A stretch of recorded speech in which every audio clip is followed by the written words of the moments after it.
hi, y'all. No magnifying glass, no nothing. Just GUERILLA. Just GUERILLA.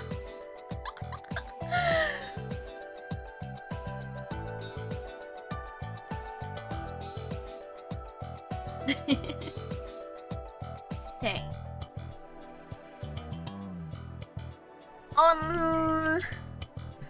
Only me today. Sorry that it's quite late. I slept a lot. I slept a lot and I slept in quite a bit. I guess I was very tired, but now that I'm awake, I'm just like, huh. I probably shouldn't go back to sleep after I slept like a log. So we're gonna continue this. I'm still so tired because I like woke up and then before my nap I cleaned my keyboard. So be happy I cleaned my keyboard and then I like was wiping the keys clean. I was wiping the keys clean. You know how like your keys have like the plus little indentation thing? The plus indentation thing has like it traps a lot of water. Cause like I set it out to dry for like a few hours already when I woke up. So now I have my keyboard. It's pretty clean.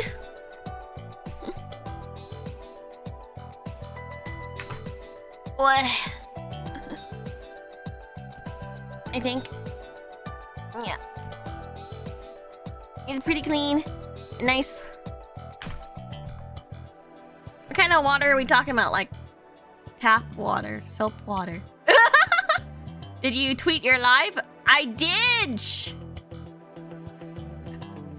And so the entire time I basically was like shaking the water out of the keys.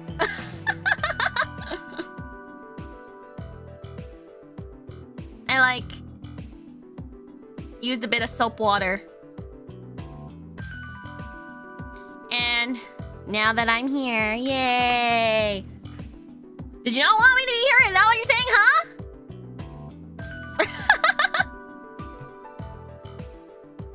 So then I went to take a nap, and then the nap was longer than I thought. I have a few things to say.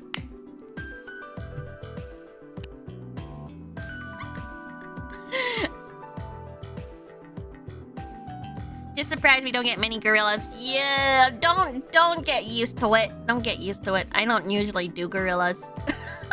But I did say there's a 5% chance, and the 5% chance happened to, you know, happen.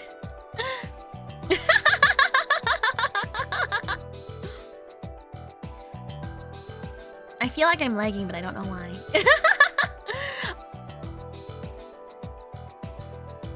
Lucky roll, lucky roll. Everything just fell into place for you, senpai. Anyways,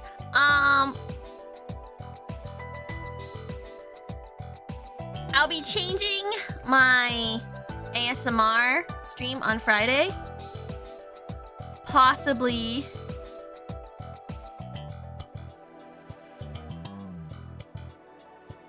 to a game or something else. What is gorilla for us? Uninformed? Not scheduled. It means not scheduled, random, and you just do it.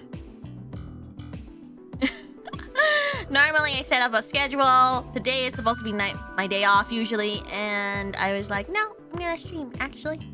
Supplies!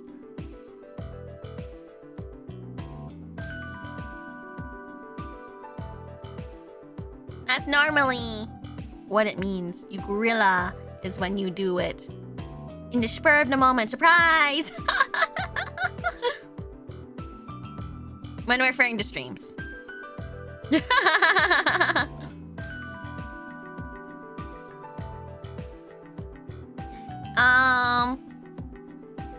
Yeah, I will be changing the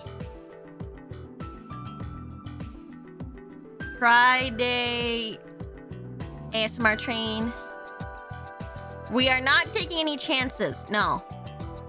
We are not taking any chances this week. At least, as well, I didn't want to do it if, like, you know, I didn't want to do it if my little sister's in baby jail. I didn't want to do it if she was going to be in baby jail. Because she loves ASMR, right?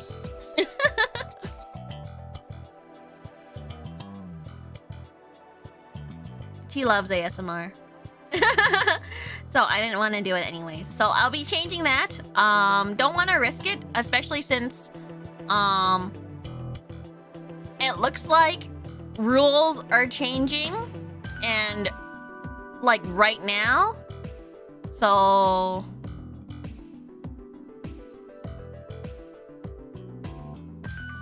there's also like a certain degree of kind of limbo about like where ASMR is, you know?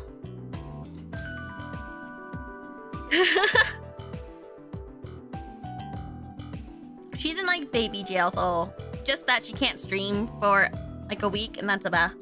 But like her channel's back and that's great. That's great. I'm so happy. I truly believe she got that she was gonna get her channel back.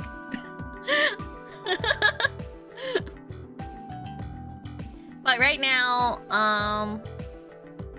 I saw quite a few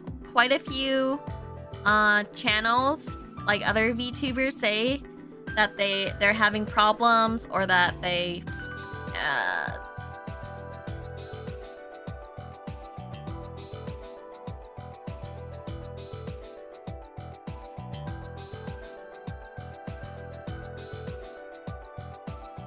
they're not very consistent with their rules either. So I'm not very sure.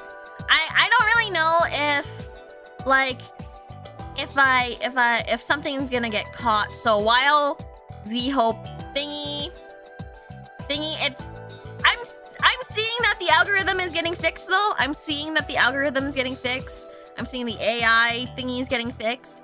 But it's still kind of like a maybe in this limbo I will try.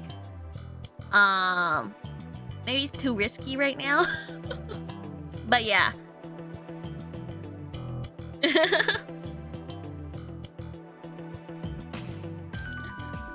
Oh, YouTube being inconsistent with rule enforcement. I feel like every streaming platform does. Like, every streaming platform does, and it's annoying. Let's see. La la la la la. Goodness. Wait, this is the wrong voice. Give me a second. Clearly, I'm still 8B. Don't get me started on Twitch. Don't get me started on Twitch. I'll do a whole rant about Twitch. I'll biatch about Twitch for hours. If I have to choose between YouTube and Twitch, I'll pick YouTube.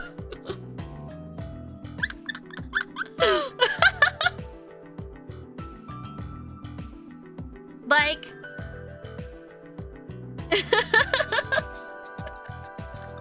do it, go on, do it. No, I don't want to do it. I want a game. Okay, there we go. Goodness, it's roasting in here. What on earth is this place? The temperature is nearly as bad as it was in the labyrinth.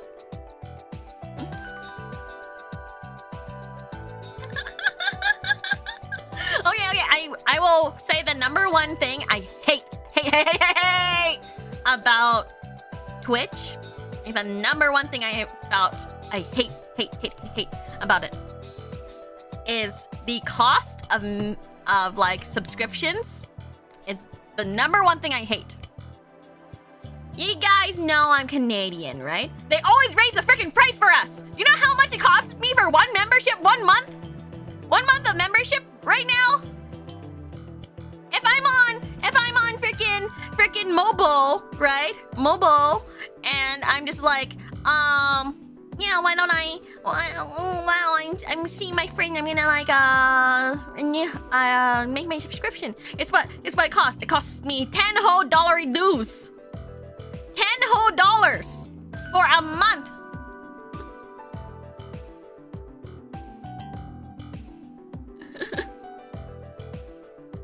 For a month. Senpai! Senpai, thank you, Pony Boy, for remembering for 2 months. Also, YouTube has cheaper options like this one. Exactly! I hate that. Like $10 dues, okay? The second one, I hate the most. But like, if it's on PC, I think it's like $8, which is still a lot, right? Which is still a whole lot. And I get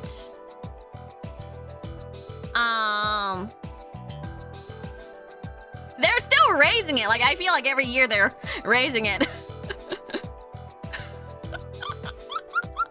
Like $8, so still $10 with tax, yeah.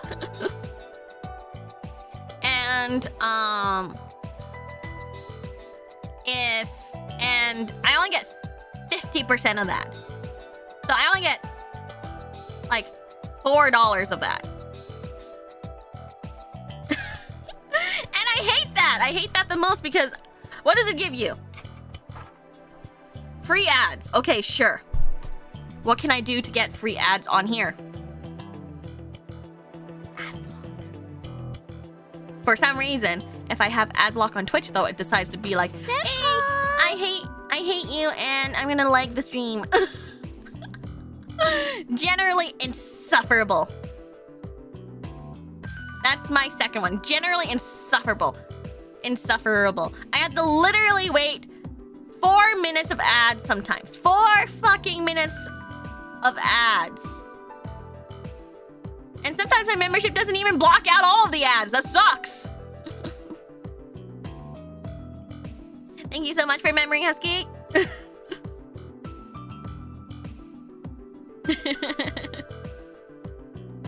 I hate ads. It's so bad.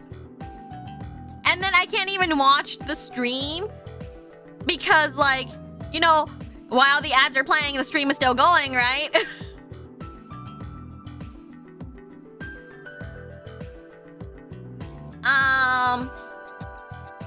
That's about it. Oh, and their inconsistency with the rules, their implementation of things that always breaks. Their rules are kind of weird too. Like, why do I have to moderate my chat when I'm offline? And then people can report my chat when I'm offline? Like, come on, right?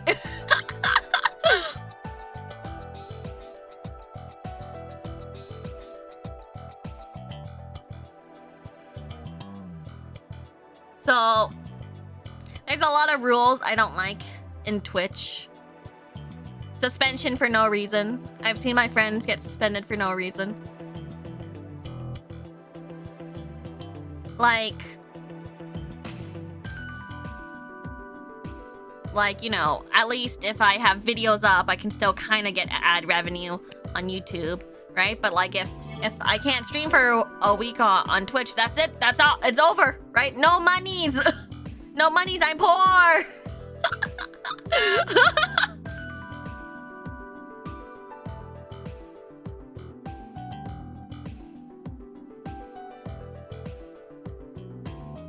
You know? It's just ogre.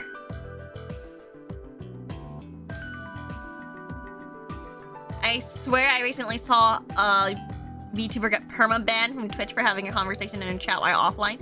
See?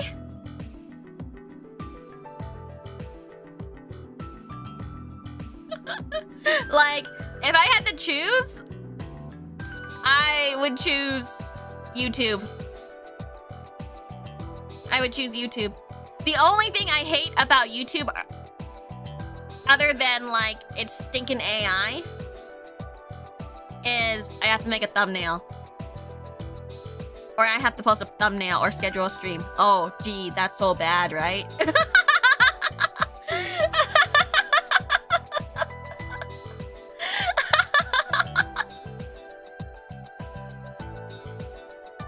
It's like not...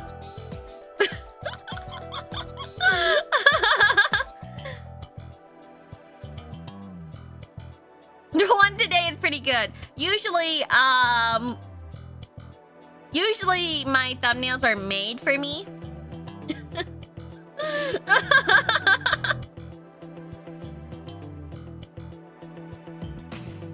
But since today is a gorilla, I made it myself in like 10 seconds.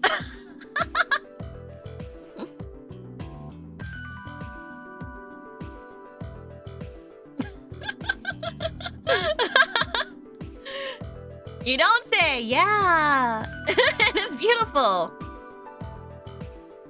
You mean the AI feature? No, like the AI moderation where it just like the AI determines is like it has a greater, it outranks a person, and I hate that.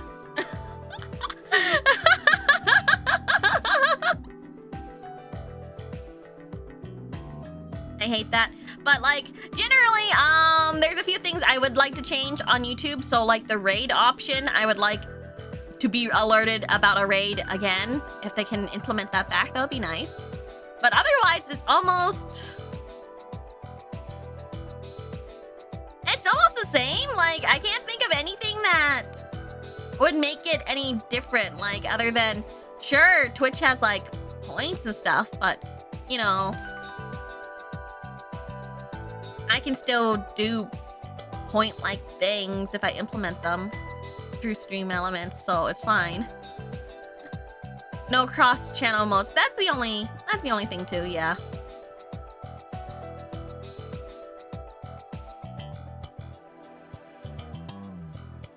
I'm also not sure why they removed the raid thing, because I feel like it was worth. It worth.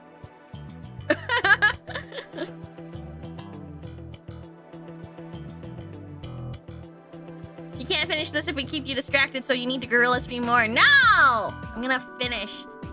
Maybe not today, but eventually.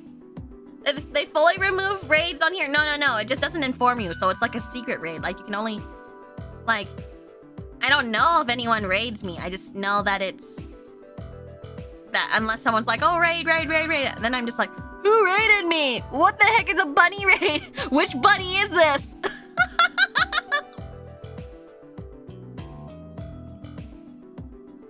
But like, when I was on Twitch, man, it would suck so hard. It would suck so hard.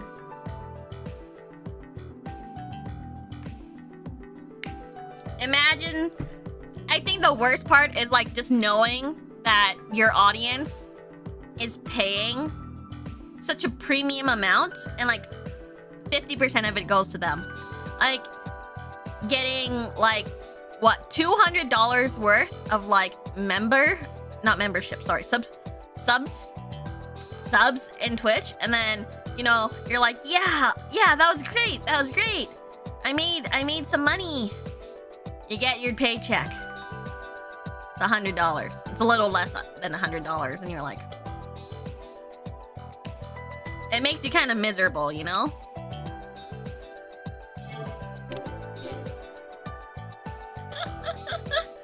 Makes you kind of miserable.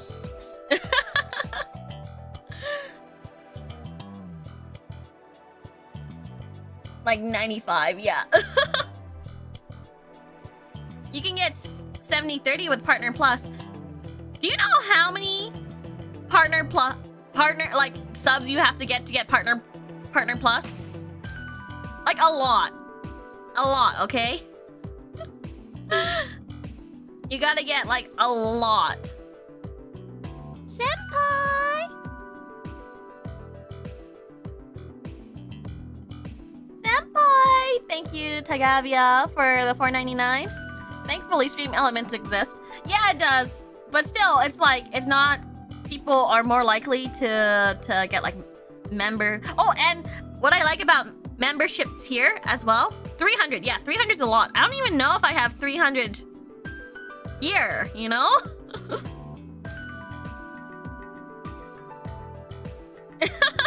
and in consecutive months, yeah. So you have to have like 300 like for so and so months. Like that's a lot. When I was streaming on Twitch, I was getting like say 20 people watching me. I was already in the top 1%. When we're talking about people who are in Partner Plus, we're talking about 0.01% already.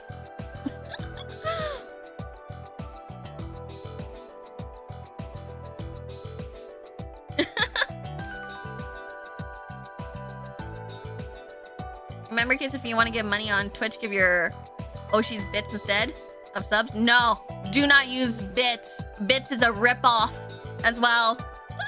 I think bits is actually even more of a ripoff.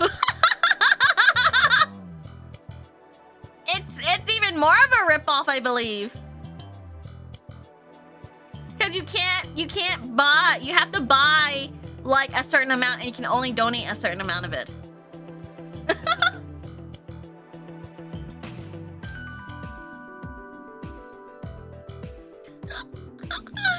Which is bad, right?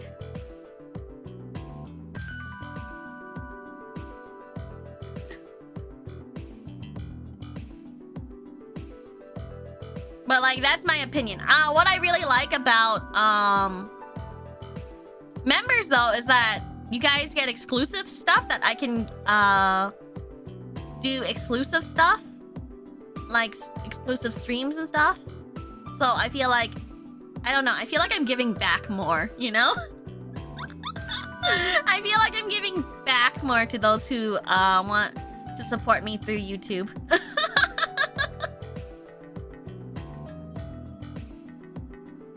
I feel like I'm giving back more, other than emotes, right?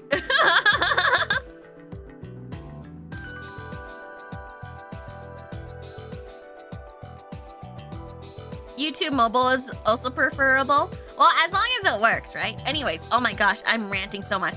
I had so much beef with Twitch. So much.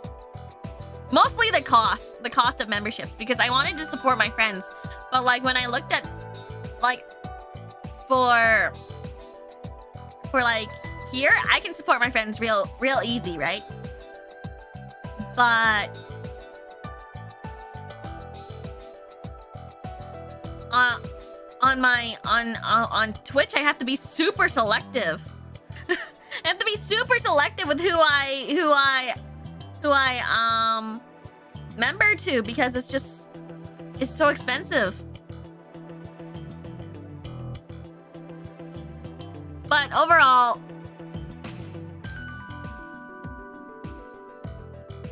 that's it. That's my like. I would rant for more hours, but that's the TLDR. Senpai. That's the TLDR. Thank you so much, JP, for remembering. Are I okay? Kohai, what do you mean? They're the oppressing the Canadians.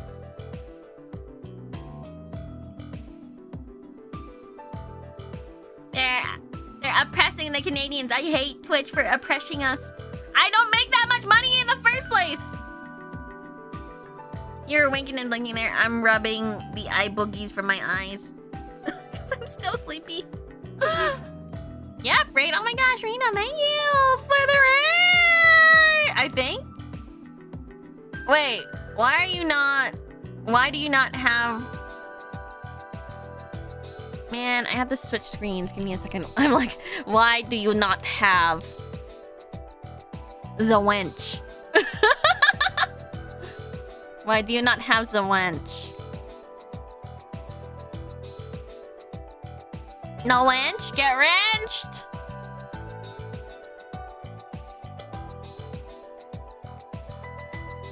I have to make sure I have the right person. I think... Yes, you are now wrenched. Wrenched. Well, welcome, thank you! Mercy called me a wench.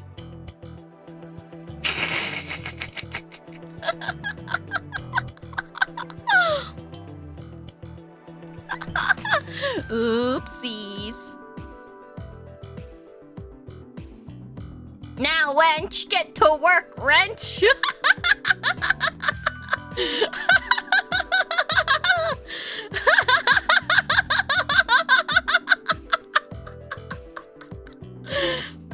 Yes, ma'am, I love you.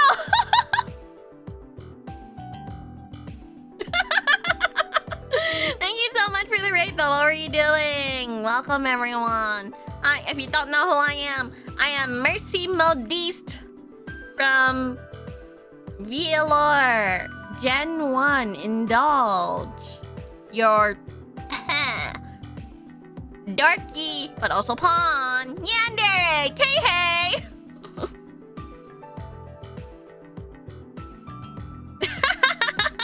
I'm so sorry. I'm like not as energetic because I'm just like, I'm still so groggy from waking up. I love you. We were looking at Nikkei, but the Nikkei mansion, Nikkei mansion. I like Nikkei. Nikkei is so good. Nikkei, I love it. People, oh, that's just a thirst game. Shut up. You don't understand. You don't understand. It is beautiful. It is beautiful. And there's a lot of hearts. There's a lot of heart. There's a lot of heart in the game. I feel like there's more heart than you imagine it to have. You got lured in by the Gooner content. You leave with an open mindset and a new view on the world and an appreciation for life.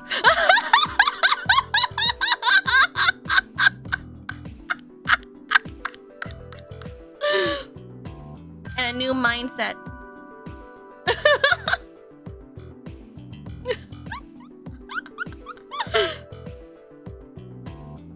I love Nikkei. I love Nikkei. It's very good. It's very good. It has a lot of heart.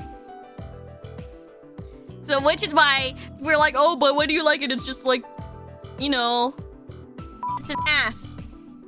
Well, I like that one part, but I also like the rest of it because it's really nice. Also, it has a really good auto. It has a really good auto. And it respects my time. That's the other thing. It respects my time.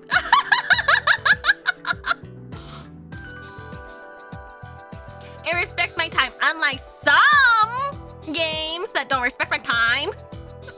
Go to streamer for auto. I love auto. Because if I want to do my dailies, I don't want to focus on doing my dailies, right? Nikkei sold me when they sampled Do Music. Yeah. Dailies are so quick and stuff.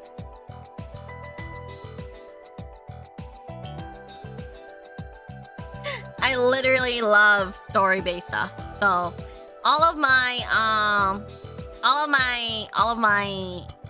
love for like games that have always been based off of their story. Have always been based off of their story, and I feel like Nikkei actually has a very good, solid story. Unlike some other games, you mean FGO? Yes, that's what I mean. They don't respect my time. They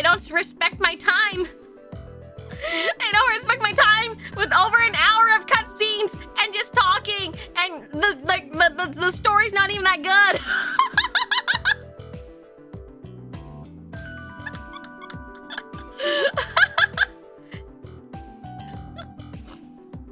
more sabers. I don't want more sabers. No more sabers. No more. No more. It doesn't respect my time. And then I got bored of it, so yeah.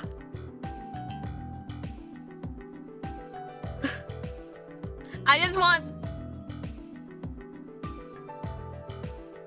want all these games to respect my time because I don't have a lot of it. I played FGO for like 2 years and then I dropped it because I was like, I can't stand this anymore. I was like, I can't stand this anymore. And, you know, people told me, oh, yeah, it gets better at this and this arc. And I'm like, I've been playing for 2 years. If it didn't get good in the 2 years, I'm sorry. That's not just, it's Olger. It's already Olger. It's already Olger. 2 years? Yeah, I played it. I was a little late. I think I got into it a month after its release. And I played for like 2 years or so. And I was like, I'm not having fun. I was like, I'm not having fun at all. I think the last thing that happened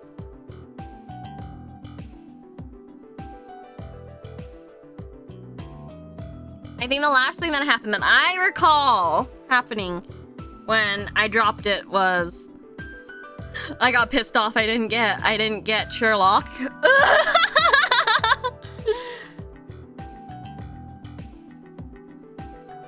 Like, that's definitely one of it. I was like, I was pissed. And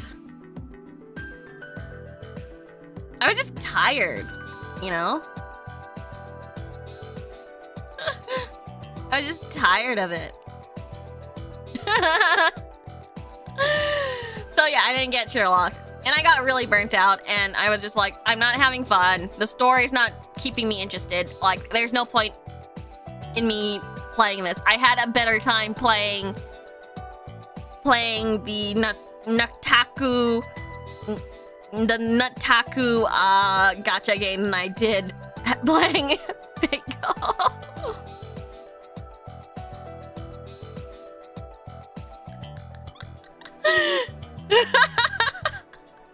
Like, that's my thing with it. I love the design. Don't get me wrong though. Like, I love the design. I love the characters. And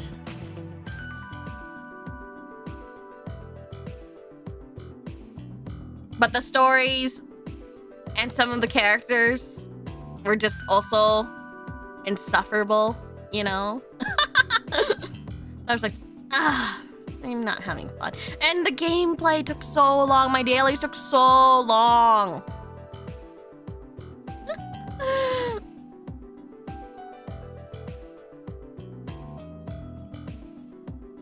Oh yeah, I did. Yeah, I was playing Grand Blue Fantasy. That's what I thought too.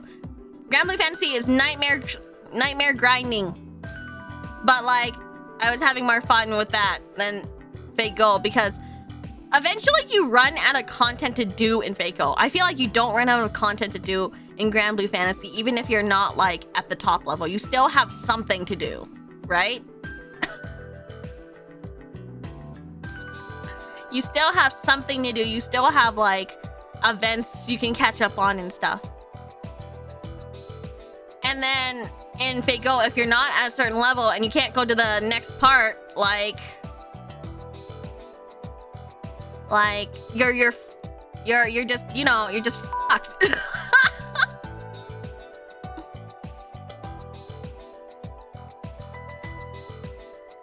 You know? So now I'm just like, I'm fine. Actually, I'm fine. So, I don't even play Nikkei as much anymore because I have to go to my other account to do it, and I'm in streamer brain rot right now. Where it's like I feel guilt for playing games by myself.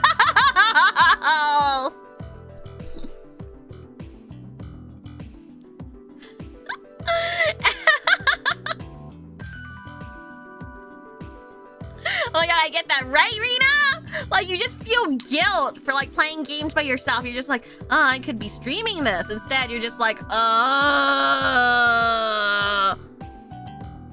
man. It's very common. And, like, it's so funny because, like, I go to my friend's place and I'm playing games. And then they just go, you're still in work mode, aren't you? And I was just like, chat. Oh my god, chat, did you see that?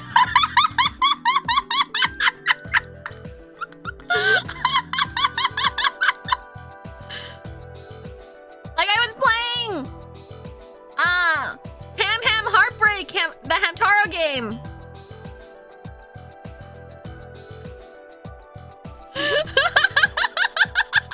That Taro game, and I'm just like, oh shit, chat, did you see that? I turn it to my gal pal, and she's like, did you just call me chat?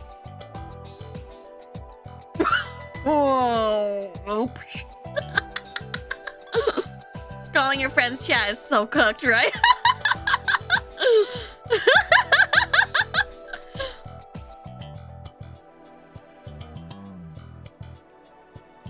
I'm just like, oh, and then I'm narrating, and I'm like, oh my gosh, where the heck is this? Oh my gosh, Biju's so cute, don't you think? And it's just like,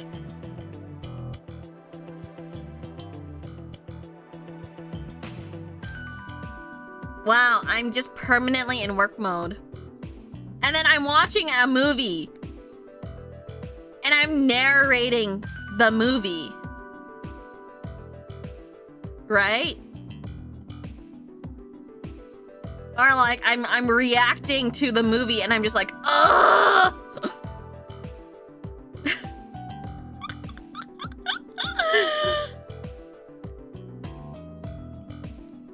Content maxing. I think it's just like I can't get out of the mindset. I just can't get out of the mindset.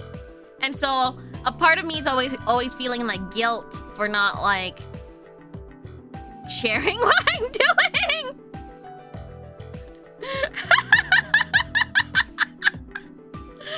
And it's something I definitely need to get over, which is why I go outside a lot more than what people think I do. Clyde promoting gamer subs at dinner time. So when I showed my parents, picked up the gamer subs, said, what's this? I went into the whole fucking spiel about gamer subs, and they were like, okay.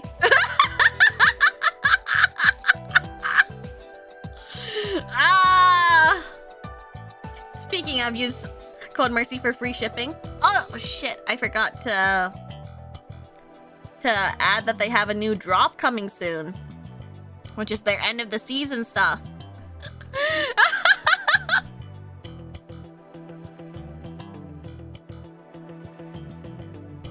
I'll be real. I say use code MERCY. So funny.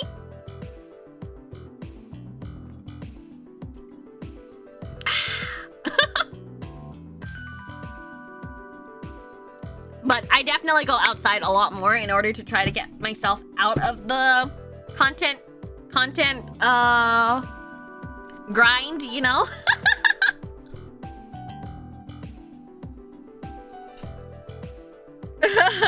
I'm gonna start saying it if someone asks. I just know it. Has it worked? The stuff? Yeah, I like actually actively take a bit more time off. So I do make like at least 2 days where I'm off. I have to fix my schedule for next week though, because I didn't know I didn't know what we were doing next week. But I actively try to do 2 days off.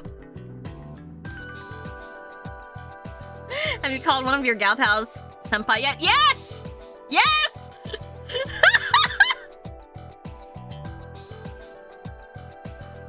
Yes, I go. I've done it more than once. At like when we're out for dinner, I'm like, oh my gosh, senpai, look, I got it. I got a cheeseburger. And they're like,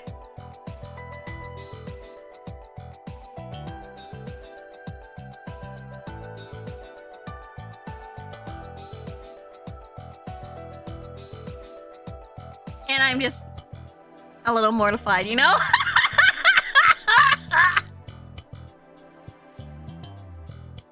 They know that they know that I call you guys senpai. The pawn is in her blood now. They gave you the stare like, at dinner? Really? In front of my pasta? They gave me that look. But no, they totally know everything that I do. Like, you wanna hear a little secret? You wanna hear a little secret? You know how I have like, you know,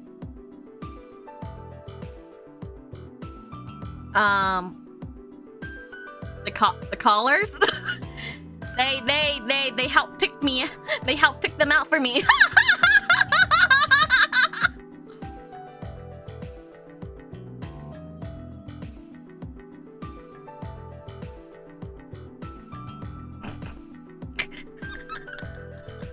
They know exactly what I'm doing, so yeah. They know what I'm doing. Supportive gal pals. Honestly, I show them some of the scripts that I do. And I remember one of my gal pals went through it and she went, I'll stick to my 9 to 5, thank you.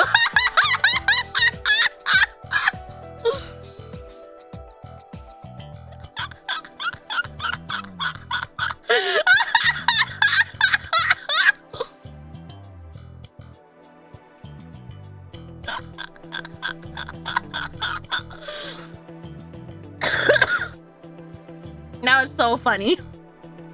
They're like, I'll stick to my 9 to 5. Because I showed them like a script and they were reading through it. Because I was like, oh yeah, this is like a script. Of course they don't know, right? And I'm just like, they're very supportive as well. They're like, oh my gosh, I hope you're doing well and stuff. Well, you know, at first they're like, oh my gosh, you know, respect. Was it not safe for work? Of course it was. When I say my scripts, I'm talking about the Patreon scripts that are given to me. So I show the girls like one of them, right? They never do any type of content like this before, so they look at it. You know, they're reading through it.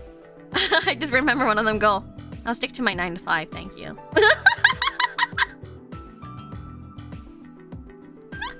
They know exactly what I'm doing.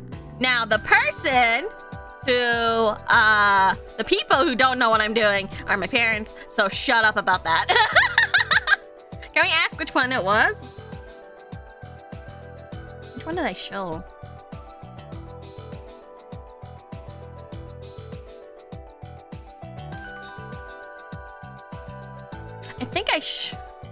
I think it's one of the earlier ones, so it was probably...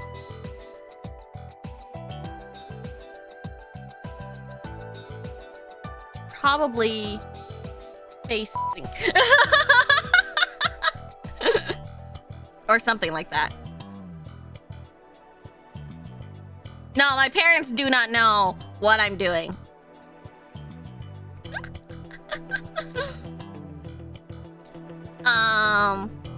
But my friends all know what I do. My friends all know what I do, and they're very supportive. I have one of my gal pals. She also does like, you know, cool cosplay stuff. So she gets it, you know. I have another friend who also does like, OF.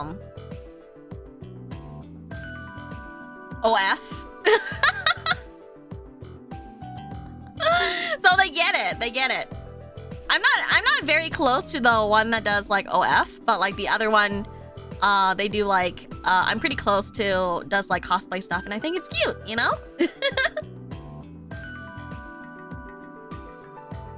So they get it. They get it. They're like, it's relatively the same field, you know? And the other ones, I'm more close to kind of the normie ones, who just do like 9 to 5s, and they're very normal, like so normal. Like occasionally, one of my friends, like she's such a normie. She's such a normie, so when I talk about anime and stuff, she's like, oh, okay, I'll check it out. And then like we watch anime together, and she like enjoys it, right? She like enjoys it, so, but she's not like super into it. Like she's the type of person who watches, what's the word?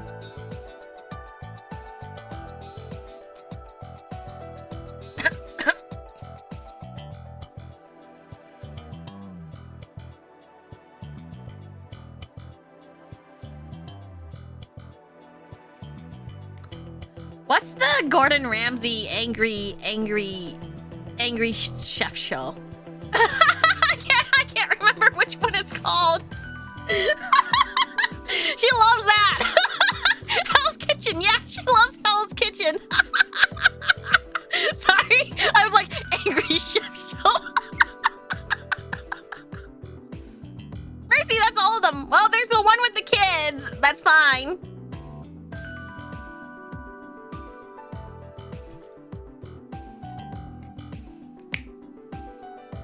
But like, she loves like that type of stuff. She loves that type of stuff. She loves like reality TV stuff. I'm not really into them, but but like, she loves that one, and she's like, oh my gosh, I think Christina's one of the big chefs, and she's like, I love her so much. Her work ethic is so good. And I was just like, I was like, oh. And she's like, oh yeah, she's like from season 10 or something. I can't remember. I'm just like, Google this. I'm gonna Google this.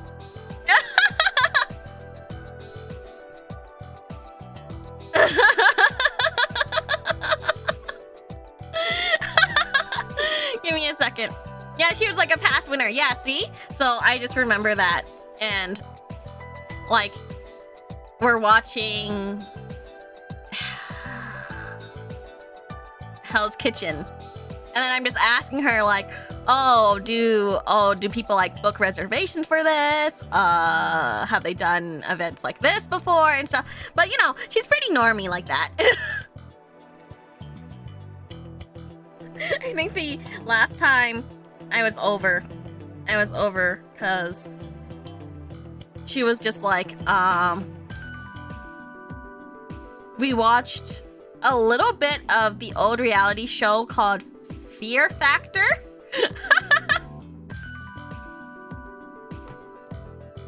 Oh yeah, and she's also the friend that's like, yeah, we're gonna go for a very short hike, like really short. And it's like, oh yeah, to like maybe 15 minutes to like 30 minutes, right? And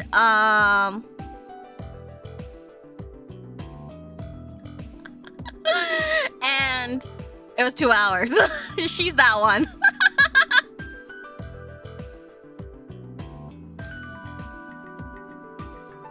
Short hike means like 2 hours. I was like, oh, I'm feeling very weak. You know, I was like, oh, I don't really feel like going mountain. And she's like, oh, it's a very short one, like so short. It'll be over before you know it. It was 2 hours.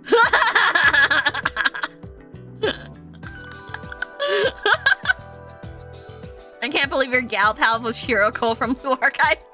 Oh my gosh. She's sort of like that. Minus the bank robberies.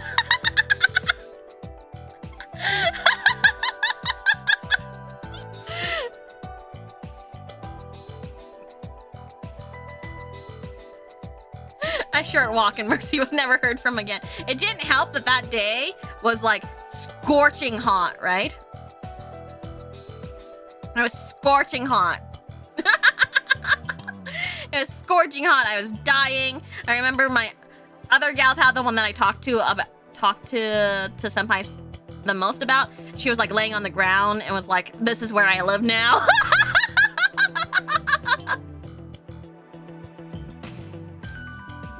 Scorching hot in Canada. It has been recently. I feel like it's cooled down, but like the summers have been reaching quite high.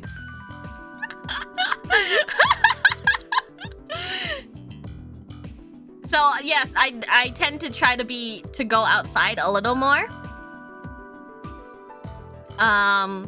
Just so I can get out of the content brain rot. And I love that my friends are like a variety of friends. So like each one of them have their like own interest and we get along pretty well. Which is really cool. So I love that. Like I love that, like, you know, one of my friends can be talking to me about like the Kardashians and I have no idea what she's talking about and I'm just enjoying it. You know? She could talk to me about anything and I'm just enjoying just being there and learning.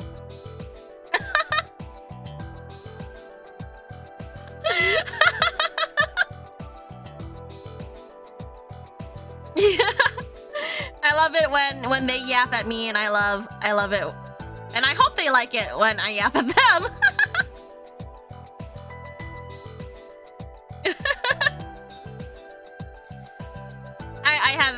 I have such a good time though.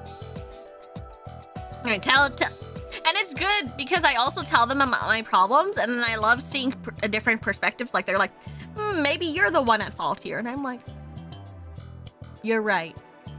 I must go apologize for my undue anger or something.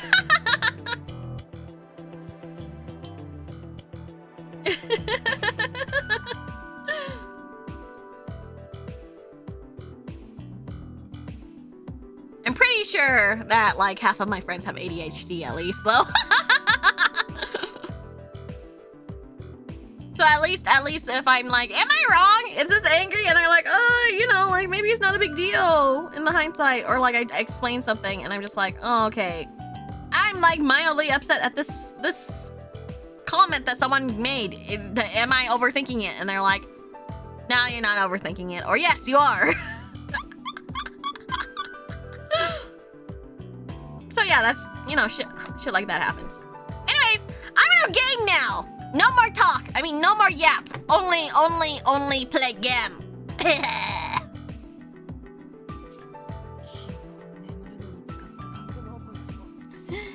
It's way hotter than it was when we slept in the hangar yesterday. Maybe these narrow spaces end up trapping hot air inside?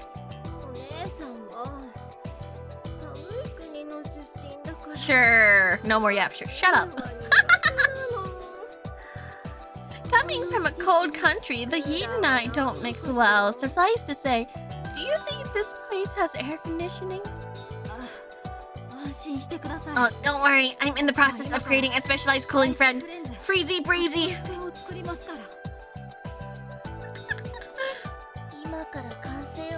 By the time you're finished, we'll have roasted goose to go with it. Equip the girl, dutifully fulfilling her role as the snarker despite the swelter.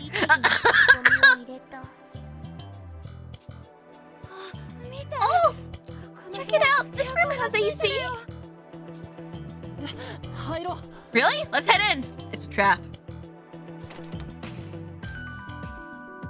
We entered the lab and immediately hone in on the AC's remote, quickly cranking the fan to max and adjusting the temperature to its lowest setting. Phew! I'm alive again! Me also. Actually, that would be me. I would...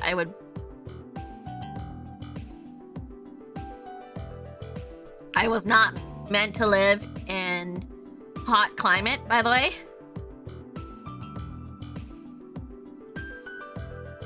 I just can't do it.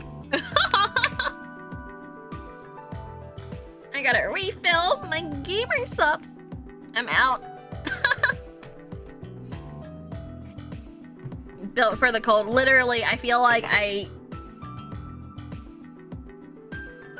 what was I drinking?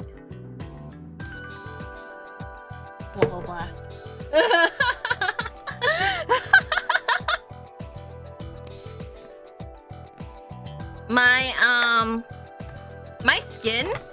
My skin actually clears up in colder weather. Isn't that funny?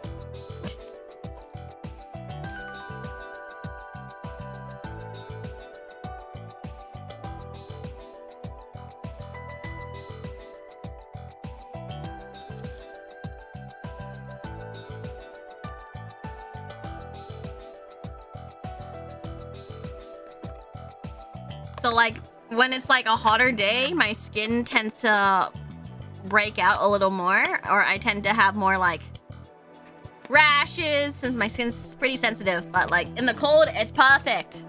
It generally does a good job at being skin and not being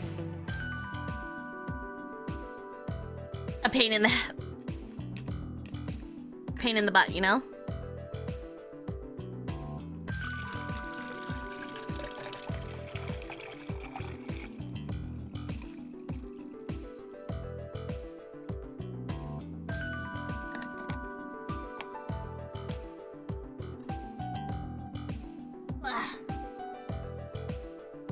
So that's, I feel like, what you drinking? Gamer Supps!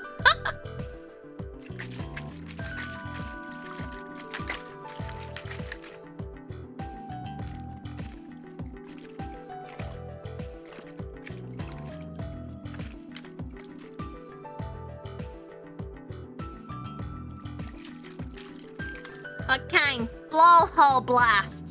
He's blue.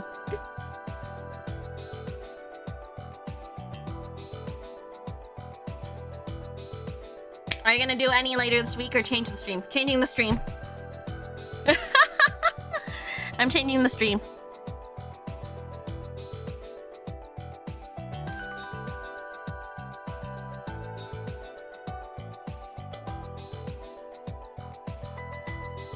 I'm changing the stream, so I don't know what I'm gonna do.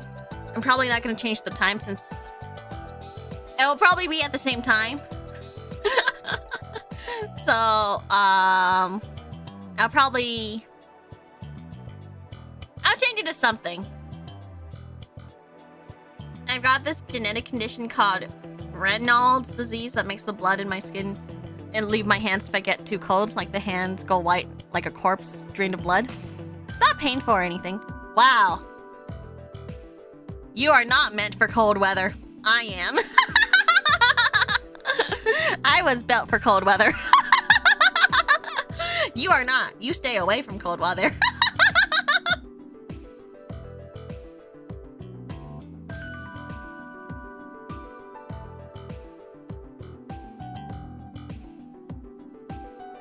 I'll change it to something. It'll probably be a shitty thumbnail since I'm gonna be changing it.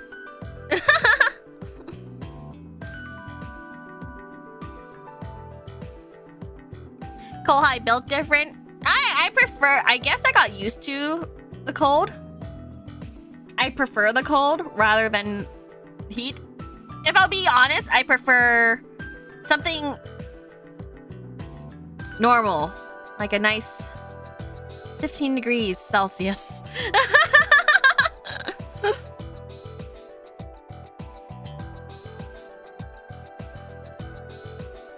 Pick a wizard game. You can recycle the thumbnail, maybe.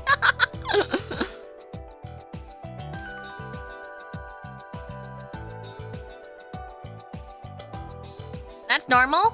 Yeah. Like 15 degrees. Somewhere between 15 degrees or 20. You know, I can do like 20... 22.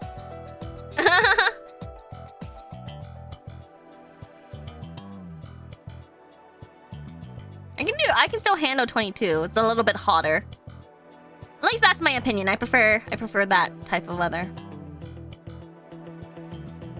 25°C is the coldest day where I am. I'm sorry. Sorry, senpai. I can't do hot weather. I can't do hot weather. I just can't do it. When I was in Vietnam, I was dying.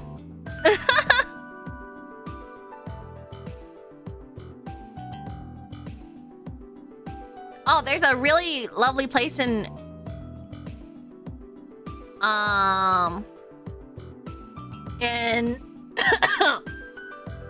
in Vietnam. Well, what was it called again?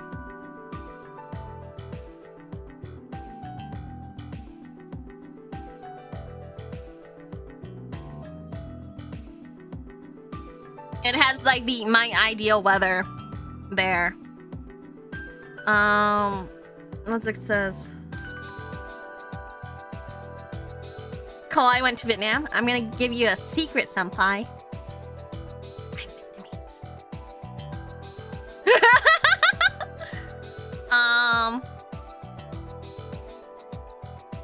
My favorite place to go when I'm visiting Vietnam is Đà Lạt. No way! Sorry. I'm sorry you had to find out this way. Congrats on making it out of seat. The thing is, my heritage is Vietnamese, but I was born in Canada, and I've always lived here. Except for in the time I moved to Japan for a little bit. But I visit my family occasionally, and when we go, we always visit Đà Lạt. So the place is called in English, I guess, like it's like dubbed like Eternal Spring, and I think that's like a really ideal weather there. I'm sorry to be Vietnamese. Do you know any Vietnamese? Yeah, I do. I talk to my parents mostly in Vietnamese. I can try to like talk a bit, I guess.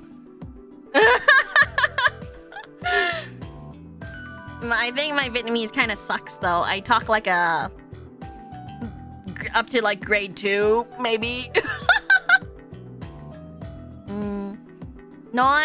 Nói được. Hơi lơ lơ. Không có nói chuyện quen nhiều. Nói với ba mẹ thôi. Nói chuyện với ba mẹ. Nói trong gia đình.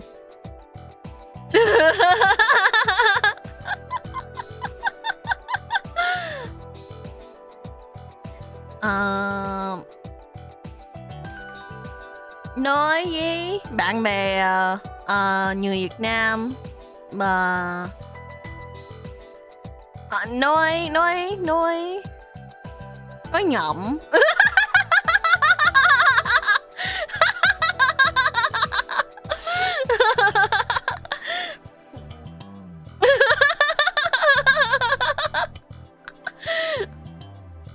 I need translators. Note.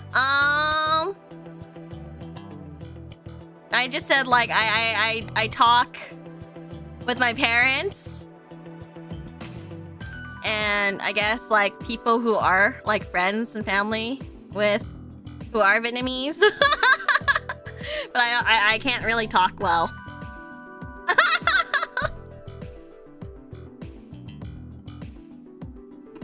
Have you ever drank tap water in Vietnam? No, because my cousins and my family are like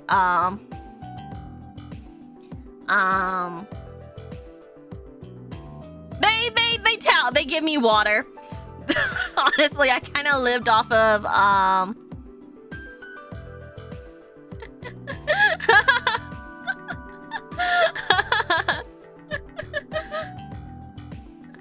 I talked what's the word?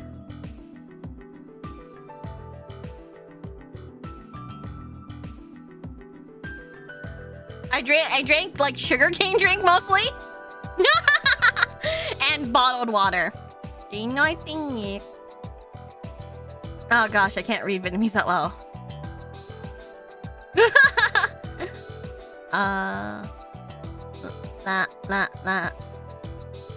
Roy.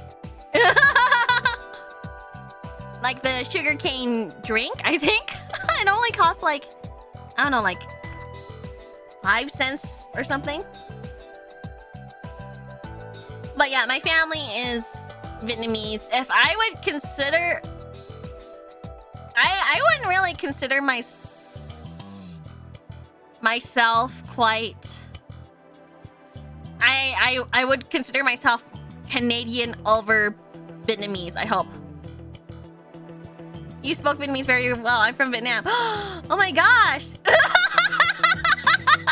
Were you surprised?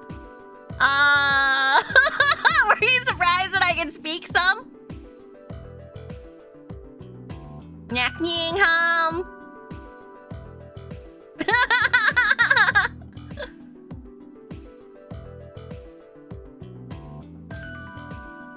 I mean, you can call yourself Vietnamese Canadian, yeah, but if I had to, like, pick one, I would just call myself more Canadian than I am Vietnamese.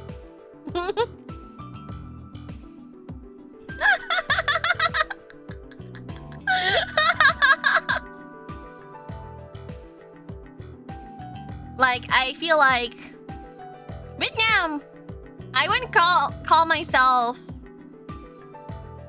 I'm not that ingrained in the culture, I guess. And I feel like, you know, it still feels a little foreign because my Vietnamese isn't good.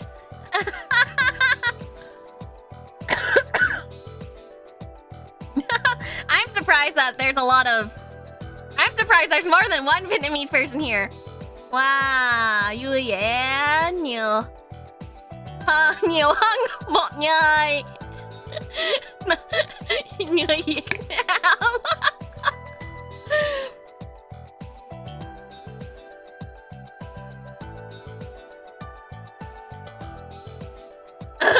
At least 2, yeah.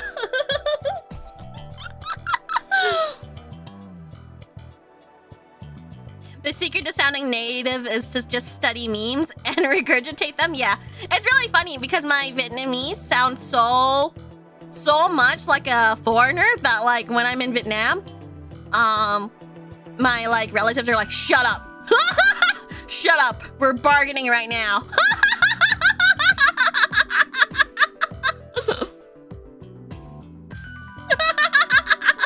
They're gonna raise the price on us if you talk.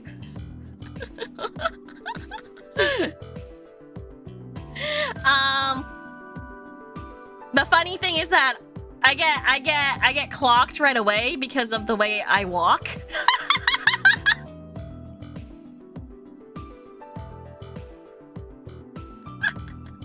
Get charged the foreigner rates, yeah. The way I walk, they find out right away by the way I walk. Yeah. Foreigners tend to shuffle and move faster. You know? And then I find that out right away. Can you squat? Yeah, I can squat.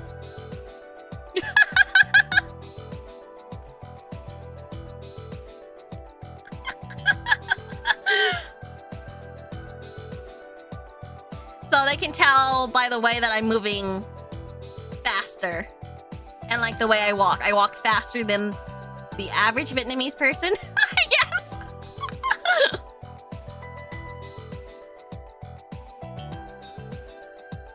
So they find that out right away. Not to mention my accent is so thick.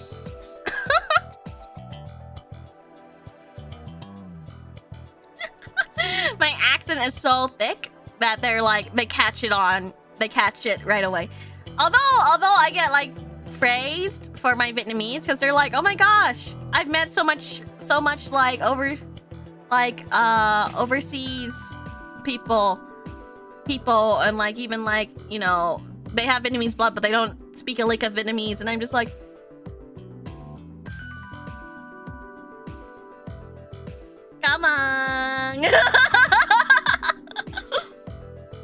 Reminds me how people in Mexico say it's easy to tell who's American. Yeah. The Vietnamese equivalent of Nihongo Jozu. I got Nihongo Jozu. Actually, one time I got Nihongo Warui in Japan. Just one time though.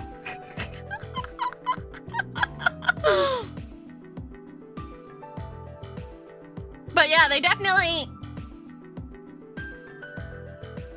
If your family's from Vietnam, are you Buddhist then? Sort of? Not really, sort of. From what I understand, it's like we're not really true Buddhists unless you're a monk.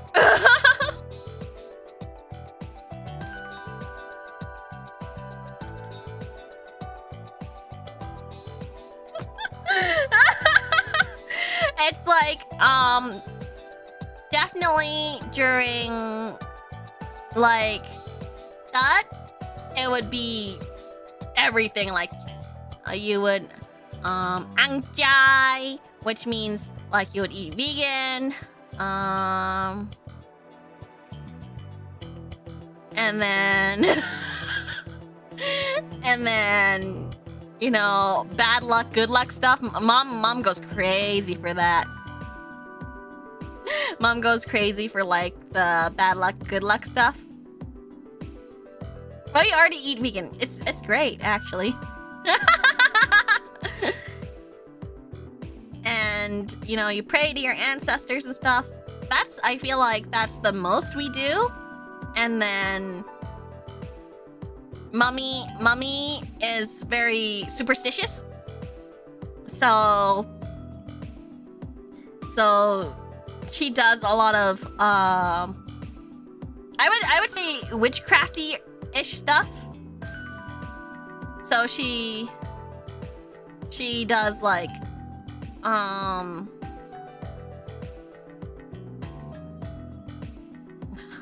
she like reads cards.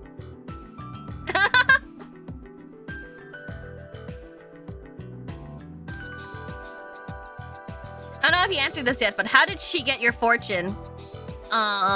Predicting you joining VAllure. She does the Vietnamese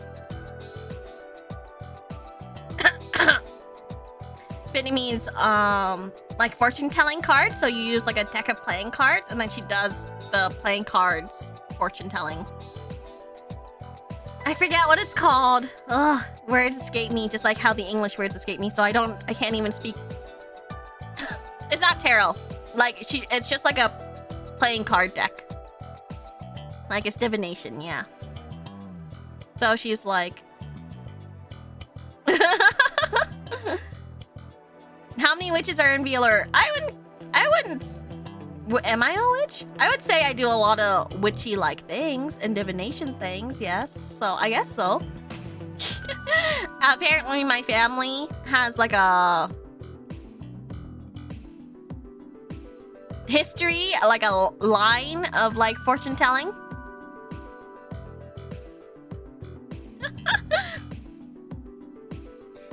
But mommy is like really good at it. My aunt is much better. My aunt is much better at fortune telling than I am. Mom actually considered for me to like learn from my aunt a bit.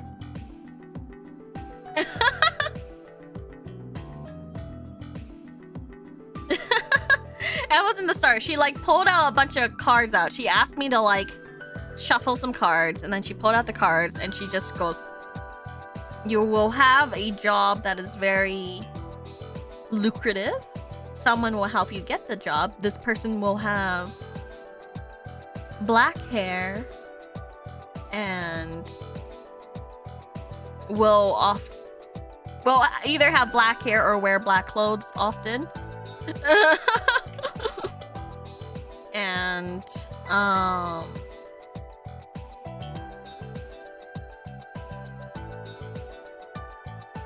And they will help you get this job. This job will be hard work. And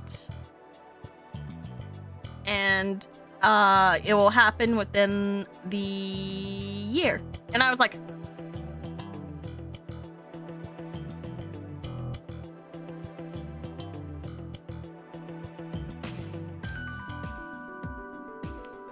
it happened.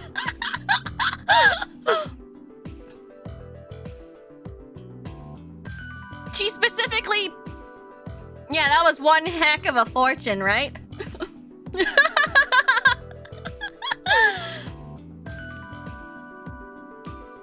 That was like,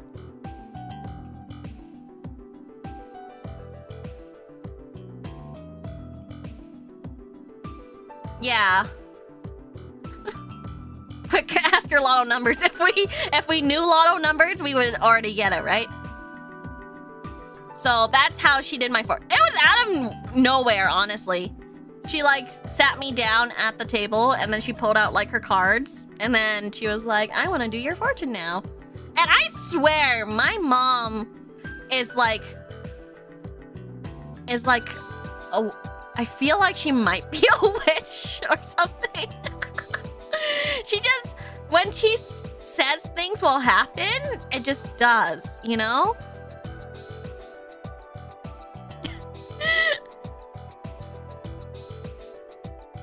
And so when she talks to me about things, and I'm just like, I'm just gonna believe you because, well, mommy's always right. Mommy's always right. Like, I remember one time she was like, you're going to have a very bad year. And I was like, what? No. And then it was a really rough year for me.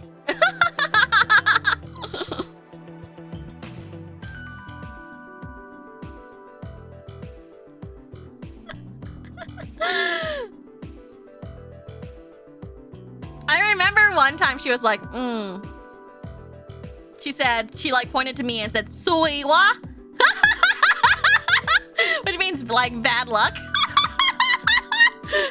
And then she like made me do like a ritual.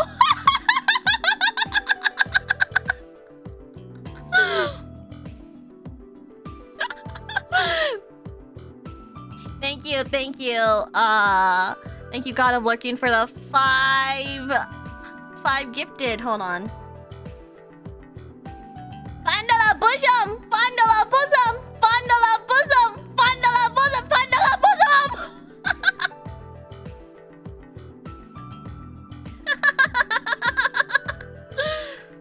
But yeah, Mama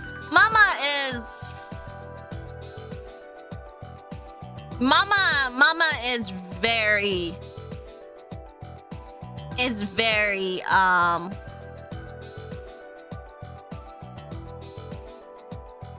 what's the word? She's like, I swear she must be psychic or something. She's too good. Like I remember one time, she's just like, don't go outside, sweetie. Stay home today. And I was like, oh, why? And she's like, just do it. And I was like, okay. And there was like a big accident, like where I was gonna go.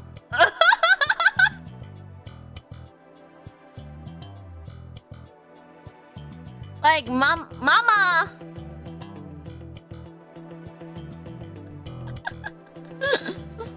Mama is, I believe in Mama, you know? Even if you guys don't believe in it or anything, I believe in my mom. It happens more than once, which makes me think that mommy is like gifted in some sort of way. Like, if no one else believes it, I'll believe it at least.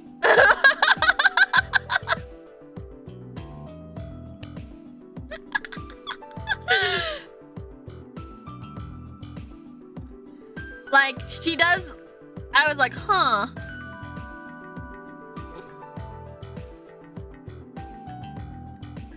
After that, I'd 100% believe it. Like, I feel like a lot of people don't believe it, but I'm like, you haven't met my mom. You haven't seen some things that she does, you know? Mommy is so good, you know? She might get along with my fam members. She can tell who's a good person or who's bad and who'll end up in heaven or hell. Wow, that's really tough. If she points at me and says, you're a terrible person, I wouldn't even know what to say, you know? I would just be like, oh shit, do I gotta change my ways?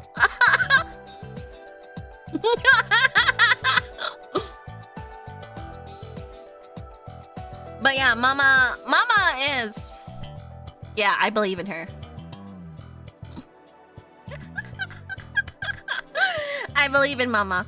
Mama also believes I'm like gifted in some ways because... Excuse me. I also have good intuition. Well, sort of good intuition. I feel like my intuition's not greatest, but I feel like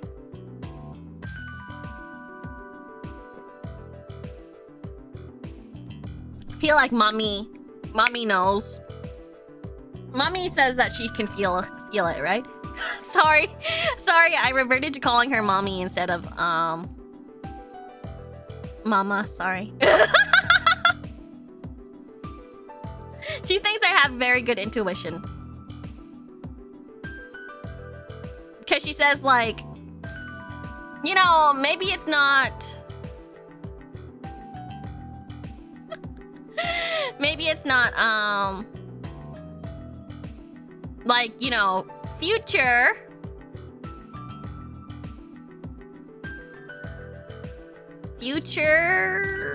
or as cool as what she does, right? If mommy's a witch, what are the odds she actually knows what you do? She knows that what I'm doing is very strange and not the norm, and that it deals with computers. She knows that. But this is also the woman that I still have to teach how to save photos, okay?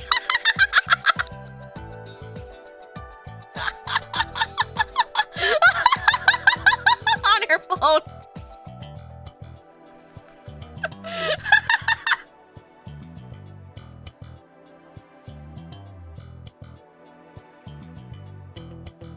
I'm sure she knows something.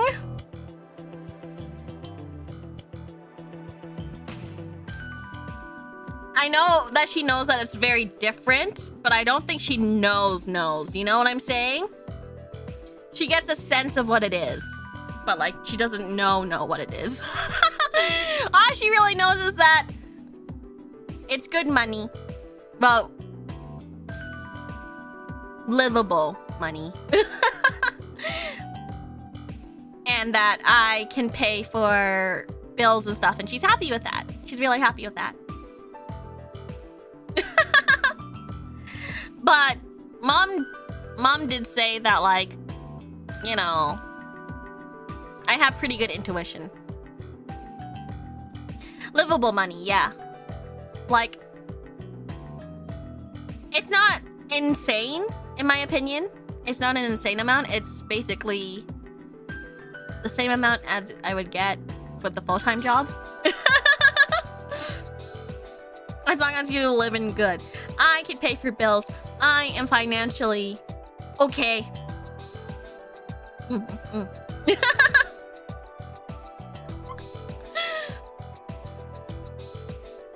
But yeah, mommy is like, I don't know how to say it. Like, if I lived with her my entire life, right? Like, fewer money stresses, exactly. Like, before I joined VAllure, I was like, I asked my parents to take care of the bills. And I felt so ashamed because I could not pay the bills, you know?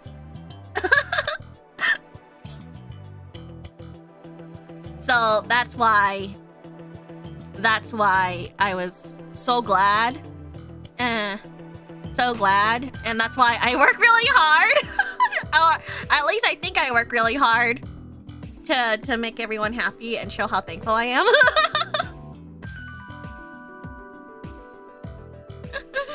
Like,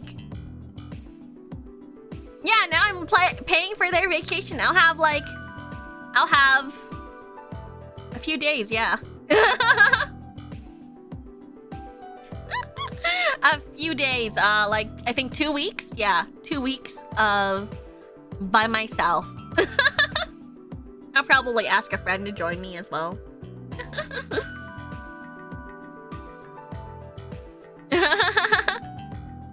But yeah, I believe in my mom. I believe in my mom a lot. Is it soon? Yeah. I think next month they're going for like 2 weeks.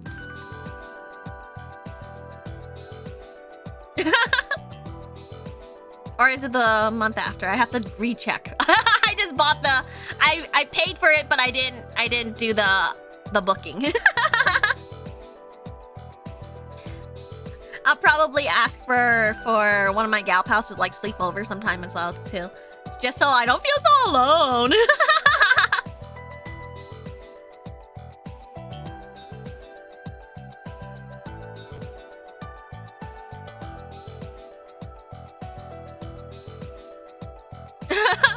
Didn't look at the date, just threw the money down. Exactly. I threw the money down and a bit extra so that they have some spending money as well. Just a little bit extra. So that they have some spending money to do some fun stuff if they want to. Not too much though, because I'm just like I was like, this is like my entire month, so this is like almost my entire month. But I'm still good, don't worry.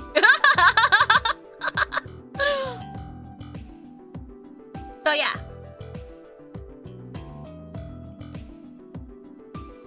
The AC pleasantly cools my flesh skin. It's got considerable power and a strong airflow, chilling the room in no time. My, how I adore air conditioners. Fans truly are old hat. I've certainly got to install a unit in my office upon my return. Mercy's such a good daughter. I try to be. I'm rebellious at some points.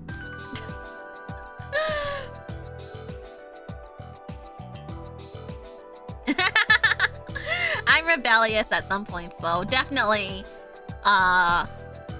rebel more against my dad than I do against my mom, because I feel like mom gets it, and then my dad is like very stern, you know? They're very like he's very stern. When I was in my youth, I would call him I would consider my dad as a tiger parent. But now I think he's more like a helicopter parent.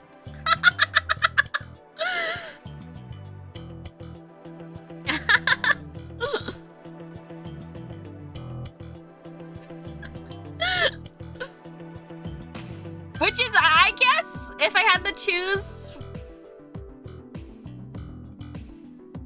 would be... I prefer the helicopter, I guess, because I feel like it's less constraining, I guess. But your dad's on the Digimon evolution chain, yeah. He's very much a hard ass. He's very much a hard ass, so, and when I was younger, I feel like some of his demands were unreasonable. Like, extremely unreasonable. So I rebelled.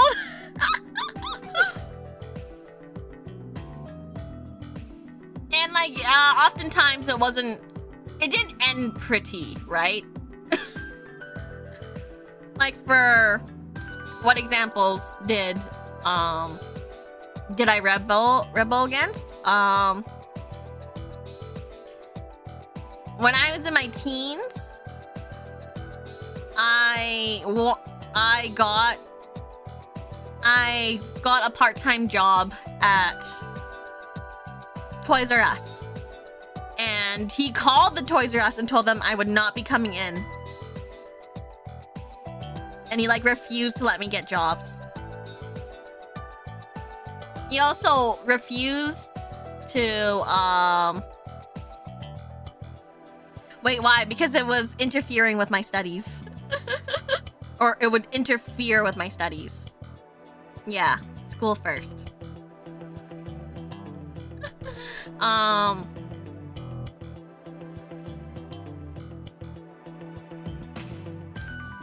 He wouldn't let me go out and play.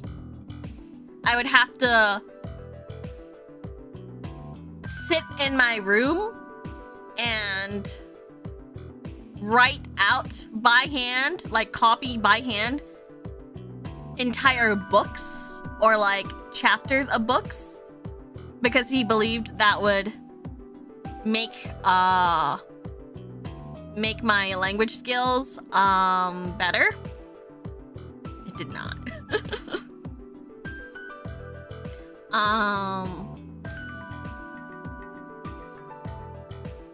I wasn't allowed to go on certain field trips.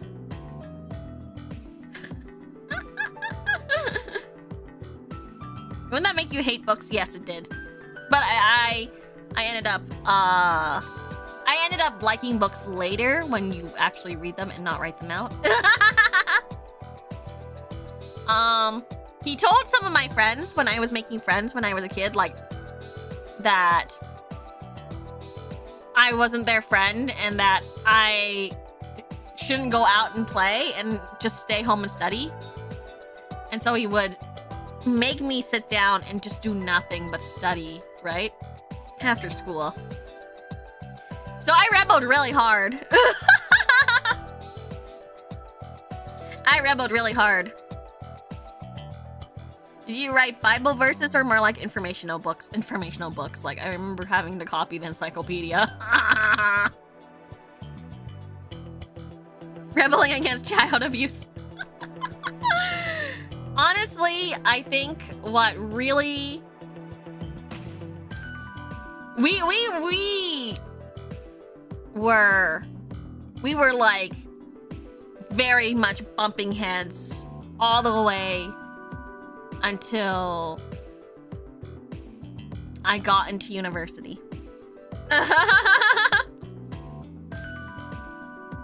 Like all the way until I got into university, we were bumping heads. And then he's really... You are a single child, right? No, I have a sister, but my sister left before I was,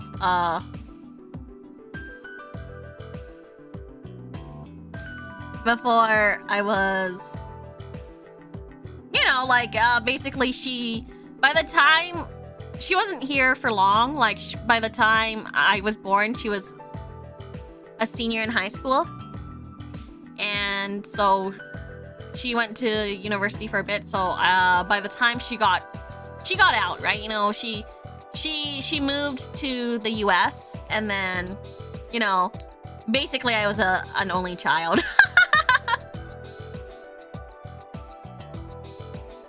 So it wasn't,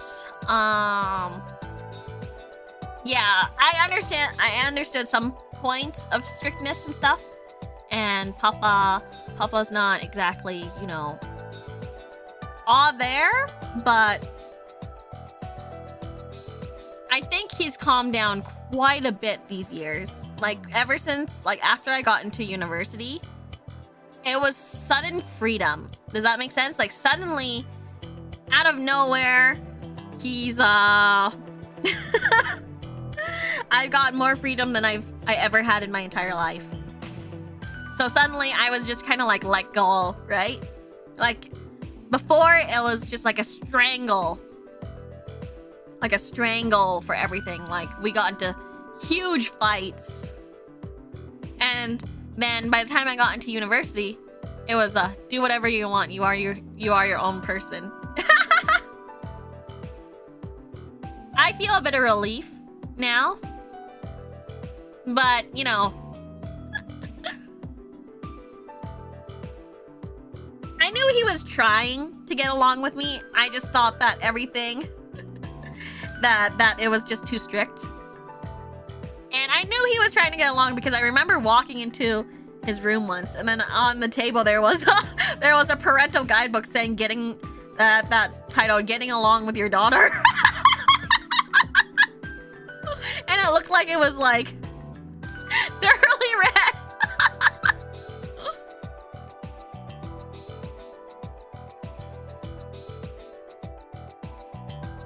So he was trying, but I guess like, I don't know, fear? He's scared. And so that's why he was like so strict on me, I guess. Like when I told him I didn't want to be a doctor, it was like screaming match, throwing things. It was pretty bad.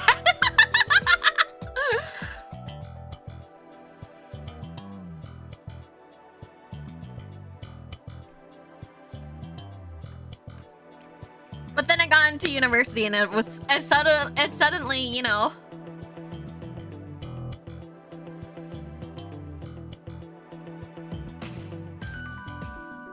I bet he doesn't trust doctors. He's so funny. He wanted me to be a doctor, but he refuses to go to the doctors. It's so funny. Recently, well, like within last year, I believe.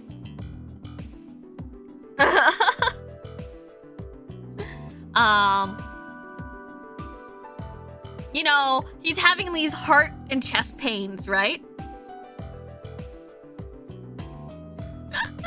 And he refuses to go to the hospitals. And then we get him to the hospital. You know, his medication that he's been mixing was like awful and was like giving him like actual like near heart attacks. So, and then like a few days after, he gets a bleeding nose and he goes, "We have to go to the hospital now."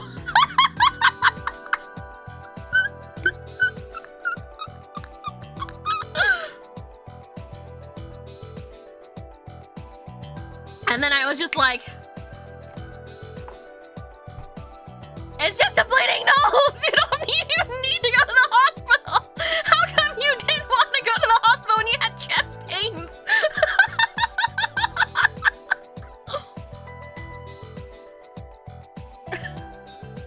But like now it's very calm. I still love my dad, you know? But I admit, like, in the past, it was definitely, like, super abusive, you know?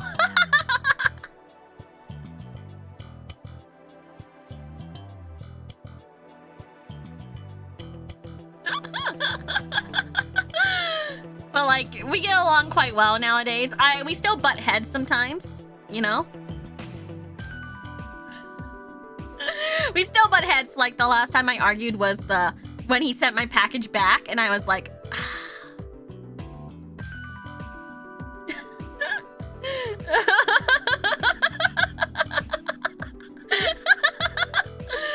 and then he was like, "Oh, it's from terrorists," and I was like, "Stop it! Never do it. Never like, you know." And I like had a huge argument with him about it, but you know, now he's gonna just accept any package, and if it's not a package, and I told him like, if it's not for me, I will send it back personally. They didn't hurt you like physically, right?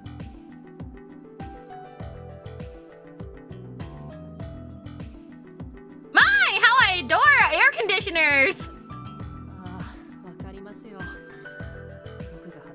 Man, I feel you. The agency I work for is practically broke, so fans are our only option. Yeah, I only use fans too.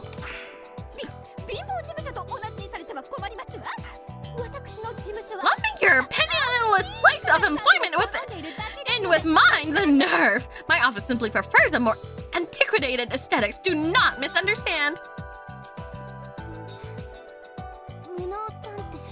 Incompetent detective. Bookworm repeatedly tugs on my sleeve and I turn to face her. She looks frightened, shrinking close to me as she gestures to the many PCs lining the rows of desks. Oh, it's on! And I noticed that one of the PC's monitor had flickered to life. Leaving on that note, what note? Forgetty beam!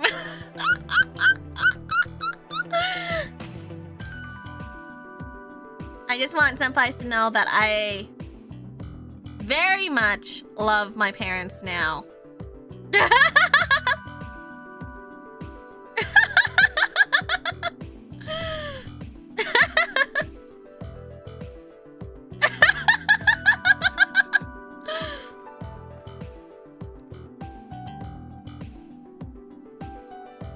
Now, well, I did always love them.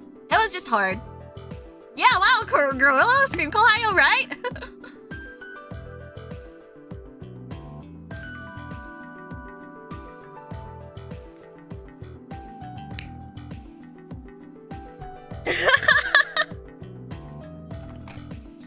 So yeah. Ooh. Sorry, that was a bit of a heavier topic, right?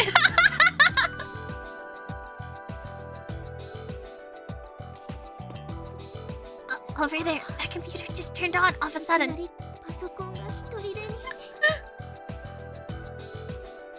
Mystic Christ! Oh, that's weird. No one even touched it. I check out the screen with Techie and see a login prompt displayed. Techie gleefully takes charge of the situation, already seeming to have an answer. Among all the powered-off computers, this was this one, which was only asleep. I'm assuming it was set to wake when its mouse is moved.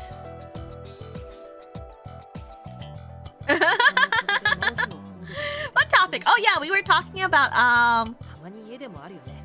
Hell's Kitchen, yeah.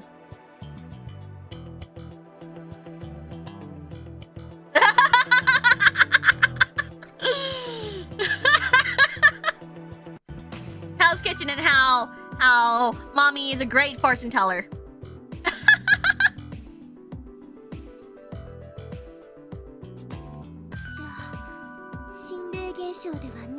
And we're discussing free shipping worldwide. Yeah. I remember now. Yeah. So it wasn't psychokinesis then? Asked the girl, dropping the frightened act she had put on for the sole purpose of messing with incompetent. Aw, she believes in it.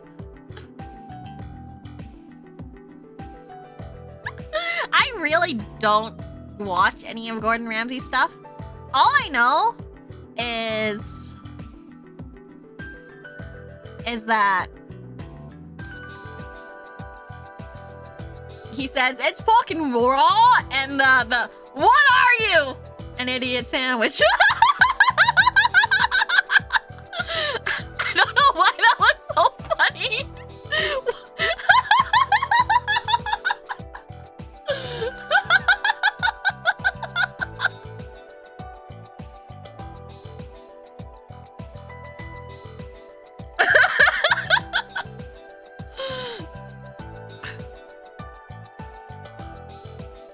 But like, all I know is that what do they always make on that show? Like beef Wellington?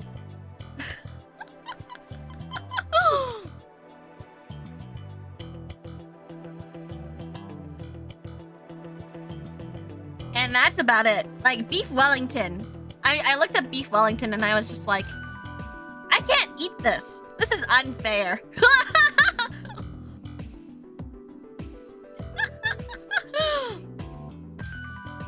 I can't eat it. It has eggs in it. Unfair. It's his favorite. Beef Wellington. Risotto's another. Yeah. We hate eggs. I will eat it for you. Yes. Supps, eat every single egg ever in the world. I remember, actually, I think during COVID, this is totally just like a memory I just remembered. I remember the cost of eggs in the US was so high that people went temporarily like egg free, and I was having a great time.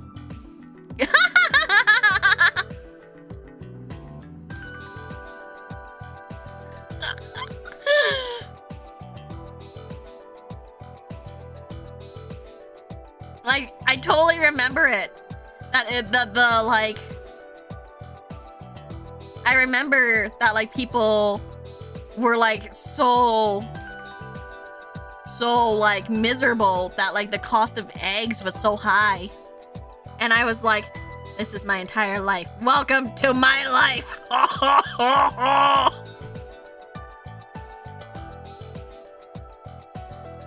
And then like there was like a bunch of recipes that like people started making that didn't involve eggs, and I was like, ah, yes, this is wonderful.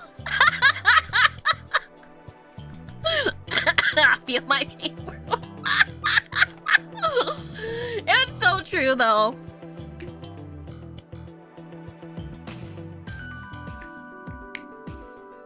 It was great though. It was great because people were very creative, and I was like, write that down, write that down. And then some people were like, you know what? We really don't need eggs and everything. And I'm like, that's what I've been saying. That's what I've been saying. I think we should get rid of eggs.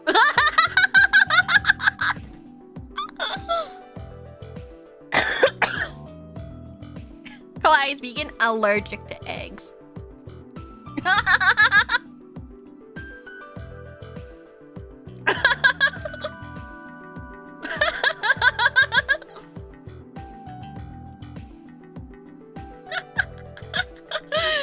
The world without eggs. World peace. I hate eggs. I hate the look of eggs. I hate the smell of eggs. I hate the shape of eggs. I'm like super deathly allergic to eggs, so which is why I hate eggs. Egg hate is real here. Any egg sympathizers? And anyone egg sympathizers?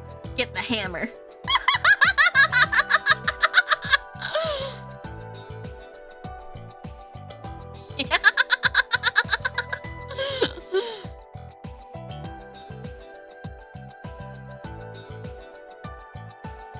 Like this game, I totally picked this game on purpose so that you would understand the absolute hatred for eggs.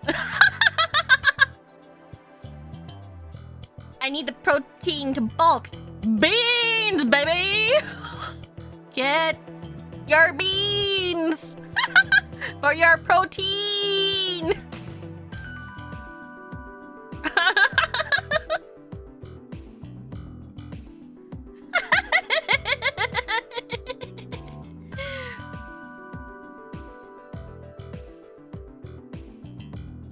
Besides that, I think there's like vegan protein powder that you can use as well.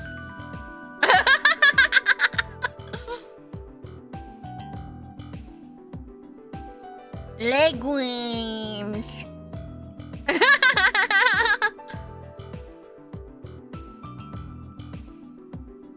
We hate egg. We hate egg in this house. In this chat. In this YouTube channel. Legumes. But yeah, I feel like we will achieve world peace without eggs. Without eggs and mosquitoes.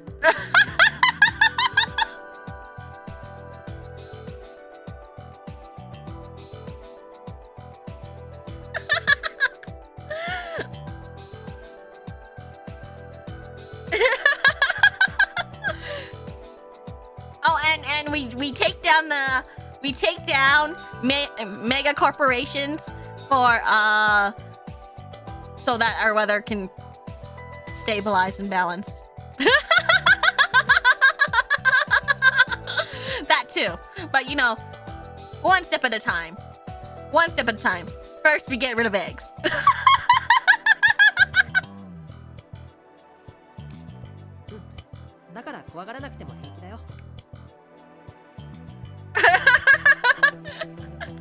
That sounds like quite the movement. I just want my weather to not be like extremely hot or extremely cold. So I'm just like, cause I hate the weather nowadays. It's always so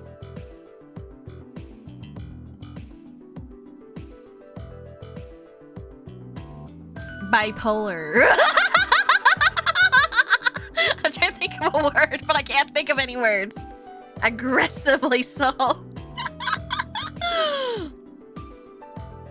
When does it start getting cold for you? November? It should start getting cold now. It should be getting cold now. Basically.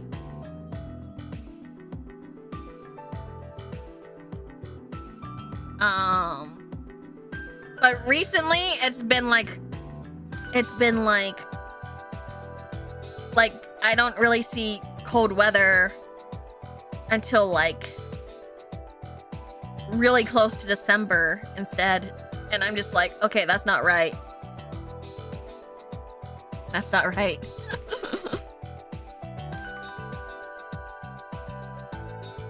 That's not right. Like, right now, it should be relatively cooler, but like it's been pretty hot, like hotter than what it should be. And like and in summer, it's just insufferable. Like it's so hot in the summer nowadays. Or when it gets cold, it's really cold.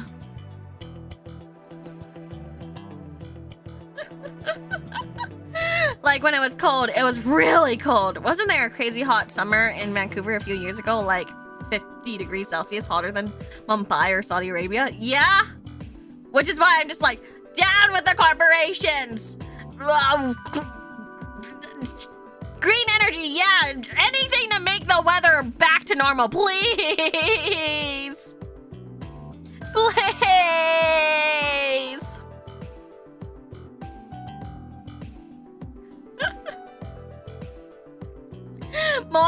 More trees, more anything, please.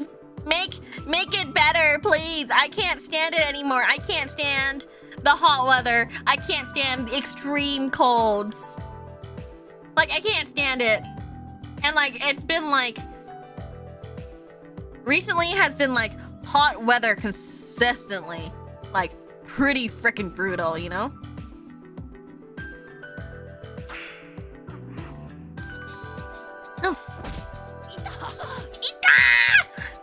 Hold on, let me try this again.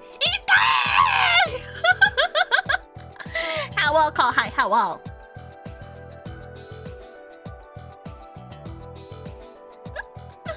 Bro, I remember when my area, when I used to live in Canada, it was so cold it experienced a temporary power outage. Like, it shouldn't get so cold, you know? I remember there were certain places in Canada that in the wintertime, it was colder than Antarctica. Okay.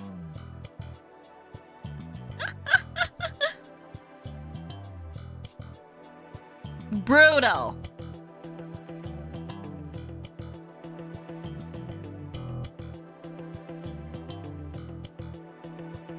So, really brutal stuff. So, which is why I'm just like, please, please, please, please. I don't know. I'll do anything for like a greener planet. I'm sorry. Like, if I can get the weather back to being freaking normal.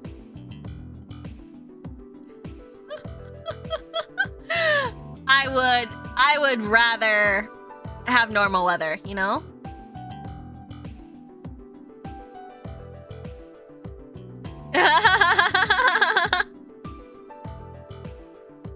Like, I will go plant trees. I will volunteer. I will get like those like fuel efficient cars. I don't care.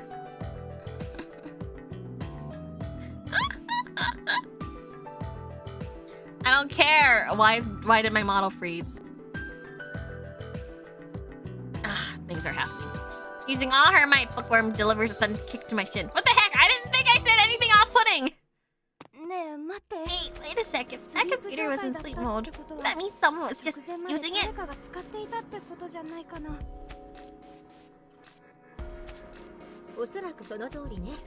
Kisses from Azura?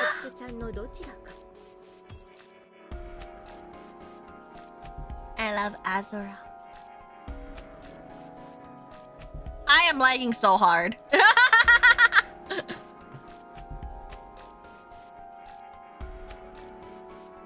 I am lagging so hard. There is something wrong.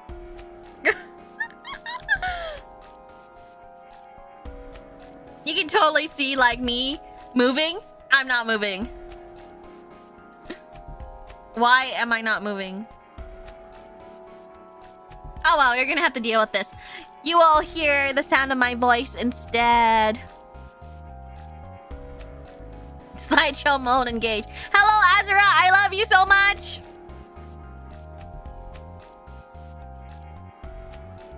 I love you. Thank you for the kisses. I feel so blessed having your kisses. Right now, I'm just kind of like, deal with it. I don't know why I'm freezing. It might be a server thing. Or maybe my ISP decided to kick my ass. Deshua. You're probably right, and I'm willing to bet it was either Renegade or Workaholic. The question is, what were they looking up? We're going to have to find out. I love you more. Enjoy the rest of your stream. I'm a sleepy. Okay, have good sleeps, Azura.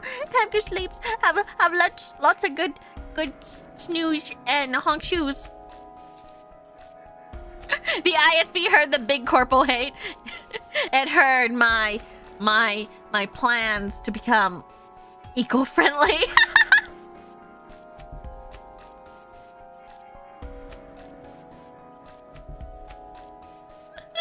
It heard my plans to become eco-friendly and decided that I don't deserve it. It heard my conspiracies. I don't like them hippie talk. Listen, I just can't stand it, okay? I hate hot weather. I hate hot weather. I'm not meant for hot weather, so I will do anything to get not hot weather. The agents heard your rebelling ideas. Well, they can suck it!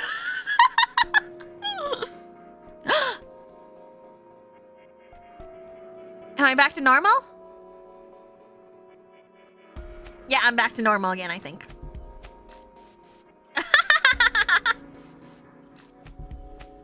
It's so funny, when I lived in Japan, I was like, oh my gosh, I can't wait to go back home so I can have cooler weather. It was hotter.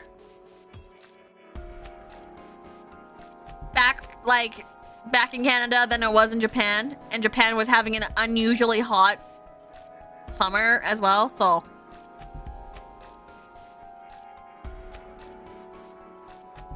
That was when I realized we must take down the corporations. Ew, less humid at least. Yes, but it was also so hot here too. I was like, wow, how can that happen? You know, I was like, oh wow, Japan's pretty hot, but that makes sense because it's like close to like, you know, to like all these places closer to the equator, you know? Yeah, sure, that makes sense. Like a little bit closer to the equator than like, but like, you know, it's so hot here. I can't wait to get back home where it's like gonna be a bit cooler. It was not cooler at all. Radical Eco Arc when? Now! We've been in the Radical Eco Arc.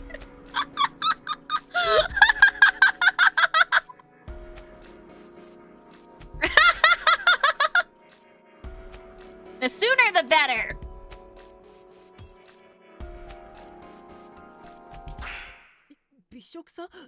Hold on. What did I say? Gourmets. The question is, what were they looking up? We're gonna have to find out. Gourmet sticks her nose close to the keyboard and sniffs. Then for some reason, she begins licking the keys. Gourmet, what are you doing? Why is she licking the keys?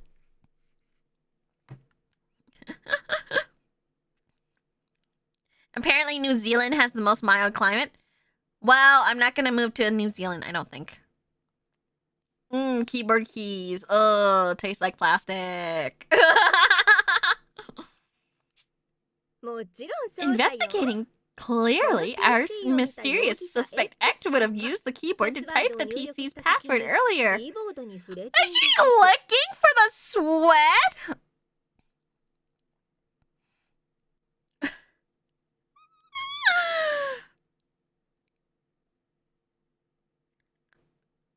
Like, she's like, there's more sweat.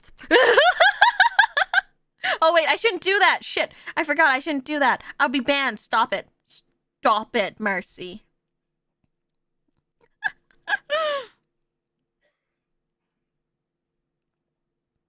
That part's gonna get cut out, by the way.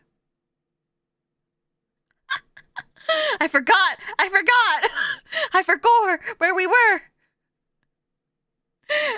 No, I'm just making an example of licking the keyboard! Nothing weird! No! Forgetty beam! It's dangerous to have two forgetty beams at once, but you know.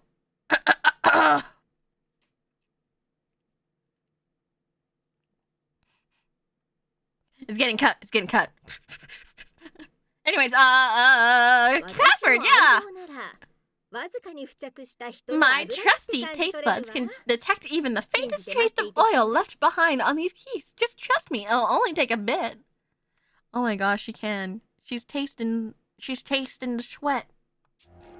That's alright, keep up the good work! Like, what do you even say that? You're just like, okay, go. Yeah, keep up the good work.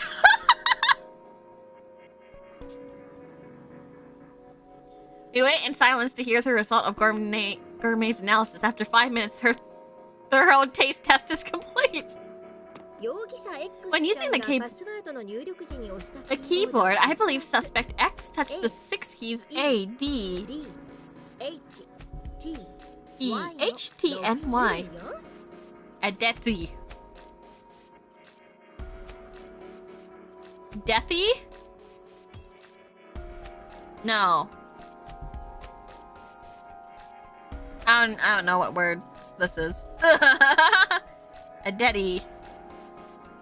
I'm so bad at anagrams. I'm so sorry. The day. Hetty. Eddie.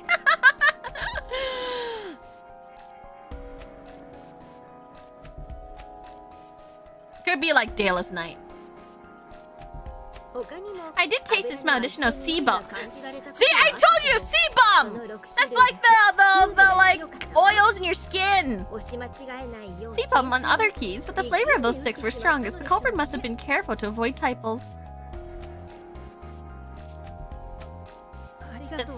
Thank you.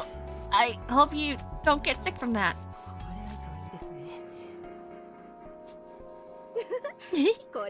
Aw, this is nothing, but you have a point. Keyboards are breeding grounds for germs, so don't try this at home, kids.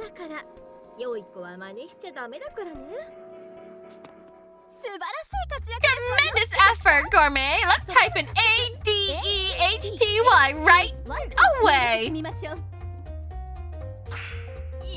Yeah, wait, I think Gourmet was just listing them alphabetically. I don't think typing them in order will do us any good. A 6-letter password, even with my cracking software, it still take half a day to recover.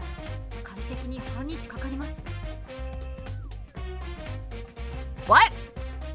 Can't you just put these all into like a like unscrambler or a cipher? If the password is something with actual meaning, then it may be a good idea to create some options using those 6 letters.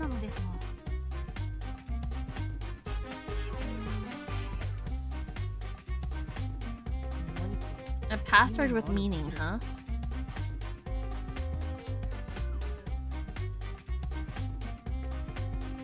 A-D-E-H-T-N-Y. Death immediately springs to mind, but that leaves the Y. Deathy!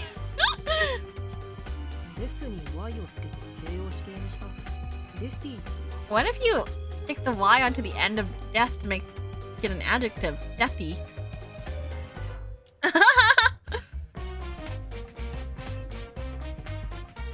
I was thinking, I was like, get the...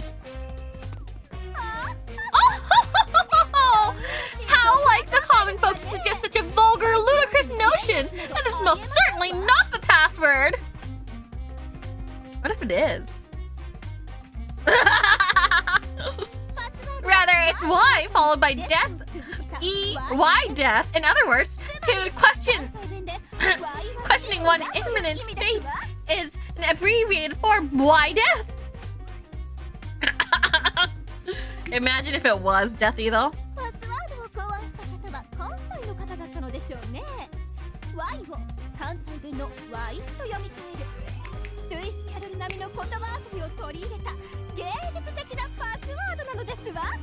Whoever set this access code clearly exhibits a mastery of the English internet shorthand, a clever, artful password worthy of Lewis Carroll himself.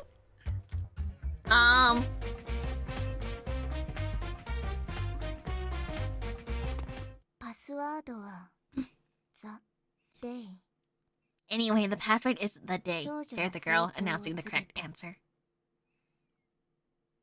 Good job, senpai, whoever decided the day.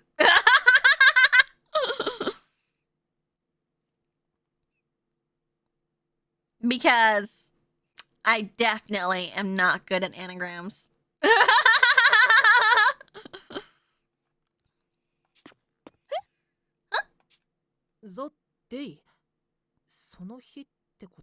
It's so fun to hear like Japanese speaking English. That day? What day? Bookworm gazes at our perplexed faces and sighs before beginning her explanation. The organization known as the Dayless Night likely derives its name from the line heard in William Shakespeare's Macbeth. Don't say it! Don't say it in the theater, though! The full quote is, "The night is long that never finds the day." In other words, there is little hope in the dark uncertainty of night.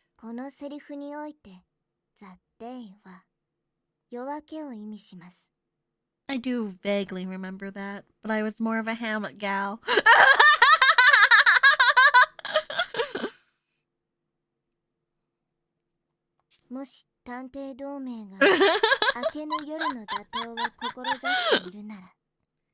If the DA's goal is to stop the Dayless Night, could you imagine a more fitting password? Explained the girl to her clueless seniors.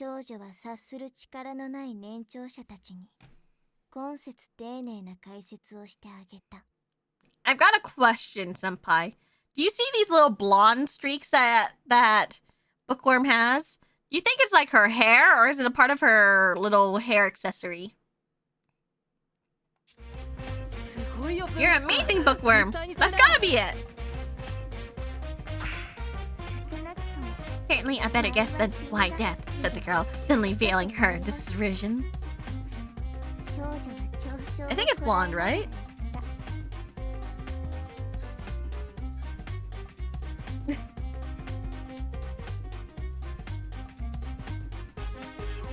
Looks white. No, it's totally blonde, right? Like a little bit gold. It matches her like the lines on her seifuku.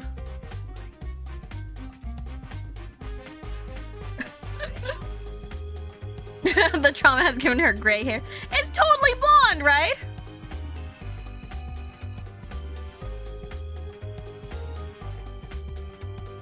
Because I'm seeing that they're matching the seifuku.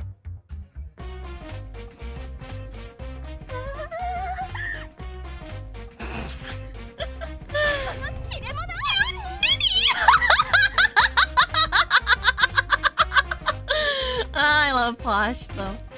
Why me? Posh slaps me for some reason.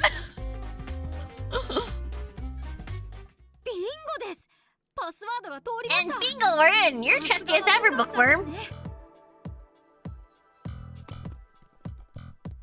Techie sits triumphantly before the monitor, but almost immediately his face clouds over. Take a look at this. Seems whoever had been logged into the PC left in a hurry. Their files are still open. Maybe they were using it right before we came and panicked once they noticed us. I can't believe Watto got slapped. This looks like a detective database. Can you tell what they were looking at? Must have been something they would risk getting caught for. Let me attempt to retrieve the data that was more recently accessed. Give me a minute. Classic tsundere move. I mean, yeah. The keyboard clatters as Techie gets to work. Then a few moments later.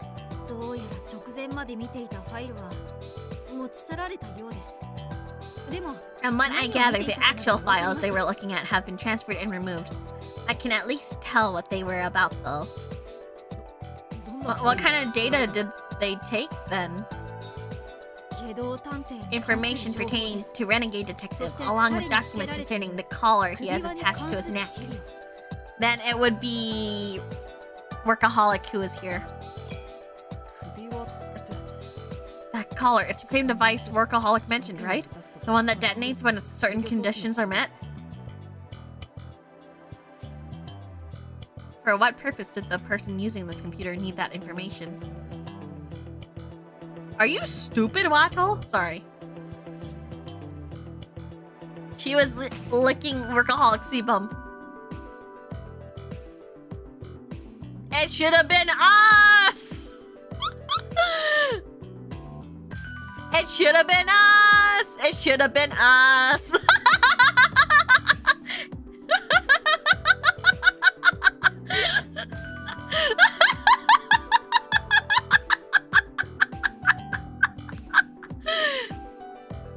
It should have been us with our BL tendencies. Did Renegade Detective take it in hopes of removing its collar, or does Workaholic intend to trigger the explosion somehow? Oh, that's true. It could be Renegade being like, how do I take this shit off? If it's Renegades, then I feel sorry for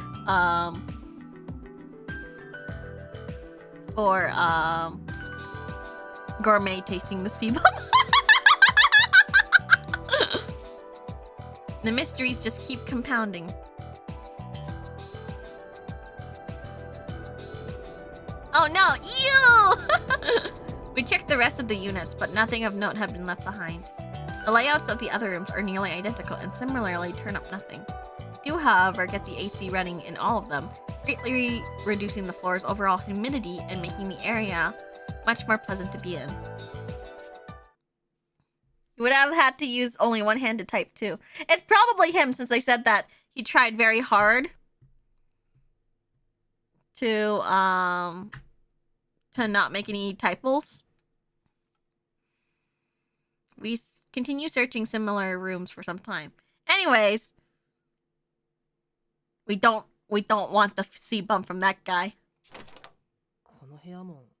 Seems this is the exact same as the first, huh? As far as I can tell, this computer lab is like all the others we've searched until now. It's nice that the computer lab has AC.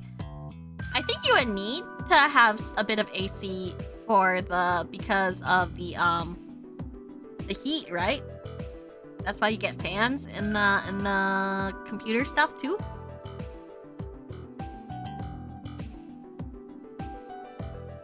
It's been several hours since we began this fruitless investigation, and the exhaustion is showing on everyone's faces. However, there's something in this room that sets it apart from the rest. Wait, I recognize this scent. Doesn't it smell like those rubber wristbands? What do you mean? What are you talking about? Oh, those ones! Do they have a specific scent? Full motions to a desk where a cardboard box filled with the rubber wristbands have been placed for guests. Where on earth is this here? They have a smell, yeah? Really? I haven't had one of these in like ages. Usually when you go to fairs and stuff, or like you just walk by a place, they'll just have people giving these away. Oh, right. Incompetent wouldn't know about those. Apparently, there's a rule that any visitor to Snarks need to wear one of these bands since they serve as key cards. Oh, right, because the other detectives, there were like, what? Like a bunch of other detectives there, right? I'm sure they also help to distinguish between employees, guests, and any potential trespassers. We've already got our own bands. You should take one too, Incompetent. I bet it'll come in handy. Okay, let me grab one then. It's just rubber. Oh, okay. I don't think I remember what rubber smells like. I take a wristband from the box and slip it into my pocket. There's no indication that anyone's accessed this PC, nor any signs of break-in or other disturbances. Going by my recollection, this room is no different from the last, the girl said, thoroughly annoyed.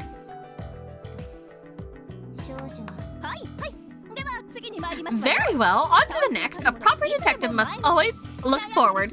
There's little time to fret or idle about. So many books, the girl exclaimed, her eyes shining with joy. Oh man,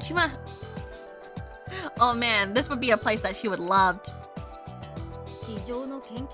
There's plenty of old records that we didn't see above ground. I wonder if Workaholic and Renegade detectives could be looking for these.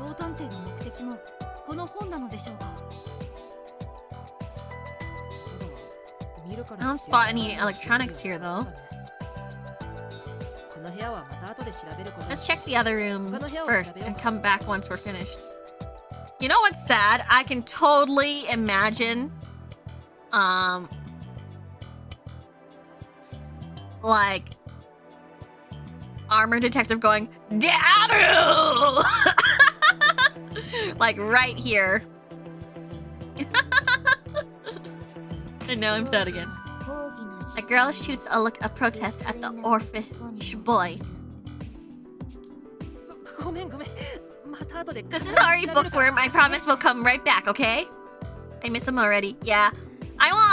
You would have probably been like, I can't read. He's aduing in a better place.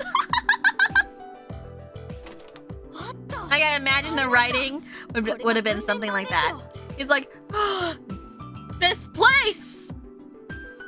And everyone would look back towards him and be like, verily do these tombs contain knowledge aplenty.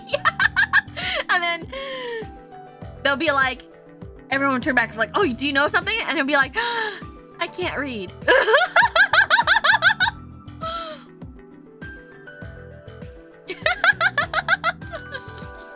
So it's a shame that he's gone. It would have been a great, you know, moment of reprieve.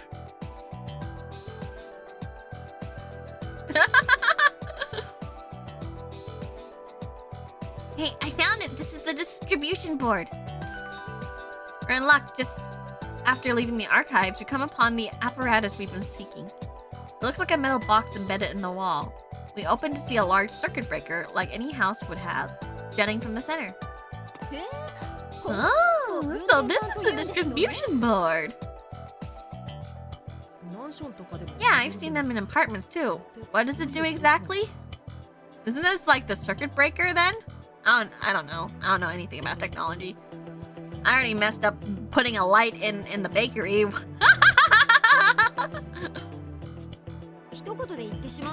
Well, in a word, it distributes electricity, like the name implies. It takes streams of energy from power lines and dispenses it through the facility.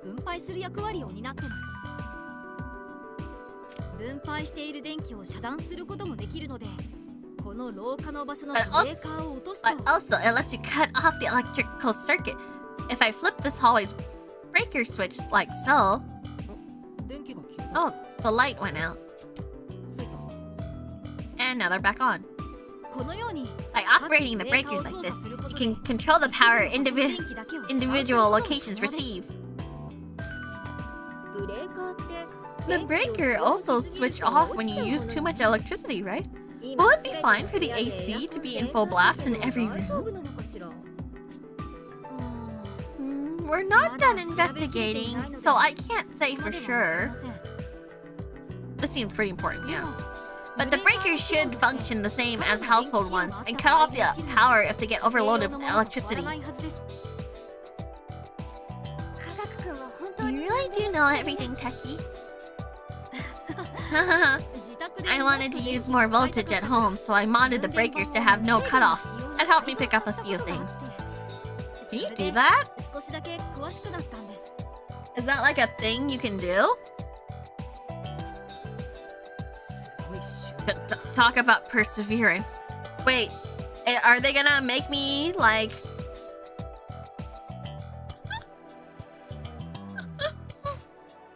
Are they gonna make me like investigate in the dark? Passion is the greatest motivator when it comes to learning, but I'm almost positive during doing that constitutes a crime. It has to. I think it may be illegal. Well, at least they answered the question for me. The game answered the question for me.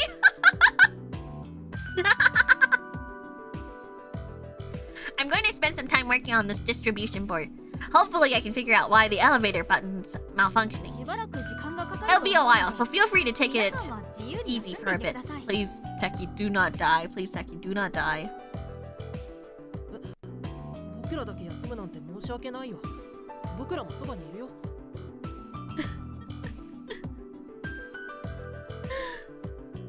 Watto and Kohai is still sharing that same brain cell? Because Watto and the player is supposed to share the same mind, right? Or at least my lack of knowledge of things, too. Swear mercy, I'm still giggling about the knowledge of plenty scenario from earlier. Your sense of humor is something else. I'm funny. I'm funny. I can write comedy, probably. No, I feel bad if you were the only ones resting. We can just keep you company.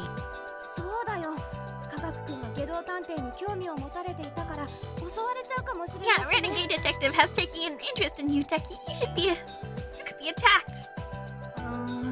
True, but it's hard for me to concentrate with so many people around. Please, Techie, don't go! Don't go, you're raising the flag and I don't like it! Probably. I say probably because I don't wanna like puff up my chest and be like, oh, I am the funniest person you know, yeah? So, I mean, in Japan, I used probably a lot, so I was like, taboo. So I wouldn't get in trouble. Taboon was like my like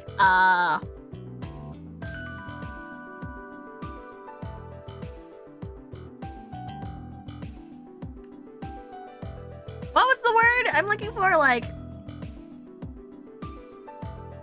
vocal tick?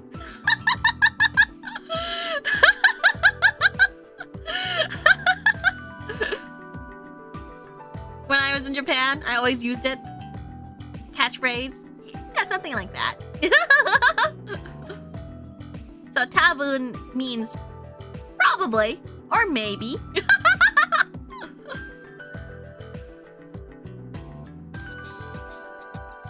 Like so desu ka.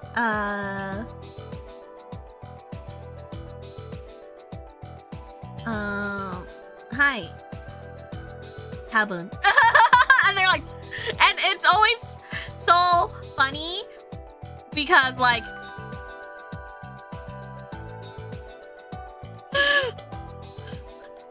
my coworkers would be like, Taboon?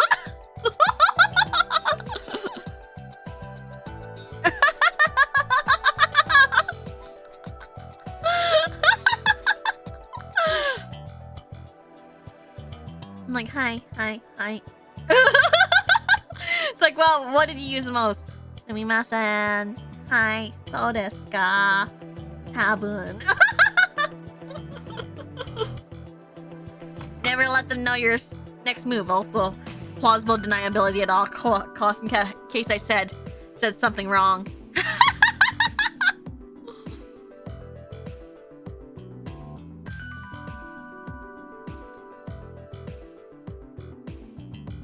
Hi, wakarimashita. It was like always that thing, right? It's like, so do you understand? Tabun, probably. They're like, we take those.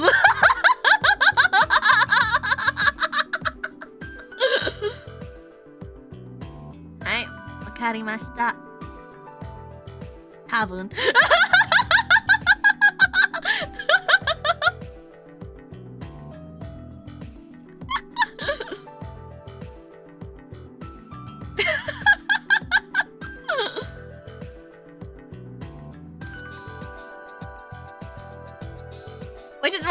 Which is probably why I use probably a lot in my vocabulary.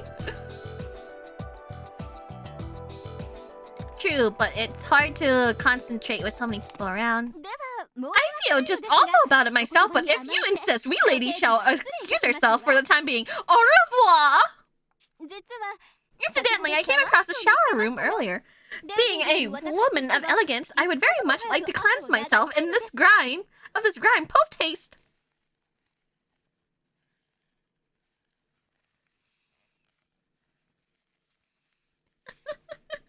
Honestly, recently I've been just saying deadu after my sentences. And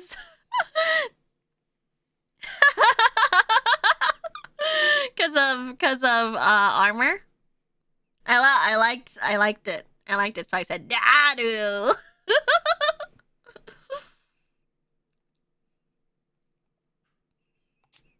Although any Japanese person would be like, why are you speaking archaically? You've been saying desu wa a lot too. Oh yeah, because of Posh.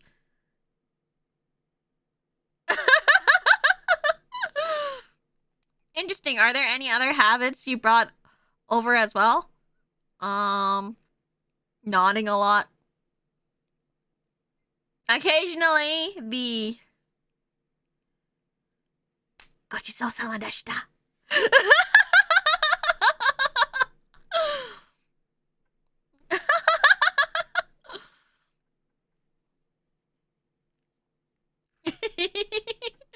Alright, we'll wait here while you will be coming as well.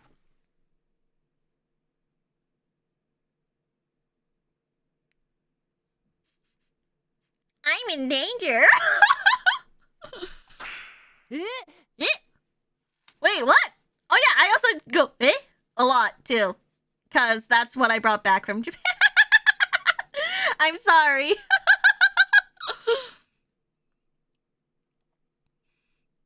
I also say and now a lot too. How old is Watto? 17. 17. De aru.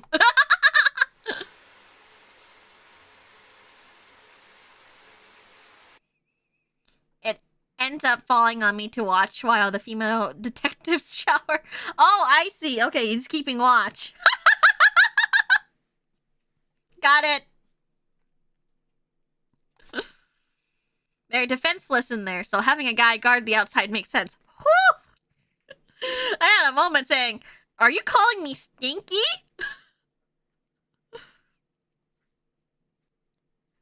Well, I thought they were calling me stinky.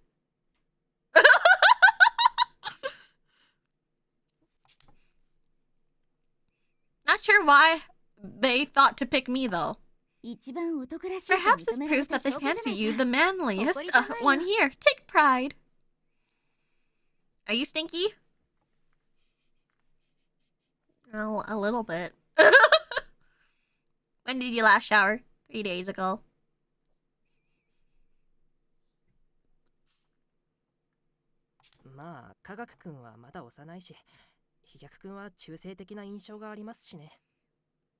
Who are the others? Techie and Doleful.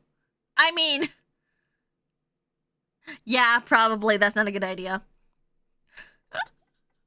That's not too bad. I think it's fine. Ugh, I am a little... my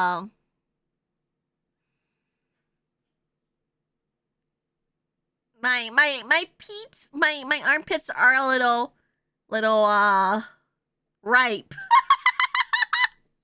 So I'm probably gonna have to shower soon. I guess that makes sense. Techie's just a kid and Doleful's a bit on the androgynous side. I think they're trying to say that Doleful's a twink. Now then, shall we be off, Otto? At the same time, I'm just like, can Doleful actually keep watch? Because Doleful is so clumsy, right?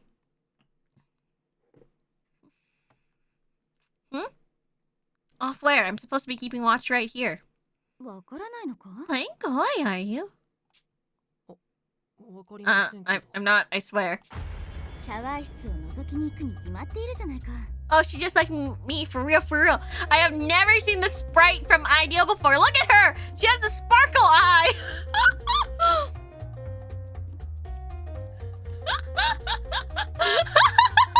We're going to peek into the shower, naturally. She's so excited. I don't have sparkle eyes. Wait, hold on. I have heart eyes, though. This counts, right? Oh, shit.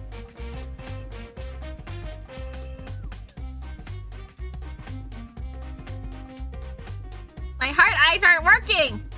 This is fine.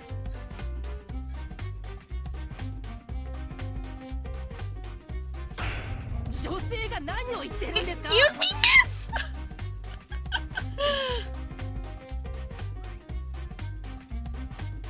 Elko.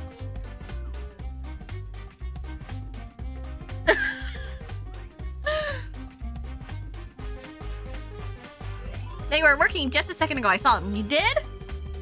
There they are!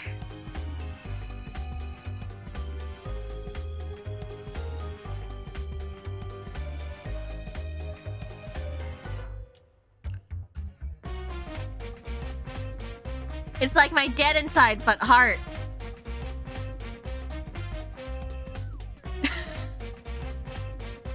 Hold on.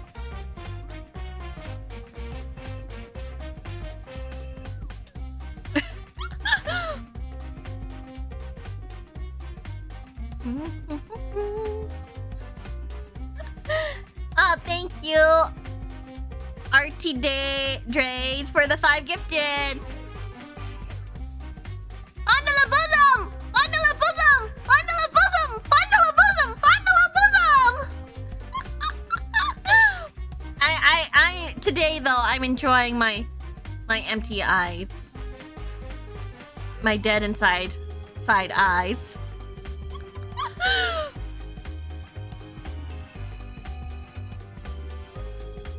Oh, now that I don't have the magnifying glass, I also can do this, like.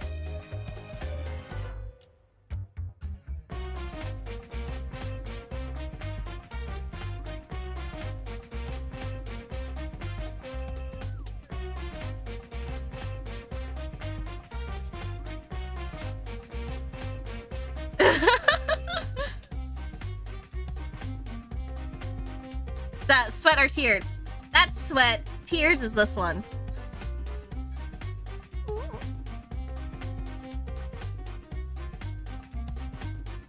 Much sadder, right?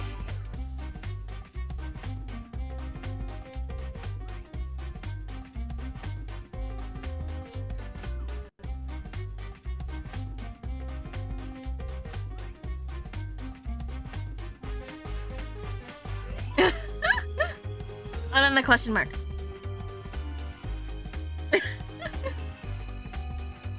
What's this one? All right. Oh yeah, this one's. My crazy eyes.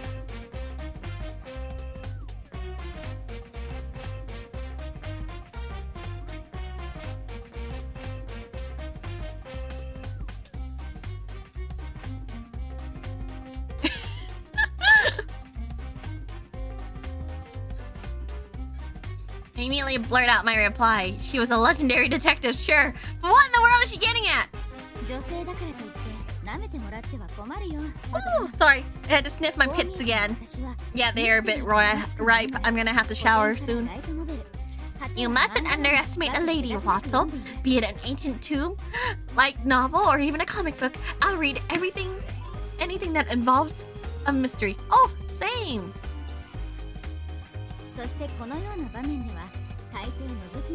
And given the circumstances, I believe it's only proper that you go have yourself a gander.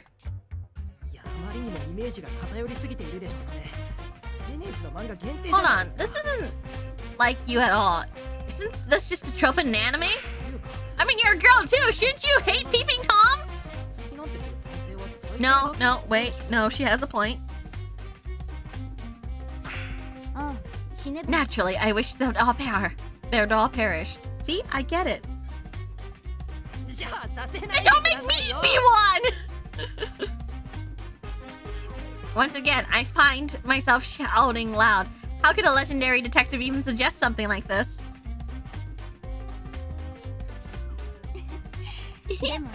Don't worry, I have a great idea. Is she gonna go in and then show us?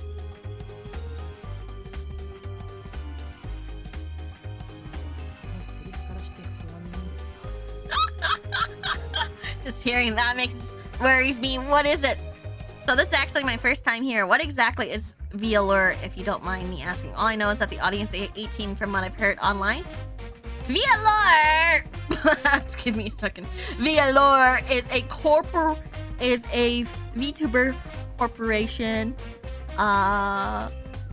focused on making 18 plus audios.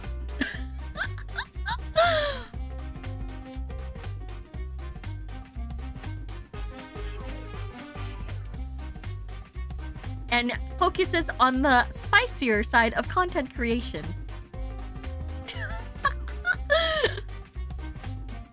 Other than that, we're pretty much just like any other corporal.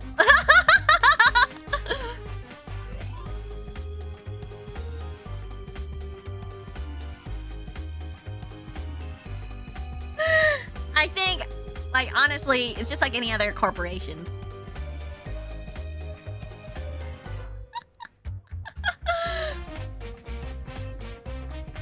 Spicy where? You'll have to find that out for yourself. The alternative audios are on Patreon. Which I work really hard about. I think that's the main focus. That's the main focus. And then... yeah.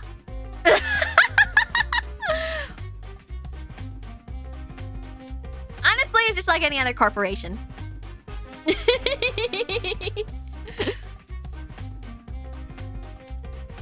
Like, personally, I think it's just like any other corporation. But we just say the quiet part out loud.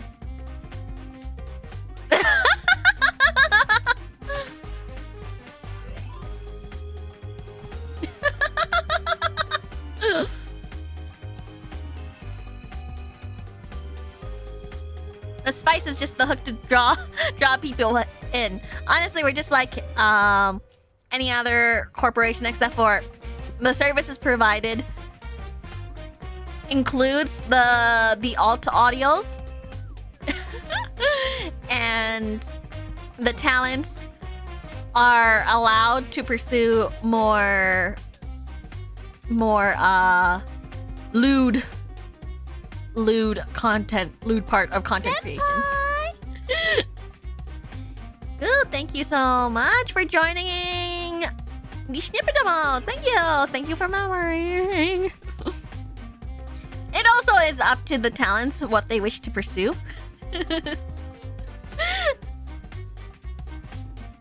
Honestly, honestly, put us all in a room and it's just like we're all like Oji-sans being creepy.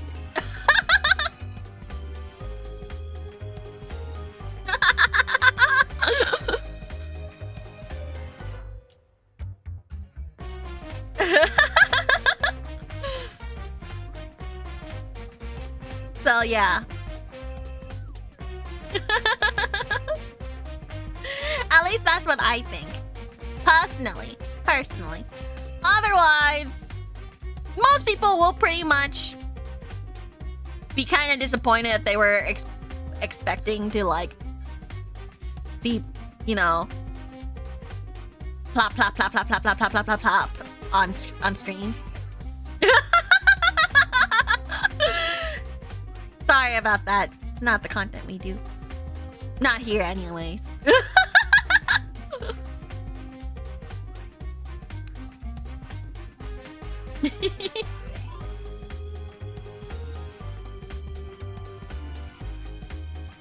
Elise.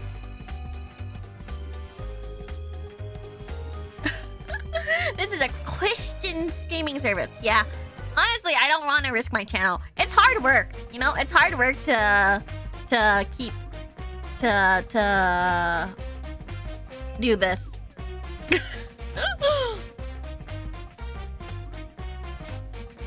We are perfectly good angels here. Although my favorite part of VAllure, though, is that I get to play a lot of games. I get to play all the games I want to play. Yeah.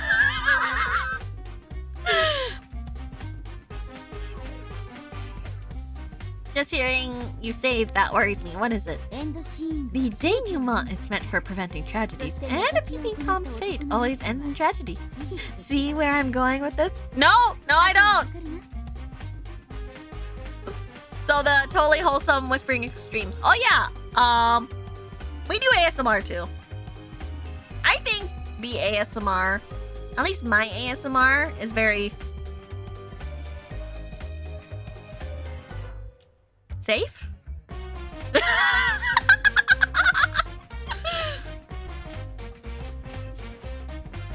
No, and I don't want to anyway. Oh, you know what? Watto, good for you. Good for you. No peeping. Me, I'm weak. For who?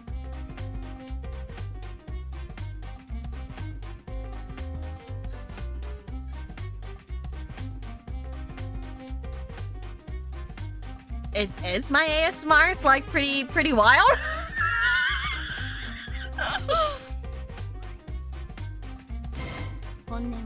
I'll be frank, now that I've brought this up, I simply can't contain my intellectual curiosity.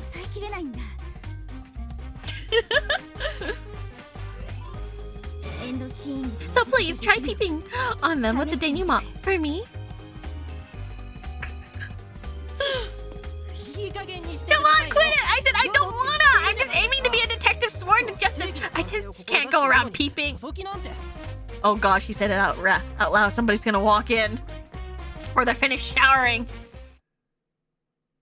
Wait, don't tell me this feeling, it's...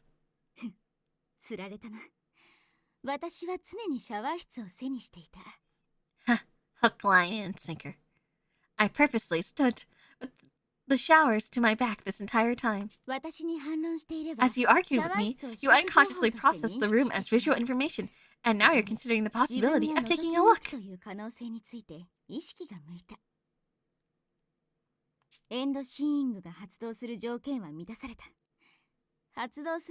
conditions were met for the denouement to activate, so naturally, it did just that. You set me up! The next moment, my vision flickers.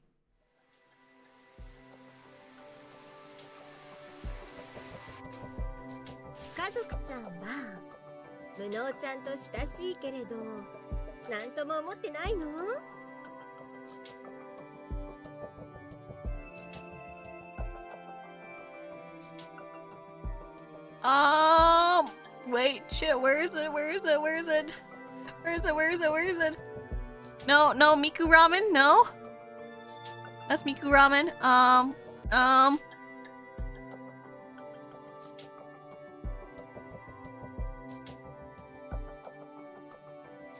This is old.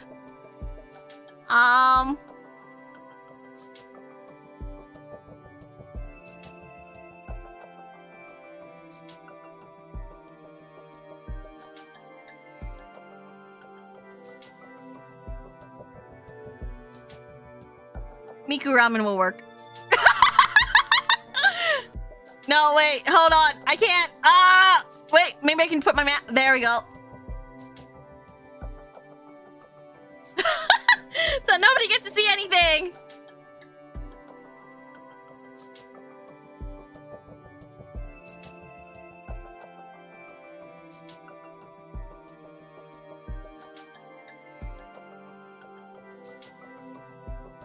What is that even? It's a mask.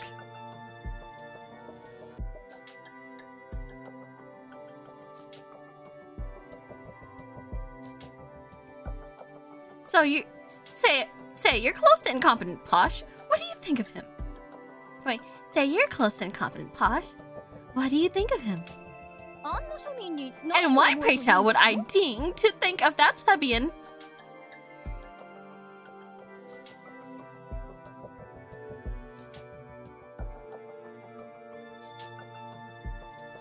I need a better censor than this. Give me a second.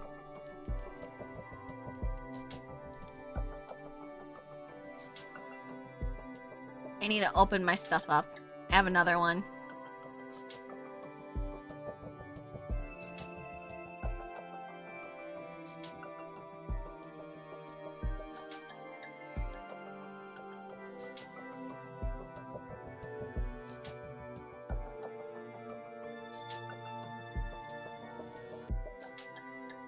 Give me a second.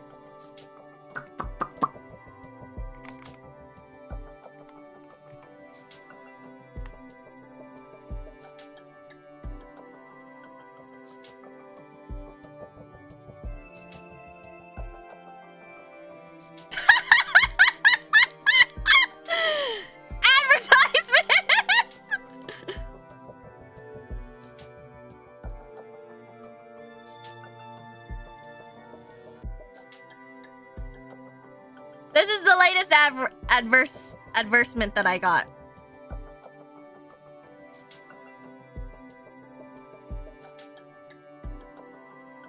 Oh, let me pull it all the way down. There we go.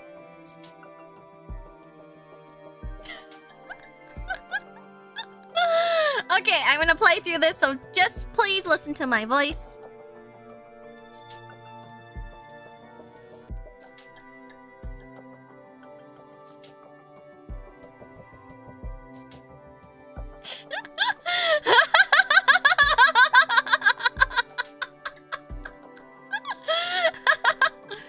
And what, pray tell, would I deem to think of that plebeian?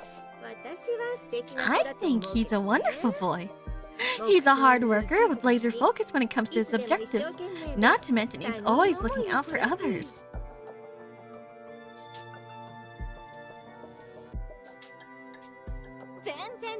That boy is an utterly worthless neophyte. A true gentleman ought to be more polished and gallant. Someone righteous, like my forebears.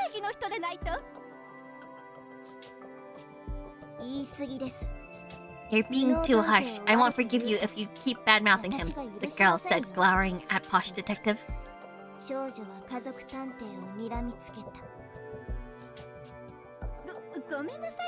Apologies, I did not mean to offend. Naturally, being a fellow detective with the same goals in mind, I do trust him completely. I would say he's even managed to save us.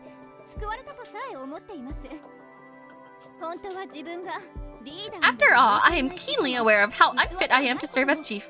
My lackluster ability certainly leaves something to be desired. But with the loss of homes, it only stands to reason that the responsibility should fall upon my shoulders. As chief, I alone am accountable for what occurs on this island. In doing so, the rest of you may continue the investigation free of such worry.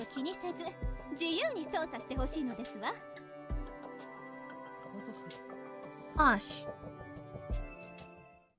My voice inadvertently slips out at Posh's confession, so this is why she's so fixated on being our chief. I see her in a completely new light now.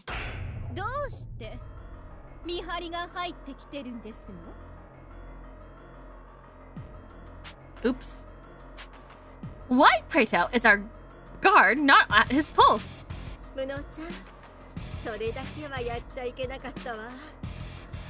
You've really done it this time, incompetent. You better get your affairs in order. Hold on, you guys get a little peek at this new CG. I'm sorry. You just have to.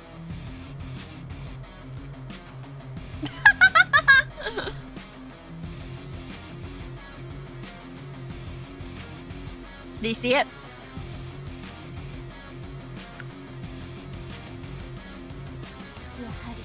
I was right. You really do have a proclivity for the prepubescent. Bro, what? Okay, I gotta read this again. Oh, damn. I was right. You really have a proclivity for the prepubescent, said the girl, shattering her good opinion of incompetent detective. Wait! You cretin, you! Posh's clenched fist hammers directly into my face. I hear the sound of a bone snapping.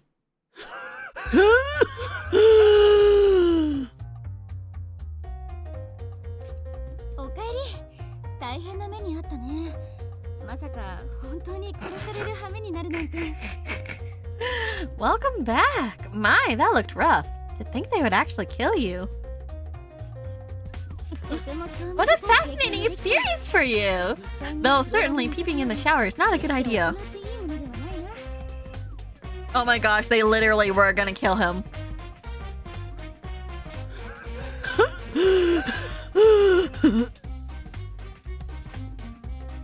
My head is pounding, my vision is skewed, and my nose won't stop bleeding. What in the world is happening to me?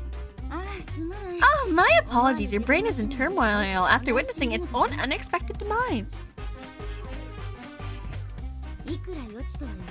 While it may only be a premonition, information about your own death puts a heavy burden on your psyche. Be more mindful from now on, okay? Did I hit you?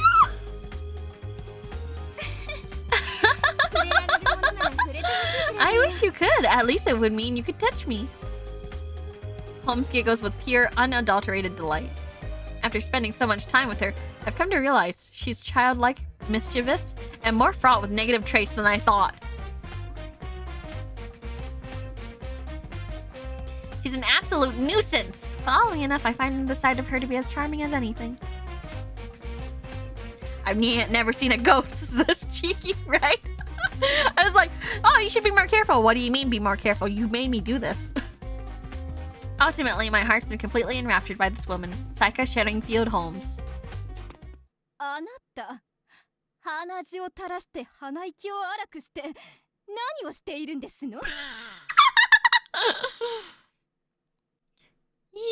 Your nose is bloodied, and your breath is awfully ragged. Just what have you been up to?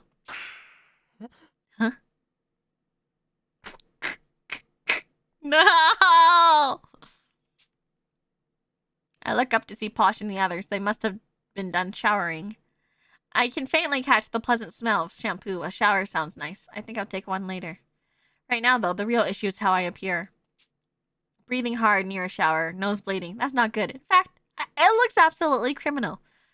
I don't think having a bleeding nose, like after seeing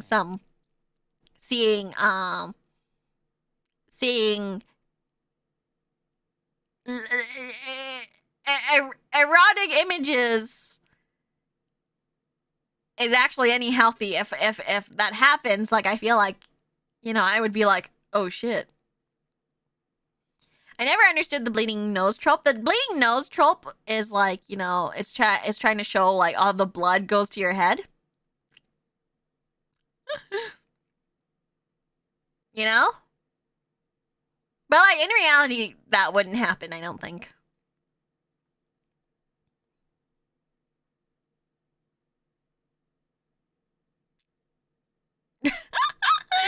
Yes, the head. Yes, that head. Not at all a Euphemism.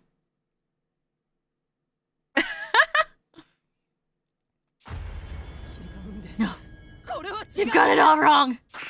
You cretin, you! Posh chops me squarely on the head. It stings, but I'm overjoyed it doesn't kill me.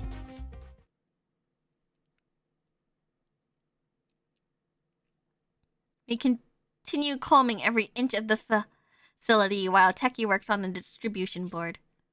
But despite our best efforts, we can't find any trace of Workaholic or Renegade Detective, both of whom should have beaten us here.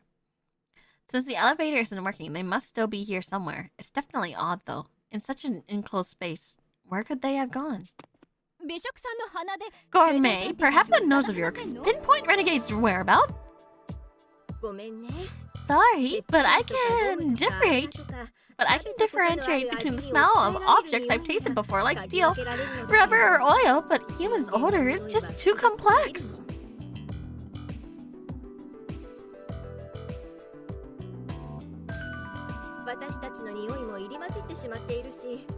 Not to mention, our scents have all intermingled.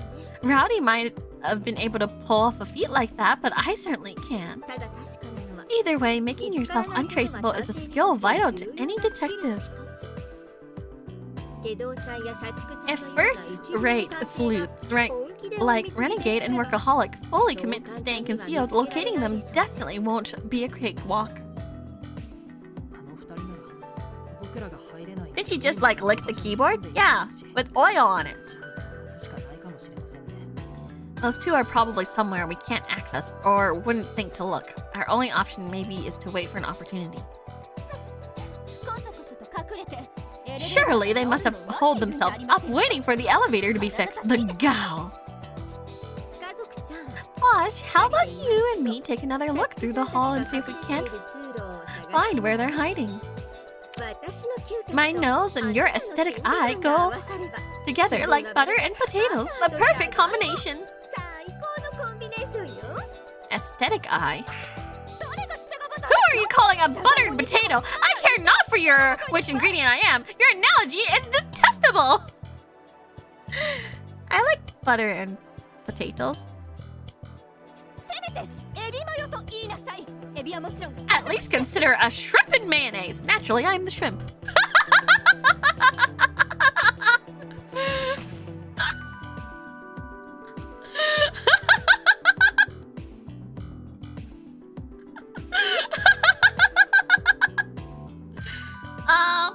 I heard that red bean and butter goes, red bean paste and butter goes really well together.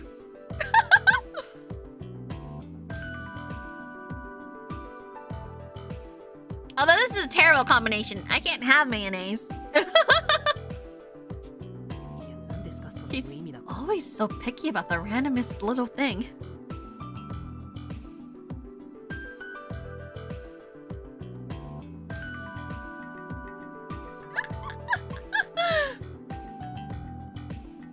What's a good combination? Peanut butter and jelly.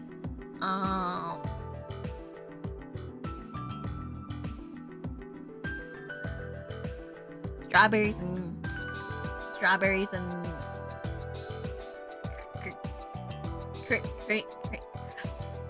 you guys are gonna skew that the wrong way. Vanilla ice cream. Oh, melon soda and vanilla ice cream. Yes.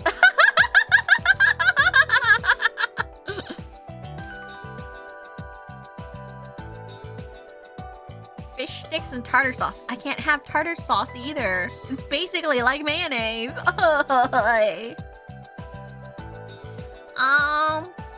What other combinations do I like? Ham and cheese.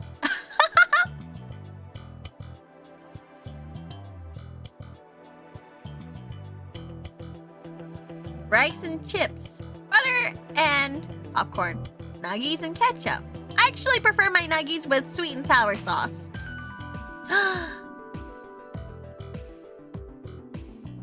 Salt and vinegar chips? Actually, I don't really like salt and vinegar.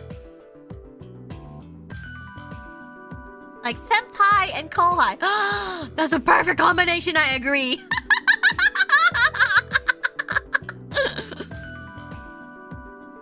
know, right?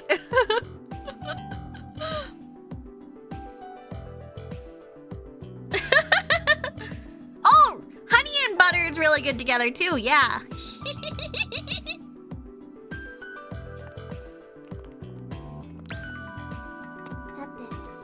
Well, what should we do? The girl asked, bringing a hand to her chin in contemplation. What chips do I like? Honey butter. Honey butter. I love honey butter chips. There's a flavor of Doritos I really like called Sweet Chili Heat. And also a Canadian flavor that's really good. I like all dressed, but my favorite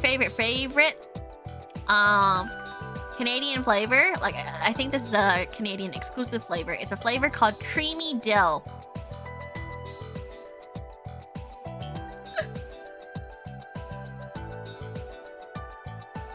So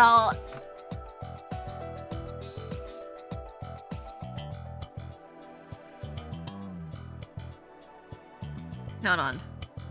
Creamy dill. I need someone to explain what it is.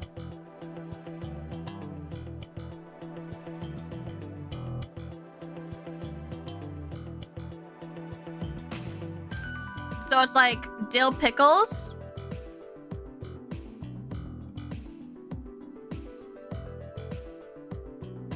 Dill pickles with like kind of like a cream, like sour creamish flavor. Yeah, it's really good.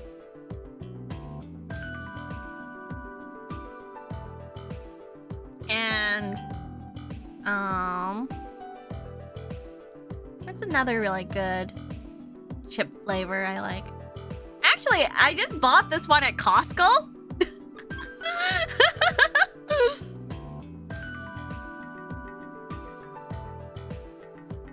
It's like cheeseburger flavored chips.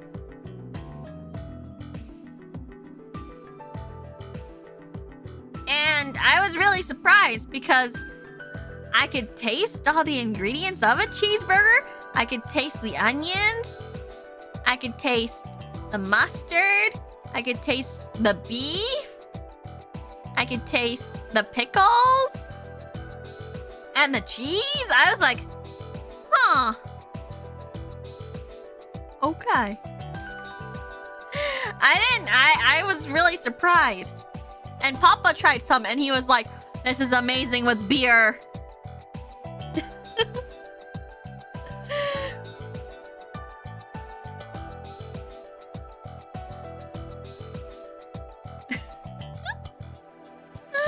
He loves it. Actually, the one chip that I bought randomly was actually beer flavored chips. I was surprised. So I bought beer flavored chips. I couldn't read because it was like in Chinese and I couldn't read. Sorry. So it had a picture of a beer on the packaging and I thought it was like chips that would taste great with beer because I love beer snacks, right?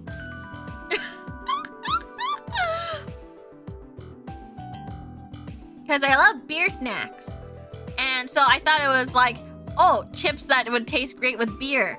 But then turns out it was beer flavored? Beer flavored chips. And holy cow, Papa went to town on those. He loved those so much. I was like, wah! When I ate it.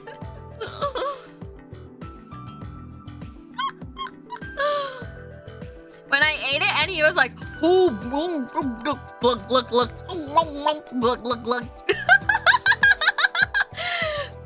He was like, he was having a great time. What are beer snacks? Snacks that go great with alcohol.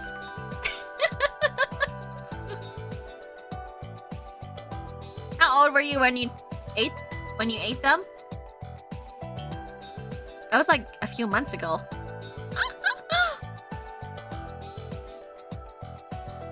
don't like the taste of beer.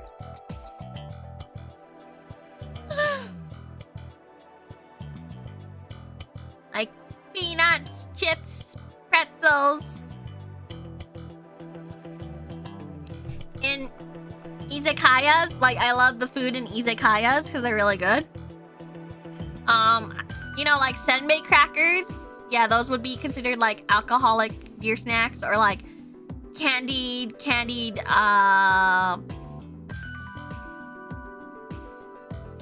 with slightly spicy peanuts and amame. Yeah, they would count as a beer snack. If you go to Belgium, they serve sliced meat and cheese too. See, I would eat something like sliced meat and cheese, you know?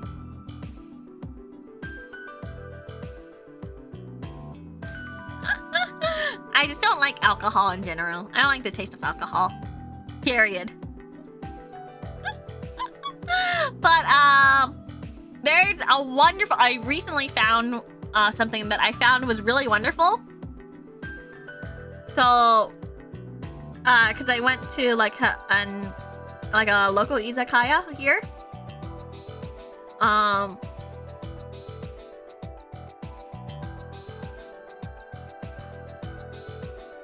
It's called Taco Wasabi. It's so pleasant. So it's like, you know, like exactly what it is, like taco, like the octopus, and wasabi, and it was really good, and it's like sweetened with mirin too. I thought it was very good.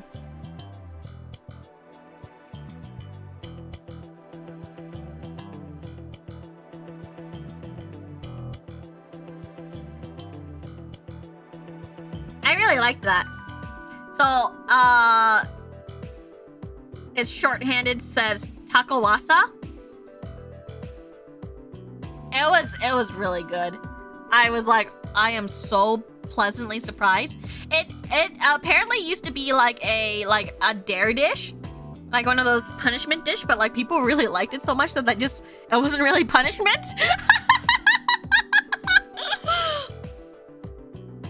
And so like it's just like a thing that they have now. Like people will be like, yeah, I'll take the punishment, screw it. It was so pleasant. I was really happy eating it. But yeah, those are like the type of snacks that I like. You just, you know, sort of salty, sort of spicy, and they go great with beer. But the fact is, I just hate beer. I just hate beer. So when I lived in Japan, I would go to the izakaya because sometimes those are the only places that are still open up really late, and I would just eat food there. Not drink, but I would just eat food there and have some tea.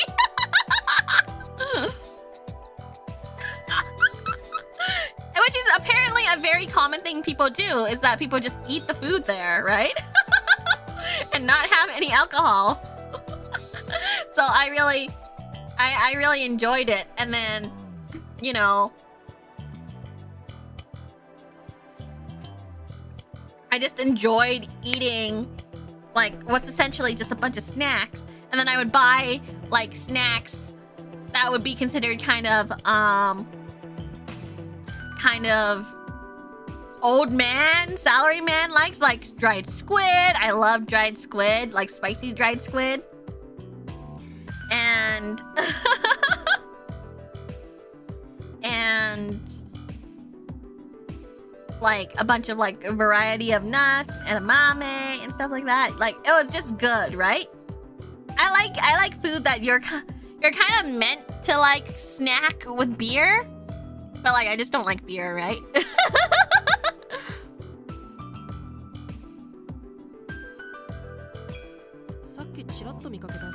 Why didn't we check out the archives we glanced at earlier? The secret police must have left some info about that kidnapping incident 10 years ago. Kohai's just trying to make us hungry now. I didn't think beer snack would make you guys hungry. I thought I feel like beer snack's one of those things that is also like an acquired taste. A clever idea. By your standards, we may even learn the secrets behind the invincible detective workaholic's method. Wait. No, wait, mentioned, not method. Mentioned. Said the girl with a smile. I can't read. Late night snacks. I feel like see, the thing is, if my papa likes something that's good with beer,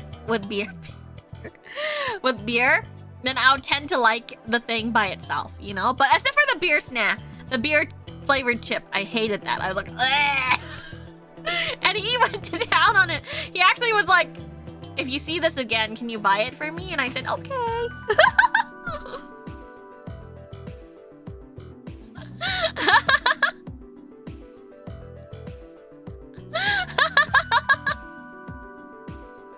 I really like those type of snacks though. The thing is that I haven't seen them since though. I was disappointed to see that I haven't seen them since, but he's really liking these cheeseburger chips, so I'm thinking about getting him some more because he says that he wants to bring them back home to the family, right? The place is clearly in need of some tidying up. The slightest touch sends particles in the air of the stuffy room. This is gonna be a struggle.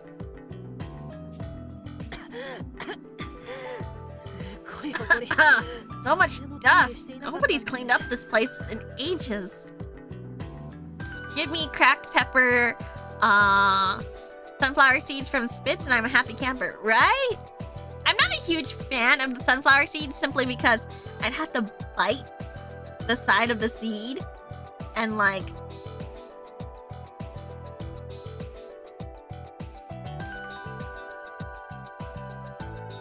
discard of the shells and it's just a lot of work for me, which is why I prefer the edamame that's already out of the pods. Too much work for a snack, right? Sometimes I eat the whole thing.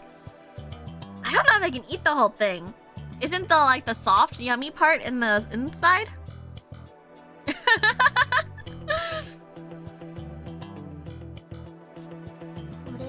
These poor books, even at first glance, I can tell many of them are precious works, said the girl, sharing her dismay as an avid reader. Pistachios. Pistachios flavored stuff are delicious. I love pistachio ice cream. I love pistachio flavored sweets. But I don't like eating pistachios because it's just a lot of work to crack open the shell, right? Oh, I really do like I saw Senpai mention turkey. I like Turkish Delight. Like the candy? Like the rose flavored and pistachio ones are really good. If they're pre-peeled though, is that good? Yeah, if they're pre-peeled, they're good. I'm very lazy with my food.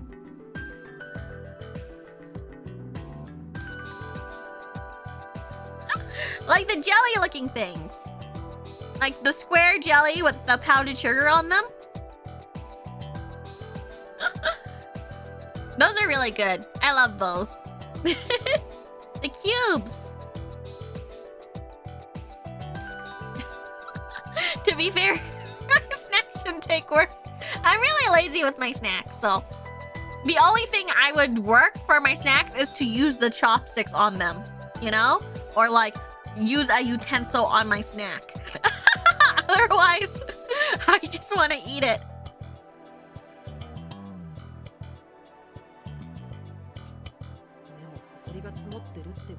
All this dust proves that Workaholic and Renegade Detective have yet to finish searching. Whatever they're looking for could still be here.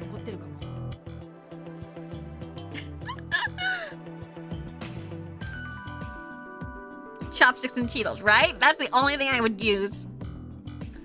Because I do use chopsticks for like chips. Because, especially if I'm like at my computer or something, I just don't want my fingers to have like chippy dusties. You know what I'm saying? I just cleaned my keyboard. Like, I don't want that to happen, you know?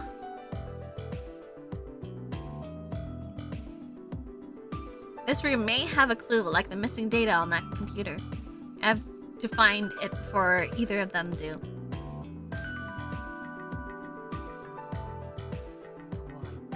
But with this much to sift through, even a full day of work wouldn't be enough to finish.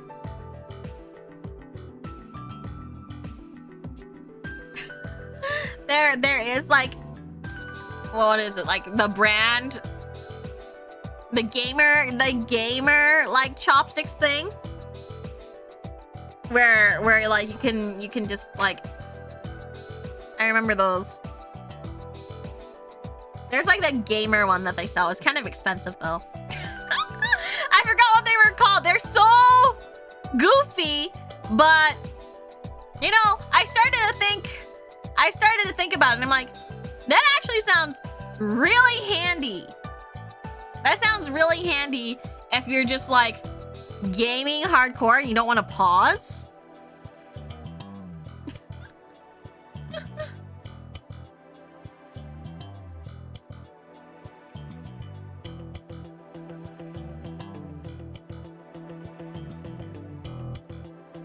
I forgot what they're called. They're a brand. There's like a brand of them though, and there's a lot of people who make knockoffs of it.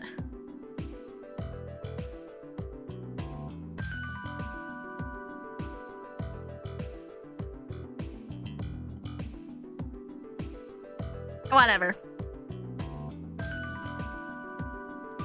Definitely sound handy, but what made them gamer is that the examples they were showing was that, you know, people were using their controllers and able to like just for a second like grab a piece of chip, eat it, and then continue playing their games, right? Snacktive, yeah, like this. Yeah, that one, snacktive. Wow, it seems dumb, but like I thought about it, I'm like, that's actually sounds kind of handy if you're like, you know, you just want to do something real quick and then you're like still working on things. And I was like, okay, that makes sense.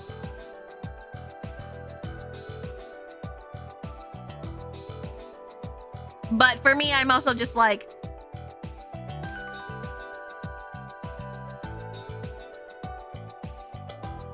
wouldn't the dust go on everything on the chopsticks as well? But you know, I started to see the appeal of them. I was like, okay, I see the appeal of them if you're like still working, you know? I still see the appeal. But the fact that they called them like the gamer chopsticks was like very silly looking. Yeah, they attach to your fingers like claws. So you can use that for like snacking if you're like unfamiliar with it. But like there's also chopsticks that you can buy that are called like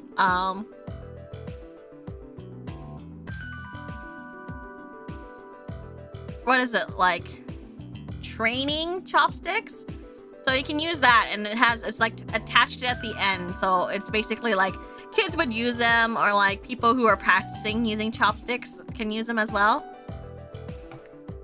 So if you're not really adept at using chopsticks,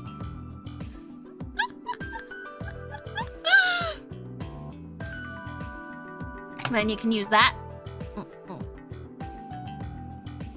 I hold back a sigh as I look at the shelves. I don't even know how the books are organized. Picking out secret police documents from all of this is a tall order. I begin to dread how much time this will take. Bookworm, on the other hand. No, this one's no good. Not even in Japanese. There's no point in reading it. This one's no good either. Rejected. Worthless.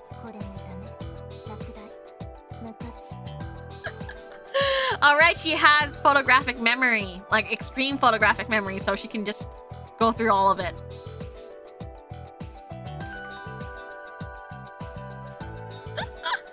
Like the way that they showed it was really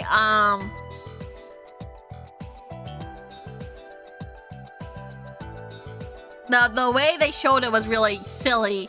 And then eventually I thought about it and I was like, yeah, I get it. Because like when I was like using my own chopsticks, I was like, I always had to put my controller down or like stop what I was doing to like pick it up. But like if you have that, I get it. You can still just continue to do it without thinking, right? Her speed is remarkable. She spends only a dozen or so seconds per book, and all I can do is stare incredulous at the sight. Bookworm, you're going so fast. Can you really read all of that? But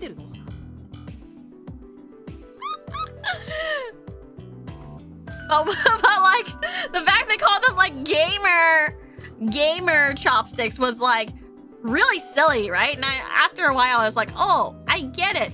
I still wouldn't pay that much for them, but I get it. I'm gonna have the RGB for gamers.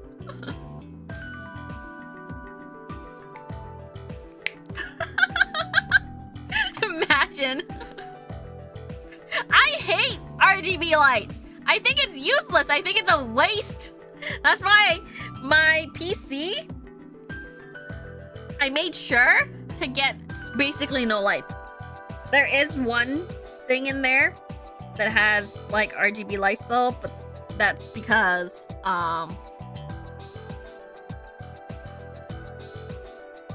couldn't buy it without the lights.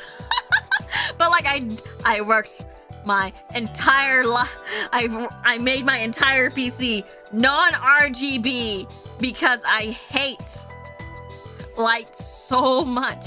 I think it's a gimmick. I think it's a waste of energy. I think it's a waste of money.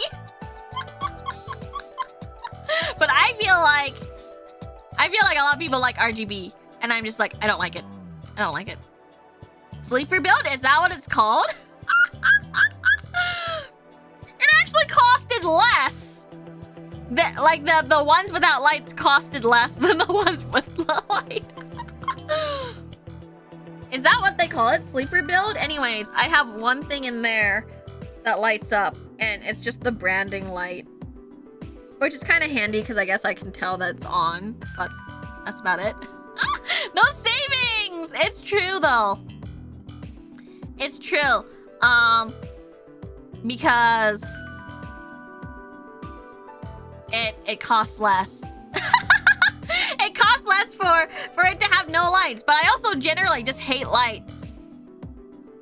I just generally hate lights because I feel like it's useless, right? Like maybe the only light I want is like an indicator light. That's why I leave my keyboard at kind of a, what do you call it? I leave my keyboard at a still light because I hate the way it lights up otherwise. My mouse does have like, I make my mouse, it has the capability of like doing like all these lights, but I just leave it at like a static pastel light.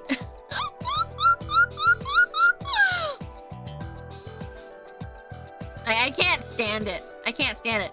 One of my gal pals though, she moved quite a bit away though, so I don't get to see her much until she comes back into town. But I walked into her room once and she's like like a gamer, right? Like her entire room is just rainbow. And I was just like, this is too much lights for me, I'm leaving. It was too much lights for me and I was just like, I'm leaving, I'm sorry. But then she showed off like, oh look, I can control all my lights on my phone. It was a sensory overload for me. Yeah, like the keyboard was light up. There was like the kind of bars of light, I guess, like that she attached around the room. That you could change colors with, and those were like flashing rainbow, and then like the idle screen was like flashing rainbow. The PC was like a light show. I was like, what the heck's going on? The controllers were lit up as well. The mouse was like flashing and pulsating. It was a lot. That was a lot.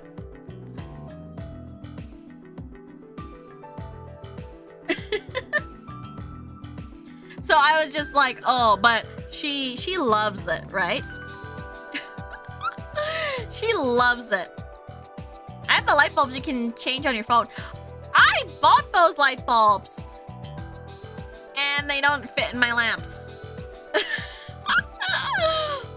They don't fit in my lamps, which makes me really sad because I really wanted to like have a light where I could just walk away and then I can just turn them off later. But they don't fit in the lamp. And I was like, man, because the lights I have here have like a little cover over them. And so when I put in the light bulb, the cover can't go over it. And it sucks. It sucks. You still can't speed read at your age, queried the girl in utter disbelief. Oh, shut up. We don't... Not all of us have photographic memories, but I do read quite fast. Age has nothing to do with it. I don't think many people can speed read, period. In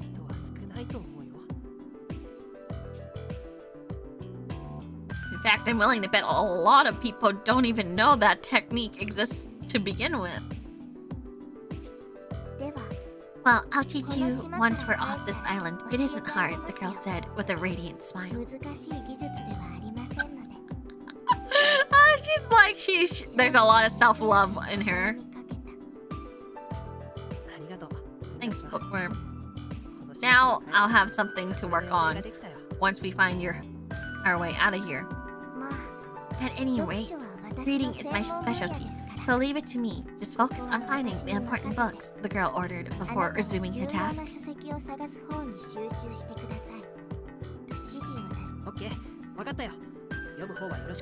She knows she's cute. That's really cute, though. At least it's charming now. Okay, gotcha. Thanks for handling the hard part. Whenever I find anything about the secret police or something that could contain old information, I stack it near Bookworm. But she goes from cover to cover faster than I can find them. I can't keep up at all. Still trying to find the next one, asked the girl repeatedly, opening and closing a book to spur him on.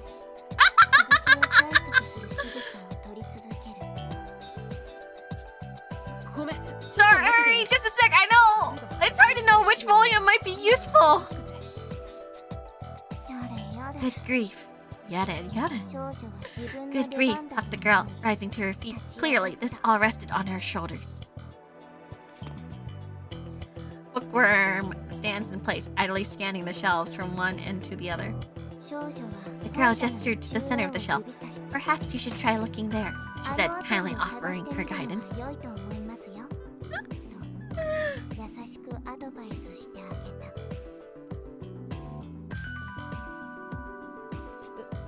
Huh? It may seem chaotic at first glance, but there's a logic behind the archive's arrangement.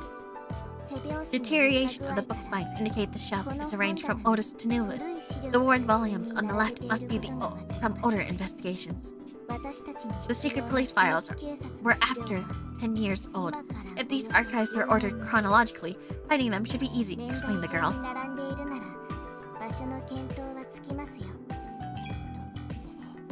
Oh, you're right. They really are different. The spines of the volumes in Bookworm's hands are practically two completely separate colors. I get it now. The titles didn't indicate any sequential order, which confused me a bit. And now I realize they're sorted by year of registration. Nice catch. They don't call you Bookworm for nothing. Please, just use common sense. You're a detective. Haven't you done research at a library before? Asked the girl with a sigh. She's got a point there. Senpai, do you have a library card? You should get a library card. I feel like You should support your local library even if you don't use it.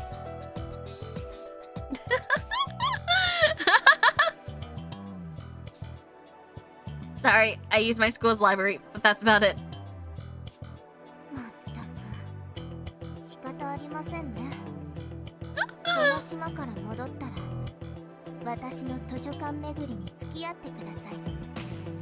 I feel like even if you don't use it, like occasionally, if you like use it, or if you go in every once in a while, and if they have like some event going on, or like ask if they're asking for donations, you know, leave a few coins in. I loved the library. I used to love the library. I used to go there all the time to like rent books and stuff. But nowadays, everything's so... But nowadays, it's a little harder. Because now you actually have to wait for ebooks.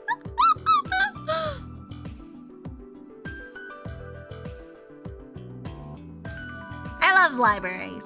I used to hang there all the time. But now I've become kind of like a...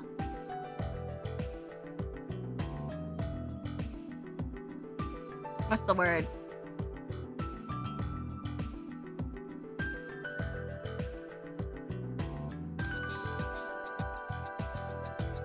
I've become rather...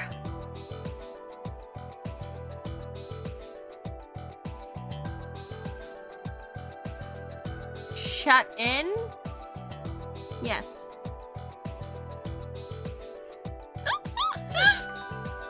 Wait, for ebooks?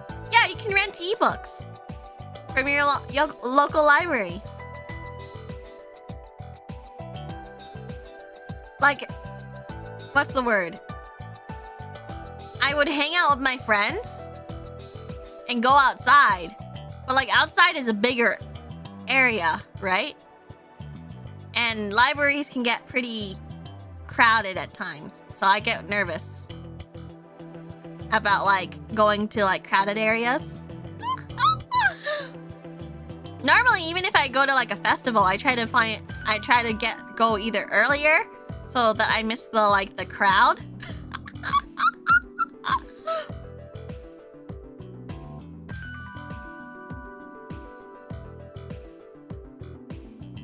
Oh, they get busy? Yeah, they get pretty busy.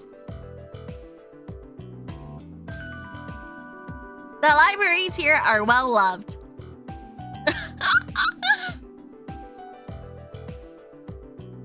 Which is why I feel like so many people use it. So I always like drop a few coins in when there's like an event or something. Glad to hear the libraries are getting used. Yeah, they are. The libraries here are barren. You should use them more. Actually, I feel like a part of me is also a bit of a germaphobe. So I get worried about like touching books, not sure like whose hand has been where kind of thing. So that's why I've been going less to libraries, but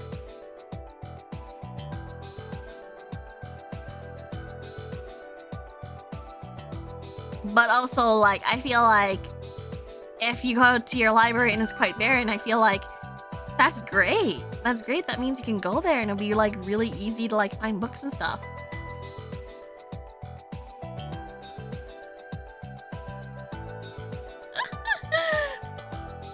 No idea who's been handling the books, but at the same time, I feel like, you know, they're such a treasure trove because like sometimes you can't find books. They have like really rare books at libraries as well.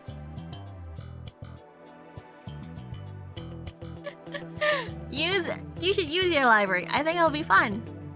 I love libraries. I'm gonna try to like get over my fear and use them more. Because frankly to say it, I don't like to spend money. So if I can read a book for free or like for just whatever the library card fee is, I feel much better. I hate spending money.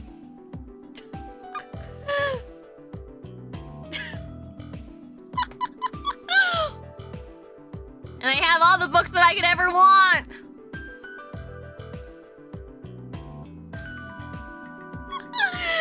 For real, especially if the story of a book ends up being trash, it's better feel better knowing I haven't spent money on it, right?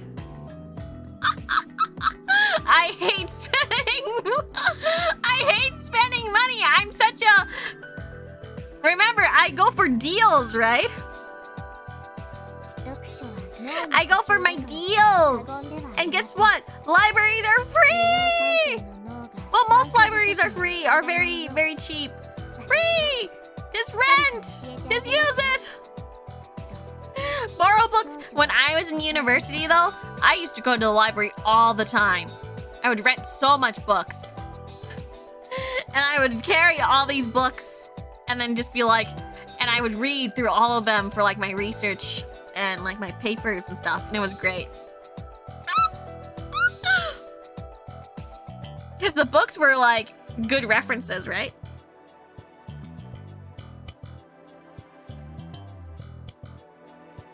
Like honestly, they even have rent. You can rent ebooks. All you need to do is get like an app, and then like, you know, set it to your local library, and then put your library card in, and you can rent ebooks. So you don't even have to touch physical books. My only issue is that there's a lineup for the books I want to read.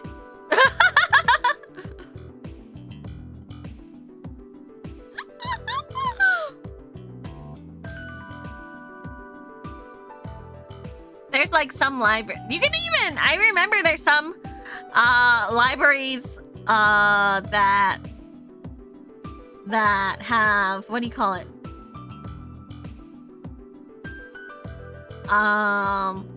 That also like rent video games. So you could also try out games and be like, oh, I hate this. Oh, no, I like it, you know?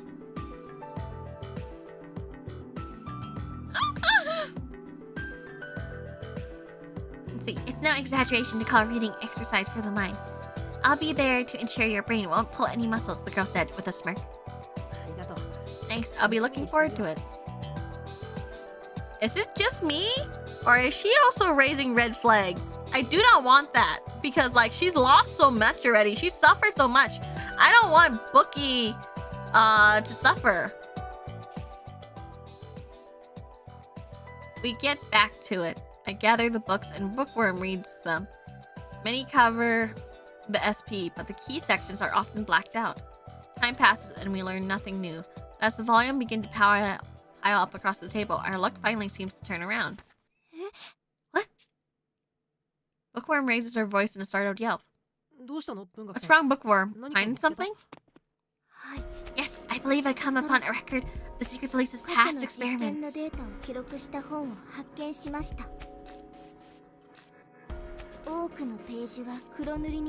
While the most of the pages have been redacted, there is a legible section regarding an ideal detective. But what it reads is nothing short of peculiar. There's only a handful of people left. Who's next? We already lost armor. I can't do it anymore. If we lose Bookie too, that would be so tragic. Like, she's lost so much. We can't do it. Huh? What do you mean? Just to say something weird about Holmes? Bookworm shakes her head. Actually, this detective is named Wato Hojo. The text seems to imply he's deceased. Does that make the ideal detective we knew the second one? Oh, hey! That's me!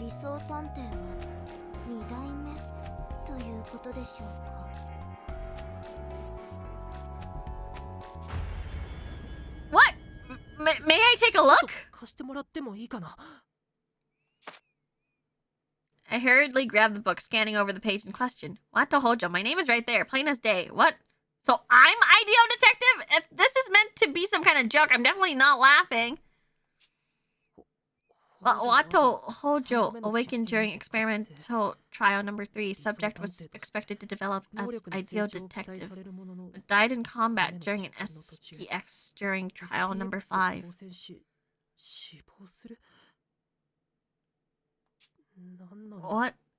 What is this? I read the section over and over, believing I must be mistaken, but I'm not. So any post-death information has been redacted, so I can't read it. But it's clear that I was treated as the ideal detective. What does it mean? My heart pounds. I don't even notice how I've started to sweat. Oh no, she's gonna realize it's him! Anxiety burrows into my chest, as if all these absurdities are just a product of my overactive imagination. Holmes, the things in this book.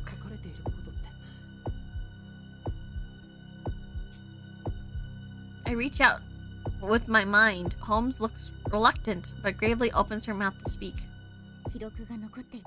So the record's still there.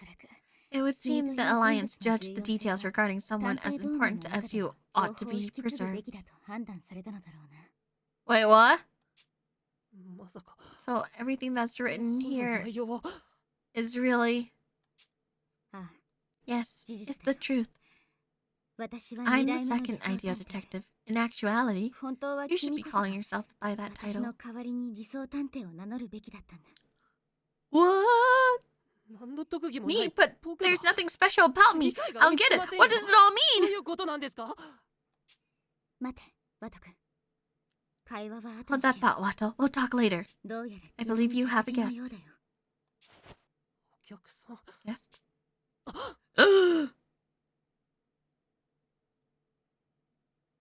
Oh, hi, Walkerholic!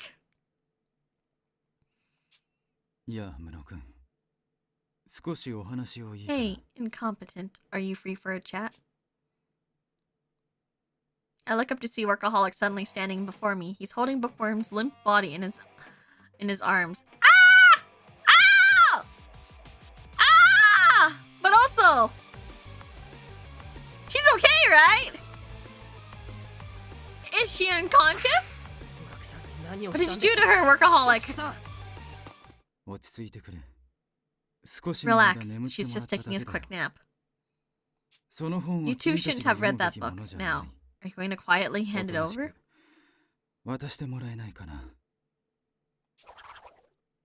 Workaholic draws a wire saw from his watch as he speaks. Okay! Put it back! Put it back! Okay, just give it. He's unmistakably a threat. He really doesn't want us reading that book. Before I do, tell me something. It says I should be ideal detective. What does it mean by that? You were there 10 years ago, so you know, don't you? Oh, he's just gonna straight up ask him? Okay. No point in arguing, so that you'd be better off not finding out. So fine, I'll tell you. But on one condition, in exchange for the truth, you have to help me kill a renegade detective.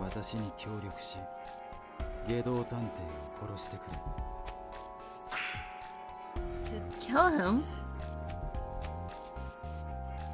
His nonchalant proposal nearly makes me recoil. He acts as if he's making a completely ordinary offer. Sounds like a win-win to me, but also I understand because Watto has a very strong sense of, he has a strong moral compass. Why do you want him dead so badly? Treating a human life as some sort of bargaining chip just isn't right.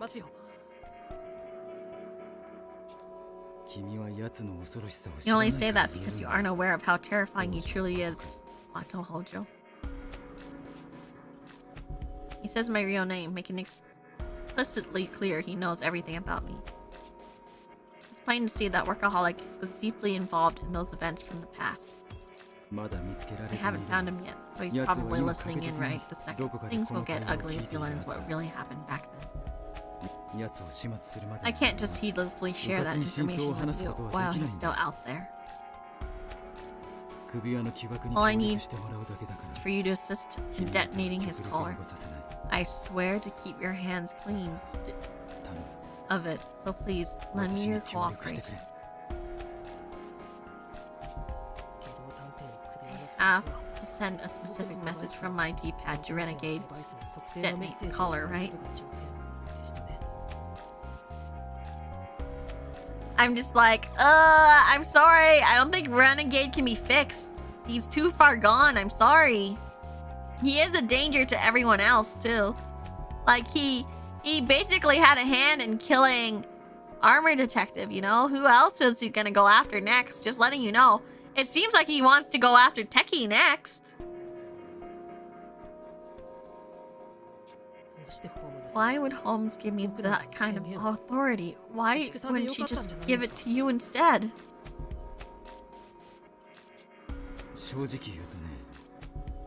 He basically killed Rowdy too. Yeah, but Workaholic was the one that killed Rowdy. He didn't know, but he did.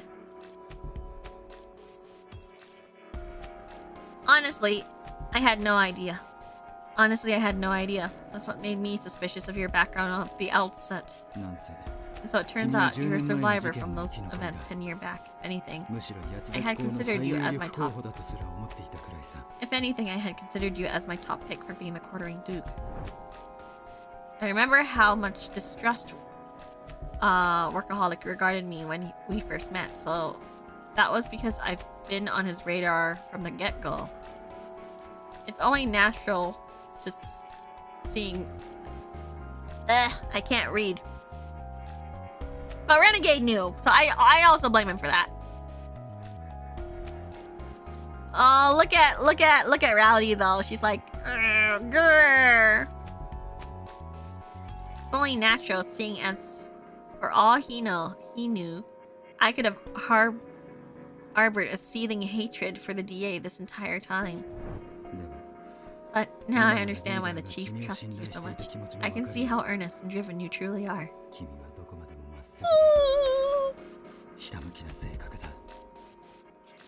If I were more genuine like you, I would have trusted everyone, and Rowdy wouldn't have died by my hand. Oh, he's feeling guilt! You are more forgivable. Workaholic's voice sounds bitter, and yet it still carries that gentle tone I know so well, making me certain his words come from the heart. Oh, so he's a family man! There's still time, Workaholic. Come back and join us. You don't have to go through all this trouble to kill him. We can all work together and bring Renegade Detective in.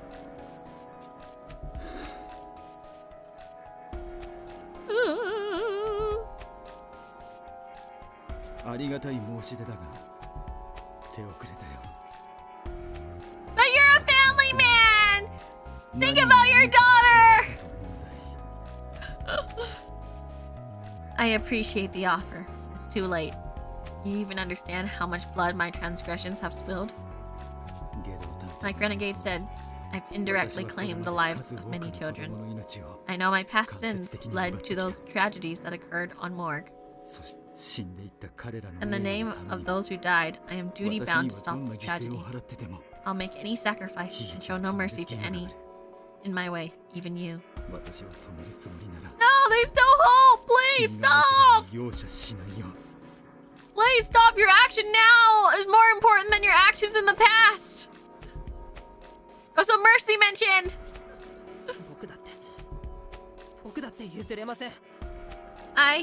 I won't back down. If you set out to kill Renegade, I'll make every last effort to stop you.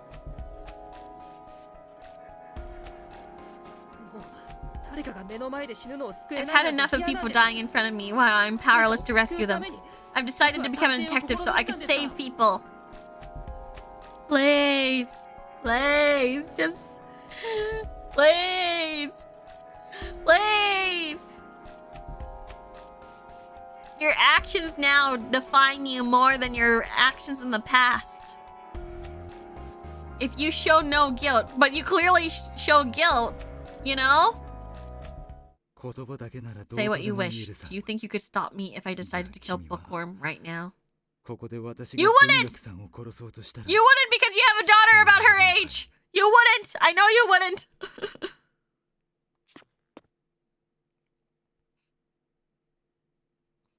Workaholic quietly brings the wire saw closer to Bookworm, who's still lying in his arms. You wouldn't! I know you wouldn't! Stop! My denouement hasn't kicked in, so I know he doesn't actually intend to kill her. But I'm still frozen in place, paralyzed by the thought of Bookworm dying. See, look! I knew he wouldn't! I knew he wouldn't! He's bluffing! He's bluffing, but... It's sad. See? You're still powerless. You don't have the guts to get your hands dirty, nor can you bear the guilt of leaving someone to die. Workaholic, please. You have a family. You have a daughter, please. Just come back to the good side. With your help, I promise I can kill Renegade detectives, so why hesitate? Oh, prevent any further tragedies altogether.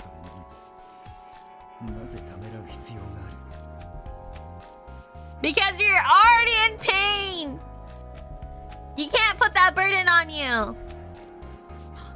Why wouldn't I hesitate? I don't care if he's a cold-blooded killer. It doesn't warrant taking a person's life. Me going, actually, I would still take his life, but I get where Wato's going.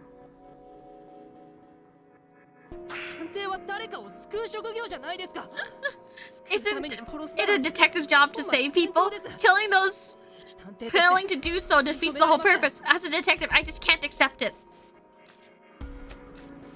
I refuse to let him justify taking lives. Workaholic is saying it all with a gentle lift of his. Well, I can only find it deeply disturbing.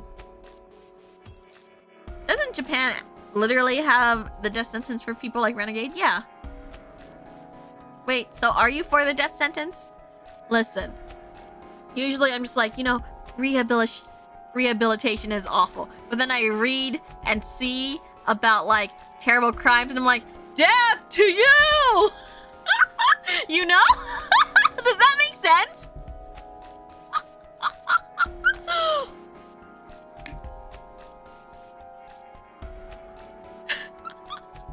Like, that was so horrible and they don't feel any guilt at all.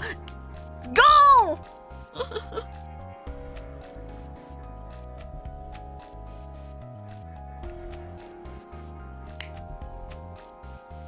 Let me just tell you. Let me just tell you guys that, you know,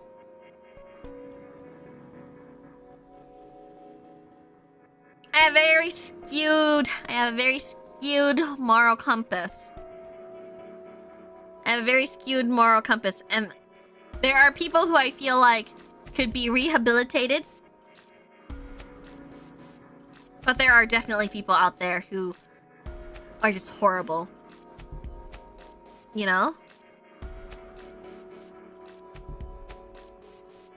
Who are just horrible. Which is why I'm just like, you know, I don't like the death penalty, but sometimes if you're just like, this guy was like laughing in the courtroom and making death threats to the families and stuff, you know, that's far gone, you know? That's far gone. I'm sorry. That's over. You know? Like, grr, grr, grr, no remorse!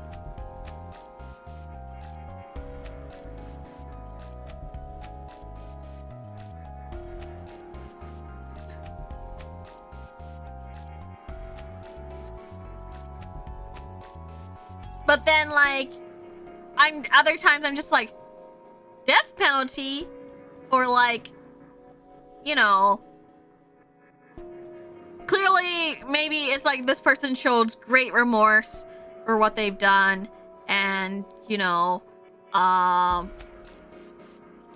is trying to be better in life and trying to do good. Then I'm just like, oh, I don't know, man.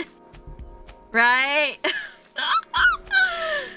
Or like even other times I'm like, oh man, I don't know, this is okay.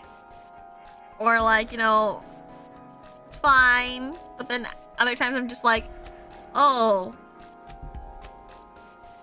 But like there's a lot of times where I see someone who's like just the absolute worst of the worst and I'm just like, death.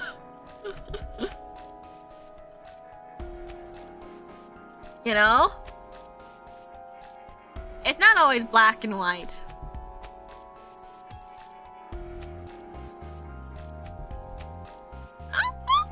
It's not always black and white. Like, sometimes I'm just like, I I don't think this person should be in jail. You know, like, I've seen people who have been wrongly accused, who've had, you know, basically really shoddy police work, right? And like, clearly they didn't belong in jail because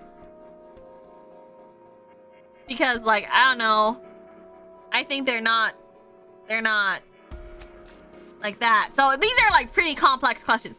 And let's just be real. I don't have a strong enough moral compass for this. I can't just be like, that's what Himmel would do.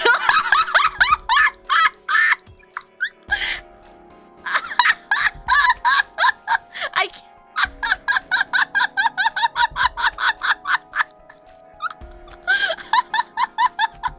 That's what Himmel the hero would do. I don't have that strong of a moral compass in my opinion.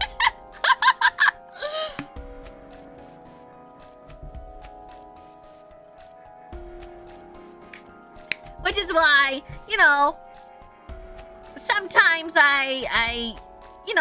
sometimes a simp I might run into my scissors 30 times, you know? And I'm just like, no, they deserved it.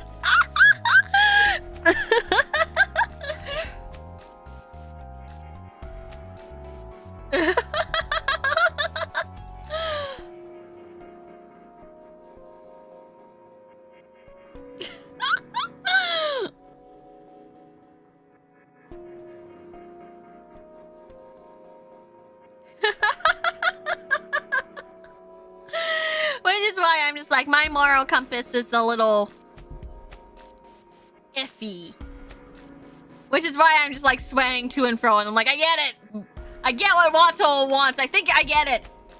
But also, I can't be as strong. This is why I call myself a coward, right? What would you have to undergo to speak so dispassionately about murder?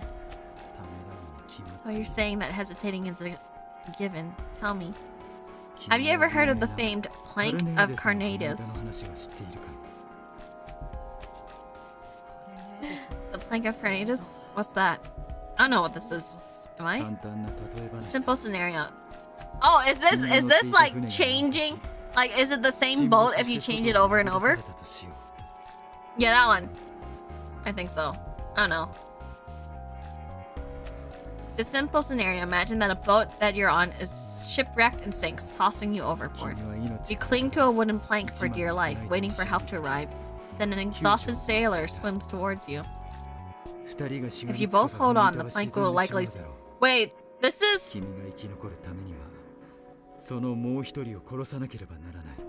Wait, this is just Titanic.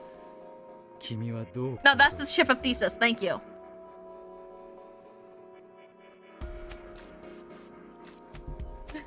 If you both hold on, the plank would likely sink. So to survive, you have to kill the other person. So what do? I'll find another fucking plank!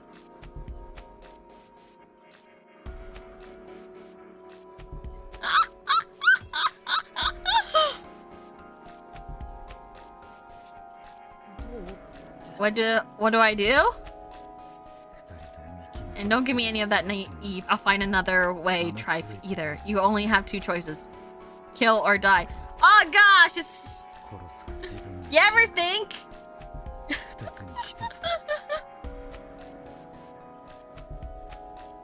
You ever think that maybe there is another way? Why would I kill or die? Okay? Listen. In real life, there's not just two choices, okay? Also, fuck it, I'll fucking die.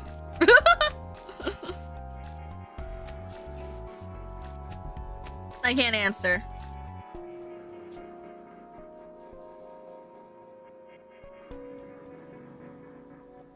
It's easy to say, I'd rather die than kill. So to this, I want to be that kind of person. It's like, it's the train thing, right? It's this train thing, and I'm like, oh, in order to save someone, you have to, like, pull the thing. And I'm like, do you want to kill this many people or this many people? And I'm like, Why am I the one that have to deal with it? Like the trolley problem, like, I don't know. Can't they wiggle their way out, you know?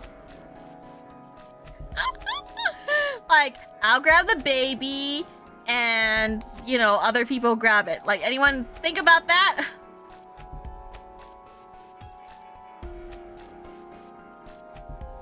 Like, oh, you want to tell me if I'm a horrible person? Or like, the other one, am I another horrible person, you know? I'm just like, I feel like in that scenario, the train also has emergency brakes too, so.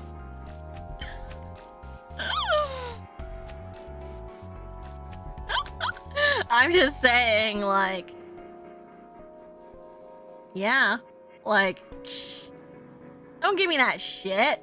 In real life, there's many options.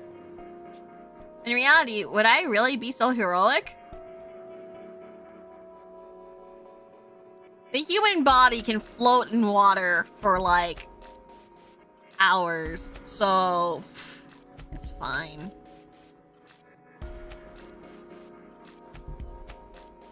Choosing survival doesn't make you horrible, though.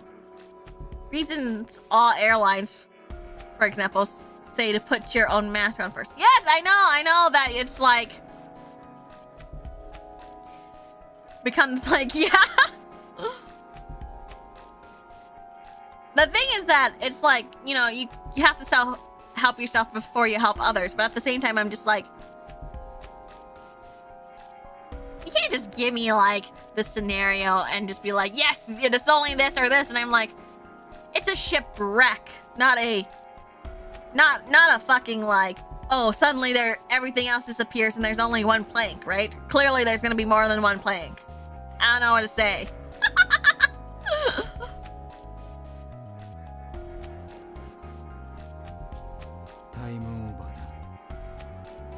Time's up. While you're busy agonizing, the sailor grabbed hold of the board and you both drowned. Yeah, it's fine. There's more than two choices in real life. That's my thing. Like, oh, here's the trolley problem. Well, imagine this. The trolley probably has emergency brakes on its own. So why is me, a Nojo, you know, responsible for like the freaking lever, you know?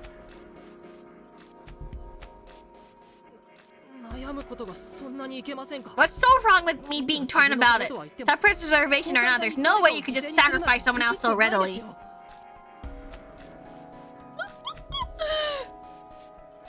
Is that so? I wonder. People aren't so noble as you believe. Of course people aren't noble, but I know that you have the ability. You are kind. You are kind.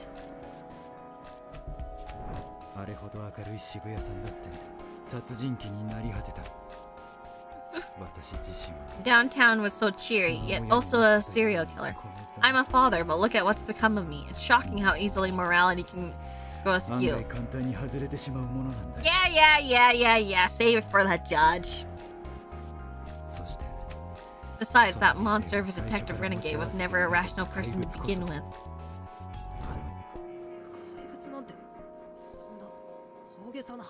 A monster? Come on, you're exaggerating. Well, let's just... Okay, well, he's gonna tell us what he's done. Not at all. Murder comes easily to him. As easy as purchasing a piece of candy at a store on an impulsive whim. Like, Watto, I'm sorry to say this, but this man just kinda, you know... Yeah.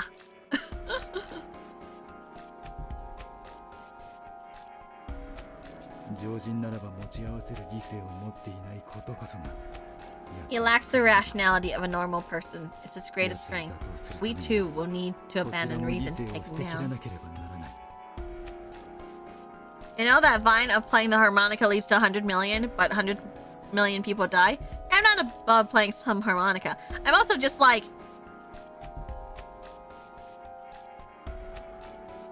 How does the harmonica give you 100 million? And who's killing the 100 million? I got questions, you know?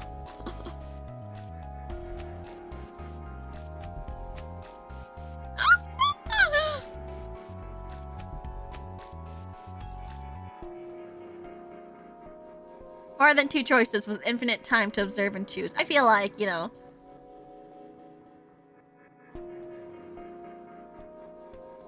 It's always like the trolley question, and like this question's always all, aha, gotcha, I knew you were a shit person, you know?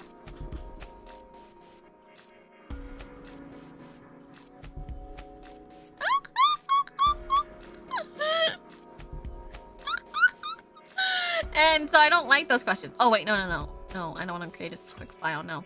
He lacks the rationality of a normal... Yeah. He lacks the rationality of a normal person. It's his greatest strength. We will too need to abandon reason to take him down.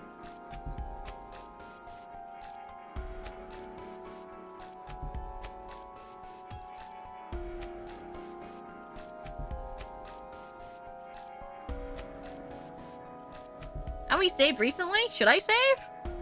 I can do it. This. Did you see that chapter title? My, isn't AC grand?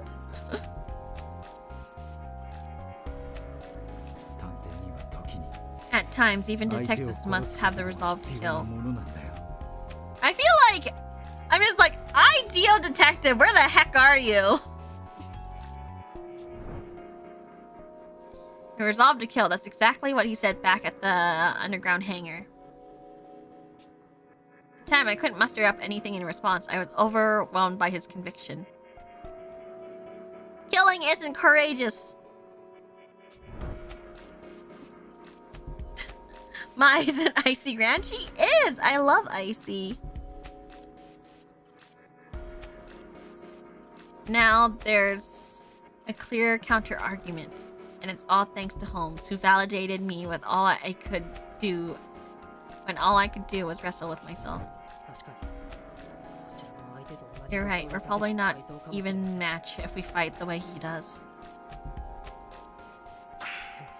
But stoop to his level and you're a killing maniac too. Detectives face criminals who lack all reason. That's exactly why you've got to cling to ours.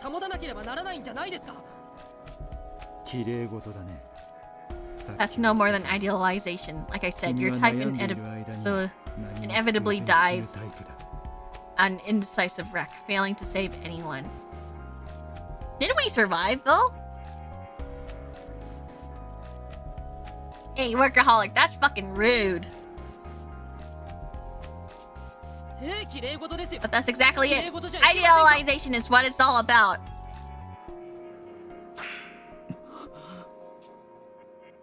The words leave my mouth before I can stop them. But now they're out. There's no going back. People say detectives are selfish, meddling in what should be left to the cops, right?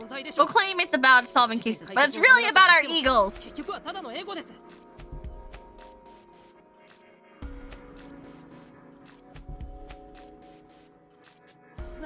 An egoist free of reason is no better than a killer.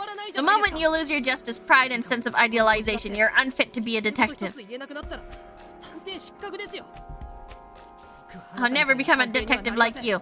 I'll always be incompetent, agonizing over every little detail, no matter the tragedy.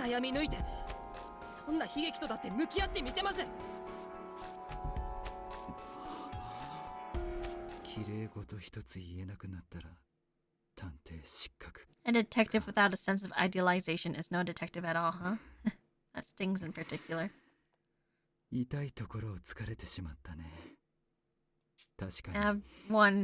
had one once. A talk of solving the Dayless Night incident, improving our nation. The name of justice. I spoke ardently about it all. Yeah, I know, you're old and weary.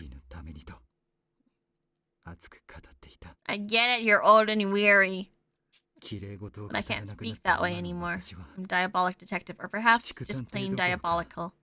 Maybe I don't have any right to call myself a detective. Listen!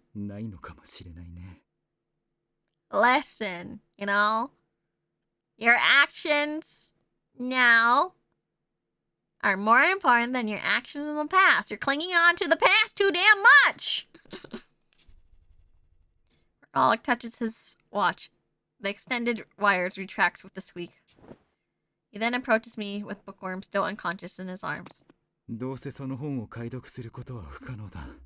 That book's impossible to decipher anyways. I'll leave it in your hands.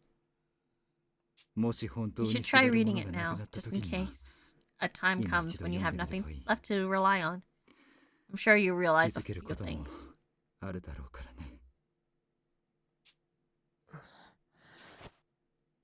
Workaholic hands Bookworm over to me, and I take her into my arms warily.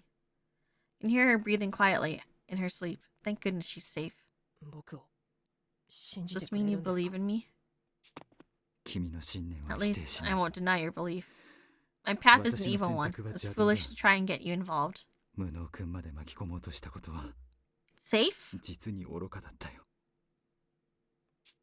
However, I don't think I'm in the wrong. I'm committed to killing Renegade, and I will not back down. I swear to end him. What a stubborn man. In time, he'll reach his goal and make it to the surface. I'll do what it takes to kill him before then. If you think you can stop me, take your shot. I can! With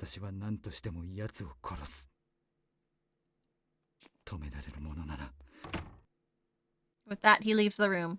Left holding the sleeping bookworm in my arms, my mind returns to the thought experiment Workaholic had mentioned. The plank of Carnatus. Either kill to survive, or you yourself will die. I think it's a dumb one. I want to be a detective because I can't forget the sight of Saika dying right before me.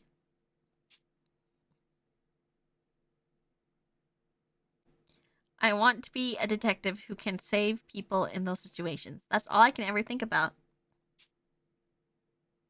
Imagine if Renegade was in the room the whole time. I would kick his ass. But if I really was clinging to the plank of Carnatus, what would I do? I want to believe that I'd have the courage to sacrifice my own life. In all honesty, I know I'm not that strong. Holmes, whose life would you prioritize, your own or someone else's? I ask aloud as if wishing for my own salvation. But there's no response. It's the first time she kept quiet when I've called out to her like this. Holmes, are you sleeping?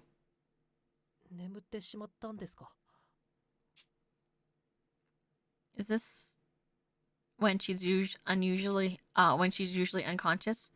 If so, she won't wake up for hours. Something feels off about this. Something's wrong.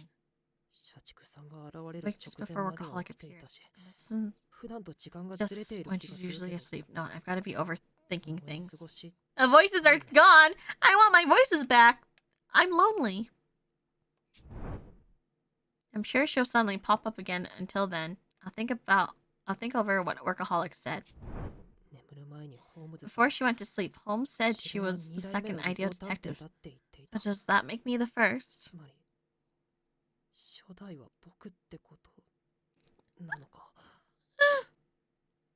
Oh wait, hold on. Let me try something.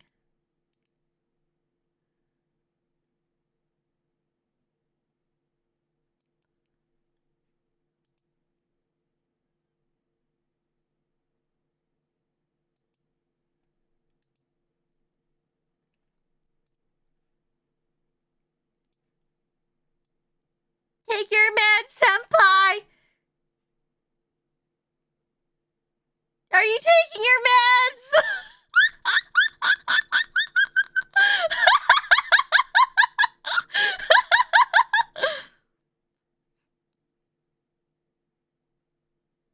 Okay, I'm back.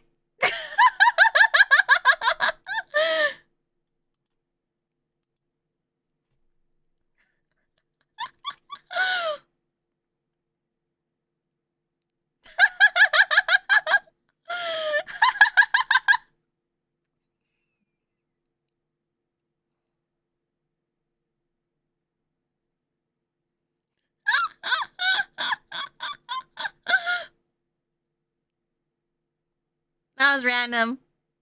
It's because people are like, oh no, we took our meds. And me going, and I thought it would be funny to do that. To fade away. Fade away.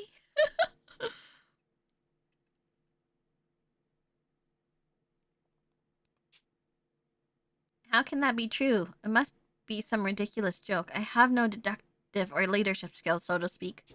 Oh, shut up! The entire time you were doing great. Also, I failed to save Saika 10 years ago. How could I ever be an ideal detective? My memory remains grainy and unclear. I have seen Saika die countless times in my dreams. But am I really remembering what happened correctly? Someone claiming to be Saika appeared in front of me. She told me that I saved her. She trusted in me completely. My memory is a lie. Could there be some truth about myself I don't know yet? Holmes. What should I believe? Tell me, Holmes. Please say something. I stand still in the archive, speaking to an empty ceiling, and speaking, but no one responds. No matter how many times I call, ask, or beg, Holmes won't show herself to me.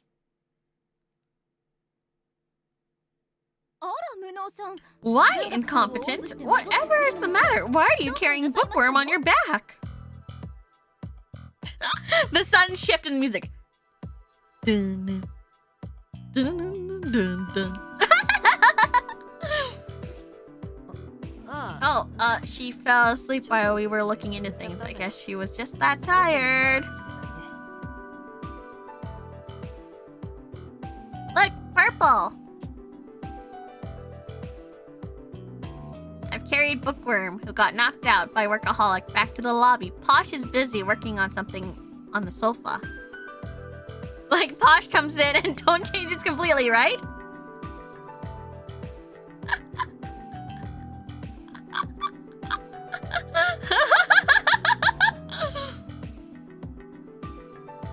Is this like a guitar?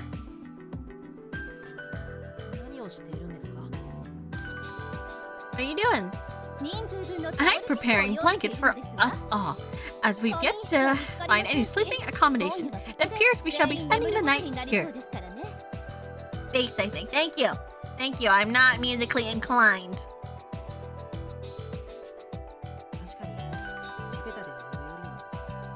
Well, at least the sofas in this lobby beat sleeping on the ground.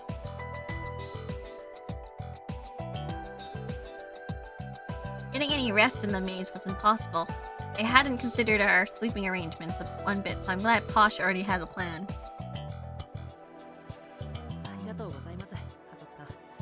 Thanks, Posh. Today's been intense. I'm gonna rest for a bit, okay? Yippee! I love blankets. I have a blanket behind me, but it's been too warm to use it. Just as I set Bookworm down on the sofa. Did something occur in the archives? Huh? That's the last question I was expecting to hear from her. Did I let something slip? I try to keep my face composed as I reply. I wouldn't want to cause any unnecessary concern. What is her aesthetics eye, though?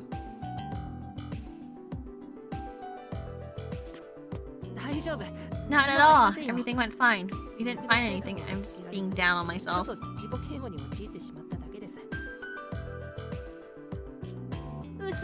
You're a dreadful liar. You've got the look of a bumbling employee secretly trying to juggle everything without their superiors noticing. She's right.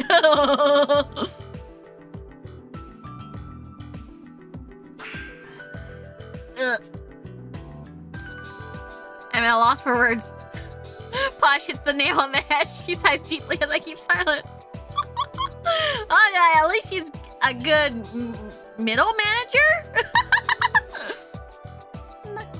My goodness, this may sound odd coming from me, but perhaps you ought to allow others to aid you a tad. Was it not you yourself who first encouraged me to work with everyone after I set off to solve the case all by my lonesome. You're right. Sorry. I don't know what to say.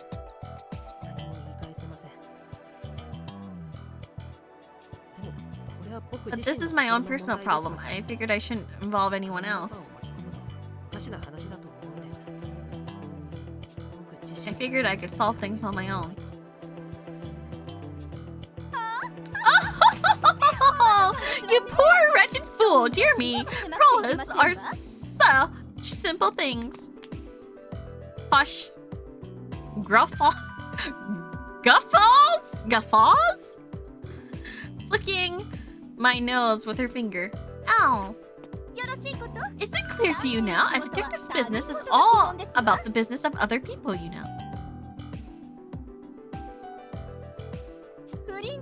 From adultery cases to missing pets and even murder, as a rule, our work involves those apart from ourselves.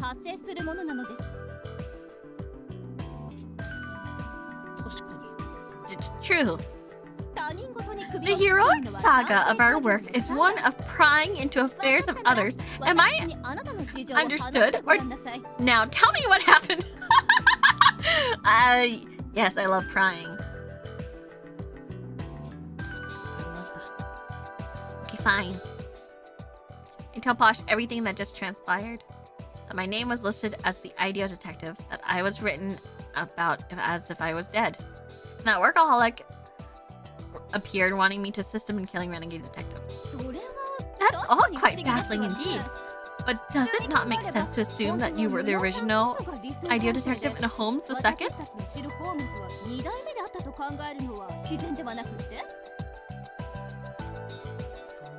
Maybe, but I hardly remember a single thing that happened back then. Detective work is just being a stalker, basically. And like being really curious all the time. I can't believe she got it faster than Watto, right? Then again, she is an adult. All I can recall from 10 years ago is a girl identical to Holmes dying right in front of me. And now I'm ideal detective? That's too weird. An officially sanctioned stalker. Yeah.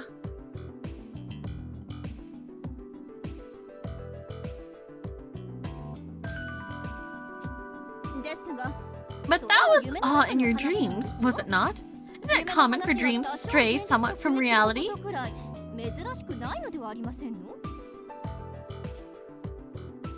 Yeah, but I don't think it was just all a dream.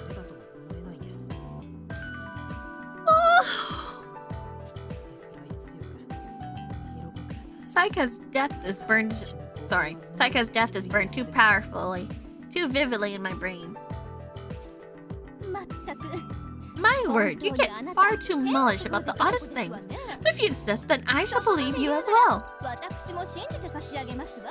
Oh, is this a new sprite? I don't think I've seen this sprite. Even still, it would certainly clarify a few things if you were suffering from memory loss. Clarify what things exactly?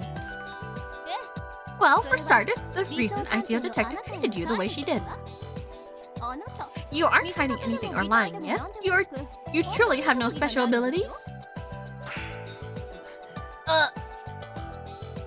It stings when she puts it so bluntly, but it's the truth, so I reply with a nod. Ever since my early days, I've been exposed to genuine articles. I swear by my aesthetics eye, for it can see the authenticity in all things. Authenticity in all things. Like, if someone's being genuine? But then, like... Why didn't it work for the other time people weren't being genuine?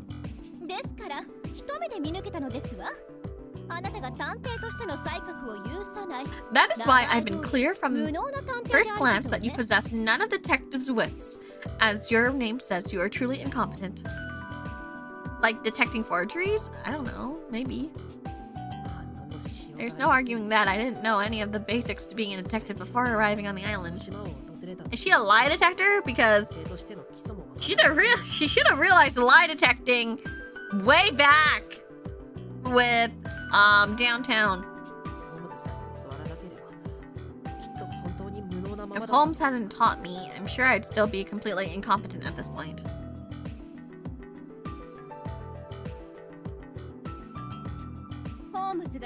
I must confess, watching Holmes grant you personal counsel was quite provoking. It was utterly perplexing. Why would IDO detective, of all people, advocate for such a transparent imposter?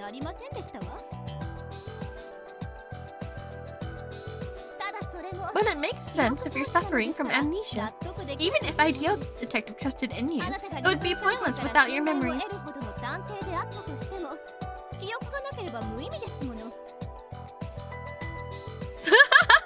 I'm like, how does your power work, Posh? I'm very confused.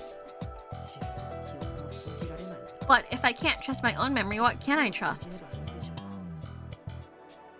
The things Holmes and Workaholic said are lining up less and less with my own recollection. There's so much I don't get. I feel like I'm going crazy.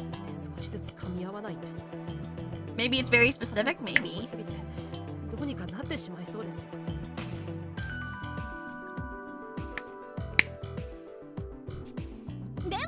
Before you devolve into a fretting fit, try to recall everything that had occurred. Posh speaks decisively. You want me to remember everything? How?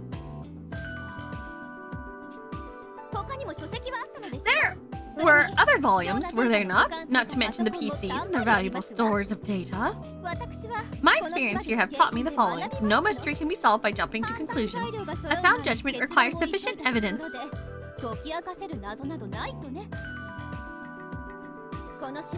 I acted the same way, but then you came to my aid, did you not, incompetent? I swear on the Pinkerton family honor that I will repay that debt.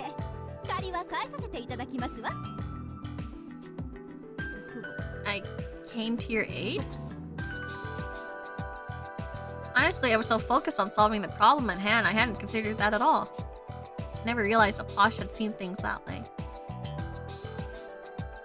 Posh really works better with other people, huh?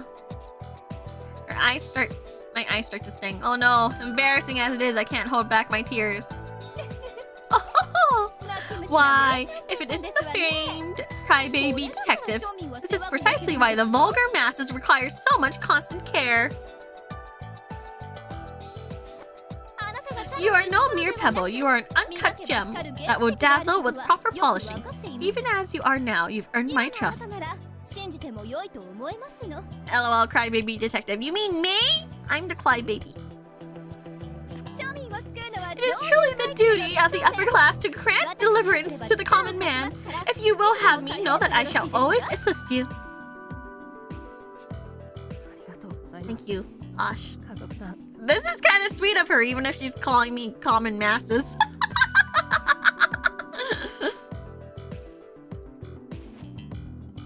I dry my eyes with the handkerchief she hands me.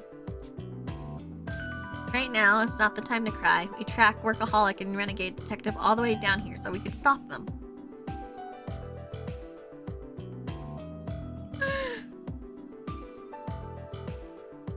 It's like it's kind of backhanded, but I get it. I see the overall message. We need to find and apprehend those two first. Then I can work with the others to find the missing pieces of my memory. Very well then, enough about your past. We must notify Techie and the rest about Workaholic's covert operations.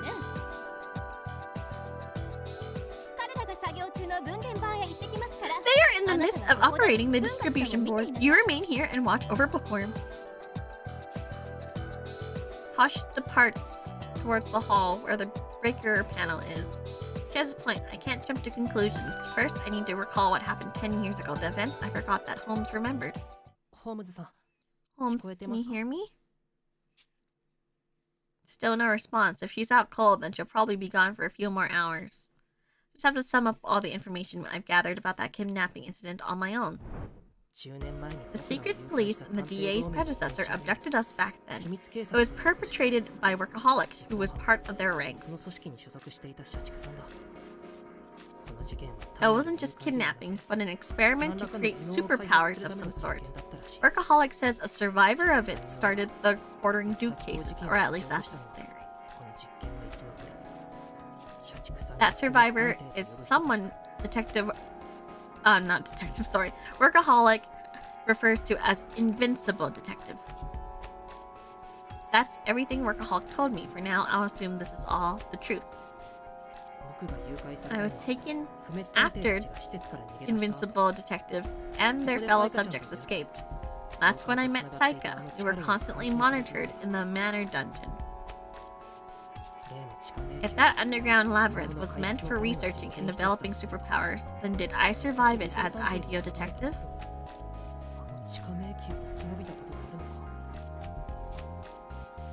This is just the information from that book we found in the archives. Neither its veracity nor the details are very clear. But if Workaholic strove so hard to get it back, it seems unlikely that the content could be so misleading. But then for whatever reason, I stopped being IDEO Detective and Holmes took on the role instead. She claims to be the same Saika from back then, but that girl's death is etched into my memory. There's no way I could be mistaken. Did she, like, what, revive herself or something because of power? It's so clear that I can't possibly doubt it. Saika died right in front of my eyes. I refuse to believe that was a lie, and yet Holmes says that she's Saika. Documents identifying me as IDEO Detective Holmes, claiming to be the long dead Saika, an invincible detective, a fellow survivor of these experiments. I've got so many questions, my head hurts. How could a hopeless moron like me be IDEO Detective? I'm just not buying it. Genuinely thankful for Watchell summary. There you go, everyone. That's the summary you've been wanting. Me, IDEO Detective? That must be a lie. I sigh, deeply aware of how disappointing my capabilities really are. How annoying. I can't take it anymore. Oh no, not this. Wait, did you cut your hair? No, it's still there. It's just blending in the background. Got it.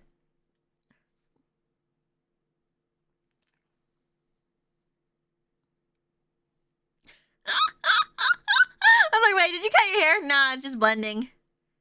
Hello, Mercy. Hello from someone from the USA who should be asleep. Go to sleep then. Me? I'm just up late. Allow me to open your eyes, incompetent. Hey,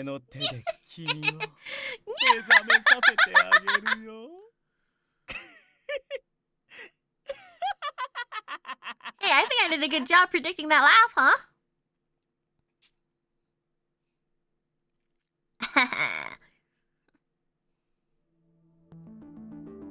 What a snake!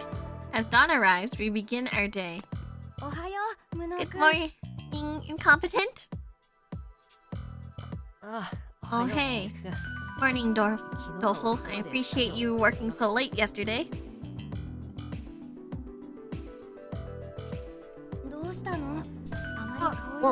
I need to get into gamer position right now. Something up? Your face looks pretty washed out. It's nothing really. I just had too much on my mind to sleep last night.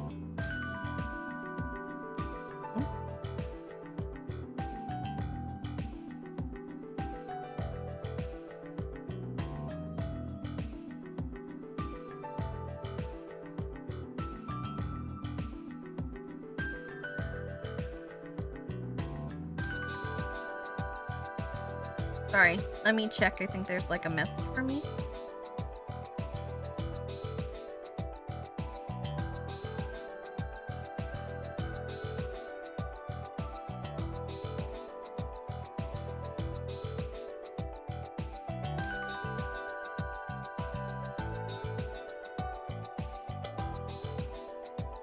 Okay.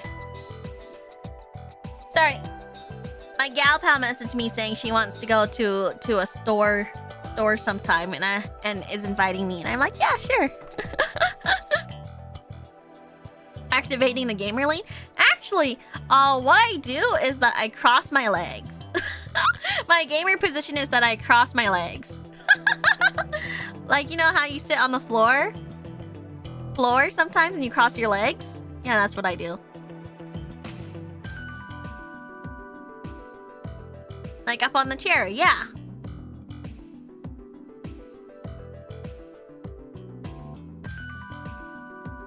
It's nothing really. I just had too much on my mind to sleep last night.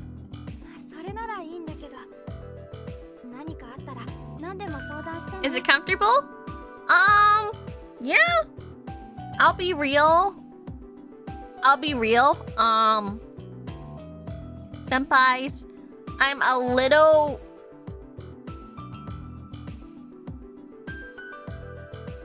What's the word? Petite? Maybe that's the word. I don't wanna give like a weird image, but I'm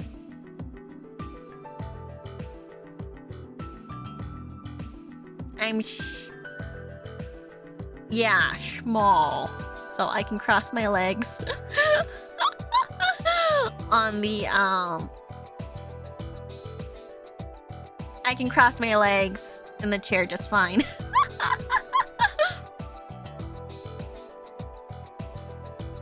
So it doesn't bother me.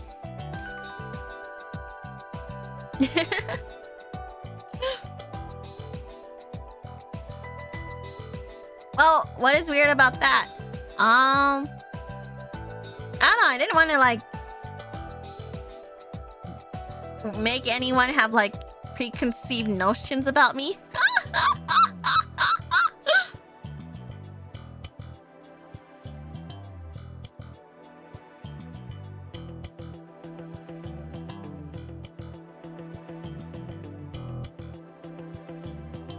So it's like, oh, did I just ruin your like image of me already?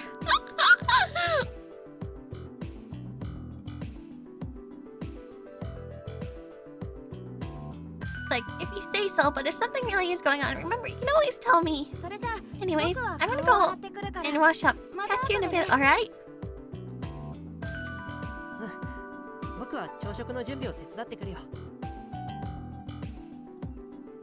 We already knew you had small hands. Small hands. And then whoever the senpai that managed to find my feet size right away. I was like, what the hell? How'd you guess? How did you guess what my shoe size is?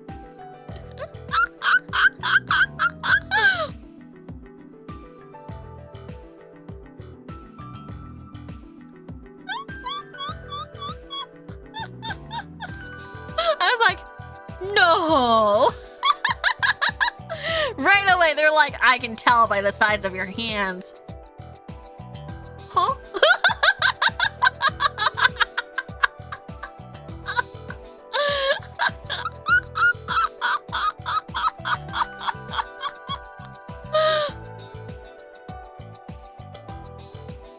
Wait, someone guessed her shoe size. Right, it was during a member. Sorry, I was trying to remember when. It was during a member stream that I was like, oh yeah, you know, I don't want to mention my size because it would be kind of, I feel like people would just be weird about it. And then immediately a senpai was like, your feet size is this or this. And I was like,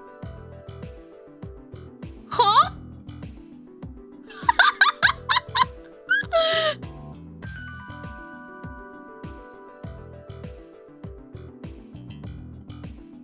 Like, feet bros are built different, man.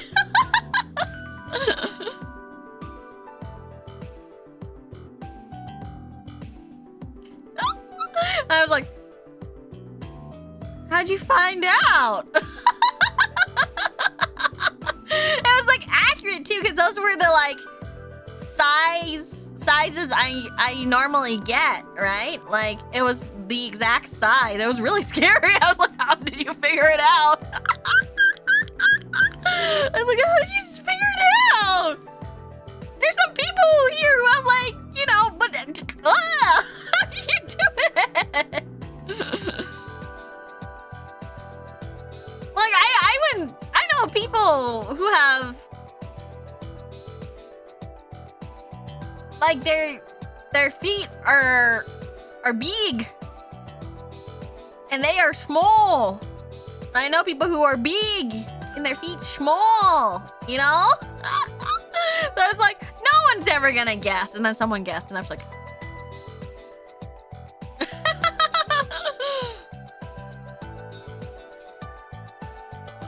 sounds good, I'll help out. Wait, sounds good, I'll help out with breakfast in the meantime. And then, so that's why I was surprised that they were able to guess accurately.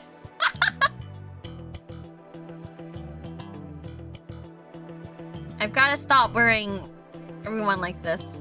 Once Dolfo and I part ways, I berate myself with a light smack on the cheek. I wanted to ask Holmes about the past since yesterday, but she still hasn't reappeared. She's been gone for extended periods before, but never this long. I wonder what's going on with her. Maybe she preferred that we didn't discuss it? Maybe a lucky guess? No, that was too accurate for a lucky guess. That was definitely someone who... That was someone who is experienced in feet.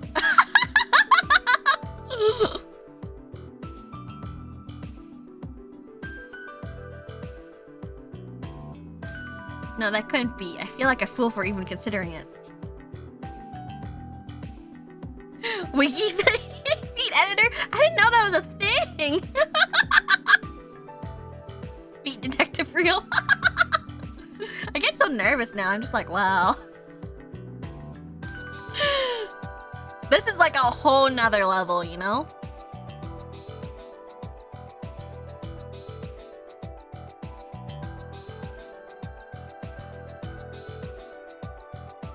That's a whole nother level. Sure, she's been evasive whenever our history's been brought up, but it's only been for my own sake. That's what she always told me. I mean, she's been on my side this entire time. She wouldn't start stonewalling me now, would she? Or just sleeping in. I repeat the thought over and over, trying to convince myself.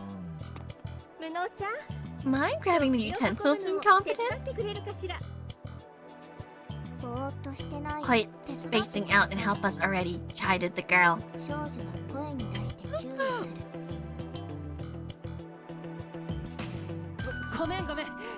Sorry, I'll get right on it.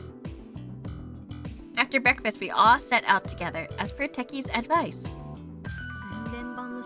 Repairs on the distribution board are about done, but I can't seem to find any copper wire. My ability isn't any good when it comes to everyday objects. Sorry, I can't help more. Oh, where'd you get copper wire? Normally. Oh. Hey now, don't sweat it. With Workaholic and Renegade lurking God knows where, it's much safer if we stick together anyway. Let them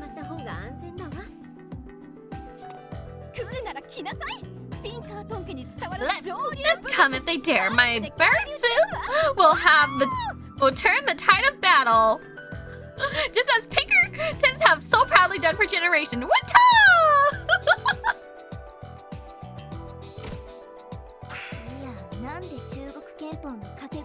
Why the kung fu noises? I thought Baritsu was supposed to be Japanese, mused the girl, cracking a joke only Sherlockians would get. You have a supervillain-esque laugh. Take a guess why I was hired.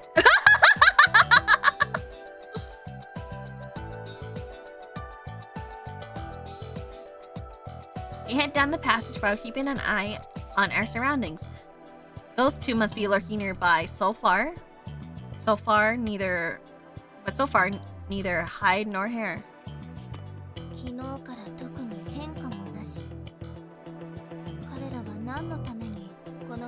No new developments since yesterday.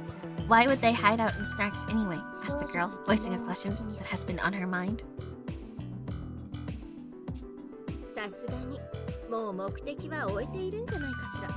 They must have achieved their goals by now, right? With us blocking the exit and the elevator out of order, they're probably scrambling to escape.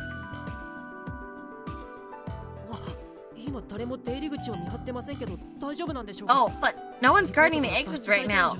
Are you sure they'll be okay? Couldn't they get through the heliport or something? They'll be fine, so as long as the shutter's locked up tight.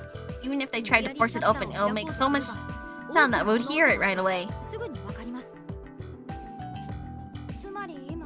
So this entire underground facility is essentially one giant locked room now. Must you say such ominous things? Referring to it as a locked room makes it seem as though another murder is imminent. That's true enough. Crime fiction sure does love its locked room mysteries, doesn't it? Literally going through everyone. Anything in that toolbox before? Nothing but tools, the girl said.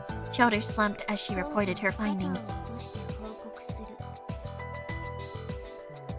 Man, with all these electronics around, I hope maybe we'd find some copper wire somewhere, but no dice, huh?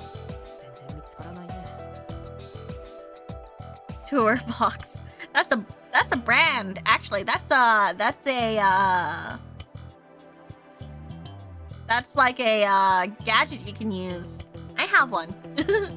For like drawing and like content creation and stuff. I considered taking apart the computers and using their internal wiring, but Techie suggested we only do so as a last result. What does it do? Basically it's like, you know how you have a lot of, what do you call it? Shortcuts?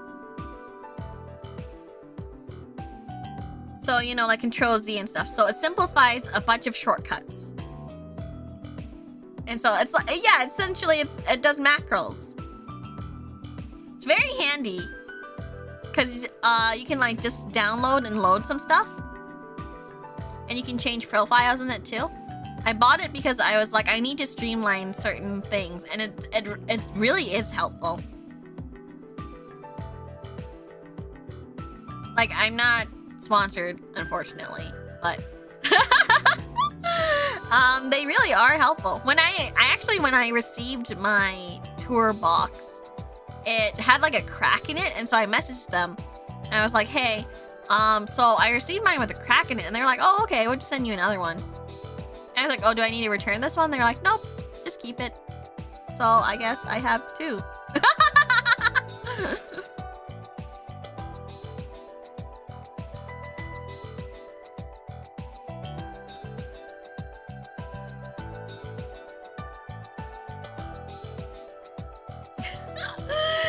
So yeah, I guess I have a spare now, so it's nice. Yeah, it's pretty solid. I was like, oh, thank you. Cause like, you know, I didn't think they would just send me another one, you know?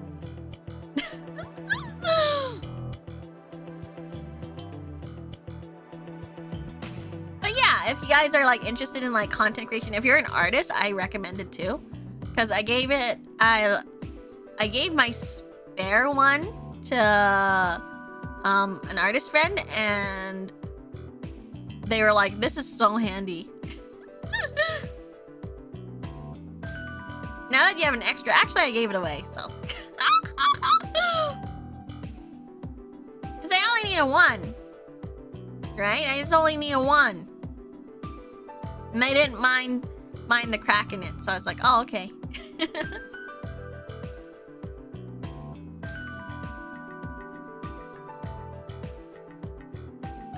So I was getting used. Like, I was like, oh, when am I ever gonna use a spare, you know?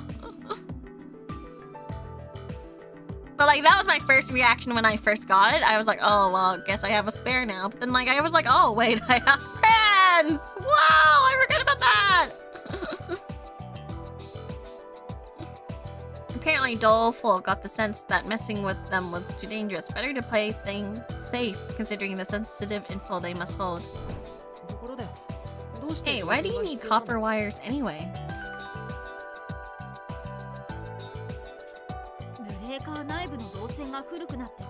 The wiring inside the breakers is old and no good. They won't work properly unless we replace it.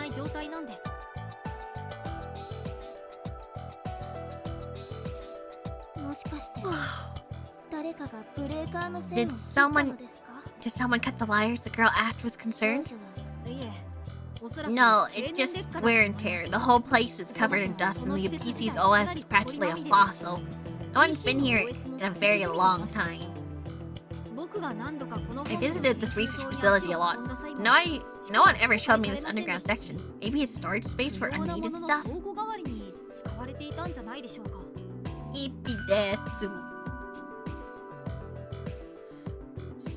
I wonder what exactly they were researching here in the first place. I've been wondering the same myself. Weren't we originally meant to be work on the Quartering Duke case in this very facility? Asked the girl.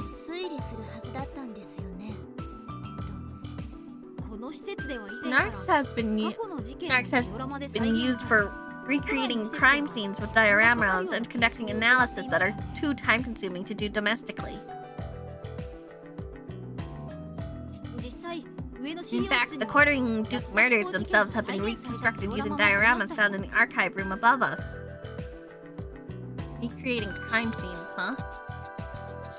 Oh, whoa, that's impressive. So, were they intended to use those dioramas for our investigation? The heaviness weighs on my chest as I consider how different things could have been. No one should have been murdered. There were supposed to be so many of us working together to solve the Quartering Duke case. I'm sure our investigation would have been further along. That's precisely why the Duke intervened. But it still bears hard upon me. You said your friends use Detective Alliance technology. Was it developed in this facility? It's sad that we never got to see or meet any of the other detectives because they're all just gone, right? Exactly.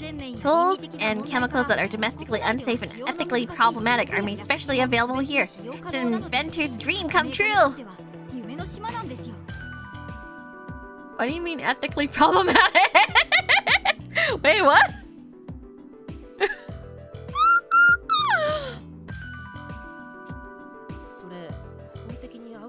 Isn't that illegal? Of course! That's why this headquarters is located on a remote island! Deki is a little too chill about skirting ethics. I feel like I just learned something I was better off not knowing. You can't keep the peace with frontal strikes alone. The police may be skilled, but their organization is unwieldy and highly restricted. I heard that they aren't able to keep up with how many victims the Quartering Duke has slain. Which is why the DA was appointed to this case. We have viewer constraints and move freely, so we were deemed the only ones who could solve it. What have they been teaching these kids? Clearly, Techie didn't take the computer ethics course. That's the official story, at least. Truth be told, we are merely a convenient decoy to pin the blame on when things go amiss. Techie would know what to call. A decoy? You mean a scapegoat? Precisely. When one comes up empty-handed, it is quite useful to have someone else to direct the hatred towards. If we produce results, splendid! If we fail, then we shall be branded insignificant and unduly bombarded for our trouble. Regardless, any disdain for the police would be redirected as a result. In short, we've got to solve this case, or it'll be our heads on the chopping block. Talk about no pressure. Countless challenges await us. Even after we escape this island, my head aches at the prospect. Let us expense a celebration banquet upon our return. Oh man, that would be awful, right? It's like, now you gotta deal with other politics now that you've escaped and survived this ordeal. We leave the archives and head to the lab. Our investigation continues for some time before Posh suddenly chimes in. Perhaps we ought to harvest some copper wire from the headphones plugged into this computer here.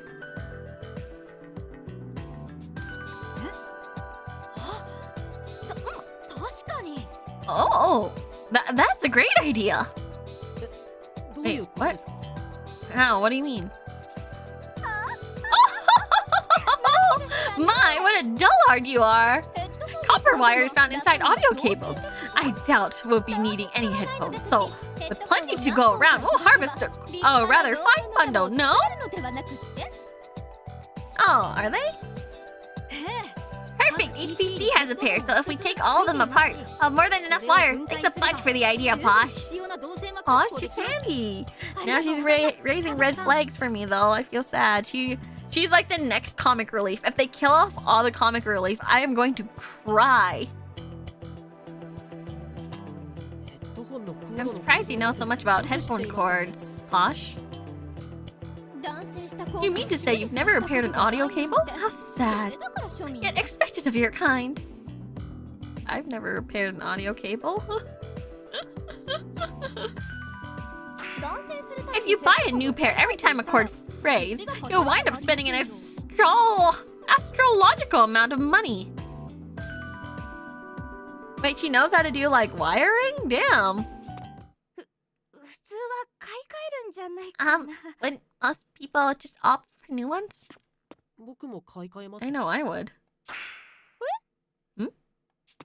Times are tough, aren't they, Posh? The girl gently placed the hand on Posh's shoulder, her head nodding solemnly. They must have really fallen on hard times, I guess. I was not implying I was so destitute that I cannot afford a new headphone. Do not misunderstand. Have I made myself clear? I feel like they've fallen definitely on hard times. However, I admit that the Pinkerton name is not as illustrious as it once was. A proud lineage scattered like petals in the wind.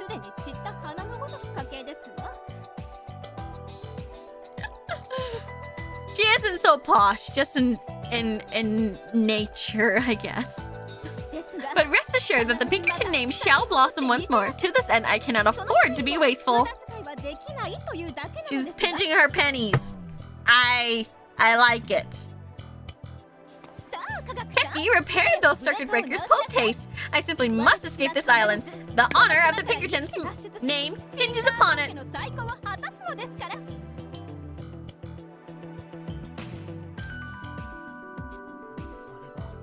So that's the source of her determination.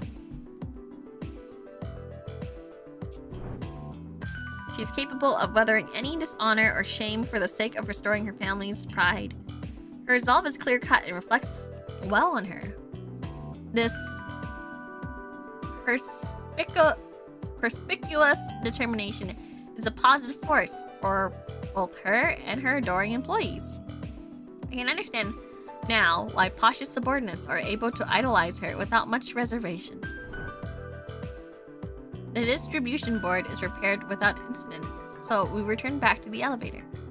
That's when we notice something. What's this? Look, by the elevator panel. Is that a keyhole? Wait, sorry. You know what? What's this? Look, by the elevator panel. Is that a keyhole? I told you, the elevator key. We forgot, right?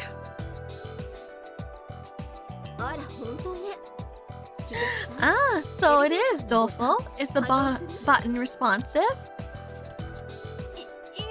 No, it's not.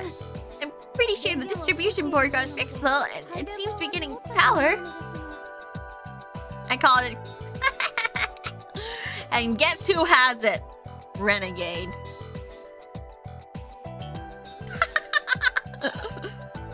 Posh isn't rich, but she sure is wealthy and positive attitude.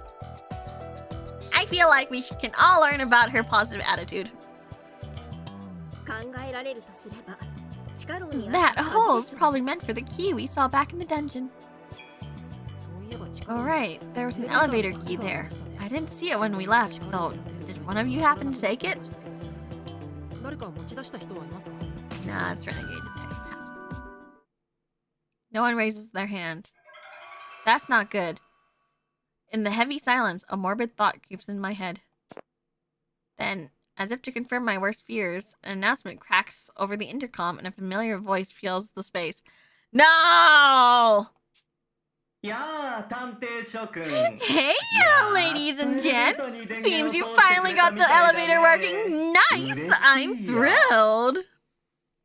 Nice, I'm thrilled. Renegade Detective, where's this voice coming from?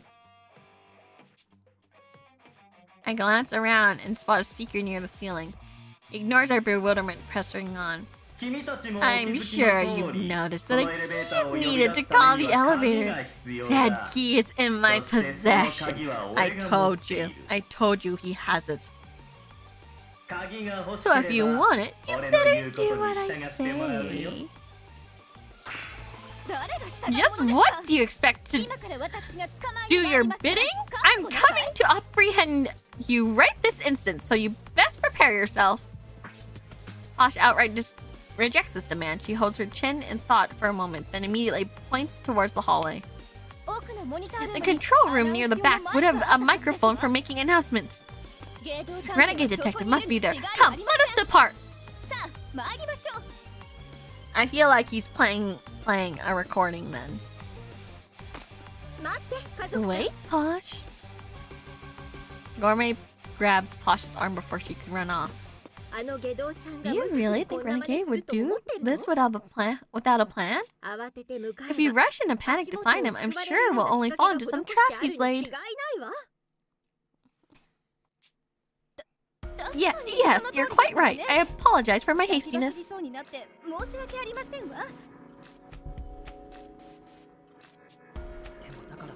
Still, we just can't stand here. Also, I knew he had. I was like, oh, damn. We should have grabbed that. Let's head to the control room while keeping our eyes peeled for any traps along the way. We can't let Renegade go unchallenged. Let's take the lead. Follow me. This calls for a new friend I've prepared for detaining people. Meet Shocky Walkie. We're gonna nab him for sure. I feel like this is gonna be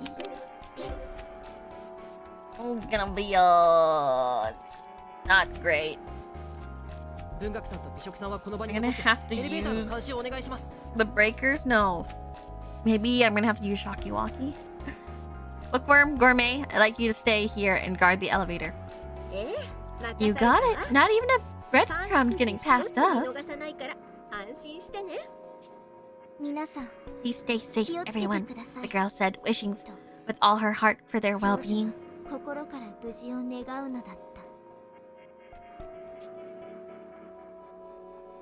We instantly spring into action, not even waiting for Renegade to close out his announcement. I'm still gonna save again, by the way. But even as we move, his banter continues.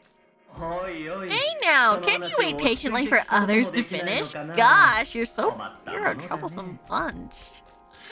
Mischievous brats will get their due punishment. You best be mindful of that on your way over. Not that you've got a choice. You have it from the start. You're right outside the control room. But not even a single trap. We've safely arrived at the control room. The trip here may have been quick and painless, but that only serves to put me more on edge. It's just a bluff? Even so, such little time has passed since Renegade's message that there must be something behind those doors. How odd. He talked it up so much just to leave us with nothing.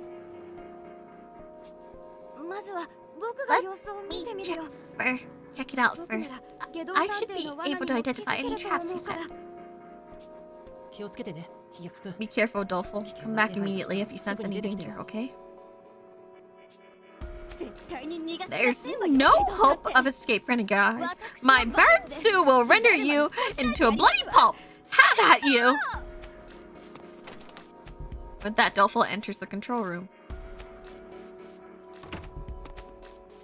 But a moment later, he comes right back out with an astonished look on his face. What's up, Doleful? There's no sign of Renegade, but I found this in front of the mic. I told you, it's a recording, right? What the hell? Wait, what? A teddy bear?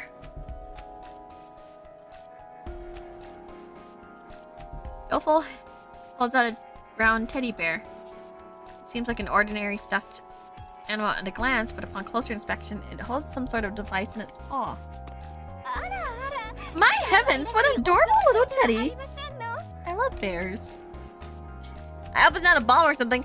Wouldn't Doleful figure out it's a bomb?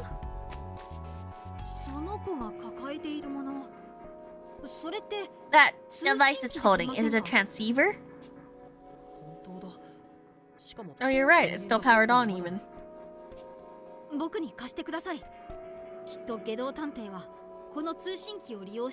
me see, I suspect Renegade Detective may have used it to spoof his location somehow. I'll run an analysis to try and pinpoint his current whereabouts.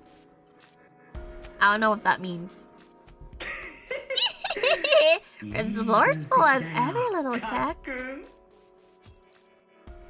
The dreadfully gleeful voice sounds out from the other end of the transceiver. It's none other than Renegade Detective, of course. Sorry for the trouble, folks. While I may not look like it, I'm painfully shy, so I had this fuzzy little rascal come in my stead. Give a big hello to Rennie the teddy! Play nice now, won't you, darlings? Just tell us what you want, Renegade Detective. You trade us the elevator key if we do what you ask of us, right?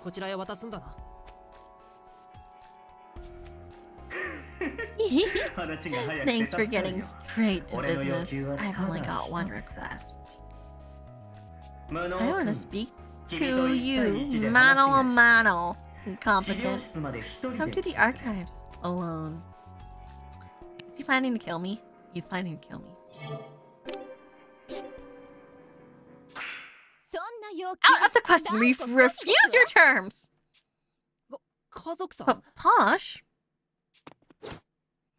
With ferociously wild eyes, Posh nabs the teddy transceiver from Doleful's hand and shouts angrily into it.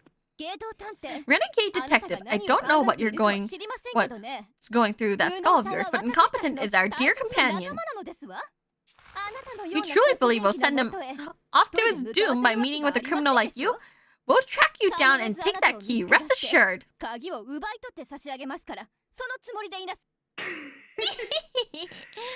I'll be looking forward to it. Renegade's harsh, staticky laugh echoes throughout the hallway. At the very moment my vision flickers, the denouement has been triggered. Before I go, let me remind you of something. I took the trouble of coming here because I was hoping to rid myself of this damn collar. Sadly, it was a bust, but I did find some spares and how to operate them. I just couldn't pass up the opportunity, so Rennie's got a little present too. No way! Is there a bomb? Doleful! Doleful, please! Doleful!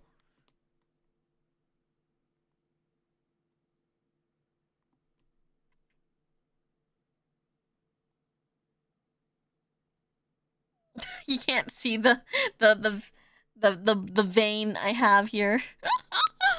Doleful! Doleful! Hello? Your powers?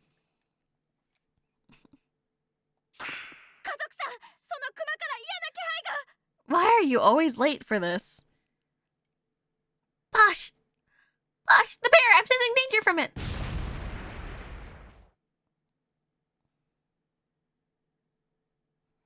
As Dofo shrieks, the bear detonates in Posh's hand. That's the vision I'm shown. Throw it!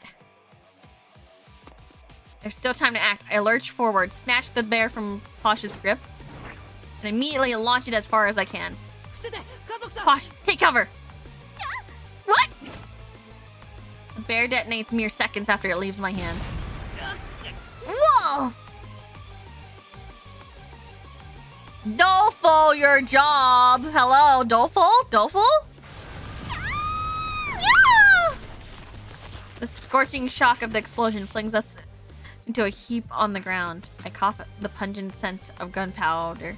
The hall is thick with smoke, and there's a sharp pain where shrapnel has pierced my arm. Renegade detective! Despite my injured arm, I managed to haul myself to my feet. I can hardly believe it. Even a moment later and Posh would have died. I doubt the rest of us would have escaped unscathed either. It's clear a renegade detective truly intends to kill us. Is everyone alright? Any injuries? I'm okay, but I think Dofo hit his head. I too am alive and kicking.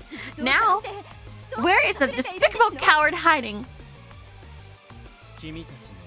Right behind you. A voice calls out from the rear, and I turn to face its owner. A small metallic glint catches my attention. Everyone, run! Renegade brandishes his knife and swings it sideways in our direction. Crap, I won't be able to avoid it. Steer clear, incompetent! No! No, please! Not Posh! Please! Please, I need my other comic relief still!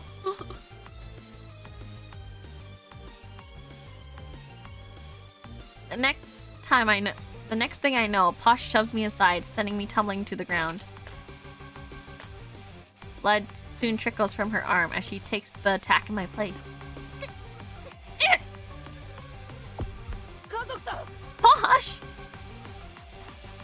My heart leaps out of my chest as the events unfold. However, a familiar voice rings through my head. Wato! Stay tough! Wato!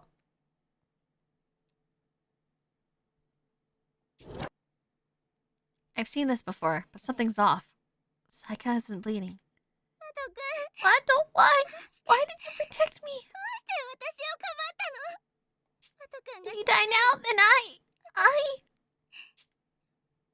Saika calls out my name, weeping profusely.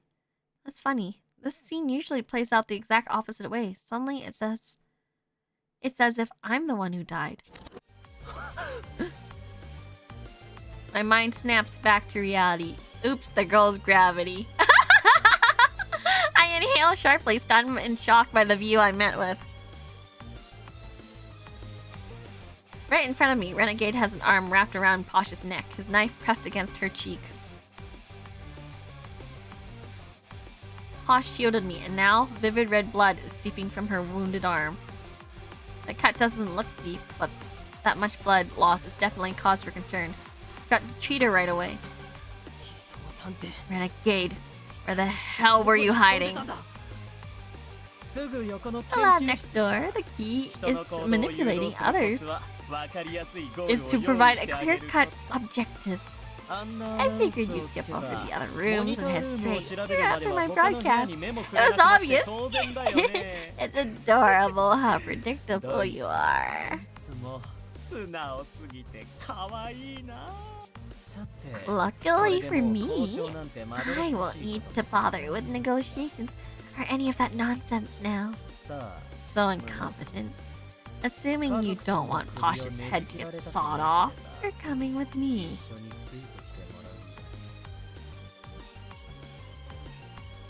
Renegade addresses me coldly. I look him over again and again, but I can't find a single opening. He traces the curve of Posh's neck with the point of his blade. Just the sight is enough to drain the color from my face. Fine. But do what you say. Just let Posh go. You mustn't, incompetent! Posh quickly cuts me off. You and Techie take Dolfo to the elevator and escape from this facility. But the Pinkerton name! But... What? None of your butt-butting! This is a direct order from your superior. You must obey! She better not die. I swear this game, if you kill my second! The second! Comic relief.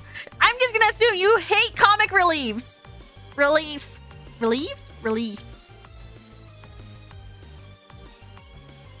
Conviction makes it difficult to view her as a hostage. Something that seemingly tickles Renegade as he cackles loudly.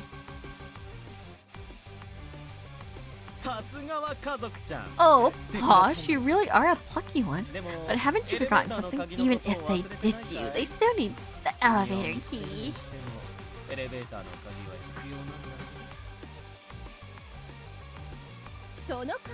What? The one lying on the floor there? Huh? Could this be it? I reach down and inspect the key resting near my feet.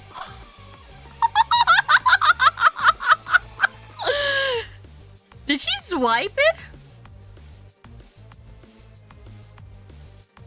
That's definitely the same one I saw in the dungeon, but when did it get there?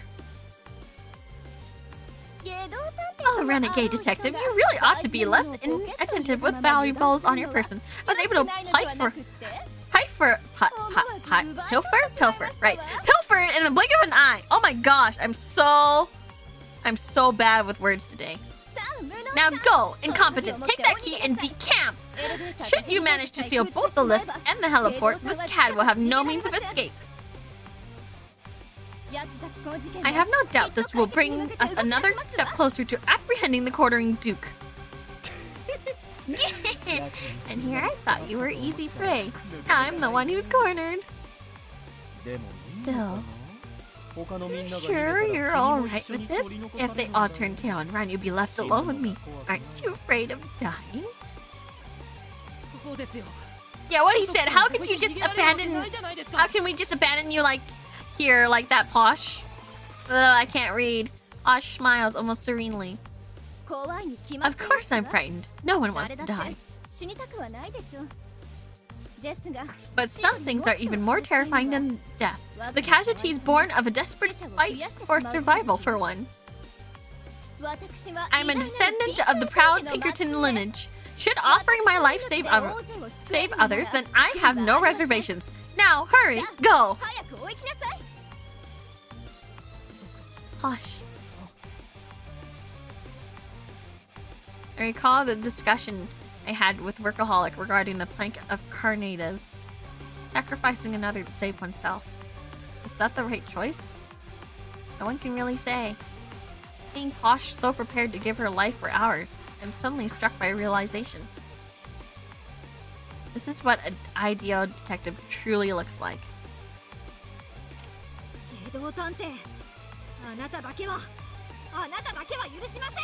Renegade Detective, I won't let you get away with this! Not in a million years! Techie aims his pistol-shaped mech at Renegade Detective. Oh, it's kind of cute. It kind of looks like a doggy, right? Woof woof! The shocky walkie. It's just a taser.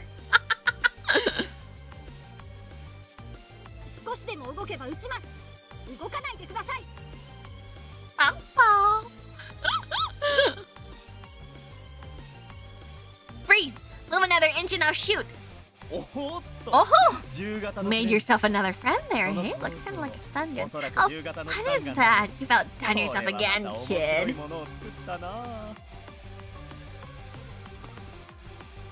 Apparently unfazed, Renegade begins to move with his hostage in tow. Man, does this guy even know how to feel fear?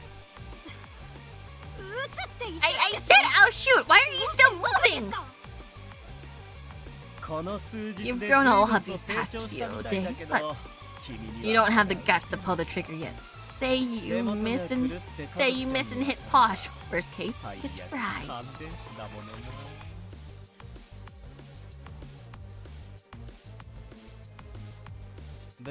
You only just lost armor. Now ain't your time to shine, kid. Come back once you've got some more experience. Yeah? Do it. Don't underestimate me! Do it, Techie. Do it. Shoot him. Prove him wrong. Techie moves in closer, preparing to shoot. The muzzle of the barrel trembles in his hand. His aim uncertain. Despite having him at gunpoint, Techie seems to be losing the upper hand to Renegade's intimidation. That man really is a monster. Just... I don't know, I would grab it and be like, don't worry, I got this, Techie. As much as I hate to leave you hanging, it's time we part ways for now.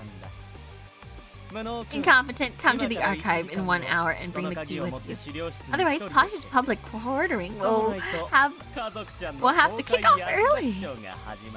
I can't read today. I'm so sorry. And you know full well by now that I don't go around making empty threats, right?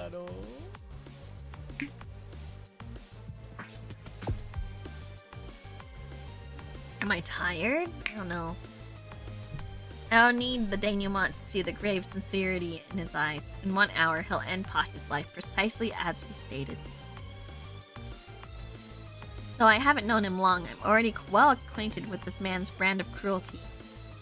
I'll be there, I promise. So don't you lay a single finger on Posh. Oh, you witless girl! Just forget about... Oh, now that's what I wanted to hear. Alrighty then. I'll be waiting for you at the final stage. Are we almost to the end then? Wait, this doesn't feel right. Maybe we're at like a...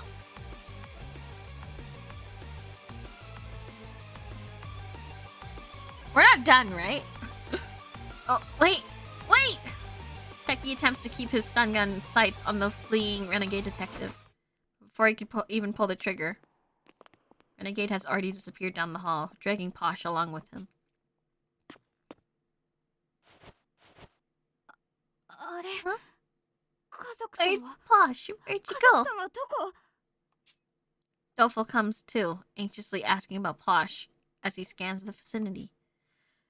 Neither Techie nor myself can muster a reply. All I can do is stand there, disgusted by my helplessness.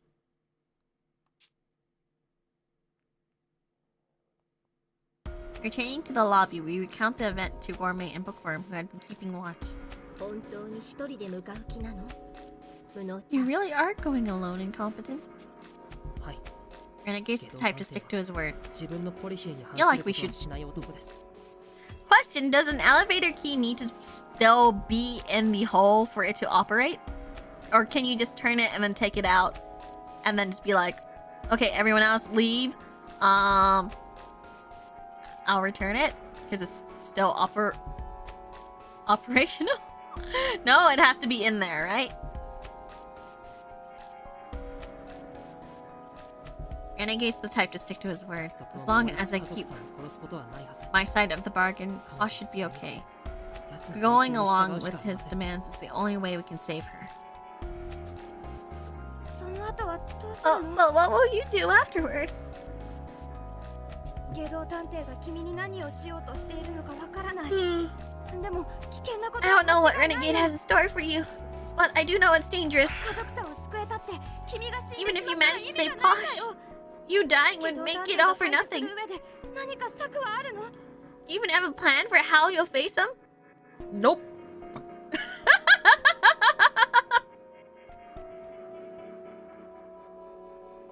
Nope, how? How am I gonna do it? I do. So long as he truly intends to kill me. But I'll be okay, I promise. I'll make it back in one piece. Wait, are we gonna get like a hint on how to do this? No? Here, Incompetent. Take him with you. Oh, am I gonna get a shocky-walkie? Techie hands me the pistol-like device he had been holding. Yeah, shocky-walkie, I think. This is my stun gun friend, shocky-walkie. It's modeled after the white SPX. So when you pull the trigger, it will eject electrified spikes. Oh shit, spikes, huh? Okay, maybe that. I understand why he didn't shoot then, because if it's spikes, you know. Yeah. Yeah, we get a gun.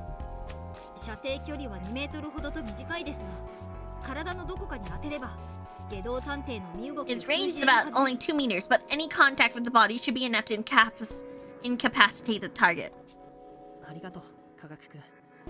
Thanks, Techie. You really are a whiz if you can make something as handy as this. Yeah, but I couldn't pull the trigger.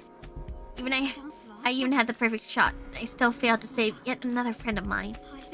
You're 12! You saw right through me. I'm so ashamed of myself. If I had only been stronger, if I had just kept a level head, I couldn't save her. Girl, you're 12. Only humans fret over harming others. Once you lose that compassion, you become no more than a beast, said the girl, quoting Mystic Detective. Aww.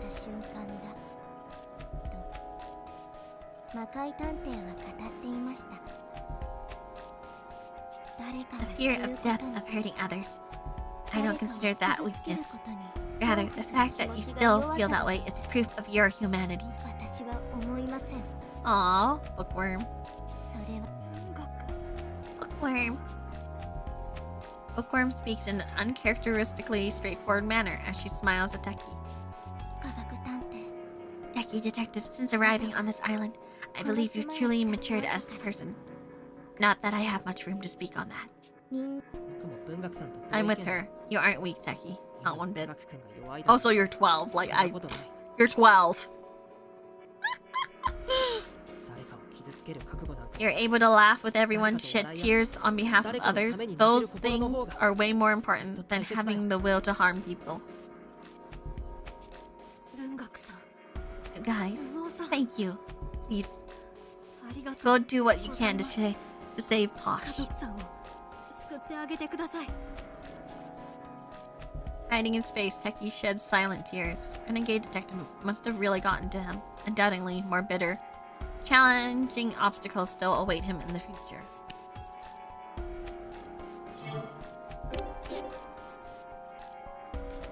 But I know he'll overcome it all, because Techie already has the strength to admit his vulnerability and shares honest feelings.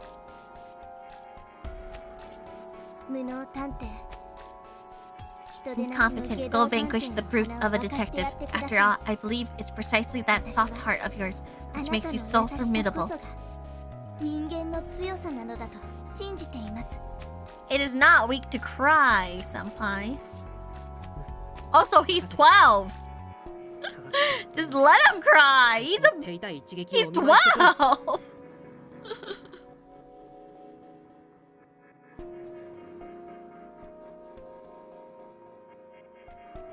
Yeah, you can count on that.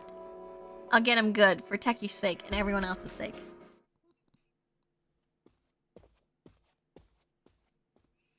The appointed time has arrived. I ask the others to wait in the lobby, then head to the archives, our designated meeting spot. Alright.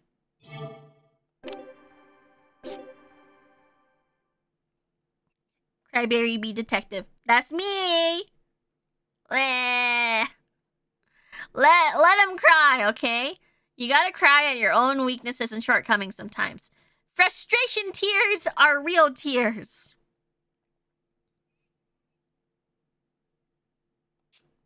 As I make my way there, however. Fancy that you survived, have you? Holmes! You're alive! Well, you're dead, but you're alive in a dead kind of way.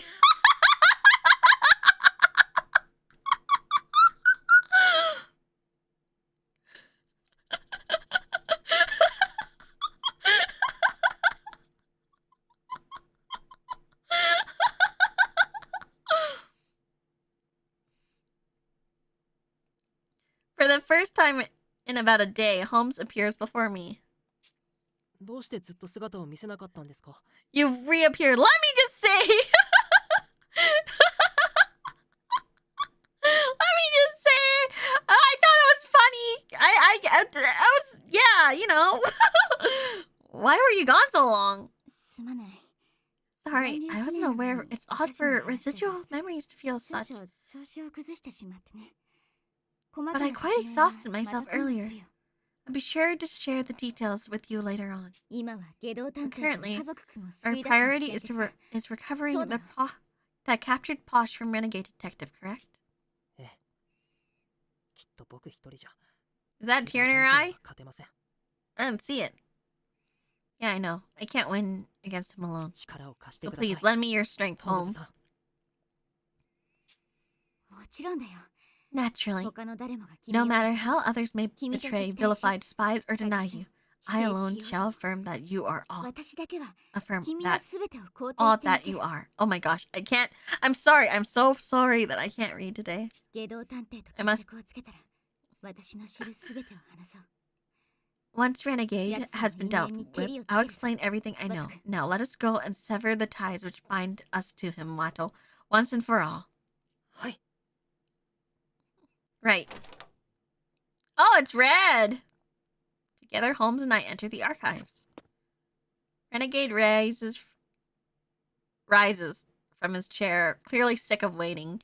He points his knife at me, the corner of his mouth quirked up into a smile.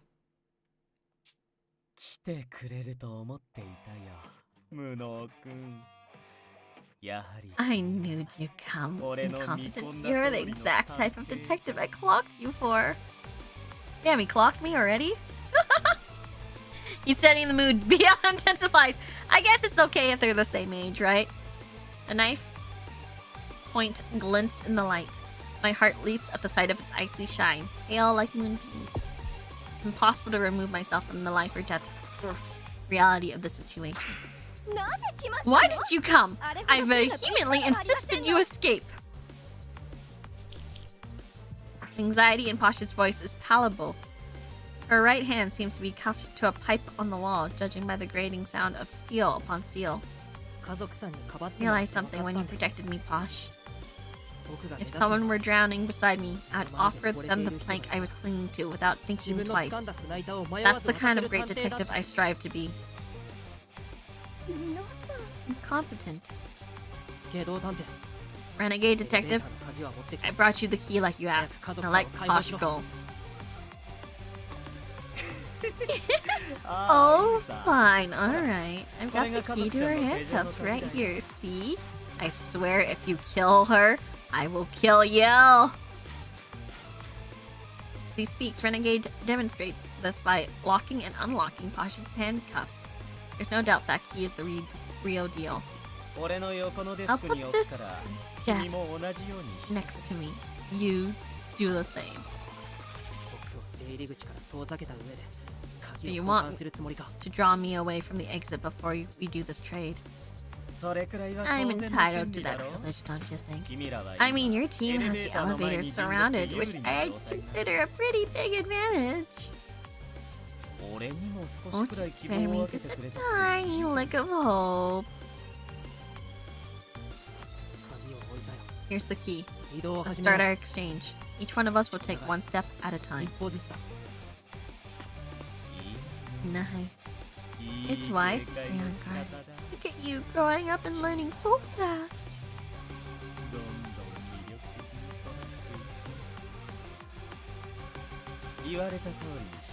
We'll do it your way then. Go ahead, start. Okay, 1, 2.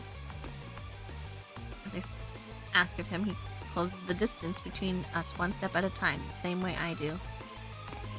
One step, then another. My heart pounds faster and faster as we draw closer, the sweat beading on my skin. I'm not an idiot. I know he'll attack me once I'm in range. He'll likely come with me with lethal force. I will my legs not to shake, forcing myself to keep one foot in front of the other. Then my vision suddenly flickers. The knife shoots out from Renegade's detective's hand like a rocket. It hits my forehead with so much force that my entire head feels like it's flying off. My forehead? My consciousness ebbs faster than I can form a single thought.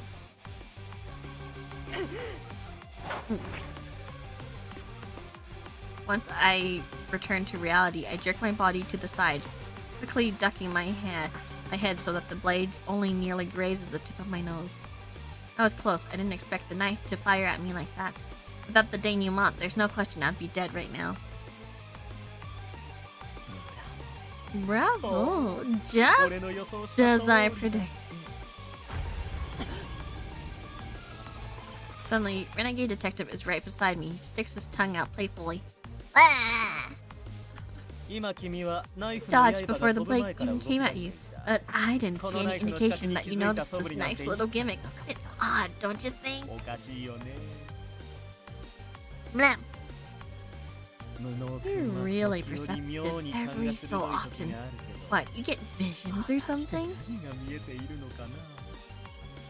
Oh no! Wonder, are you able to see the future too? The way the ideal detective could? Yeah, right, as if. Make for the key to Posh's handcuff and quickly snatch it up. Renegade Detective, on the other hand, saunters over at his leisure, placing a hand on the elevator key. Our exchange is complete, but the others are still guarding the front of the elevator. Can't get away that easily. I gotta free Posh and get us back to the lobby ASAP.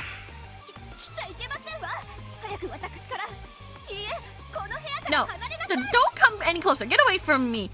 No, away from this room entirely. What do you mean, Posh? There's a bomb here, isn't there? Posh answers only with a harried expression. What's going on? Alright, I forgot to say. Renegade casually drops a horrifying fact. I put a collar on her wrist, so just like mine, careful or it'll go boom. So try not to set it off.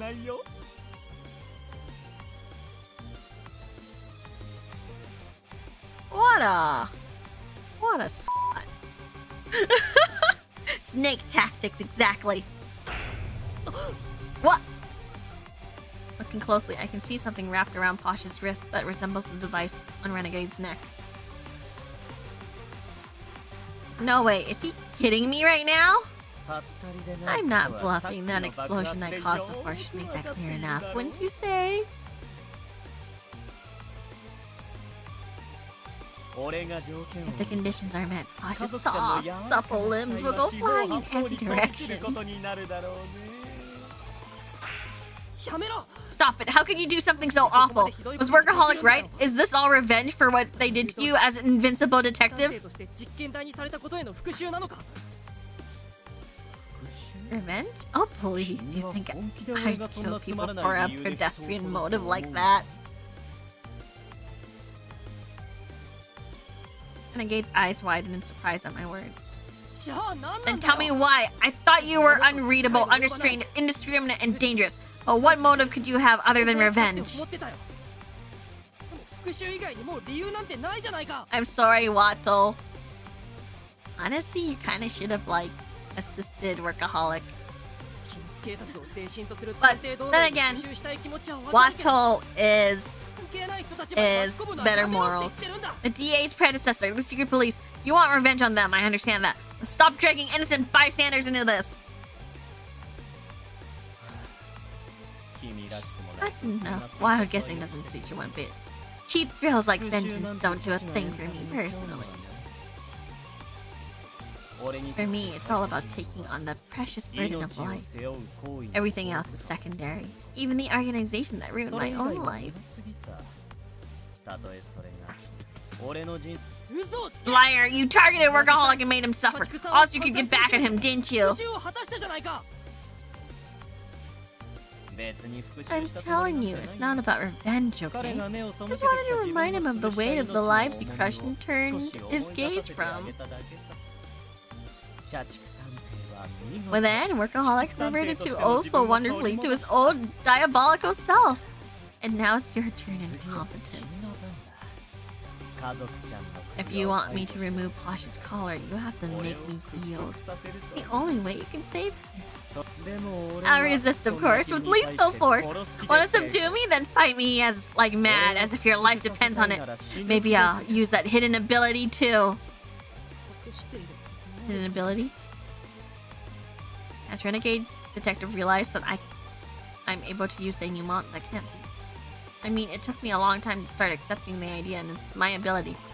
As if anyone would be so quick to believe something that this far-fetched.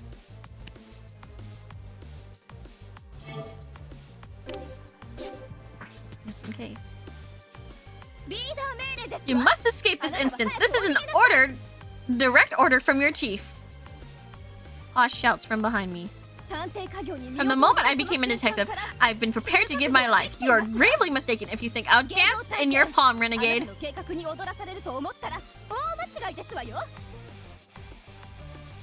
Her expression shows no trace of sorrow or fear. Even given her circumstances, her strength of character is incredible. Just like music to my ears, I can always count on you to be so determined, Posh. Why is giving me the shivers? But couldn't Confident here truly abandon you?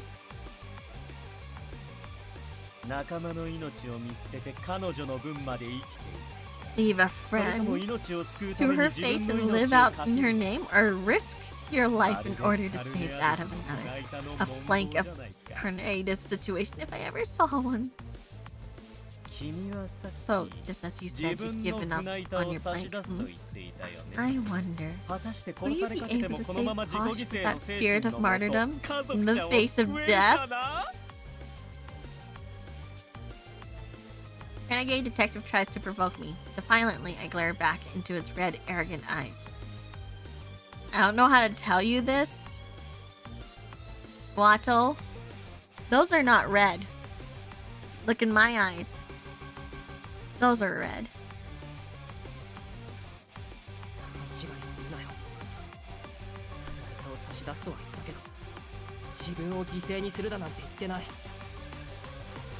Don't twist my words. I said I would offer my plank, not that I would sacrifice myself. I don't want to survive at someone else's expense. That doesn't mean I want to die either. I once saw Saika killed right in front of me. Wow, I survived. That's why I won't hesitate anymore.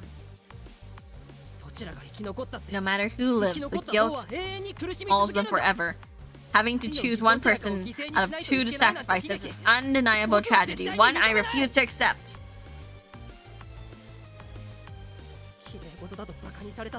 People say I'm stupid or overly idealistic or that my head's in the cloud. Let them. I'll find a way to save us both and reverse this tragedy. That's what I believe an ideal detective must do. Yes, very nice. How wonderfully like you to be so very idolized. Renegade pokes his tongue out at me again. Then draws a knife from his pocket. Its blade is crescent, flecked by bits of bright red. Renegade laps the blade the blade like a lollipop. The droplet vanished beneath his tongue. The taste of defilement. There's nothing quite as sweet. Defilement? Please don't say it like that. Jeez.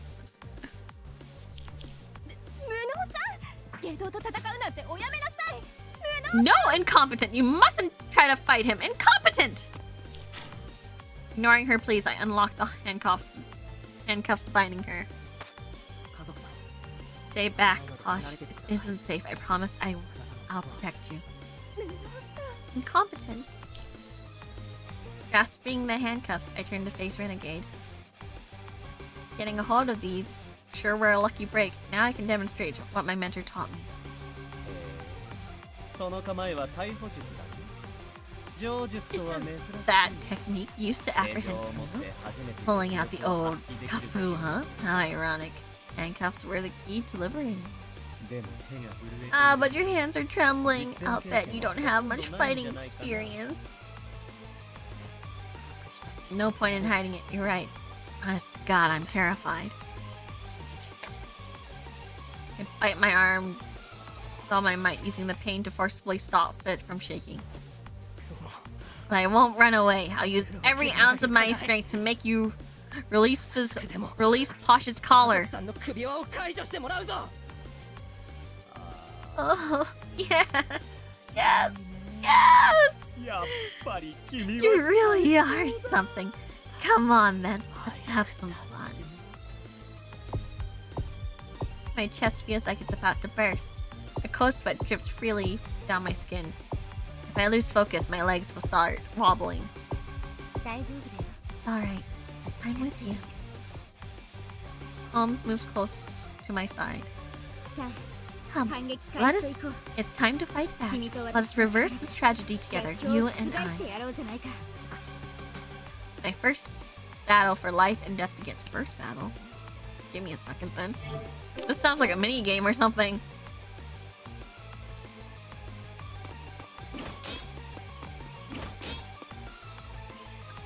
Using the handcuffs, I block countless knife jabs. My eyes manage to follow, but it takes everything I have to avoid them. The way each blow is aimed directly to my vitals sends chills down my spine. Fail to dodge even one, and it's all over for me. 思ったよりいい You're 反 doing 応じゃ better ない than I expected. よほど Seems い you い had 先 quite 生 the に教わっ mentor. たらしいね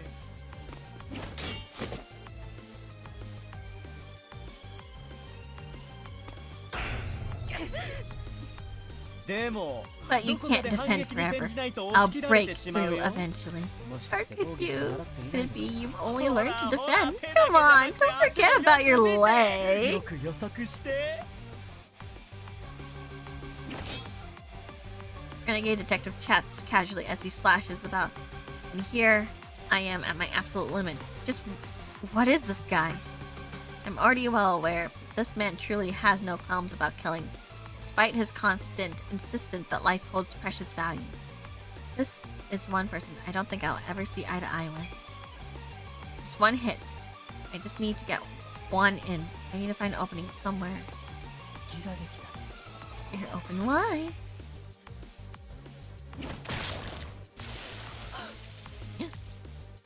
Renegade slashes my right abdomen, and fresh blood sprays into my conscious view. This is bad. I feel my consciousness slipping. 落ち着け Stay それはエ calm. ンドシー That ン was the day ビ you ジョン want. だ Holmes' voice recenters me. I was close. The vision was so lifelike and nearly overwhelmed my senses. Right now, I can still protect my right abdomen, right?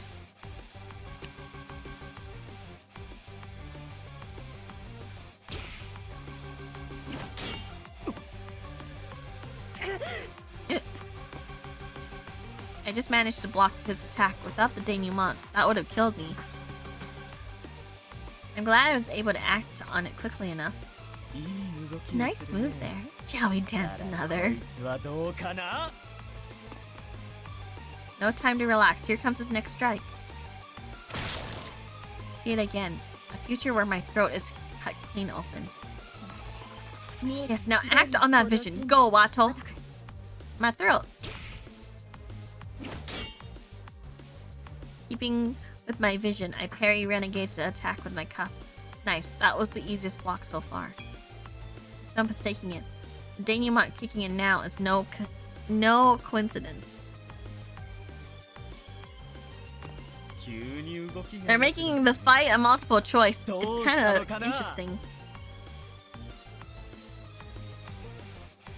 Your form's improved all of a sudden. What's up with that?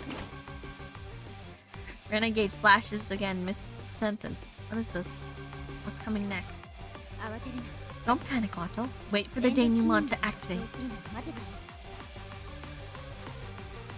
いいエンドシーンで You must sense your own imminent demise before a premonition will be shown. Rest assured, if his strike is truly lethal, it will activate.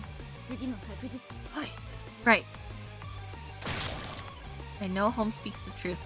I see a vision of the knife's blade plunging straight into my chest horizontally.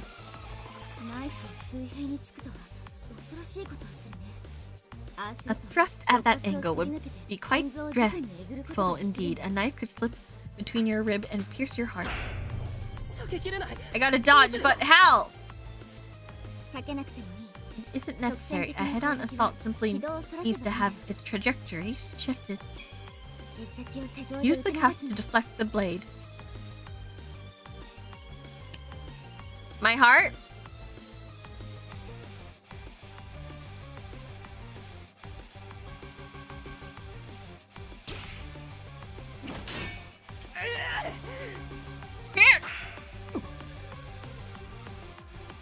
I don't stop the knife, but I allow the tip of his blade to slip through the cuffs, redirecting it. Okay. Renegade's arm is outstretched, leaving him defenseless. He leaps towards me. 千載一遇の好機。 Now's your golden opportunity. Cuff him! As Holmes says, I twist the handcuffs chain around his wrist, then throw all my weight into my hip and jerk sharply. Yeah! I swing my arms at full strength like a hammer thrower, leaving Renegade off balance as he's caught in the shackles.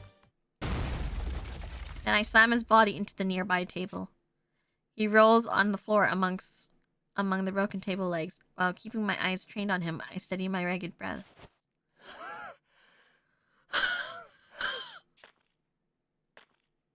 Blood drips from my nose. With my vision swimming and my head pounding, I barely stop myself from crying out in pain. 大丈夫ではないな。 Definitely not 自分 well. が死ぬ光 You 景を witnessed your own death so many 何度も times in 何 the 度も目にしたのだから short period. It's no wonder the side effects are so severe. まだ Are you 動け able そう to move? Yeah, I'll manage. 外道探偵が意識を取り戻す前に拘束して Let's しまう tie up Renegade Detective before he comes to. Use Techie Shakiwaki.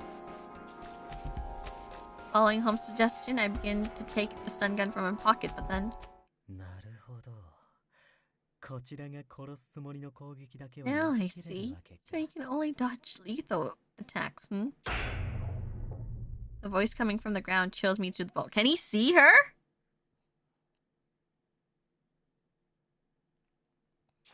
Crap, thinking fast. I try to jump back, but it's one moment too late. Renegade's knife penetrates my right thigh. じゃあこういう Yep. 攻撃は避 Seems け you られ couldn't ない dodge んだ that ろう one. ね。 Gah! I back away quickly to inspect my wounded leg. I'm still able to move it, but it hasn't gone numb. But even so, the situation is dire. 今のはちょ Now っと that was a 危なかっ close た one. よ。 You've got a この lot 子 more よりも fight in you than I ずっ realized. と戦えるじゃないか。 Renegade climbs to his feet unsteadily. His eyes are unfocused, fixed on empty space instead of me. He's already lost an arm before my surprise attack hit him hard. It's clear he's at his limit. Come on, let up already. Lose any more blood and you're gonna die for real. 本当に死ぬぞ。 Let's use the gun. あ True. After losing my arm, that floaty kind of feeling's only gotten worse. Most like it's telling me it's time, you know. 分かってるなら Then もう take it as a sign and quit already! Why are you so obsessed with me? 集中するん Why だ are よ you so obsessed with me? Boy, I gotta know. Can't help it. You know how long I waited for this 俺が今 moment ま to で理 figure 想 out 探偵 ideal の力を detective's 読み解く abilities? 瞬間をどれほど心待ちにしていたと思うんだい。ホームズ After my graceless defeat and capture at 無様に Homestead, 捕まった I've 時から been tingling ever since. Oh, how long I've waited for this 注がれて climax! きた。今この時を、この瞬間を、この絶頂を。長年と I found the final piece of a lifelong puzzle, and you think I won't put it in place? Of course I will. More and more. Let me savor every last bit. 最高に楽しませてくれ。 He needs to stop. Renegade grins madly, not bothering to wipe the blood dripping from his mouth. The man before me terrifies me to the core. How does someone become so twisted? The extent of his depravity is so extreme. I can't help but wonder what brought him to this point. Oh no. It appears Renegade has figured out how the denouement functions. But how? He shouldn't even know I can use this ability. No, he?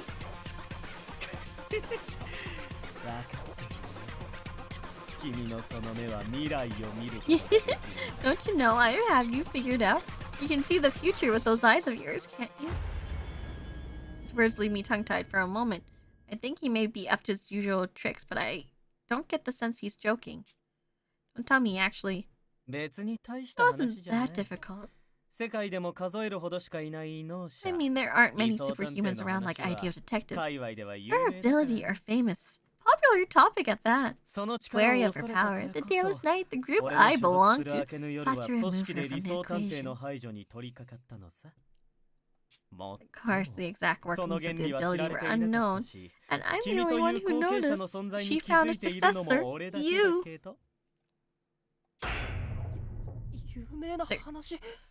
Famous? Is that odd?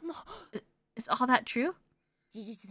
It is. That said, my ability was top secret, so few are cognizant of the detail, even within the DA. Indeed, it's quite likely the Dayless Knight was after my life. Goodness, what a pain they are. Once a snake, always a snake. What really troubles me, however, is the fact he discovered how the denouement is triggered.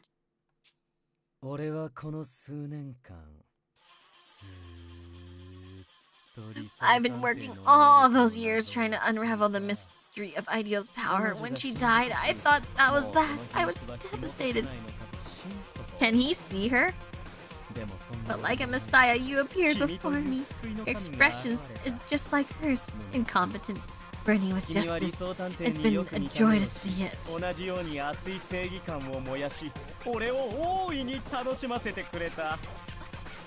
I realized that once that you took up her mantle and hold the same power, that you're my new home. Come to feel me just the same.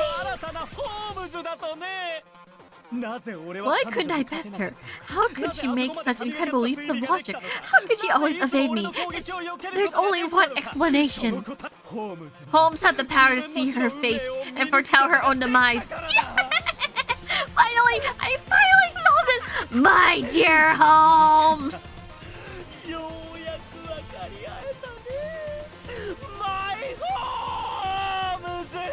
My Holmes! Is he like Moriarty? I don't know. We don't know his real name, right? If his last name ends up being Moriarty, I'll be like... The voice actor really went for it, huh? Renegade cackles maniacally. I'm unable to shake the feeling that my ability has been revealed to the worst possible person. Yet, again, I can only consider what a monster this individual truly is. Incompetent! You mustn't buy into his nonsense! Do you hear me? This man is deranged! Well, bad news for you. Sadly, you won't be able to read the future anymore. Renegade was the yandere all along. There was no dere, okay? There was no dere. Ignoring Posh's yells, Renegade speaks to me. I know all about your power. If you can sense death, a fatal wound won't cut its own stead. Why don't I slice you up until you're clinging to life?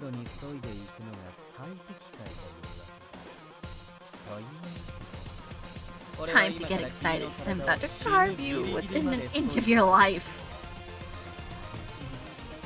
Renegade readies his knife and approaches me with a wicked grin. We better just fucking shoot him. Next moment, I feel my right arm getting sliced open.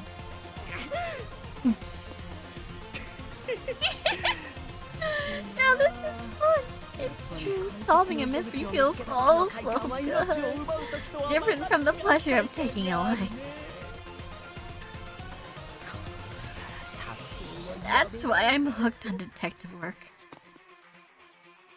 He comes closer, waving the knife to and fro. This is bad. I still haven't thought of a way to counter him. You shocky walkie, man! What do I do? What do I do? I fail to block him. My arm is gashed open. Next my leg, and then my shoulder. Unable to stand, I crumple to my knees. It hurts. My wounds are burning as if they're on fire. I can't keep my head straight through the intense searing pain. And consciousness begins to slip, and my vision grows cloudy. I can't find the strength to stand. Incompetent! Pick yourself up! You can still get away! Wato, steel yourself and focus. Done so soon? Guess it's Posh's turn to play then. Their voices sound distant now. I'm soaked in hot sweat. It mingles with my blood, making my whole body feel like a thick puddle of liquid. But the sensation is familiar. That's right. How could I have forgotten for so long? It hurts. I'm burning up. It's horrific. It's miserable. It's cold. It's frustrating. I'm angry, enraged, yelling, crying, praying, hoping, begging, envious. But above all, I can't forgive my helplessness. I've been in this exact situation in the past. Yeah. I finally remember. I really have felt this all before. I'm walking through the labyrinth with Saika. This is already my third time. I've gotten pretty used to it, so our progress is much faster than before. But I sense something. It's different than usual, something not quite right. I scan our surrounding carefully until I notice the air right in front of us, gently quivering like the air around a lit burner. Saika, hide! There's something here! So, we're about to die, and we're in a flashback. Okay. Really? But I don't see anything. I mean, I can't either, but I can feel it. Keep going. We'll die. That's when it started. From the moment I occasionally see glimpses of future tragedies that could occur. No matter what trap I encounter in the maze, I always manage to slip through. As I also go out of my way to help the others subjected to the experiments, they've given me the ridiculous nickname, Ideo Detective. Before I realize it, I'm constantly leading and directing the other survivors. Until that fateful day arrives. The day I witnessed Saika's death. Oh, that was your denouement. You own the denouement, right? If we take on the maze again, Saika will die. I can only see how these tragedies play out. I don't know how to stop these visions from becoming reality. I think and think and think some more, until I finally make up my mind. Saika, let's escape from here, together.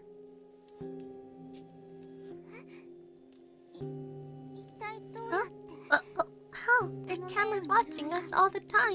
We're in the maze. Saika's worry shows in her voice. I've got to be the hero she sees me as. Yes, I gotta be a great detective like the legendary Sherlock Holmes. Come on, it's elementary, my dear Saika. I imitate our beloved Sherlock, hoping to inspire her trust. If they're watching us with cameras, that means there must be a secret passage for the staff to use when something goes wrong. I already found some clues hinting at this, so if we can find an opening to access one of those paths, we should be able to escape. You really are amazing, Wato. Saika beams happily. That's a relief. It seems to help her put her mind at ease. Good. This is the only way we're gonna pull this off. In all honesty, I'm terrified. Even if we manage to find a passage, who knows what we might run into. Still, this is my only hope of saving her. Okay, Saika, leave it to me. The ideal detective. No matter what happens, I'll reverse this tragedy. I promise you that. 約束する Yeah. Oh, so that's where she gets it from. Okay. And so the time came to put our plan into action. Just as we hoped, we find a hidden path and follow it to a location we'd literally never been able to access. Soon there's a mech we've never seen before. Unlike the rest, this one pursues us relentlessly, no matter how hard we try to shake it. What? Why is it following us like this? I quickly shield Saika, taking a direct slash from the red machine's blade. I can feel my body rapidly losing blood. The fresh cut burns like I've been set on fire. My chest grows heavy as a chill comes over me. Even to my young mind, I recognize that this must be what dying feels like. Sorry, Saika. I couldn't protect you. Wait. This is his baby voice. Sorry, Saika. I couldn't protect you. Why are you saying sorry? I should be the one apologizing. If only I'd been as strong as you, this never would have happened. I hear Saika's distraught voice as my consciousness fades. Tears stream down her face as she stares at me. Then the tears suddenly stop. Hey, you can hear me, right? You're watching us, aren't you? I don't care what you do to me. I'll hand myself over to you completely. Oh, please, save Watto. I'll even take his place. I'll become the ideal detective. I can distinctly make out Saika's words. Not only that, but her determination. No, she can't do that. No. She can't shoulder everything in my place. That shouldn't be an option here. I make an effort to extend my nearly bloodless hand towards Taika. She takes it in hers, flashes a wide grin, and speaks to me directly. I'll be fine. It's me we're talking about. I've never had anything. My parents abandoned me when I was born. I was cut off from my older brother too.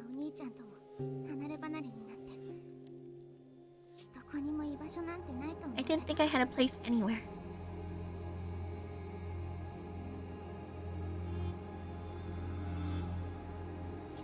But you alone protected me, Watto. So I've decided to protect you too. Older brother?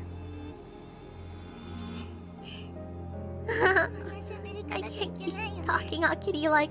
I've got to get stronger. Be stronger. From here on, I am ideal detective. Farewell, Watto. How did she get the denouement then? My consciousness whites out again. When I come to, the enemy is before me. Well then, it's time I took off one of these feet. Renegade lifts his knife with a grin. I move in a flash and manage to catch his blade with the handcuffs. Wait, are you faster now? What's the deal? Aren't you supposed to be dying? This is nothing. Rather, I realize I've been holding back up until now.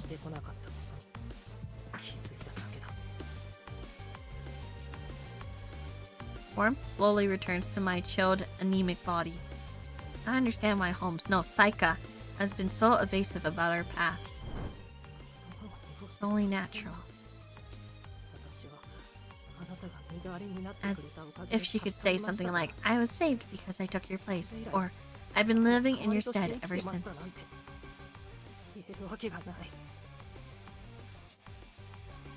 Of course, she'd feel driven by guilt. No way she'd be able to share any of that with me. She's been protecting me from the very start. That image of Saika that's been burned into my mind. It was denouement vision all along. Why didn't I realize this sooner? What's with the soliloquy? Starting to lucid from that blood loss.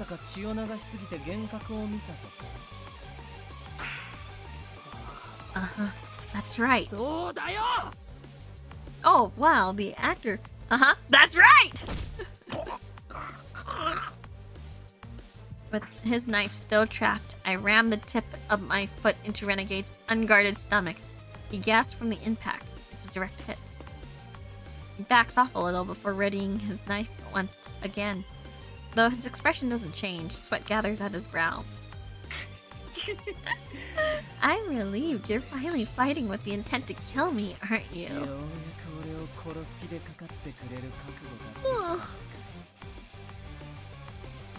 You really think I'd stoop so low? I refuse to take a life, even from a renegade like you. Oh, isn't that sweet? This is your final warning. Fight like you want to kill me. You can't stop me until you're ready to take responsibility for the life of another. Renegade contorts his body and swings the knife down towards me. Another non-lethal attack only meant to hurt me. The denouement won't allow me to read it. But there's a hole in his offense. I take the cuffs that I'd been gripping in front of me so far and forcefully swing them backwards.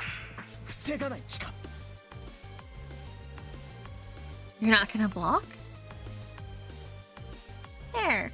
Art!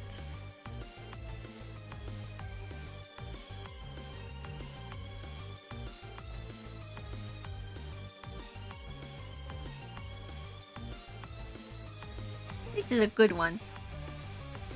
Wato looks so cool here.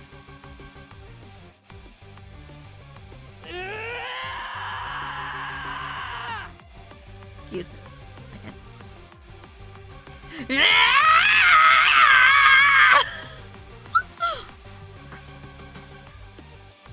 As he guns for me, I bring the handcuffs down on him with all my might. Get. Renegade Detective's knife nicks my shoulder, drawing more blood. At the same time, however, my fist strikes his forehead, flinging him into a nearby bookshelf. Just as planned. If I tried to block, there's no way I could have read his movements. But since he wasn't trying to kill me, I didn't need to stop him.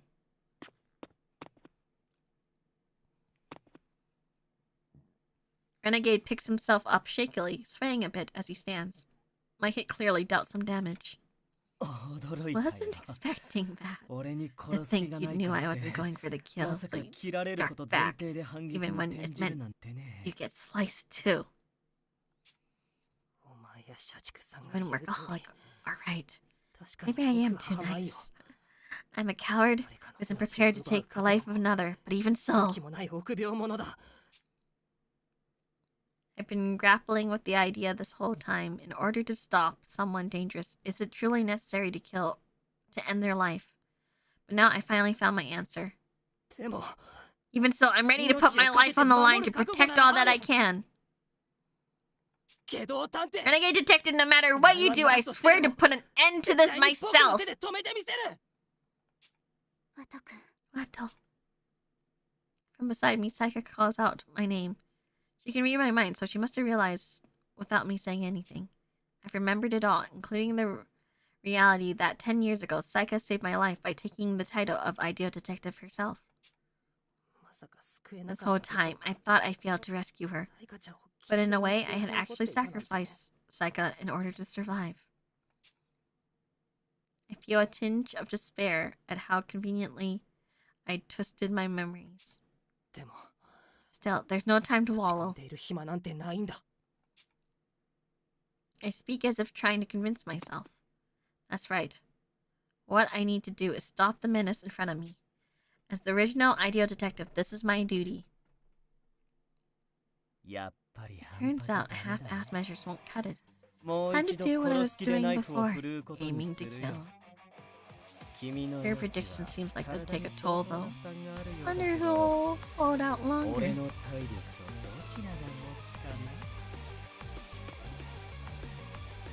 As declared, Renegade Detective draws nearer me with his knife at the ready. He's set on using lethal force. I should be able to use the denouement. Our next exchange might be the deciding factor. For now, I just need to hang in there and trust Ayo. I'll find the chance to counter him. Left, he's going left. Do I hit left then? Prepare to strike and move my cuffs to the left. And the clash of metal makes my ear ring. If I hadn't done it, if I hadn't seen the future, my ear would have been cleaned off. Another from the left. No, it's a feint. He's coming from the right. I don't let his feint fool me and instead manage to right and block with my cuffs. The shock of the blow is more than I can handle, forcing one of my knees to the floor. Without pause, Renegade Detective punches down and slips past my guard. No way he'll miss an opportunity like this. I haven't had this much fun in a long time. Anyway, bye-bye. The knife is thrust straight towards me. In my current position, there's no escape. This won't be easy to fend off. And that's fine by me. With him stabbing directly at me, I know exactly what to do. Beg for my life, get stabbed on purpose. Attack with Shocky Walkie! I take the friend from my pocket and aim it directly at Renegade. Wait, that's the key to manipulating others is to provide a clear-cut objective. That's what you said, isn't it? I took a knee on purpose. In this position, my aim is more stable. But more importantly, it drew my enemy closer of his own accord. Attacking with a knife brought him within 2 meters the range of my weapon. It's over. Stop or I'll shoot.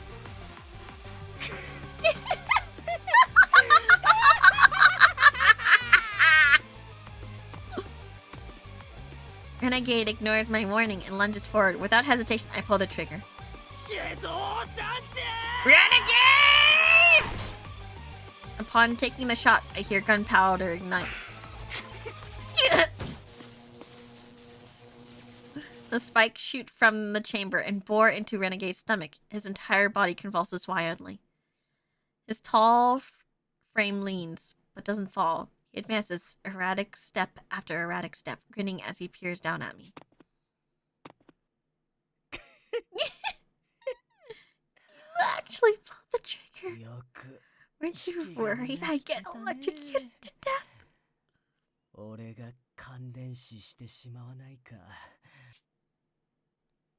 As if a bastard like you would die from a stun gun. I almost voiced that thought, but managed to stop myself.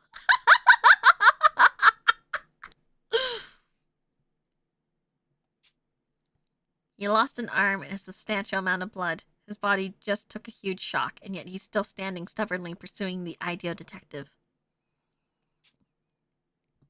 I'm struck by a feeling when I consider that his life has also been upended by an ideal detective. Not sympathy or kinship, but something else. So out of earshot, I whispered to him quietly. I'll check for your answers. I'll check your answers for you. We can sense death, just as you suspected. That's how I knew pulling this trigger wouldn't kill you. Does that work for your final piece or whatever?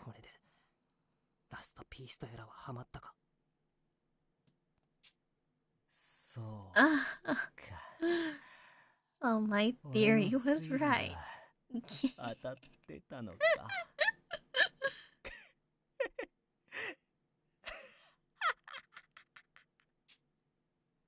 He laughs for a few moments, then lets out a sigh of contentment.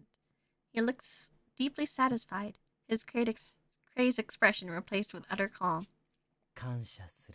Thanks, incompetent. I found my final piece the best way possible. For once, I get the feeling I'm gonna sleep well tonight.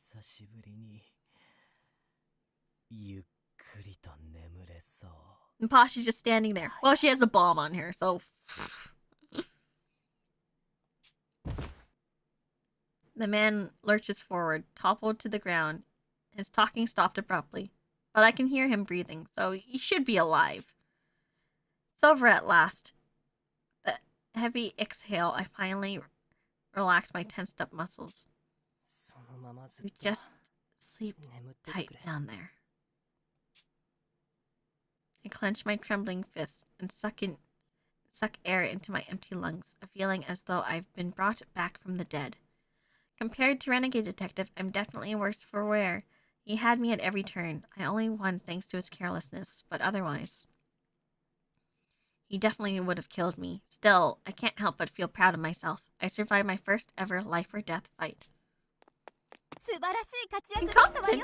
You are magnificent!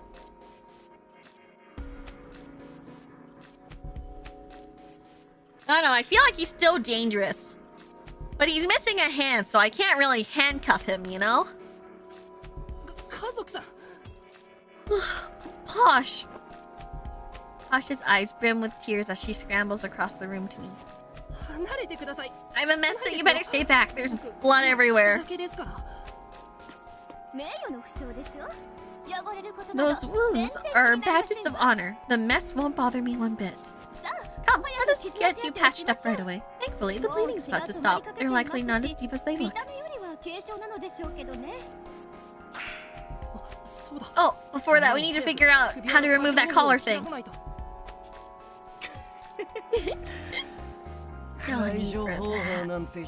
Oh, you're still alive? Somebody tape his mouth closed. Huh? Still lying on the floor, Renegade rolls over on his back before continuing. Oh, you're still... I know how to detonate it. Not how it's actually attached. All I did was wrap it on her and make it look the part. I'll come right off if you try. But to be fair, with all my threats earlier, you weren't really in the position to risk it before. Just honk sure. I beg your pardon, though I did find it odd how you wound it around my arm despite it resembling a tattoo. You mean to say you were bluffing all along? Award-winning performance? No, I've always been a talented actor. What about me, huh? Despite our battle and full blast from the stun gun, Renegade hops on his feet looking totally unconcerned. I take a defensive stance out of reflex, but Renegade raises an empty left palm as if to signify he surrender. Wow, you really are invincible. Relax, I can move, sure, but I don't have the strength to fight back. Anyway, you've grown way more than I anticipated, incompetent. You finally remembered just how many lives are your responsibility.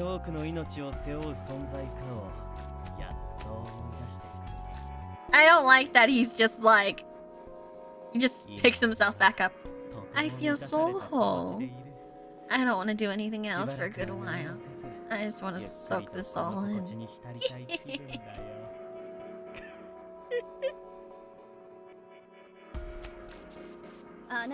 Revolting. You're vile beyond salvation. You mean to say that everything you did was purposely intended to jog incompetence memory? Sure was. I knew your past incompetence. I was positive your growth would be explosive if you managed to take responsibility for Ideal's life. How the fuck do you know? Why do you care so much about others bearing the burden for stuff like that? I don't fucking believe it. True to his name, Renegade really is a man against the system. Even so, I can sense how unwavering his convictions are. I can't help but ask him, this person who's caused me so much suffering, how he came to hold such strong beliefs. Renegade. Detective, are your principles somehow tied to what you went through on this island? I don't usually talk about myself, but whatever. I'll humor you. Consider it thanks for indulging me earlier. Let me tell you a tale from way back when. My family prized tradition overall, so from day one my individuality was like hearsay. Apparently that's why they gave me to the SP, like Holmes' parents.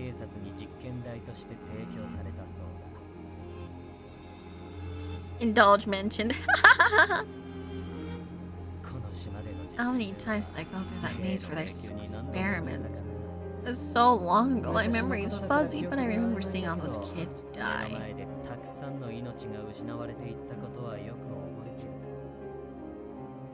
The cell beds were fought over at first outnumbered us in time. At that point, I was hailed as one of the 5 gifted subjects who could survive any trial.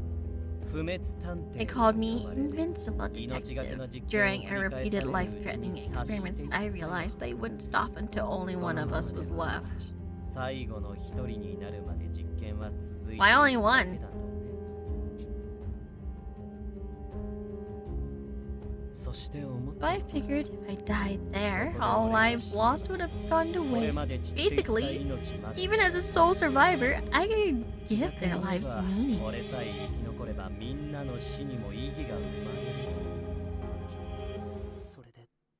So that's when you escaped?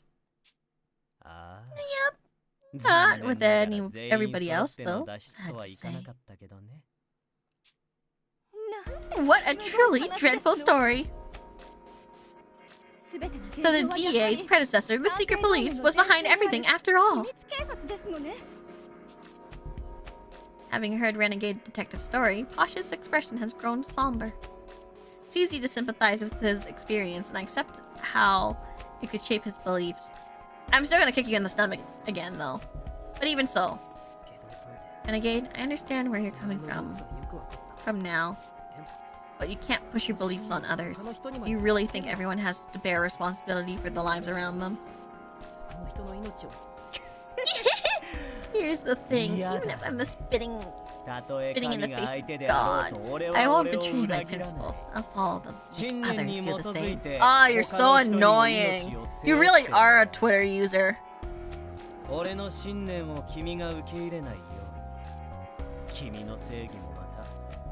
You won't accept my belief, just as I won't accept your sense of justice. You could do this 1,000 times over and nothing would change.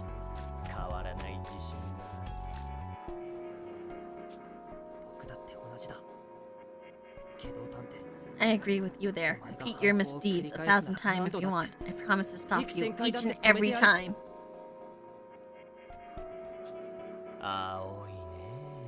Still so green around the ears. Green, sweet, and aw, too tender.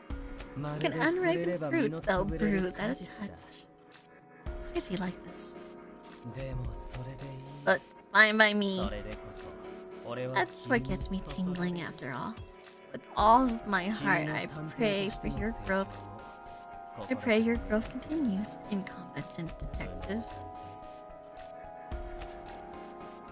Neither of us say another word. Gross. We're both in silent agreement. The fact of the matter is that he and I will never see eye to eye. Good heavens, Are you quite finished with your flim-flam yet? Tie up that scoundrel so we can return to the lobby. To the suite. Posh sighs in exasperation, but at that very next moment... Oh, what in the world is going on? Workaholic. Calm down, I'm sure the power just went out. I take out my D-pad and toggle on its flashlight. When I point the light forward, I notice that Renegade Detective has disappeared. He should have been standing right in front of me. Renegade Detective's gone! Pardon? How is that possible? I arc the light across the entire room, but no one's here aside from Posh and me. Could it have been he intentionally planned this outage in order to make his escape? きっと逃げ出したんだ Must have fled. Let's go after him. このおバ You bumbling oaf! Moving about in this darkness could be horrendously reckless. Come across the trap and you'll be curly gates, and it'll be curly gates for us. もしれませんのよ。それを言うなら織田仏じゃ You mean the pearly gates? いいからこちら Same difference. Now come here, stand back to back with me, and pay close attention to our surroundings.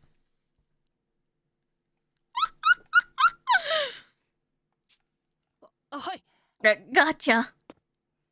As directed, I turn my back against Posh's.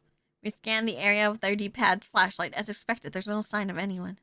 油断してはなりませんわ You よ。 mustn't get careless now, お前は understood? 目が慣れてから We で can よろ give しいので chase す once わ our eyes have adjusted to the darkness. そうですね Right. ごめんなさい Sorry. I contemplate how much growing I've had to do as a detective when suddenly the lights come back on. Of course, there's no trace of Renegade detective. We need to pursue him right away, but then in a piercingly shrill tone, a bell sounds off. 無能さん、こっちですわ。やっぱり非常ベルの音だったようですわね。No! Workaholic!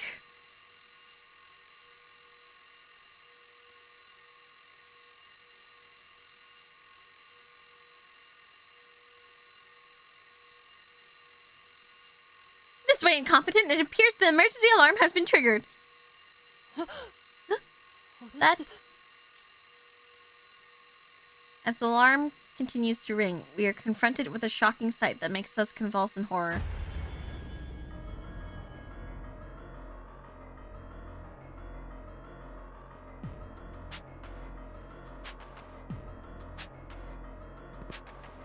I know he's dead, but this is extremely slutty.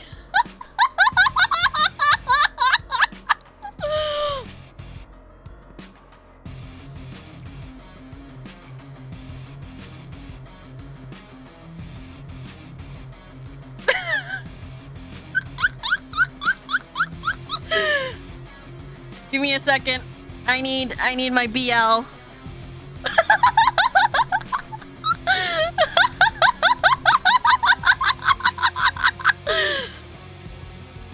Hold on. This is for the fan fiction.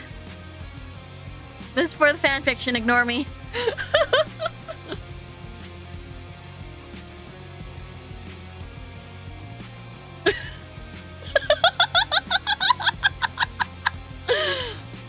Workaholic droops limply, handcuffed to a pipe extending from the fire extinguisher. His entire body is soaked. Countless lacerations cover him like a torture victim. Workaholic? What on earth happened here? He doesn't respond to our cries. Could it be? 目に刺し傷があります Chest has been stabbed, but the wounds aren't deep. I'll check for a pulse. I'm sorry. I'm sorry. I know. This is like terrible of me, but... The BL.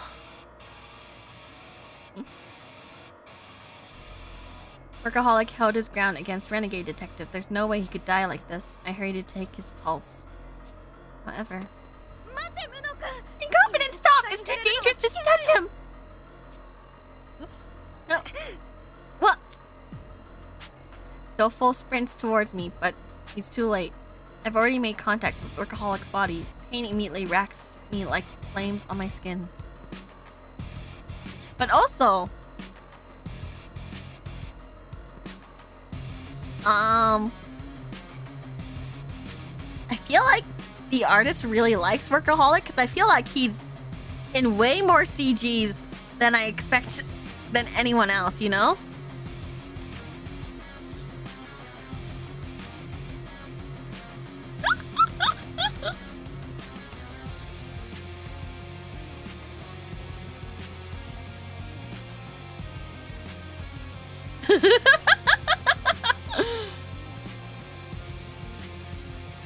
Wait, is this? Look, there's very electrical wire touching the pipe. Workaholic was electrocuted by the high voltage running through the cuffs.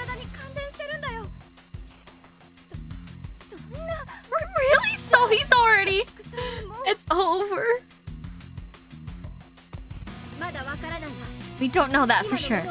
The way Incompetent reacted, the current doesn't seem to be all that powerful. We can still save him if it was just a shock. Let's get those cuffs off him, quick!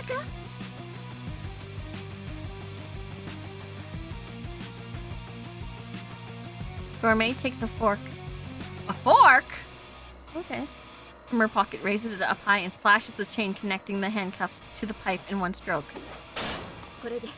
Now we can touch him. Quick, he needs CPR. What happened? What happened? Bookworm and Techie join us. I run to Techie to see if he has anything to help. Techie, we need you. Workaholic is in trouble. Do you have a defibrillator or anything like that? How strong is that fork? I don't know. She's really built different, though. Of course! Just a moment. I'll get Zippy Zappy, my life-saving friend. I borrowed Techie's tool and put everything I have into getting Workaholic's heart back in rhythm. It shouldn't have been long since he was shocked. He can still make it. There's still time. I'm sure of it. Oh, what is this time? That noise. It was above us, right? Did something happen to the elevator? Asked the girl, referring to that very well, to what very well might have just occurred.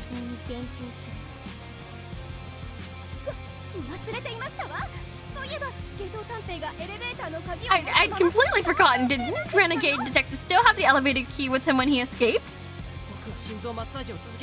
I'll keep trying to resurrect him. The rest of you, go inspect the elevator. That appears to be our only option. Come along, Doleful. I'll go with you too, Posh. I'll go with you too, Posh. Techie, Bookworm, can you all stay and help Incompetent? Of course. Incompetent Detective, if you grow tired, let me know and I'll take over, the girl said, lack of faith in her physical strength notwithstanding. Thanks. Be careful, everyone.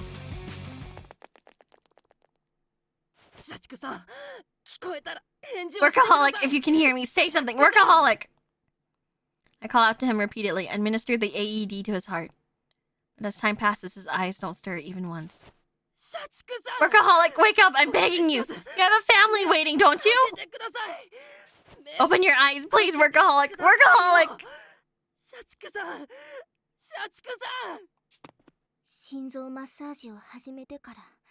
It's been over 10 minutes since resuscitation began. We should stop, the girl said remorsefully. Even a doctor would have called it by now. There's nothing more to be done. Ah, come on. No. No. No. My legs give out as I sink to the floor. I finally decided to protect the lives of others to the very best of my ability. But the moment Workaholic gave me a chance to put my words into action, he died. What a bitter, darkly ironic end. Apart from the stab wounds on his chest, his body remains untouched, making it harder to accept as reality. Was he really murdered? Who would do something so awful? We're the only survivors left now, which means that there's only one person who could be the culprit, right? That's right. There's no doubt about it. The electrocution caused the alarm, which occurred when the power returned. So Workaholic was killed when the tripped breaker were reset. All of us were with somebody else. That leaves only one candidate who could have set up this trap. It was him again. Renegade Detective! Man.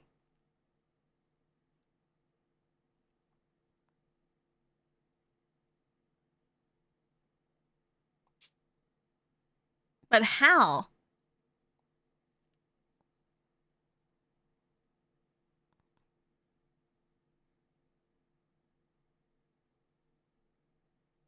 The timing with which the breakers tripped was too perfect. He planned from the start to escape under the cover of darkness while killing Workaholic at the same time. この場所に私たちを引き寄せるのが目的なので Could it have been his plan to lure 手 us 動 here? 探偵も Renegade エレベー detective ターの修理を was 待って waiting い for た the 一人なの elevator で to す be よ repaired, ね was he not? The girl asked. 少女は問い確かに Yeah. What Bookworm says makes sense. Even with the key, you couldn't use it without so many of us... Use it while so many of us were camped out in front of the elevator. What if he's using Workaholic's corpse and the alarm to distract us? 先ほどの爆弾は The explosion could have been Renegade detective destroying the elevator after he finished using it. かもしれません僕らもエレベーターの前に戻ろう Let's get back over there. We gotta find out what's going on. You take the lead as we head over to where the others are waiting in front of the elevator. And an unthinkable sight awaits us when we arrive at the elevator. Huh? なんだよ What happened? これ The elevator is stuck. Its door slightly ajar. Blood drips from the gap like a tap left running.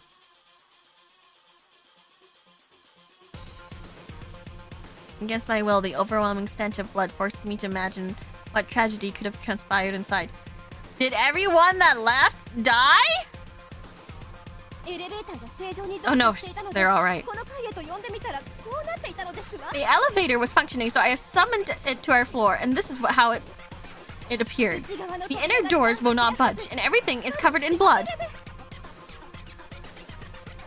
僕らだけの力じゃ扉を開けられなかった The three of us weren't strong enough to open it and confident. Could you help us out? もちろんだよ Yes, of course. We all grab the gates and open and pull with our combined strength. The metal scrapes along as it gradually shifts. Oh my gosh, that's a lot of blood. The more the gap widens, the more blood spills out. It's like opening a portal to hell. I want to look, but I can't bring myself to avert my eyes. Once we forcefully pry the gates open, a swirl of emotion assails me.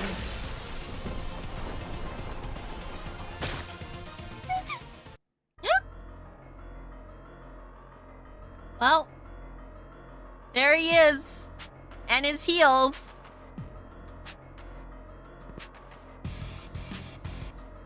I told you they were heels, by the way.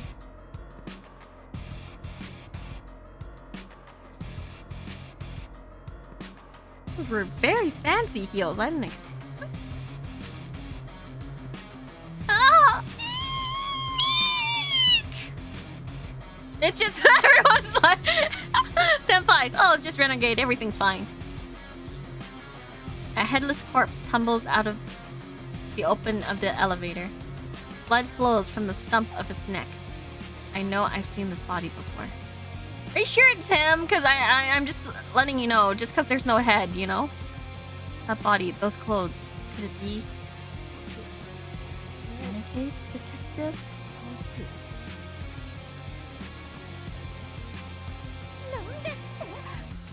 He has the heels. Surely it's him. You're right. Wait, his head thing blew up? Oh, right. He does have, like, the detonator. What? But Renegade killed Workaholic, did he not? So why is Renegade himself dead as well? Perhaps it is decoy. We should thoroughly inspect the body. Techie, good point. Stay back, Bookworm. We'll take a look. We cautiously approach what appears to be Renegade Detective's remains and investigate. I haven't seen a decapitated body in a long time. Nauseating, isn't it? Gourmet, what the hell? There wasn't a lot of time in between now and us losing sight of him. Who cut his head off and how? Has to be the bomb, right?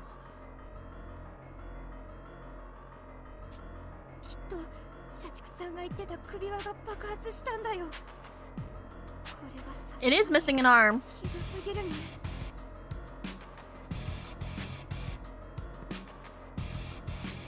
The collar Workaholic mentioned must have gone off. This is so horrible. Oh wait. Did it go off because he killed someone? Directly? So, what we heard a minute ago was the collar detonating. But what caused it?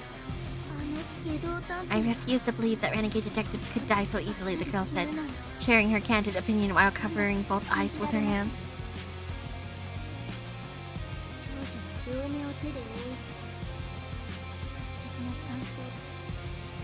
Yeah, I feel the same way. Maybe someone else took Workaholic's deal. It has to be someone who's like really who is really, what do you call it? High up, and there's only 2 people that are high up, so that would be Vito and Ideal. And Ideal, it was passed down to him, so he would be the only one who would be able to do it. Wait, did he set it off? Wait, did he set it off when he turned on the light? Like on the D-pad?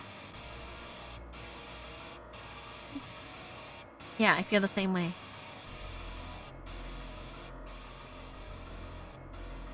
It looks like Renegade knows... It also looks like the Renegade we know so well. But without any head on his corpse, we can't tell if it's really him. Knowing him, it doesn't seem impossible that he's still hiding somewhere alive and well. And then there are further mysteries atop all of this. What? We hear a tremendous boom from above us. It feels closer than the last one. The shaking floor is any indication. If the first explosion was the caller, then what's the second one? There's too many peculiarities about all this, don't you think? Absolutely, Renegade was the only one with an elevator key, so no one other than him could have called for it. But Renegade was killed in the upper level, so maybe it makes sense to assume someone beside us was on the surface.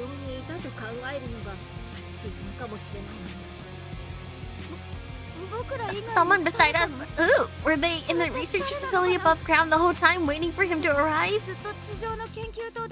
I just don't understand how... Workaholic died then. Yeah, only Wato's pad could do it. If that's the case, who could have murdered Workaholic? To say someone was biding their time up there presents a clear contradiction. The 2 of them were simultaneously killed on separate levels, but the conditions for each murder conflicts with the other.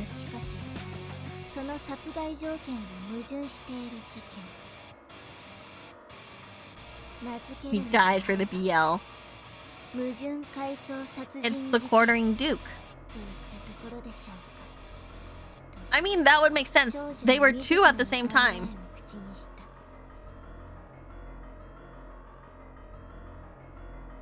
If we were to name this case the case of the Paradox killing, would be apt, said the girl, sharing her thoughts.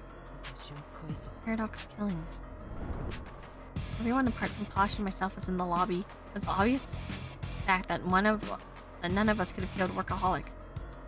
Renegade Detective was the only one who had the opportunity to kill him. He was killed too. Could there be someone else on the floor? Or is there someone like me with superhuman abilities to defy these contradictions? I do. Ask Holmes, but I don't see her. She hasn't appeared at all since I remembered my past. Does that have something to do with why I haven't seen her since yesterday? Or she's choosing not to appear to me? I don't understand what's going on at all. There's no time to wait. We won't be able to escape this island if we don't unpack this mystery. We're so close to escaping, our only choice is to solve this case, no matter what it takes.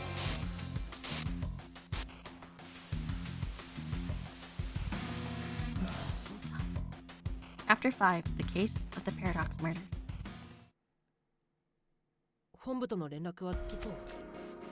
I'm getting so tired. But I'm gonna keep going until, like, I'm exhausted. You think you can reach headquarters? No, nothing's changed. The comms network is just as unstable as it was when we first arrived on the island. Also, give me a second. I need to take an idol meeting. I drank a lot.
Alright.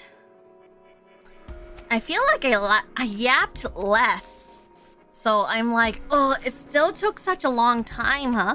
Even though I yapped a little less than I normally do. Okay. Still, it's already been a week since we lost contact. Assuming they've noticed something's off. Help should arrive soon.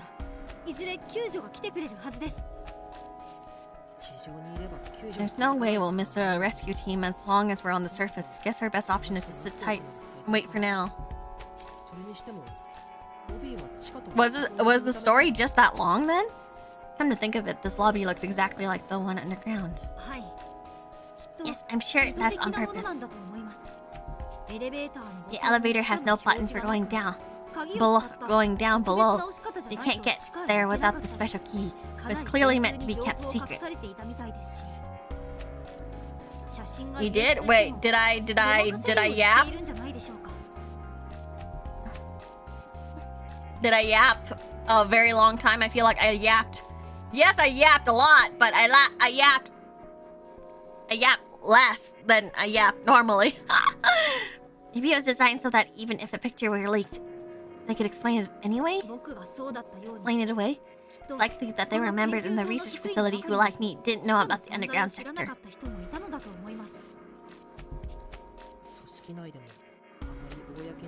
You yapped for an hour and a half in the first few hours of stream. Dang it. So even within the organization, they really don't want anyone else knowing, huh? We all have a look around, and while there are traces of an explosion, there isn't anything too unusual. That is, apart from one thing in particular. Incompetent. They found Renegade detective said. Oh shit. Ugh. This is horrible.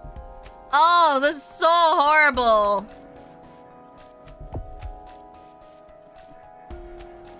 You read the entire text. Doesn't that count as yapping too? Not really. I consider that gameplay.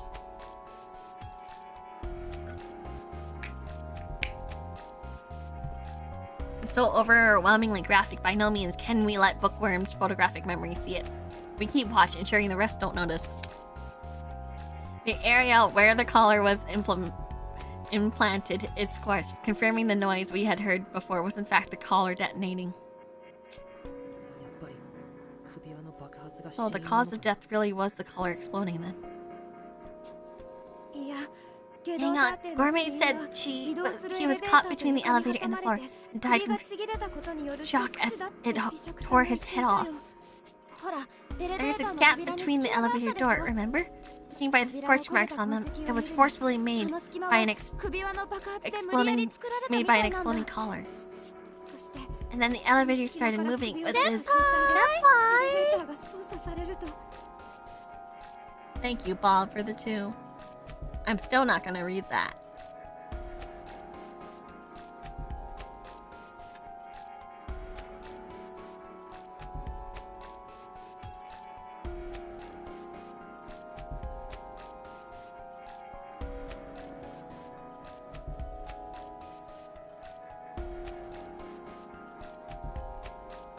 And then the elevator started moving with his head still stuck in the gap, which, you know,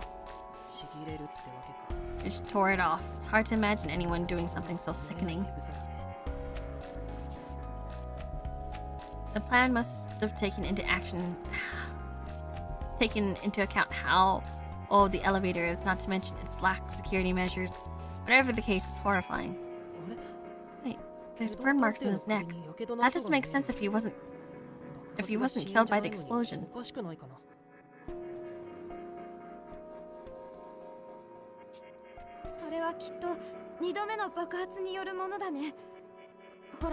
It must have been the second explosion. Renegade detective took a number of reserve collars with him, right? He probably used one of them to blast the elevator door open, so maybe the second was the one on his neck going off. So the collar on his neck detonated after his head was already torn off. He may have had it coming, but it's hard not to feel for him. I'm so tired. Yeah, it's hard to believe someone could think of a murder like this. According to Duke's far crueler than we thought. So the culprit detonated a reserve collar to force the elevator open, and stuck Renegade detective's head in between the door and escaped. Then the elevator moved and tore off Renegade detective's head, which rolled to the ground with its collar going off shortly after that. Go through all that effort. I can't make any sense of it. Why jump through all these hoops to kill Renegade detective with the elevator specifically? Be quicker and less risky to do away with him by hand. There's also this, which I'm guessing was made to mock us. It was attached to the elevator operating panel. Dolfo takes a piece of notepad paper from his pocket. Scribbled upon it are the words, "Warning, this button may cause death." really did mean death for Renegade Detective. Yeah, maybe Renegade Detective knew he was about to die and jotted this down as a joke. I was so tense when I pressed that button.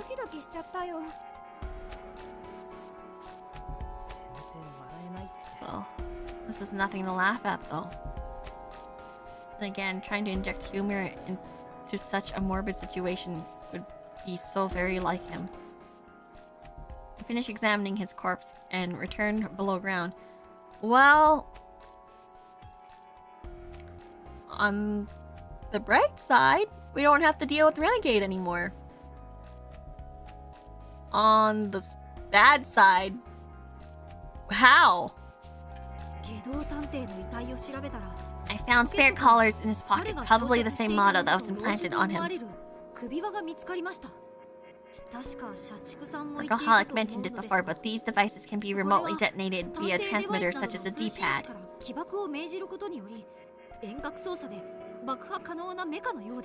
But also no more BL, right? No more BL was such a sad moment. How can it be done on a D-pad? All you have to do is use the messaging function to send a keyword to the target. To keep things simple, let's call this word a command. I've analyzed the internal data and confirmed that the detonation required a command from 3 or more devices. 3 or more devices? Wait, was us turning on the D-pad? Meaning 3 or more D-pads. So basically 3 or more detectives would have had to send those messages to Renegade Detective.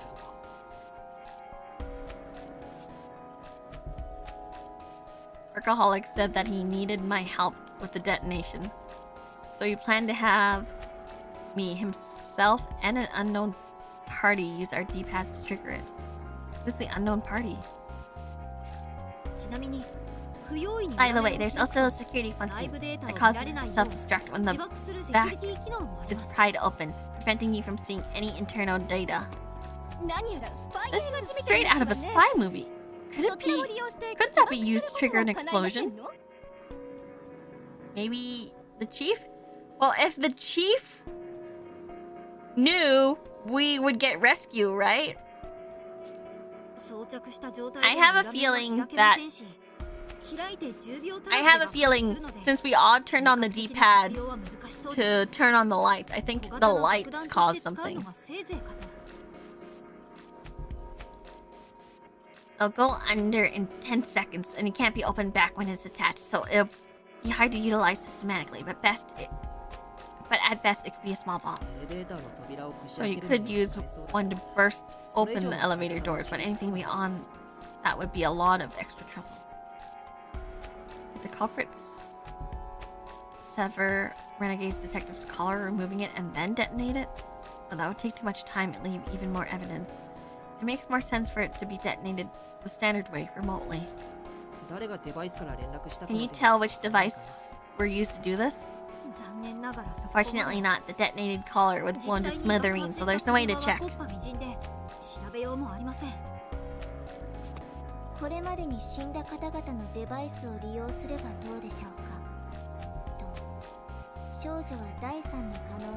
Doing something with lights might require a techie of some kind. Do we think? Are you guys thinking techie then? It'll be hard then. How is he doing it? What if they use the D-pads of those who've already died? The girl asked, presenting a third possibility. That could be a workaround, yes, but then again, they would each require fingerprint recognition, so only their owners could use them, correct?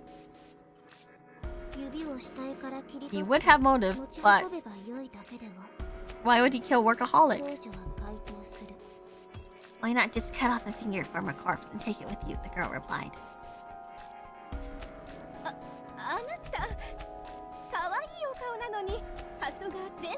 Gracious, what a dangerous mind you have lingering behind that sweet face. Well, it is a possibility. One could easily carry a severed finger or two. The culprit is the courting duke. It's definitely not out of the question for him. Oh wait, Workaholic and Renegade mentioned an alternate 通常とは異なる method of 方法がある triggering the detonation, right? Maybe the culprit used that こ instead. の方法を利用したのかも Techie isn't my first guess, but this definitely a tech-focused crime, yeah. なるほどそれは Good 調べる point. 必要 There's があり something ま we'll すね need to look into. あり Thanks がと for うご bringing ざい it ま up. す社畜ちゃんの検 Also, 証 we をすれ finished ば Workaholic's postmortem 彼 report. の死因 The cause of death was 長時間の感電 cardiopulmonary による心肺停止 arrest due to prolonged electrocution. Oh. 胸の刺し傷な The ど stab wounds in his 誰か chest と implied 交 that 戦 he した fought 後も見ら someone, れたけれど but they don't それ seem to have はどうや anything to do with how ら he 死因とは actually 無関 died. 係みたい出入り口のシャッター Also, に異 there's 変は見られ nothing なかっ about た the shutter. The この underground 地下研究棟は research 僕らが facility 来た was から totally 玄 cut 関 off from the ま outside で ever 階段 since か we ら完全に arrived. 遮断された状態だね犯人はこの So 中 that に means the culprit is here somewhere. Oh, we've all been moving about together, so our alibis line up perfectly. I am again reminded of Bookworm's remark about these killings being paradoxical. Both of them died at virtually the same time, one above ground and one below. If we fail to address that, then we won't solve this case. Everyone gazes instinctively towards me. Gaze instinctively turns towards me. I get it. It's become something of a pattern for an investigation to only really get going after I give the word. 僕が I can do this. やるしか I ないん have だ to. I speak aloud, trying to encourage myself. Ideo Detective isn't here, making this my first time taking charge all on my own. I'm nervous, but something I must do. 皆さん Alright, everyone. 僕たちはもう地上 Just に head 上 to が the って surface and call for help, leaving all of this behind. ですが僕た But ち we're にとって detectives. Whatever case presents itself, our only option is to investigate it. A tragedy has occurred right before our eyes. It's up for us to reverse it. Everything about these two deaths is bizarre. Our investigation begins as we strive to detangle this mystery. I'm gonna say, because I feel like it's gonna be a doozy.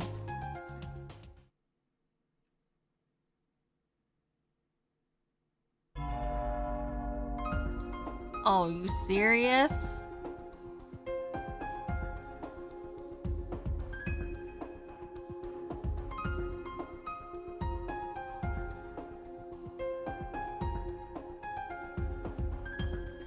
That's a lot. All right.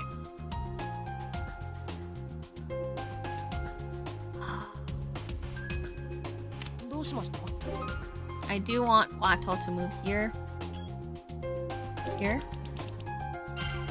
僕でよければ Inspect. 手がかりを見つけ出すんだ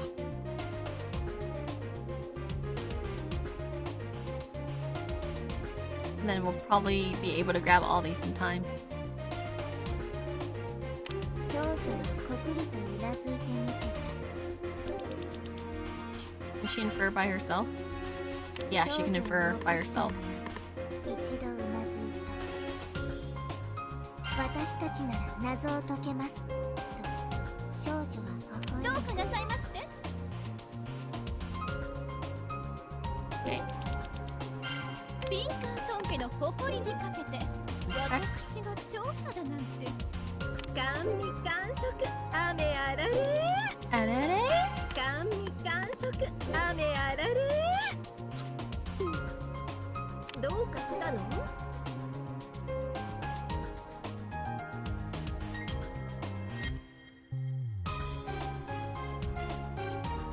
I'll grab that after then.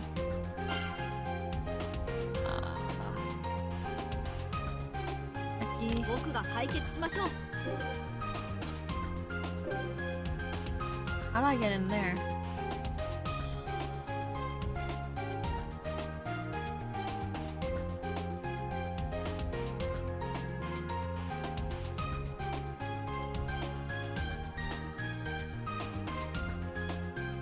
Okay, well, I guess I'll have to move Becky here.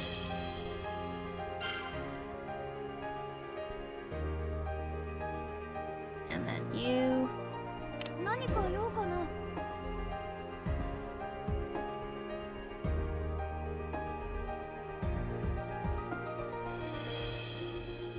Okay.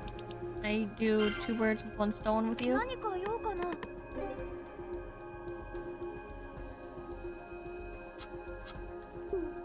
何か用かな。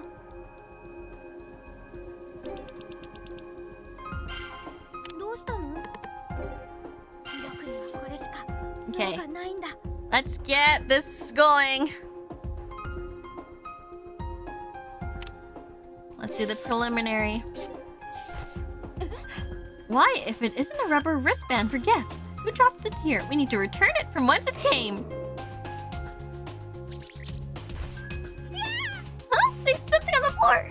It's the remote for the AC. What's it doing here?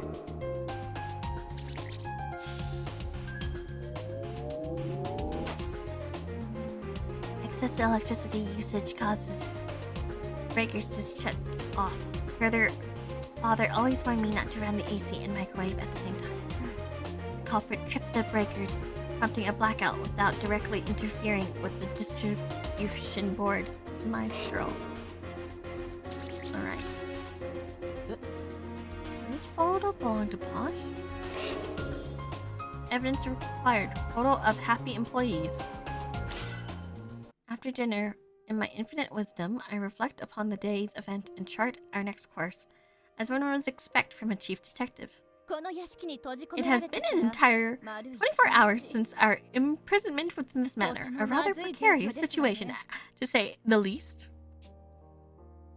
Although we have access to ample provisions, morale will inevitably crumble in due time. Those with such temperaments, such as Rowdy's, blunt with a strong sense of justice, could run amok at any moment. I must keep them in check. Though I feel ideal detective, that is, Holmes, would have done a finer job of doing so. I recalled the face of my eternal competitor. Ultimately, I was never able to best her. A knock sounds at my door, breaking me out of my reverie. Keeping my guard up, I open the door to see Workaholic. In his hand, he holds a teapot that I remember spotting in the dining room. I saw on the security camera that you were still up. If there's something on your mind, would you like to discuss it over tea? My, aren't you a prospective one for a commoner? I shall humbly accept your offer. Black tea is mental fuel for the noblewoman, after all. Workaholic beckons me to sit on the bed before pouring some into cups on the desk. This is a flashback. After adding in my preferred amount of sugar, he proffers the drink to me with meticulous, practiced ease. The full-bodied aroma wafting from the cup soothes my weary mind. From the looks of it, you've been overworking yourself since yesterday.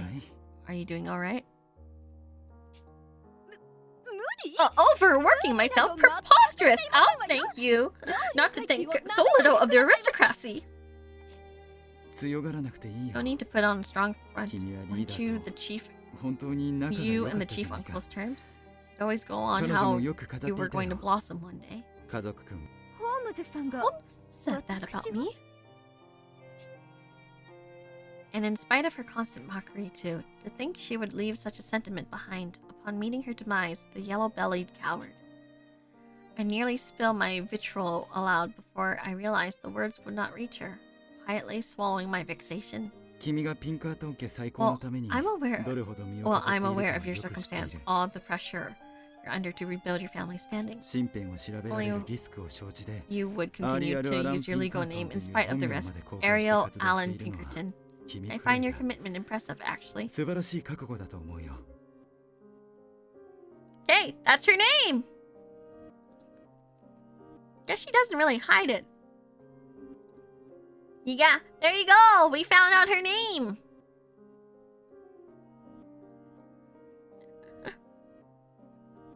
Ariel Allen.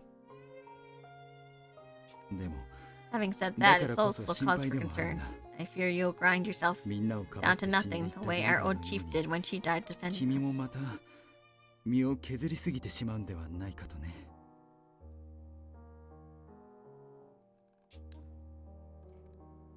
He has me pegged. I feel my voice hitch in my throat. However, a proper chief cannot allow such commentary to face them. Thus, I maintain a cool demeanor and give my reply. 私は Bear in mind, I am of society's upper crust. Thus, it is my duty to suffer on behalf of the common 身 people. を削るのは上に立つ者の義務 You win. なのですわ。私には As リーダー acting として chief, I ホームズさ I ん have の an 分まで obligation to 皆さん protect を those 守る around 義 me 務 for がありま home's すの sake as well. So please どうか do not trouble お yourself 気に over な this. さらないでくださいまし。 Alan was the first name of the founder of the Pinkertons. Oh, so I guess she got to adopt the name? 簡単に止められるなら Got it, 君 you're 自 right. 身だっ If て苦労 things しない were that simple, you wouldn't be struggling like this. 君が一人で抱え込 I ま just ず hope に one day, 周囲 when と you let 協力 yourself し合える日が cooperate 来 with る those ことを around you rather than trying to shoulder 心 everything から on 見 your 守 own. っているよリーダーや私は Too late for some people も like う me 手 and 遅れだったから Chief. ね With that, Workaholic excuses himself. Left in my own company, I begin to ruminate upon his words. ホームズさんや社畜さんは手遅れだった。 Was too late for Holmes and Workaholic, was it? Well, bad to that. I refuse to 私も change 変わりま either. せんわよ。 Since my birth, no other soul has tried in earnest to restore the Pinkerton name. Far from assisting my endeavors, many have taken to mockery instead.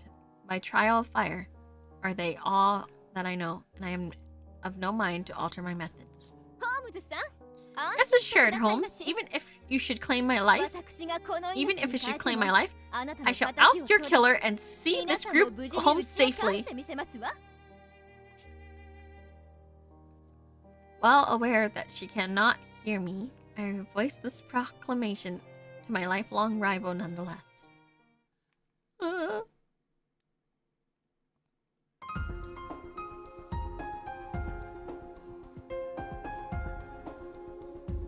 甘味感触雨あられ。 I think she can do some analyzing. ちょっと舐めてみるわね。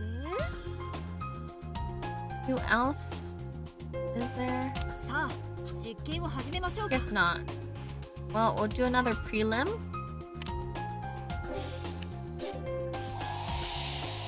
There we go. えー I see. The fan speed and temperature are at max, and the timer is set to before the act. No doubt this remote was part of the crime. How much is this one? 11. Okay, so some of us will have to move all the way there.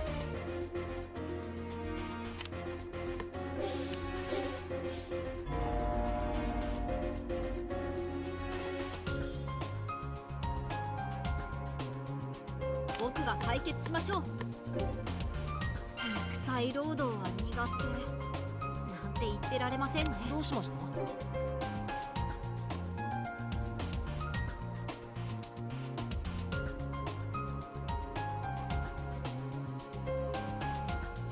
I think I can move here.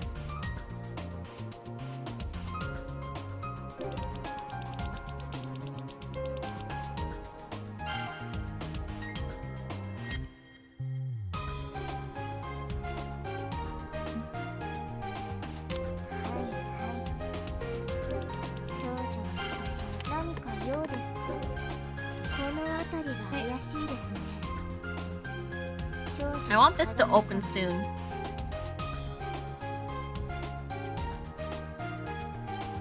You're really locked into using map-wide moves for this a lot, huh? Yeah, it looks like you have to, right? Well, let's do a prelim first. I don't know much about these gadgets, but I do know this is a broken USB stick, the girl said, demonstrating her comprehensive knowledge.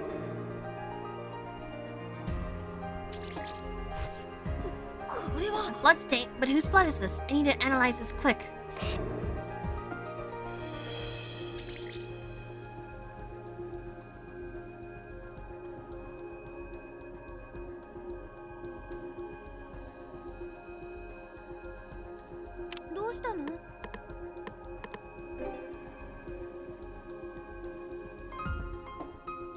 And then we'll have to get someone, a few people here too.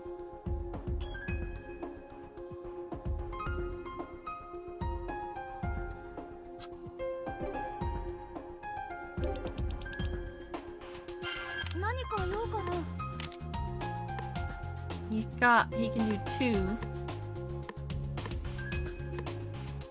5, 5.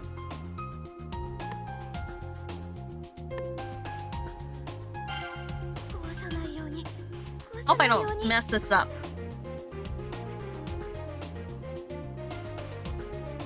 Only water we've seen so far was on Workaholic, yeah. どうかなさいまして。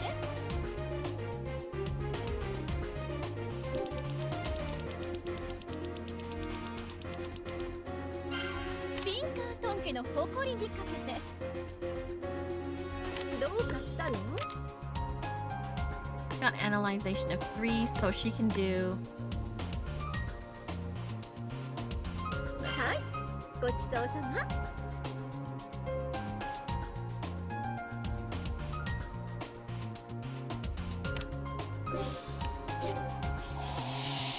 Analyst complete.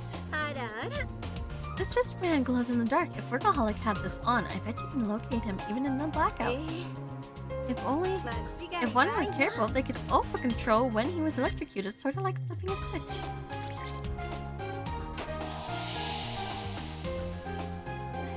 I read through this, but the only new info I gleaned was about the designer of the manor. It was apparently made by Meicho Aragi. Alright, we got some sort of coolness, yeah. I think we're done.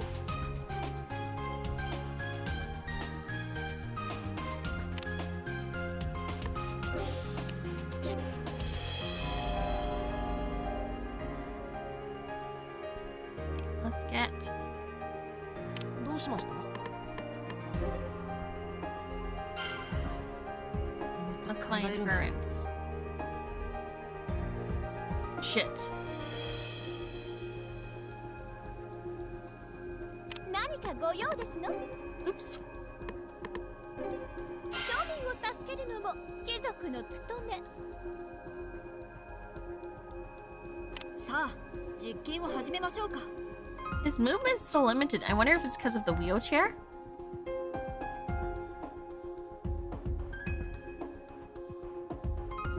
甘味完食、雨あられ。もう謎はお腹いっぱいよ。少々負傷する。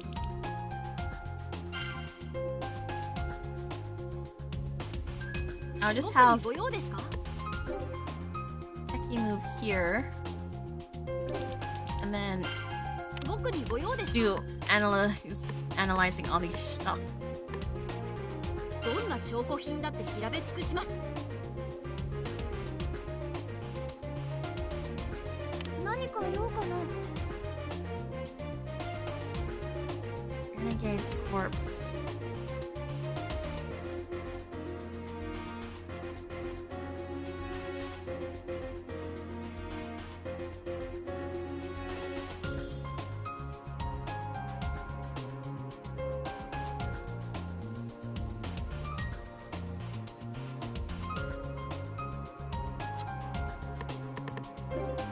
Screw it. これしか脳がない We'll ん get だ。 him here. Freeland, let's go.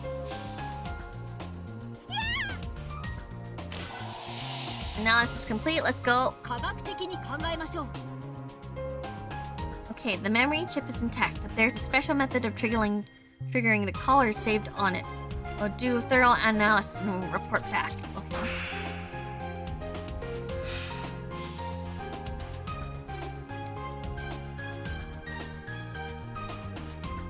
Ooh.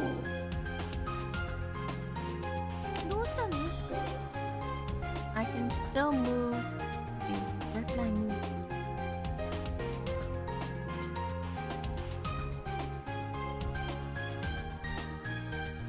Yes, I can move you over here. So that you can grab these guys? Okay.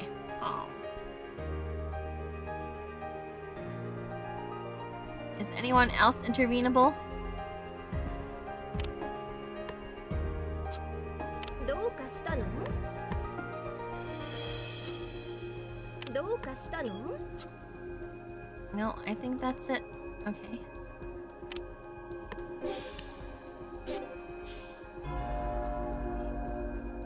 Not everyone else is intervenable. どうしました？ Confer. This. 何かご用ですの？ Assist. 庶民を助けるのも貴族の務め。 This one's a どう 9. かしたの？ Confer. 歯ごたえがなさそうな謎ね。少女は目したまま Assist. 一度ファイト。どうしたの？少女は物臭に激励し。調査は僕に任せて。僕が解決しましょう。 I'll move Techie again. Because I want probably Techie 僕 closer が over 解 there. 決しましょう。 And then analyze.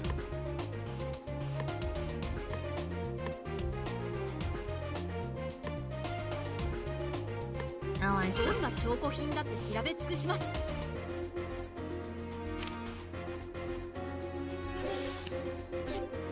Healing time. Boost. Workaholic's wrist burns prove he was shocked by handcuffs. Maybe the electrocution was delayed by keeping the cuffs off the skin?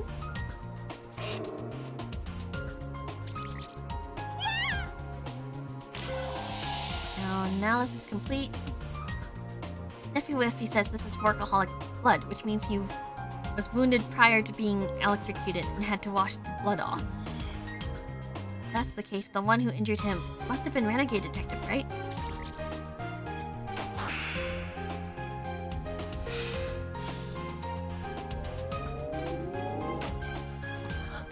Huh. All the PCs in this room were forced to shut down. It wasn't like this the last time we were here. If they were on during the crime, then feel like it's techie.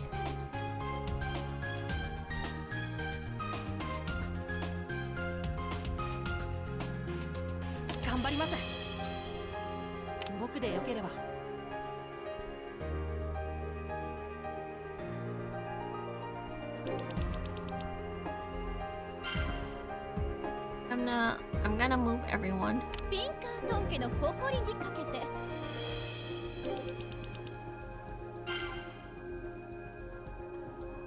何か用かな。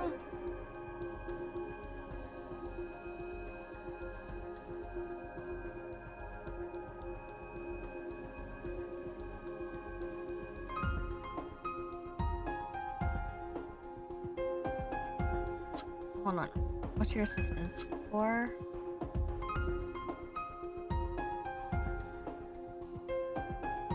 Analyzation. Inference 3. Assistance 4. Inference 6. Inference 6.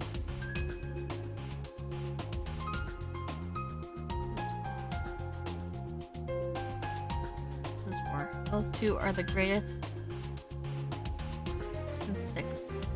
Assistance 6. Might have to move these guys over. 何か用ですか。少女は視線を上げ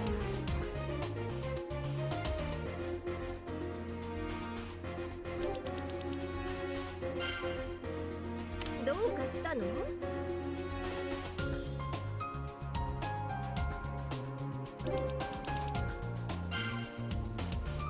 Okay.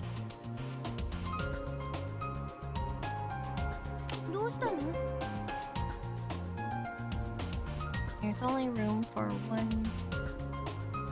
2, 3. Okay.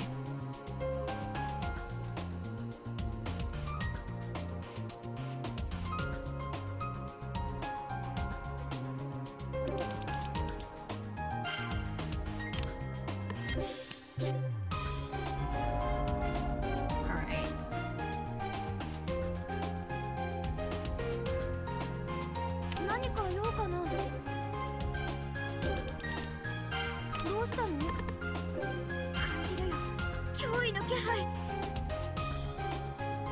What other evidence do we have? I think We have nothing else, right? In that case, we just need to get...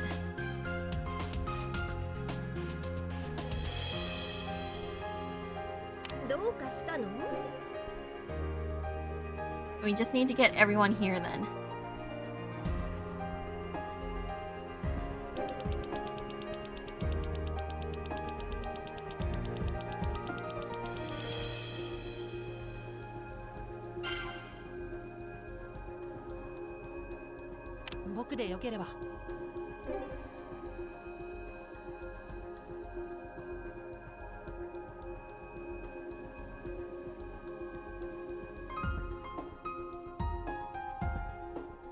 Okay, I'll just do this. 僕でよければ。焦らず冷静に調べよう。何かご用ですの？何かご用です How far does her inspect go? Not very far. ビンカートン家の誇りにかけて。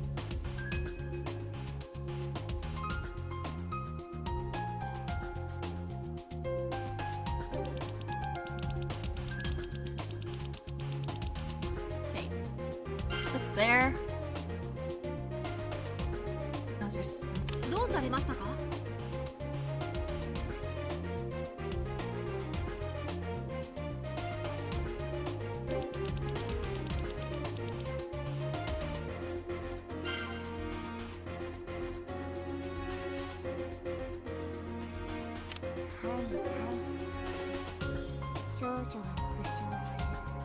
So that means what do we have left? That one.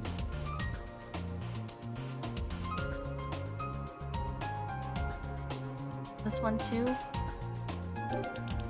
Okay, we'll go here. There we go.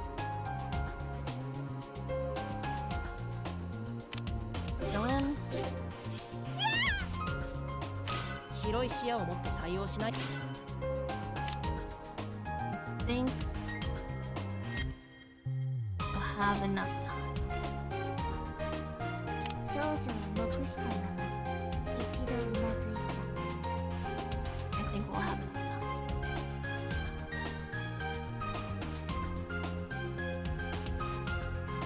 time to grab everything.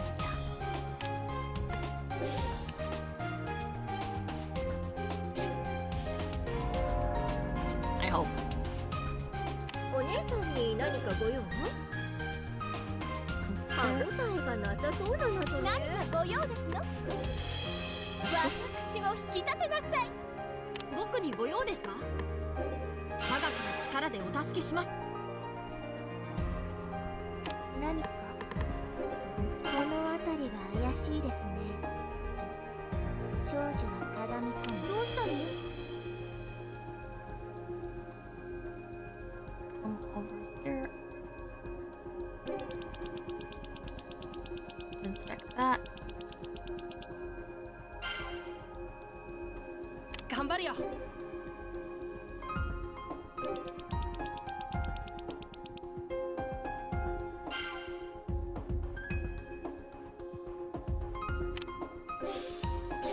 Feel him. There we go.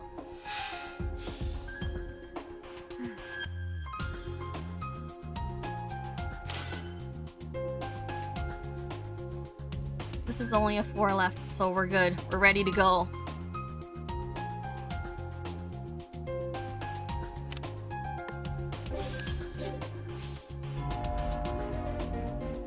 Oh yeah, we're ready to motor.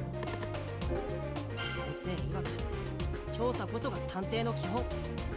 何か用かな。調査は僕に任せて。お姉さんに何かご用？ディナーの前に解いちゃいましょう。どうかなさいまして？一緒に謎を解きますわよ。僕にご用ですか？僕とフレンズの力が必要ですか？はいはい。 You have nothing else in here, right? 少女が復唱する。 I can leave her as is then.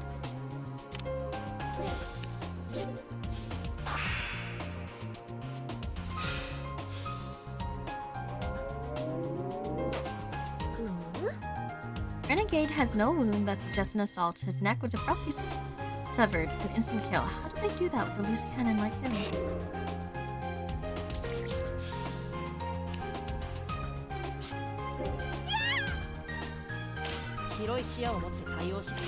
Now we can end it.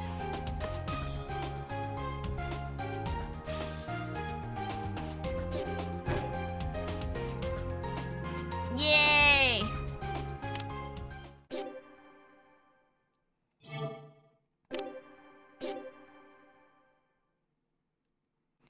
We reconvene at the ground floor lobby after completing our investigation. At long last, we have made it to the surface. Though it's a hollow victory. So long as we're unable to make a distress call. Still, at least we're above ground now. If a rescue ship appears, we should be able to signal it. We've been cut off from communication for over a week, so help should arrive at any moment. It's good that we're back up here. That one, I think I felt pretty good about it. There's just one problem. We don't know how Workaholic and Renegade Detective died. I'm gonna feel bad if Techie did it. It would be a major problem if the culprit is in fact one of us. We need to find truth before help arrives. Yeah, you're right. Let's start by getting facts of this case in order. I suppose the greatest mystery is who was it that triggered Renegade's collar?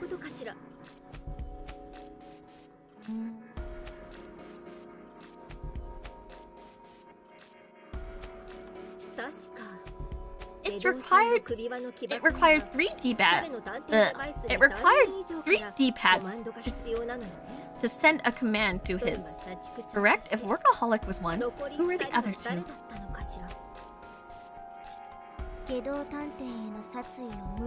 Let's refer to whomever secretly harbors murderous thoughts towards Renegade Detective as Judas's for now. That would be everyone? Especially Techie, I think.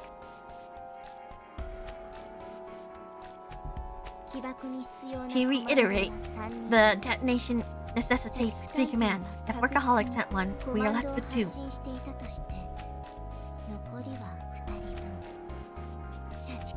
Meaning there are 2 Judases apart from Workaholic, the girl said, hinting at a possibility she preferred not to consider.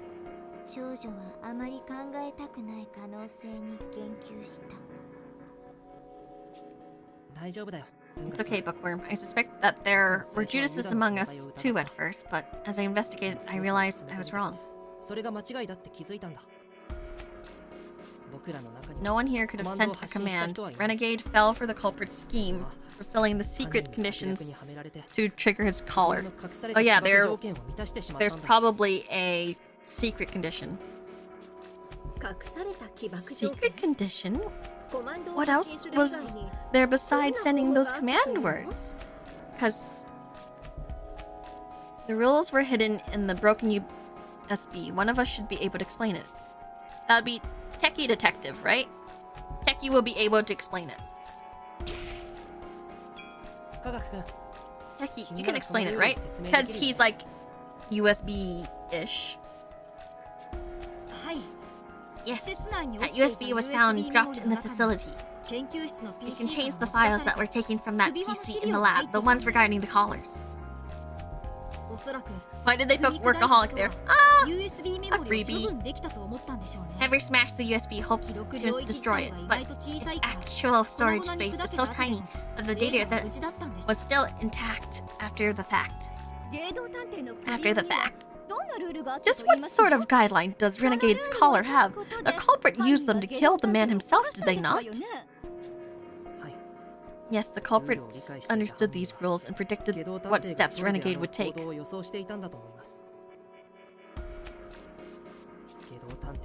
In order to kill Renegade, they were prepared to put their own life at stake, literally. Was it Workaholic then? What you couldn't possibly mean... Ow, excuse me, Workaholic.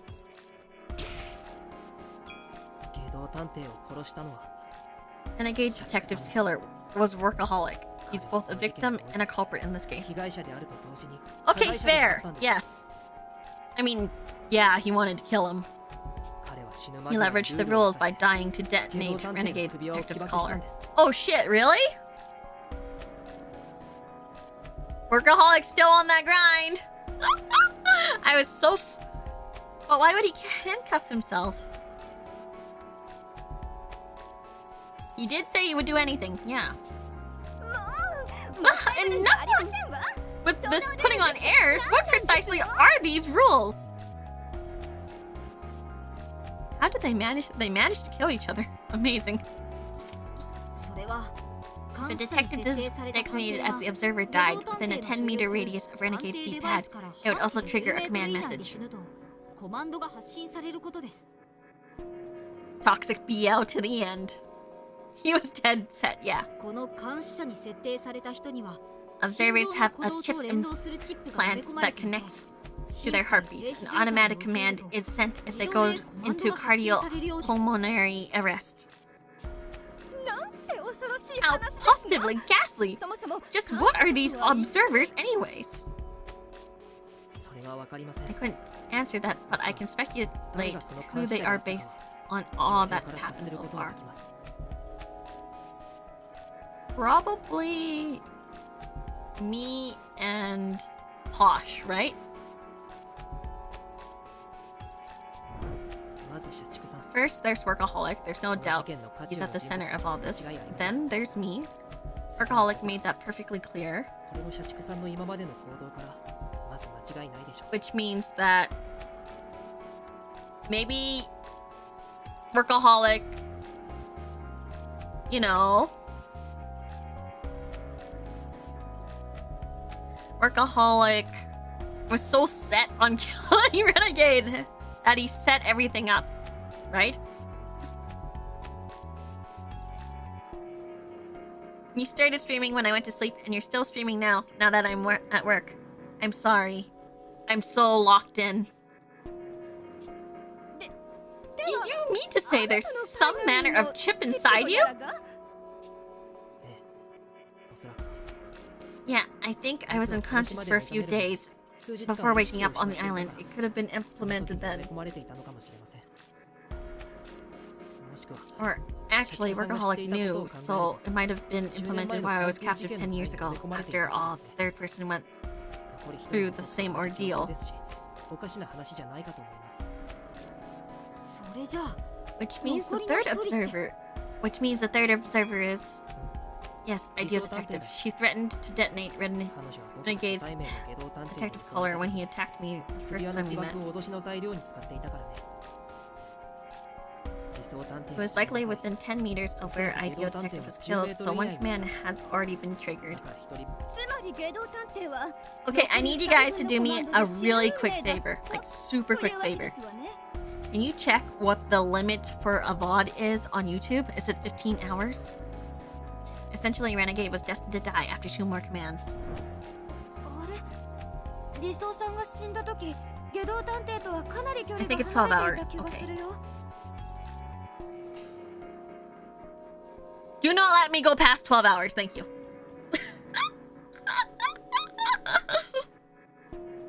Refling here, 11 hours and 55 minutes. Do not let me go past that!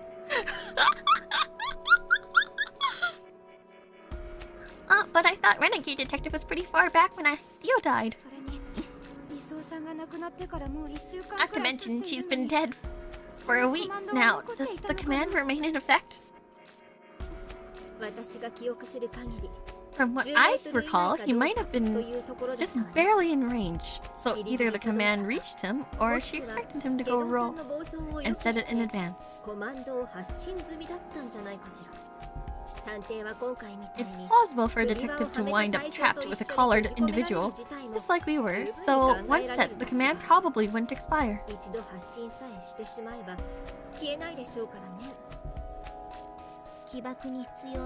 So do our best. I know that most of everyone has a life, so I'll keep an eye on it too if like people are just bye-bye, you know? Detonation requires 3 commands. 1 each from 3 observers total, meaning you'd need to consent from all of them to trigger the caller. That would explain why Workaholic pushed so hard to persuade you. Incompetent detective, the girl said, recollecting the events thus far. あれでも待って Huh? Oh, wait a second, if a command says consent at the time of death, isn't something still off? Even if Ideal and Workaholic command were sent when they died, still need another person, right? Probably me. Isn't that the reason Workaholic was pressuring you so much, Incompetent, to try and get you to go along with the plan? Right, that's the tricky part. その答えはすごくシンプルだった。 But the answer's easy, really. A normal command and the one sent due to cardiopulmonary arrest are considered distinct from one another. So if you sent a command and then died afterwards, you would essentially be sending 2 commands. Where did you come across this information? I don't believe Workaholic ever spoke a single word of it, did he? Exactly. That was all part of his trap. Arresting me was part of the plan too, I bet. Him not being able to detonate the collar without my help was just a lie to put Renegade off his guard. Probably had no clue that the collar would go off if Workaholic died nearby. Workaholic would be thrilled so long as he slew Renegade. Even if things looked grim, took a grim turn, and he were killed, this would allow him to strike back. It would appear that Workaholic's willingness to stake his life on this was no exaggeration. I have to wonder, did he intend to die from the very beginning?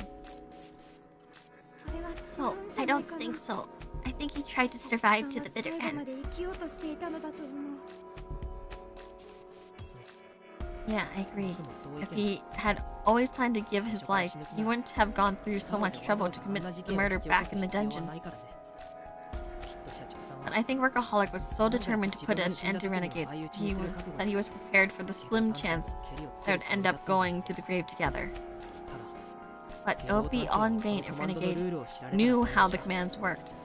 Workaholic tried to keep him unaware by extracting the PC's data onto the USB. But as Workaholic feared, he was killed by Renegade, causing the latter to die in turn. Their fates remained entwined until the end. Hold on a moment, if Renegade really did kill Workaholic, how did he go about it? It was the blackout, right? Incompetent and I were locked in combat against Renegade right up until Workaholic was murdered. While I despise coming to Renegade's defense like this, I am reluctant to believe he was able to trip the Breaker's or restrain Workaholic. BL going to the grave together, Destiny. If only that one guy wasn't 17, I would agree. I would agree so wholeheartedly. The electrocution involved a very simple trick. You see, the culprit had a system in place to control the timing of the outage. Electrocution only requires active current. In other words, you won't be shocked for so long as the electricity isn't flowing. This case appears complex, but it's actually a fairly basic gimmick. The electrocution's timing was controlled by summoning incompetent detective, causing a blackout.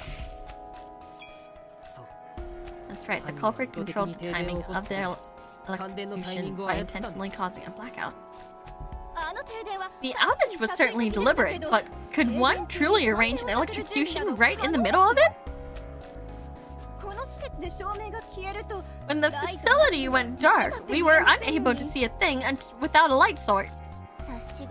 Such lowbrow intuition for one so high class, the girl said despite her vexation. She carries one with the benevolence rivaling the Virgin Mary's. Recall the condition Workaholic was found in. With him in handcuffs, doused in water, it would be easy to electrocute him.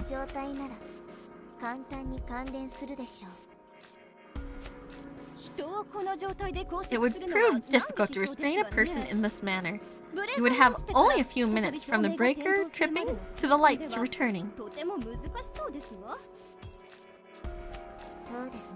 Perhaps so, but the culprit used a simple tool to create a setup that hindered electrocution.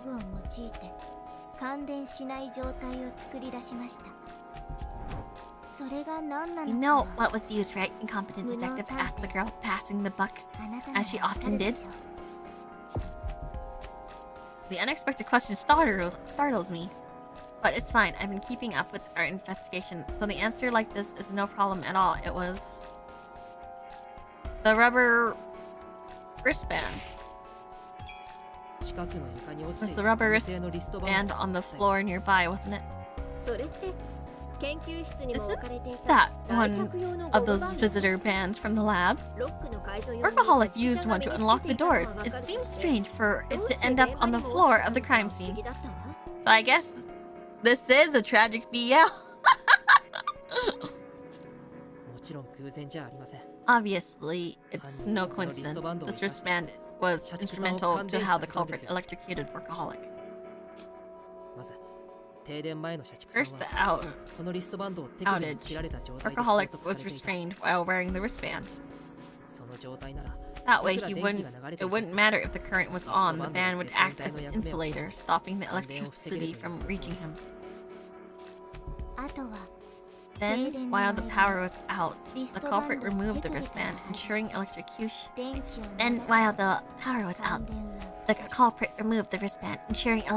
Would occur once the power returned. The current flowed for minutes before we arrived. No amount of struggling would have staved off death, the girl said, complimenting incompetence theory. But there was a blackout, remember? How did they remove the wristband in the dark? The band is phosphorescent, just like paint in the dungeon. It wouldn't have been hard to locate him, even in the dark.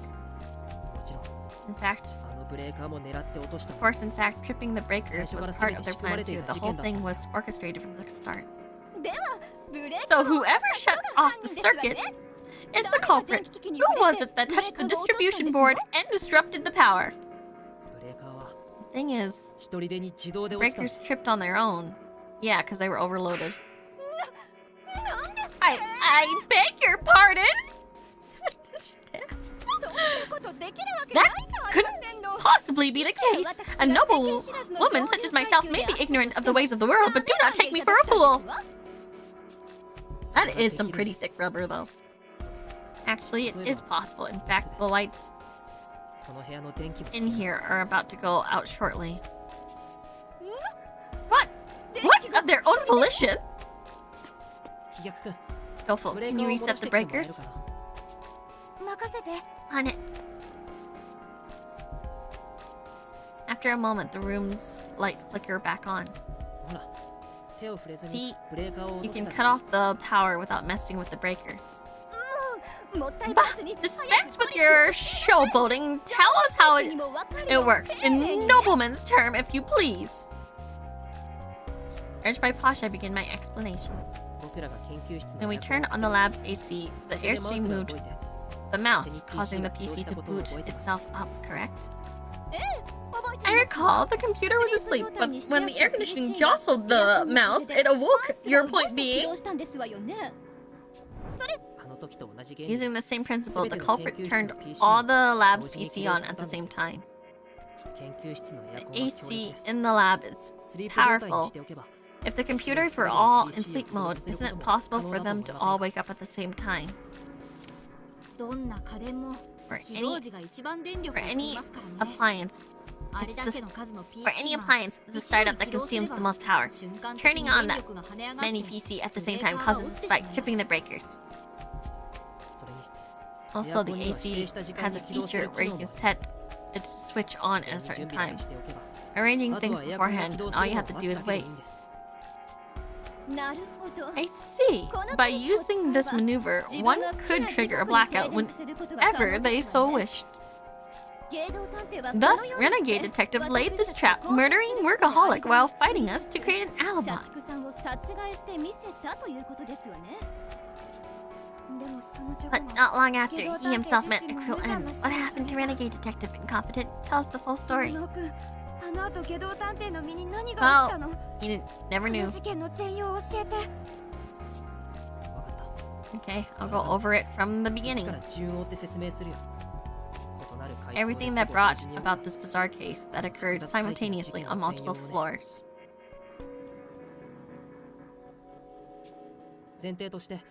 We presume these cases were linked, but in truth they're completely separate events, ultimately resulting in two connected deaths. First off, Workaholic, one of the victims, sent a command so he could kill Renegade, even in the event of his own death. According to the rules, if I had also sent a command, or if Workaholic's heart stopped, Renegade's collar would detonate. Unaware of all this, Renegade Detective started to corral us and Workaholic. Given the state of the body, Renegade clashed with Workaholic and tied him up somewhere before luring us and using an announcement. Once Posh was successfully taken hostage, he began making preparations to shut off the breakers and electrocute Workaholic. With a simple trick, he cuffed the unconscious Workaholic using the wristband as insulator. Then he attached the wires to the cuffs. Remove the band and Workaholic would fry. All you had to do was carry out his scheme to lure in and fight Incompetent until the breakers tripped. The appalling action he directed at Incompetent were merely a gambit in which to divide our ranks. Ultimately, we failed to capitalize on our superior numbers, causing our efforts to be disjointed. Yeah. He had us on a string the whole time.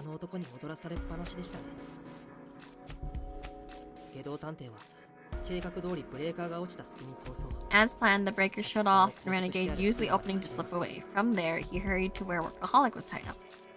He located the glowing band, slipped it off Workaholic's arm, went to the distribution board, reset the breaker, and then... With no insulation, Workaholic was helplessly electrocuted at the same time. Power went to the fire hydrant, triggering the alarm, right?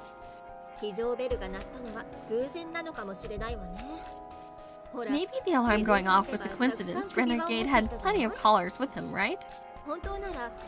It could have been that he originally planned to lead us around by making them explode. I'm mixing up the voices so badly.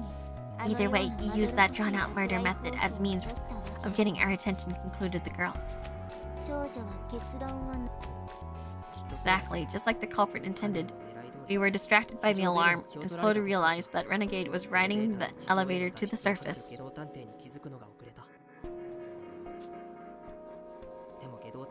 But Renegade Detective never figured out that killing Workaholic would fulfill the conditions to trigger his collar. As a result, he himself died, creating a case built on chain reaction. Their differing goal aligned, forming a bizarre picture for us to piece together. Still, doesn't that leave the actual manner of Renegade's death in question? You said so before our investigation. Renegade's death was not due to the collar's detonation, but by his head getting stuck in the elevator, no? The elevator door wouldn't budge, probably because it was broken. We had to force them apart when we arrived on this floor too, remember? Renegade must have faced the same situation. I see. Having lost an arm, he used the collar to blow it open. Yeah, but he only managed to make a small gap and struggled through it. At the same time...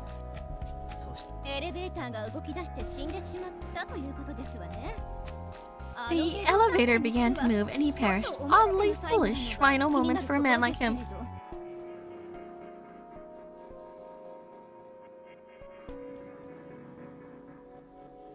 Alright. きっとさすがの I'm 警 sure 官 that 探偵 even も焦って Renegade い would たんだ panic よ then. He was エレベー left. ターのボタンに He also left that 押したら strange 死ぬ note at the elevator 私の張り button 紙をするくらい warning です this button may cause death. 僕らと違って And unlike us, he didn't know he had he didn't know that he had time before his collar exploded. It made sense that he would lose his cool and started acting out. Essentially, each of those two deaths were inadvertently caused by the other. It seemed like an unsolvable double murder at first, but the perpetrator unwittingly took their own life when they killed Workaholic. The culprit was obvious.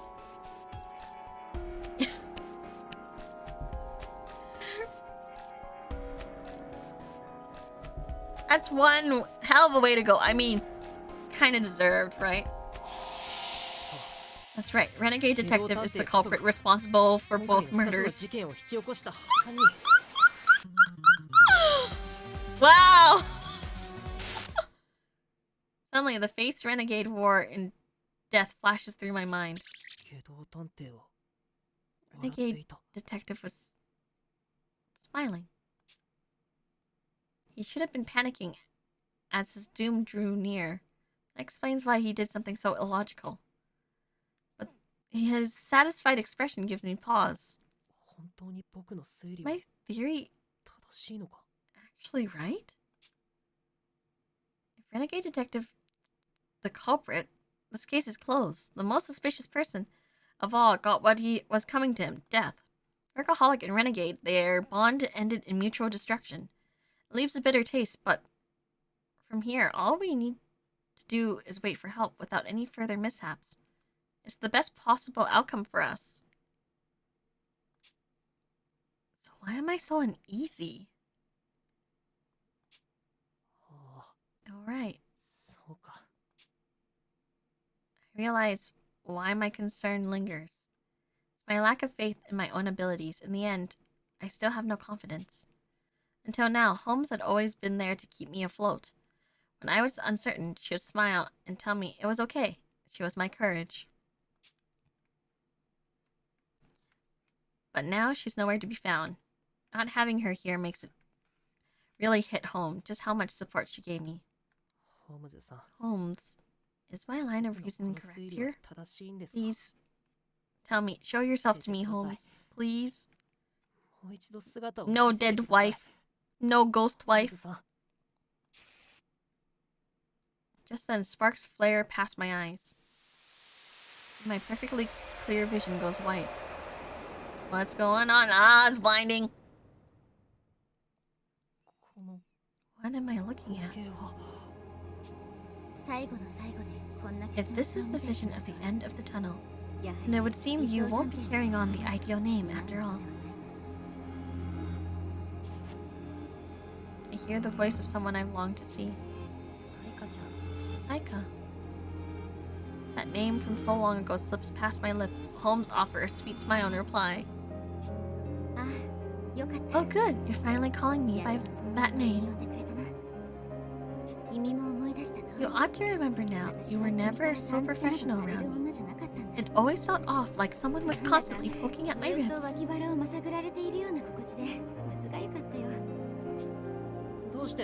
Why were you gone for so long? And where is this? Is she passing now? Is she gone? I told you at the beginning, didn't I? My final regret birthed me as a residual memory. You protected me once, so I took your place. Assuming the mantle of the ideal detective that was intended to fall on your shoulders. And alas, I lost to the Duke. Slain before I could achieve my aim. And now, in spite of everything that you lack, you are to become ideal detective once more. Ultimately, I am a product of my own guilt. As such, you remembering everything has now relieved me of my duty. Oh shit, she is passing. My downtime has been steadily increasing as you regain your memories. My existence continues to fade as my mission nears completion. Damn, like we're We're losing 3 people at once. 間もなく私の意識 Soon は my 完全に consciousness will be 消滅し completely gone, 二度と会 and 話すること nevermore も叶 will わ we なく be なる able to speak. To put it poetically, 詩的に語るなら I shall suffer 二 a 度目 second の死 death. というやつか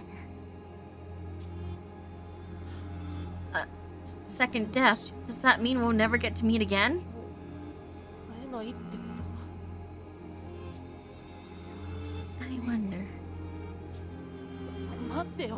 But wait, I finally remembered who you are. This isn't fair. そんなのあんまりだよ。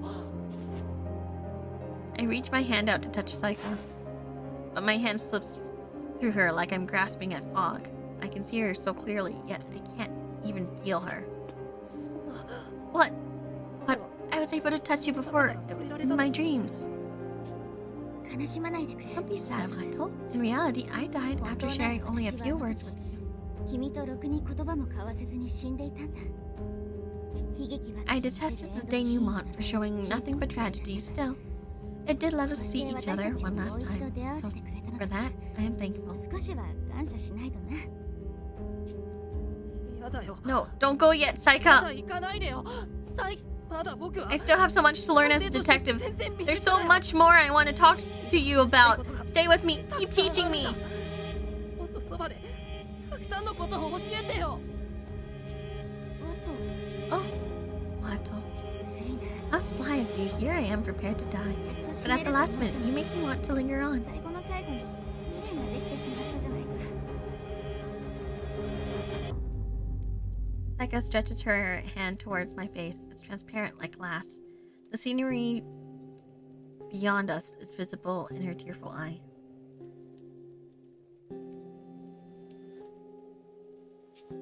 だけど悲しんでいる暇なんてないよ君が今 This is no time for crying. What you are about to see is こ a の先の potential 未来に tragedy 起こりうる悲劇 waiting to happen. Wait, what?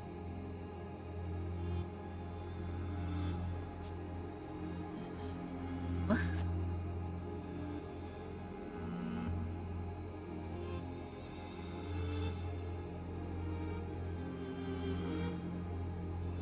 That's a lot of people!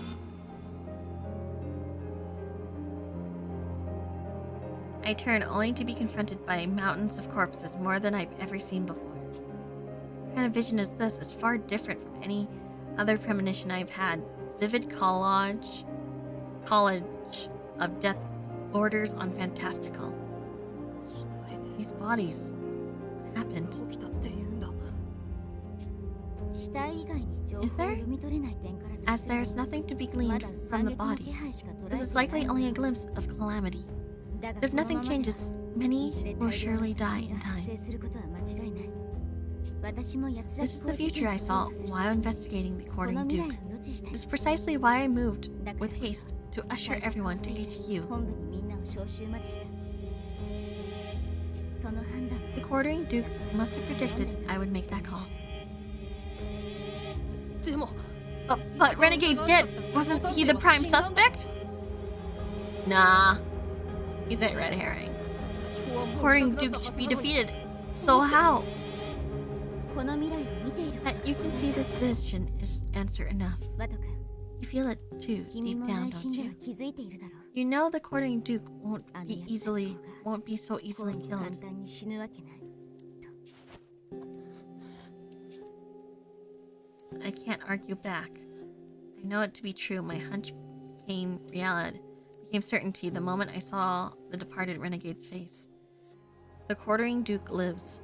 The case won't continue if he escapes the island. All the tragedies that befell us will be for naught. 死体の山は Those この先で生まれる bodies 八崎公事件 are の the 犠牲 quartering 者 Duke's future victims, aren't they?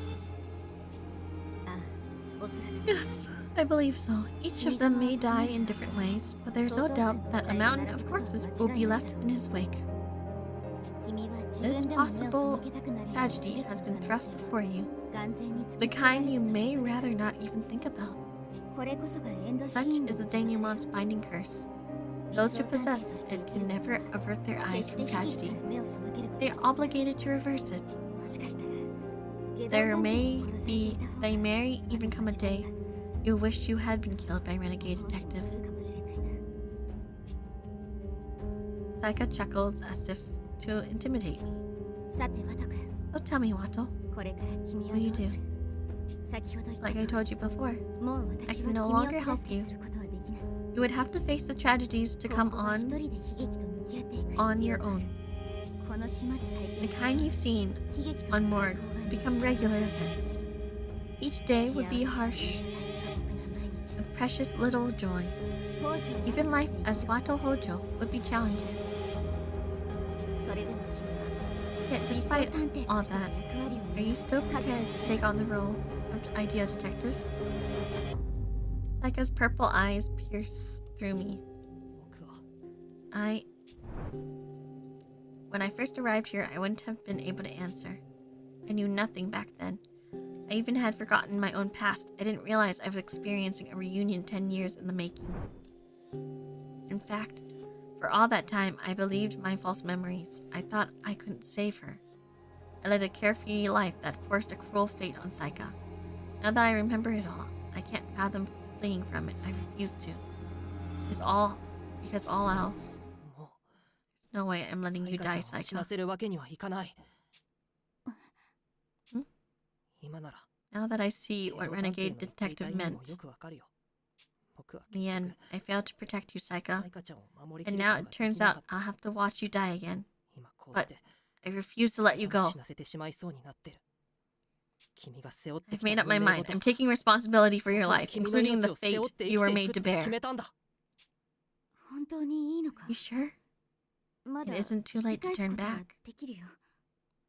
私の言葉も My words, 思い出した過去 you も remembered past, エンドシ the ーンの能 denouement. 力だって You could excuse it all as 全部妄 delusion 想だ and と思え return ばそれでいい to ん life だ。 as you know it, in all its それだ normality. けで君はこれまで通 I り don't think you gave me the choice, actually.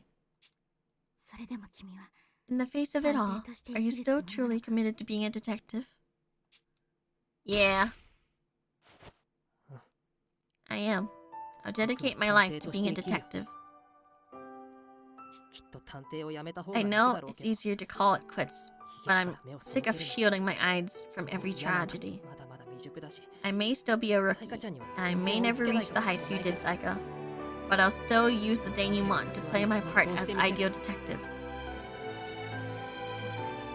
Very well. やっぱり君 You know everything 全 now, てを知ってる yet still choose to walk the cruelest path.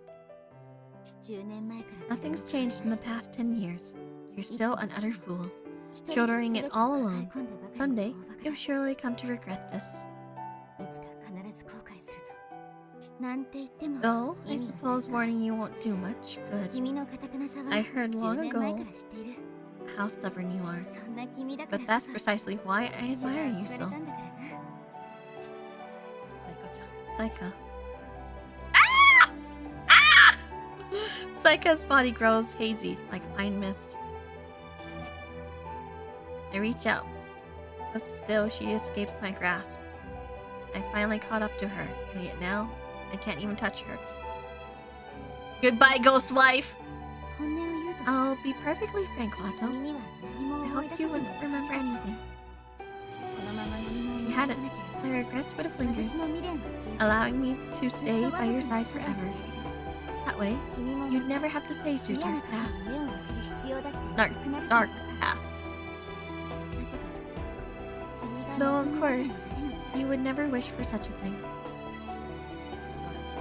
だ So から that's why you didn't tell me what happened 10 years ago. そうさ。 Yes, I'm quite a selfish woman, aren't I? Ultimately, I used you for my own purposes, even up to 私 this の個 very 人的 moment. な都合で君を振り回したに過ぎない。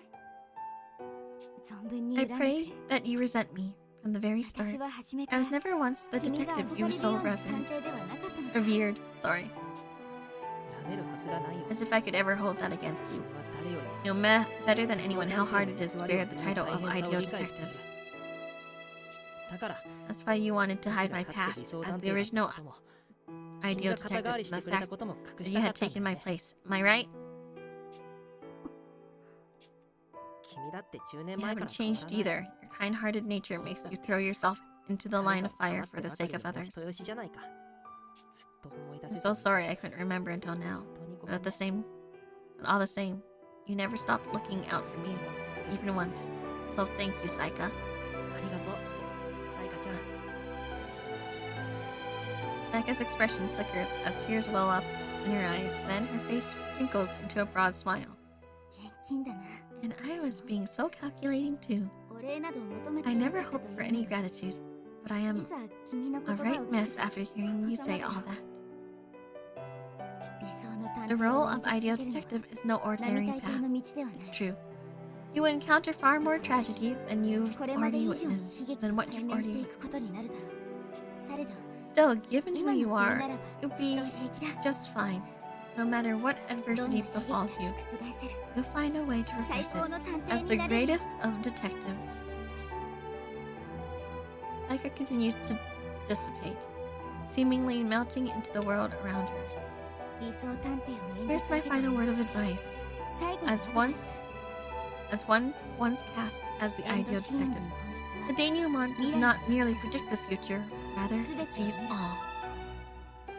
今の君にも Visit a place you've been to before, and you'll likely discover something new.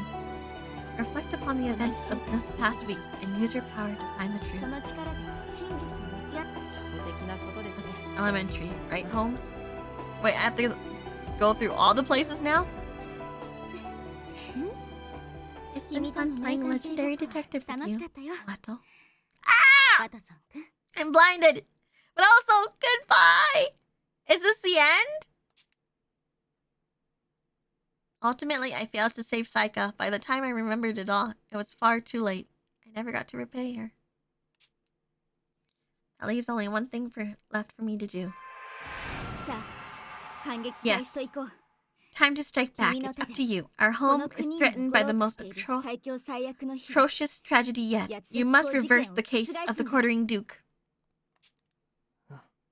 Right, 約束 it's す a る promise. I swear to pave a way, 必ず resolve the quartering 八 duke 崎港事件を incidents. 解決に導いてみせるよ Is it over?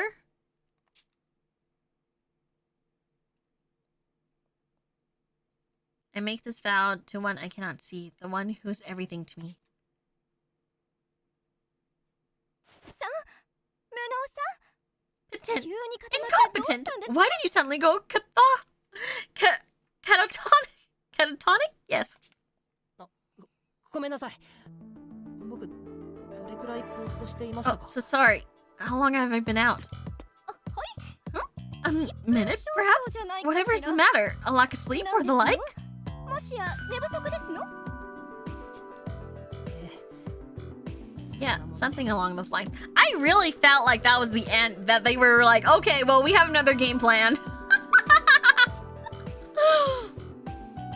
Maybe if I had one of those waking dreams just now, then again, whatever it was doesn't really matter.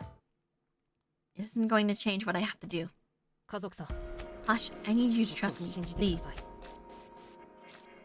い 無能さん Incompetent? I don't care if that was a dream, an illusion, or even hallucination. All I know for certain is that it's too early to say we've resolved these paradox killings. 僕は Said it was Renegade who killed Workaholic, but I realize now it's too early to draw that conclusion. 質問を出すにはまだ Oh 早い shit, who is it then? はい Pardon? What are you suggesting? 誰がどう By any and all accounts, Renegade Detective simply must be the culprit, no? ませんの Yeah, there's lots of evidence that points to that fact. でも一つだけ There's one part of it that just doesn't どう make して any も腑に sense. 落ちない点があるんです 腑に落ちない Something って that makes no sense. 下道探偵が死ぬ間際に笑って死んでいることですよ I think he was smiling when he died. 下道探偵 When you think his 無 imminent 念の死 doom のはず would have been something regrettable for him. 奪った命 He's を背負 fixated う on 執 taking 着していたあいつ responsibility が for the lives he's claimed. 畜 He 産を should 殺してすぐ死 have んだ been in anguish over dying so soon Yes. after killing Workaholic. 確かにそうですけど True, but it's because Renegade Detective tried so hard to kill me that I understand his mentality so well. The irony is almost too much.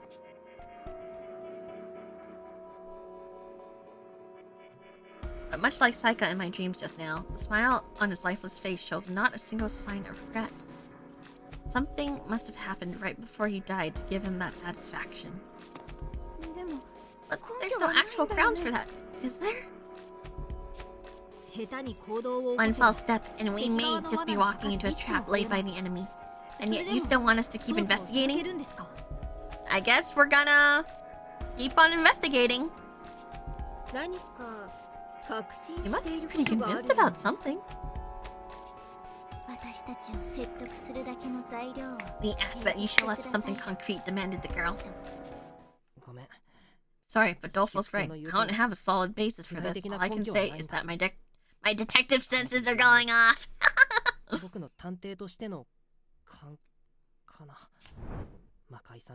Mystic taught me that there's a reason behind everything. Rowdy encouraged me to never waver once my mind is set. And thanks to armor, I discovered how to find the strength to hold fast. Everything I've learned on Morgue is how I know, even if it's just a vague inkling for now, that there's a hidden mystery behind Renegade's death. So, until help arrives, will you aid me in this for just a bit longer? I need time to think Renegade's death over. No, to think about everything that's happened here on this island. Not all their dying lines. Well, this game hurts, right? Everyone falls silent at my petition. Going off on a totally unfounded hunch ought to disqualify me as a detective. Back when I first arrived, I'm sure they'd all laughed at me. However, are you incompetent? I'll lend you my cooperation. I have total faith in your words, the girl said, offering a smile. I'm liking the look in your eyes, incompetent. So sure, your honorary big sis is here to help. Let's catch the quartering duke together. As a matter of fact, I agree with you, incompetent. Even if there are risks involved, we need to keep investigating to ensure no one dies in vain.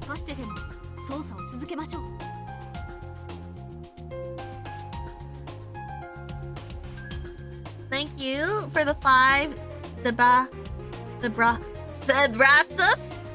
8 hours, 30 minutes hydration.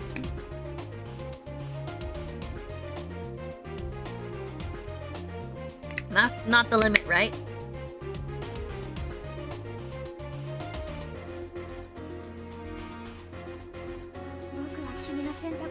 Whatever you decide, I trust you, incompetent. Just call me when you need my ability.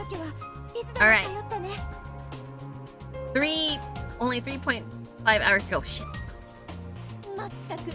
Need I remind you all that I'm chief here? You ragtags and bobtails always forget your place. But very well. It would be inexcusable for a superior to disregard an eager subordinate. And so I shall assist you all in my capacity as chief. Know that we will uncover the truth for the sake of all those who have perished. No, keeping you up to date. Oh, thank you. I was like confusing myself for a second. Everyone, thank you. I'm really worried that 3 more hours is not gonna cut it, since it sounds like there's 1 more chapter left. I'm still so inexperienced, I could never call myself an ideal detective. Incompetent is a much, much more appropriate word for me. But I'm not alone. I have friends I can trust. We've survived through life and death ordeals together after all. Even if we go up against the most fearsome serial killer of all time, I'm not afraid, so long as they're with me.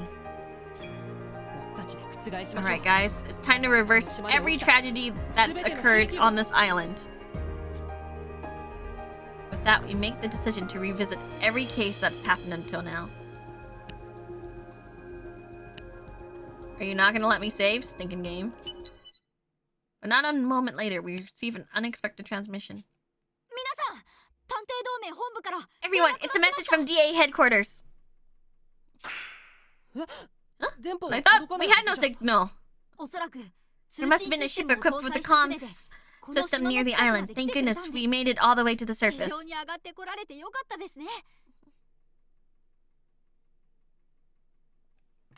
Final chapter is nearly 5 hours from the playthroughs I found. Please let me save. では早速 I'll open the message up right away. Everyone clusters around Techie, looking at the laptop balanced atop his knee. Displayed on the screen is a brief, blunt order. 八崎港事件についてはもう捜査の必要 There's は no ない further need to 救助へ investigate 向か the うから quartering 何もせずに Duke. 待機せよ Help is on the way, so we're to sit tight and do nothing? Perhaps we had yet to see how deeply the malice surrounding the quartering Duke killing swirls. Okay. Victim, workaholic, detective, culprit, renegade detective, presumed. Electrocution. The culprit caused a blackout, resulting in workaholic being shocked when the power returned. Renegade died by accident in his haste to flee after workaholic's death triggered his collar. But something's off. He looked happy.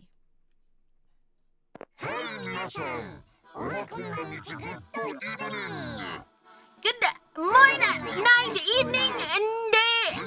Citizens, 'tis I, your grace, the courting duke, still without any past felonies on my record. S tier is good. I've been live casting this quartering corner for days now, but sadly the next installment will be our last. Soon, I'll be back to normal dukehood. For our momentous final episode, I'll discuss the talk of the town, those obsessive stalkers of mine, the Detective Alliance.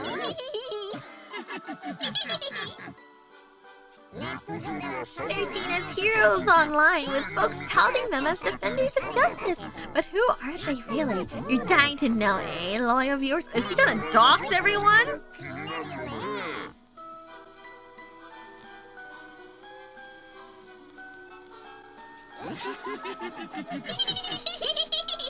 To put it simply,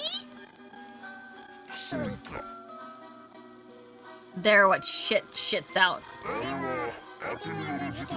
Their criminal organization was formerly another one sanctioned to investigate the Dallas Night. It may seem hypocritical, but their evil sickens me. 10 years ago, they kidnapped children for human experiments to artificially create exceptional detectives, such as the framed ideal detective. I too was subjected to the horrors of the secret police, the DA's precursor, and gained superhuman powers. Then I waited a decade to exact revenge. I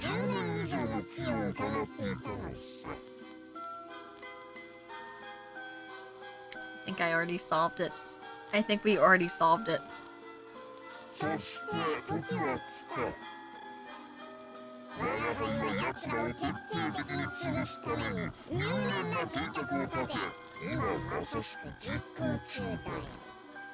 When the opportunity finally came, Your Grace made meticulous plans to annihilate them all. Plans which I'm carrying out as we speak. I'm sure their HQ is in the very picture of chaos right now. Just the thought of it strikes my heart like breaking a baby. Damn, I can't believe we solved it by accident, just by, oh man. But I don't know how then. I want to see how it turns out. What? You don't buy it? Yeah, fine, I get it. Seeing is believing. Thankfully, Your Grace resides in reality. So now I'm scrambling around their HQ. Maga hi.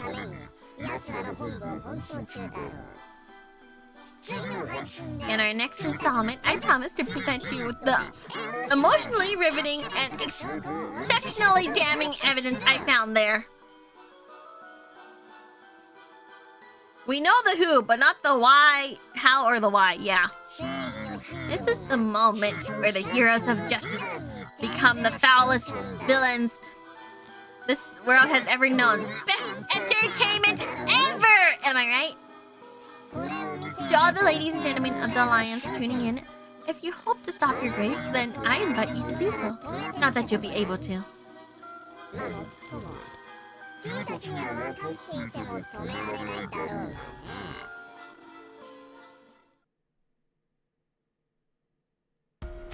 We finally receive word from headquarters. They urge all the detectives still remaining on the island to not investigate further.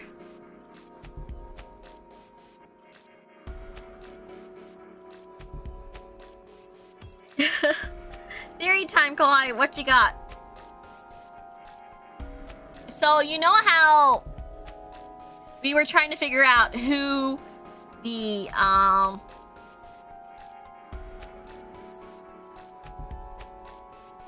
in what's the word? Invincible detective was, so we found out it was obviously Renegade, right? That bitch doesn't die. So, as I said, it has to be someone with a superpower. Check. So, the kids that are experimented on has to be someone who has a power.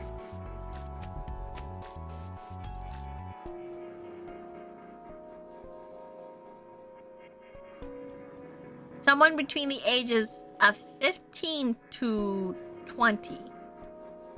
And we narrowed down who those people were. So that means it would be us.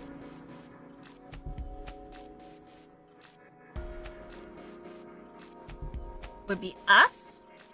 Renegade Detective. Saika, also known as Ideal Detective. And one more, which is Doleful. And those are the only people there. So if we know that Renegade is, well, obviously a red herring, right? He's not the quartering duke.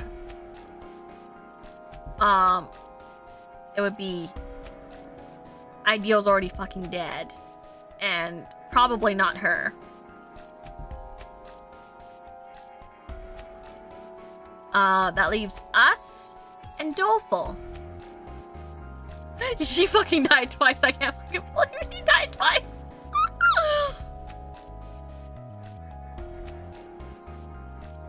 I have a feeling if they're gonna pull something out of their fucking ass, it would be us somehow. But for some reason, but I don't think that's the case. I think it's gonna be Doleful. But I have not the how or why. It still could be us, technically. They could do an ass pull, you know? They could still do an ass pull. But now those are the two that are in my mind and wondering how it works, you know?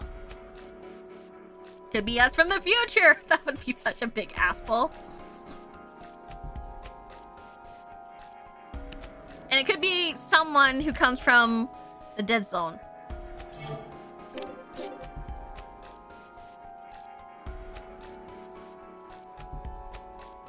That could be that they could pull someone, but I doubt it's gonna be. The only person who I think that might be like in the dead zone would be, you know, what's his face? The walrus.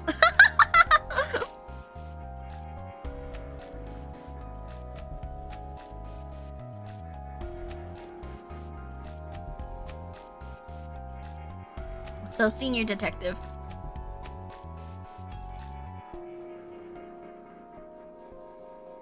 That's who I think would be the ass pull move they do.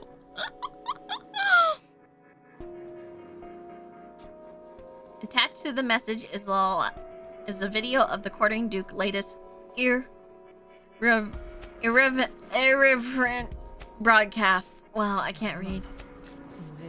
Why include this video? Could this mean the duke's on the island with us right now? It seems pretty likely. It's the most obvious reason they would request us to stop investigating. Either that or HQ has gotten their hands on some important intel. What kind of intel exactly? What would make them go out of their way to stop us from investigating like this? I believe this message came directly from founding detective Vidal, the Alliance's institutor and highest-ranking detective.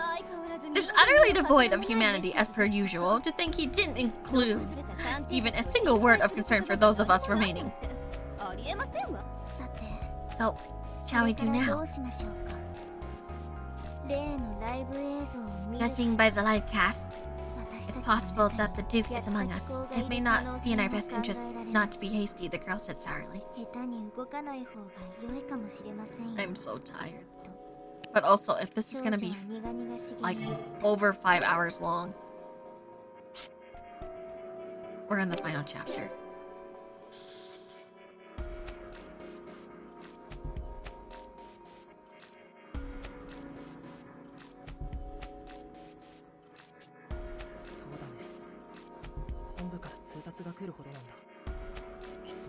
Yeah, it's serious enough for HQ to contact us, so they must have a good reason.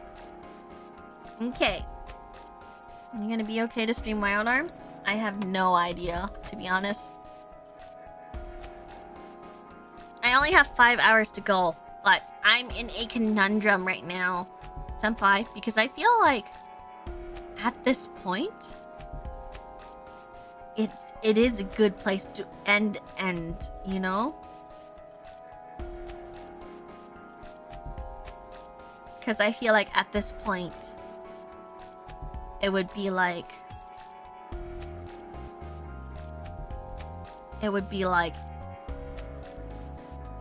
we're at the finale, and...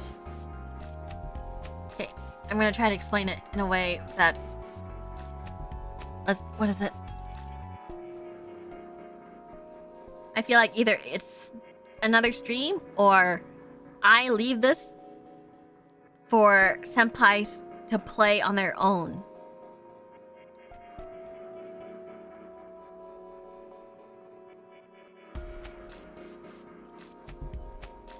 You know?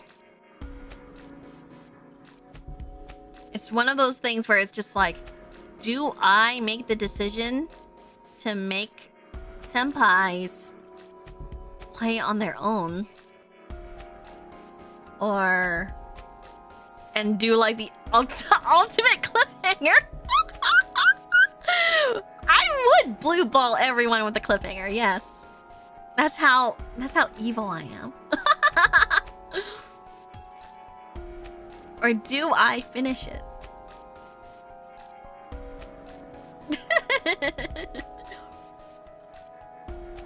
To be honest, I would have been satisfied.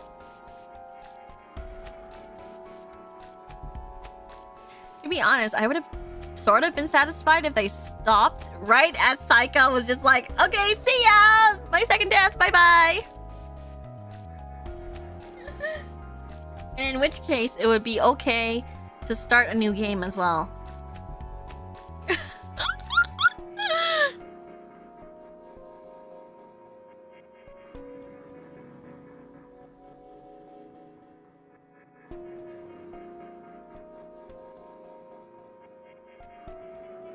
Because I feel like I'm satisfied with that.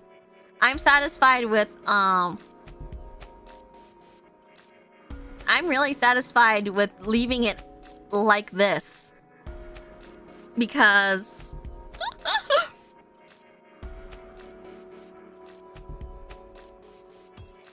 because... this feels like a good place to stop, in my opinion. It feels like a good place to stop. I don't know how to say it. It just feels like...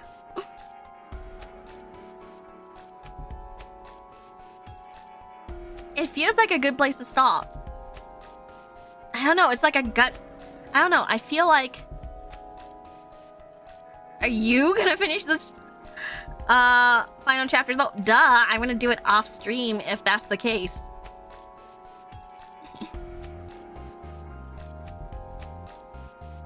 I'm gonna do it off stream. But I don't know, I feel like this would be a great place to to end it. Just like end it and then start a new game, you know?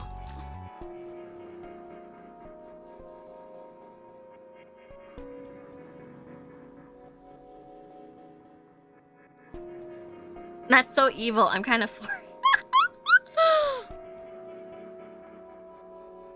It sounds like you really want to move on, so you should.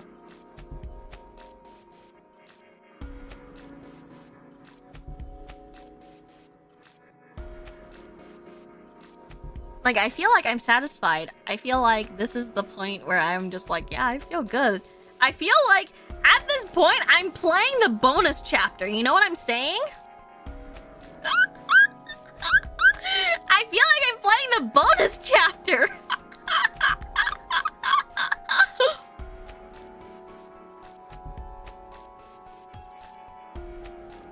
Would you hate me if I left this? Would you hate me? Like, would you actually hate me if I was like, hey,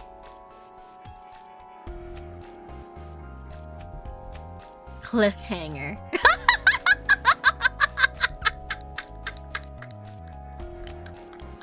Because I feel like this just feels like bonus content now, and I feel like it would just be like, you know, I'm so satisfied with where we are.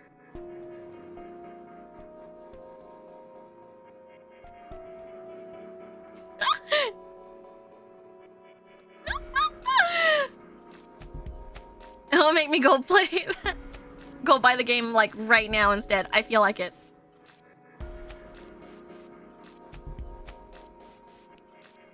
Like, I feel like it's the bonus.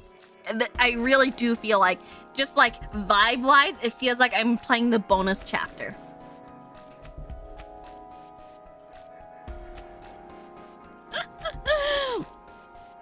And it makes me kind of not want to play it on stream because it makes me feel like I'm playing the bonus chapter. What if you didn't solve it though? Well, the thing is, I'll solve it off stream. The feeling when the quartering duke is the bonus. Well, we got the closure with Saika, right? I feel like, and then Ideal is now a great detective. And he's on his own, and I feel like that was good.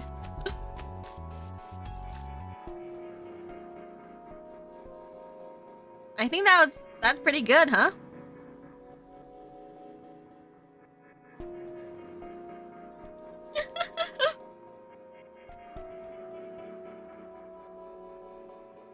Like, the way they built up Renegade and closed off Saika really undercut the Duke, yeah!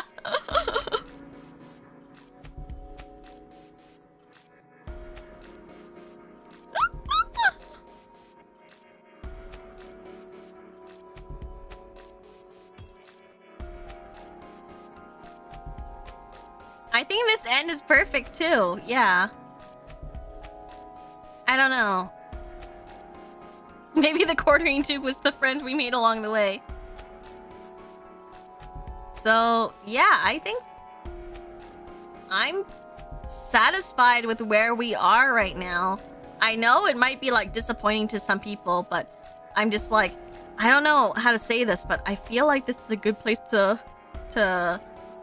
stop. It really undercut like everything else, right? Like, I feel like I just completed the game.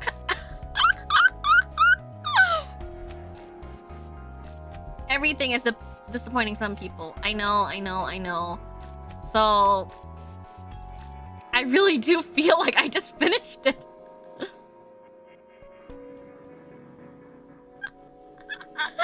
I feel like I finished it. And like, I'm satisfied with just being here, you know? Oh, we're done. That's good enough for me. Yeah. Also, I'm kind of tired, and I do want to continue on forward, so I'm gonna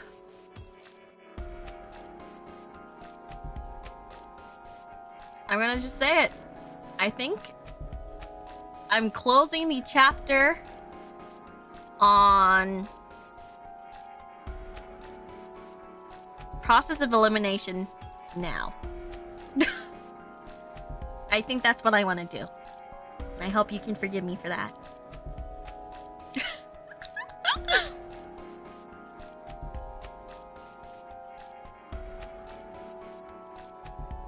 The end of process of elimination. This is what I really...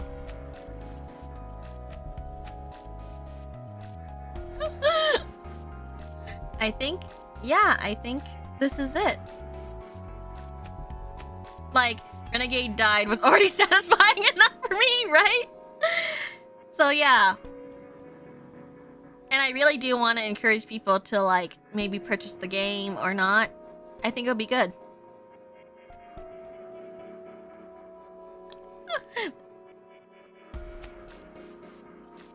So I think I'm gonna move on, senpai. I think I'm gonna move on. I will probably play the rest on my own, since I feel like, yeah, it really felt pretty wrapped up. We're like, all right, there's the big case of the quartering Duke, whatever, right?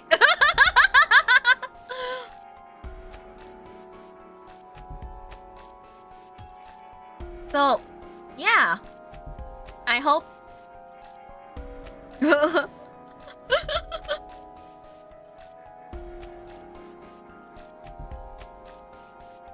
I think I'm good. I think I'm good. I am so happy with where we are right now. I thought... I was so worried, yeah.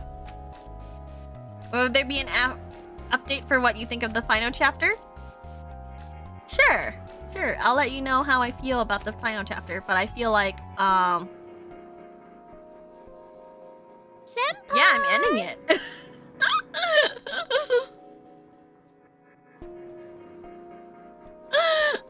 Thank you, Zebrasus, for the 5. Do it. Thank you so much for joining me today, everyone. I feel like we truly did end process of elimination.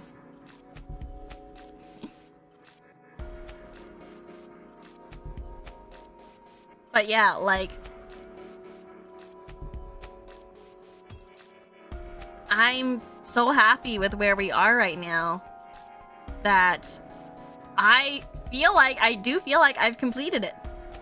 It was good. I had such a great time with it. It seems like a game that, like, kind of flew under people's radar, and, you know, depending on how it ends, maybe I'll have a bad time with the ending, but so far I'm pretty happy with where we are right now, and it's just, it makes me so happy that this is it. Yes. Okay.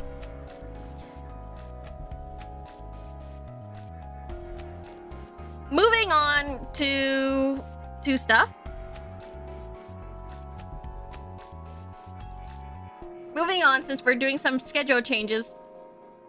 Because I didn't really take a day off, I'm gonna ask a little bit of permission. Can I move Wild Arms to my ASMR stream time slot? So that I can have a day off. And in that way, when I go to the... so I can have, like, the energy back to do, like, everything. And then... Following Saturday would be our member stream. So designing merch for everyone. Potential merch, that is. So if you like to see that, please drop by for the member stream. And I guess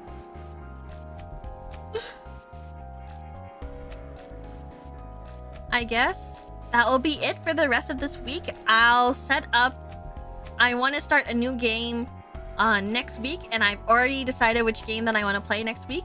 It's not a well, not necessarily a detective game, but I do want to start a new point and click called Bad Mojo. So I hope everyone will be there to enjoy the new game called Bad Mojo.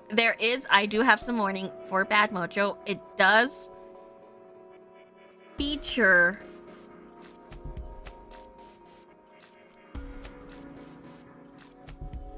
images of animals that are dead. So, and it is a gory one. So that is my first forewarning for everyone.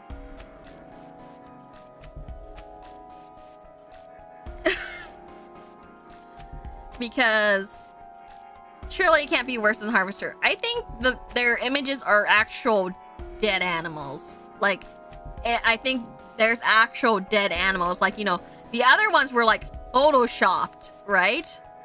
Like, but I think this is actual dead animals with additional photoshops on them.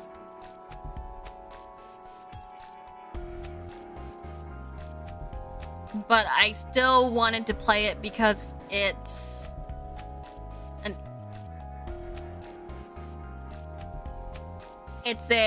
an older game that I've had in my list in my Steam library for a while.